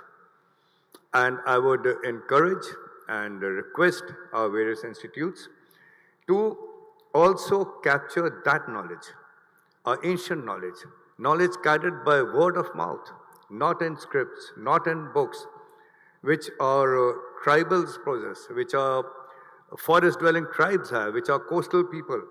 Because with this, with time, that generation will no longer be there, and we would have lost a very valuable part of our ancient and heritage and our knowledge.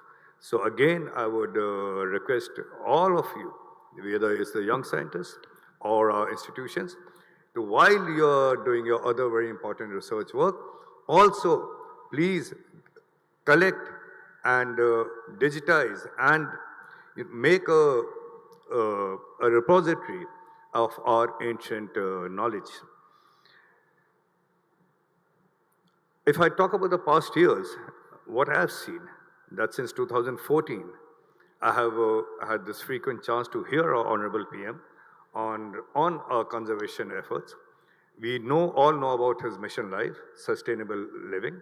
We all have, under his leadership, our conservation efforts, our environment efforts, we have greatly advanced that. And I'm proud to say that in our climate change talks and our climate change negotiations under the UN, in the UNFCCC, the developing world, the global south, now sees India as a champion of our collective cause and our collective, I can say, issues. So, and that has been possible only under the direction, under the guidance and the leadership provided not only by our Prime Minister Modi ji, but also by our various departments associated in this effort. We have a great commitment towards conservation of our environment, and we have also put in very robust legislation and also science and technological innovation and governance efforts to achieve that goal. Our economic development and environment conservation, we have a belief that it can go hand in hand. It can be a balanced approach which does not deny us our developmental rights, but also ensures that our environment, our heritage is preserved for our future generations. And when I'm talking about legislation, the recent amendments to the Biological Diversity Act and the Wildlife Protection Act have also taken that necessary step to promote our conservation and its sustainable use, and also the equitable sharing benefits, which is very important. Our protected areas have increased, and we also, in fact, I had the privilege of inaugurating the launch of the National Red List Assessment in Abu Dhabi recently.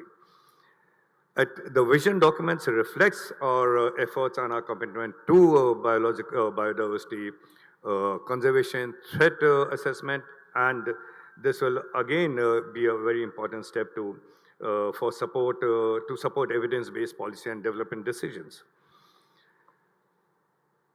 We recently, some honorable delegate mentioned our Ramsar sites, which has increased from 26 to 100. And I can proudly say that where I come from, we have this very important Ramsar site, and we are taking, with the help and effort and the support from all our institutions, we are taking very important steps to further conserve it.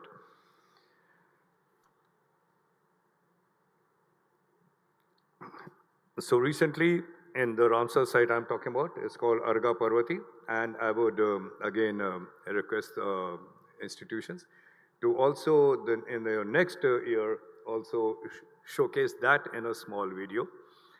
We have, our scientists have discovered 33 new bird species and making it a total of 232 species there, and they have identified 9 threatened and 9 near threatened species, which now we can have targeted programs for their conservation.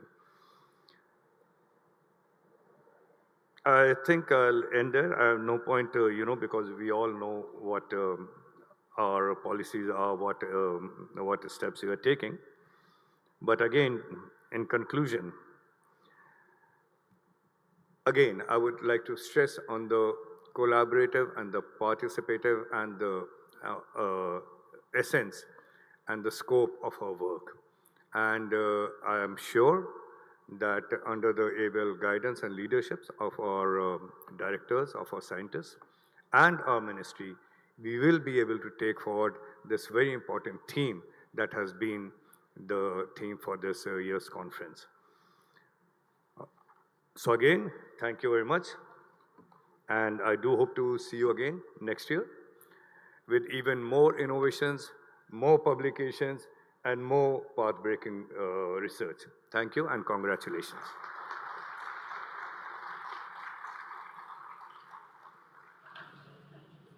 So thank you for all your guidance, mentorship, all your time and blessings. Just a formal vote of thanks. I request Dr. Gurupada Mandal, scientist and head of office of ZSI, to deliver a vote of thanks. Please do not leave. That will be followed by the Vande Mataram and the national anthem.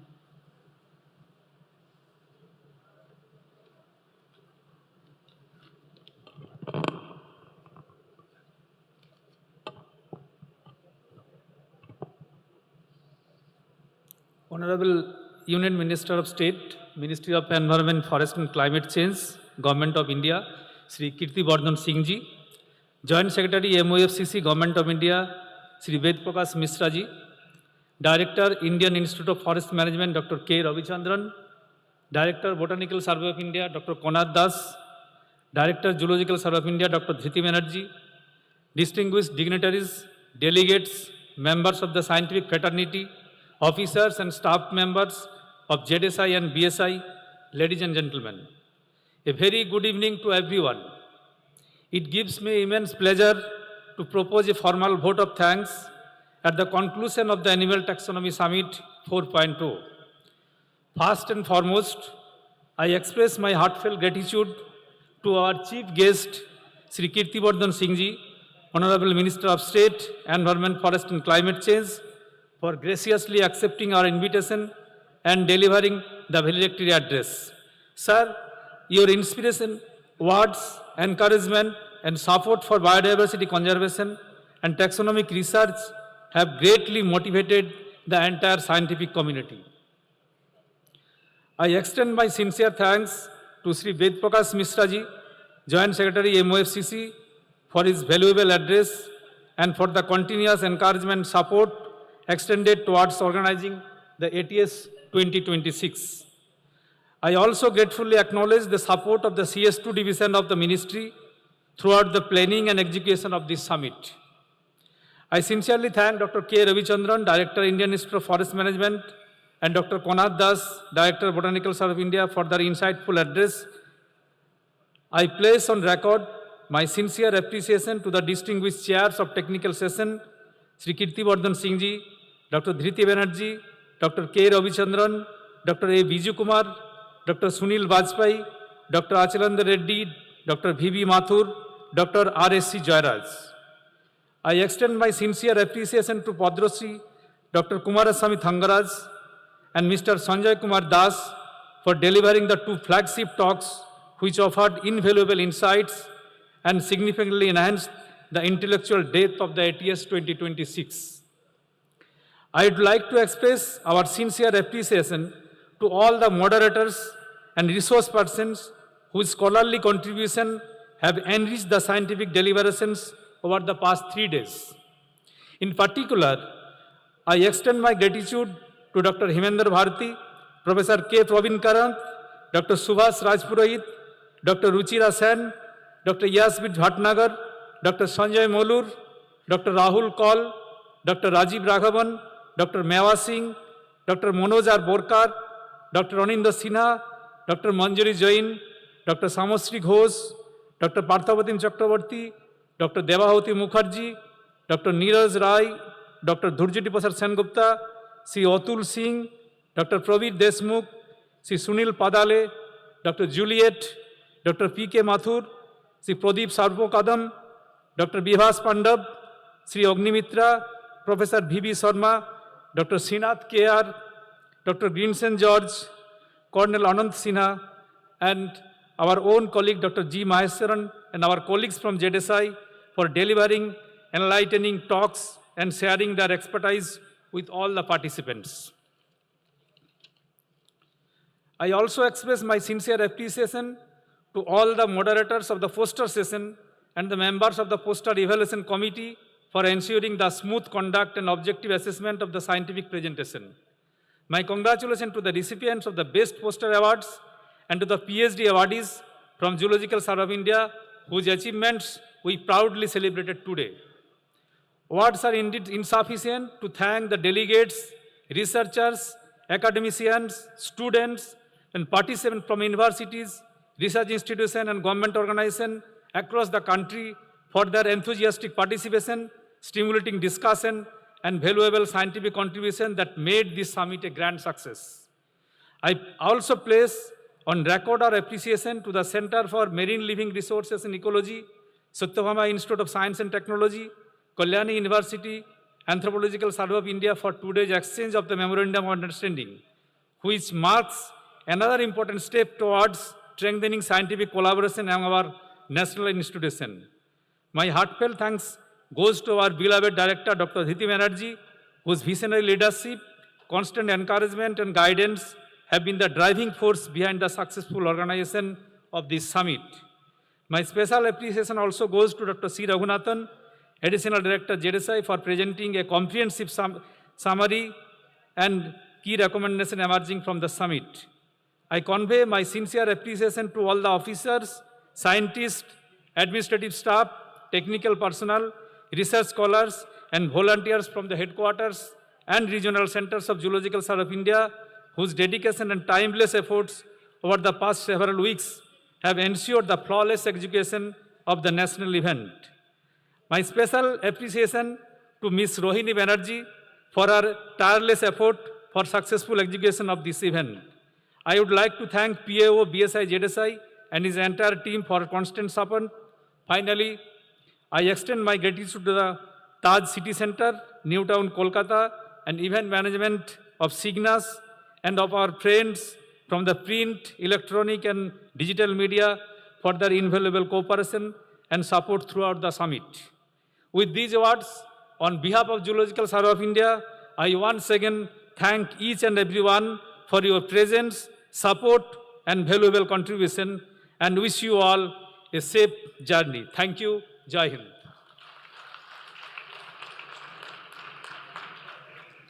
राष्ट्रगीत और राष्ट्रगान के लिए खड़े हो जाएं।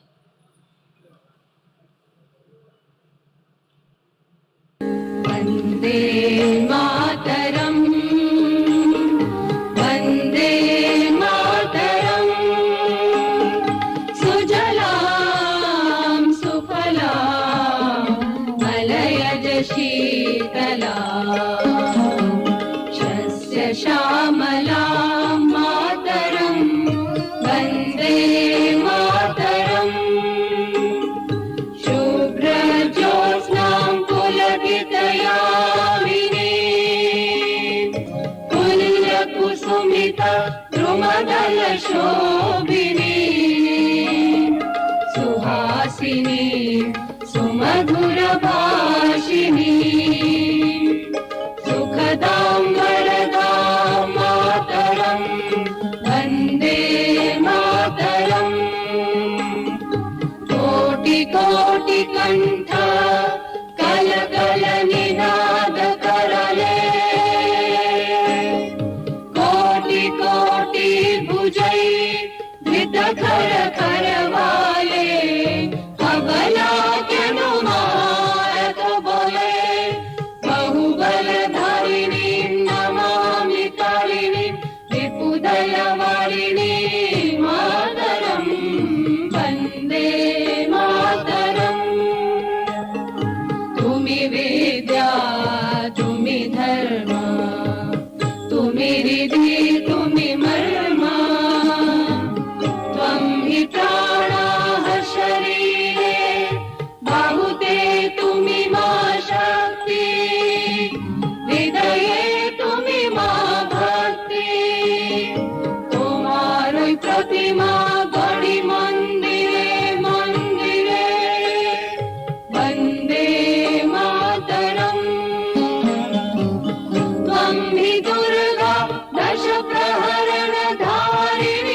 जनगण मन अधिनायक जय हे भारत भाग्य विधाता पंजाब सिंध गुजरात मराठा द्राविड उत्कल बंगा विंध्य हिमाचल यमुना गंगा उच्चल जलधि तरंगा तव शुभ नामे जागे तव शुभ आशीष मांगे गाहे तव जय गाथा जन गण मंगलदायक जय हे भारत भाग्य विधाता जय हे जय हे जय हे जय जय जय जय हे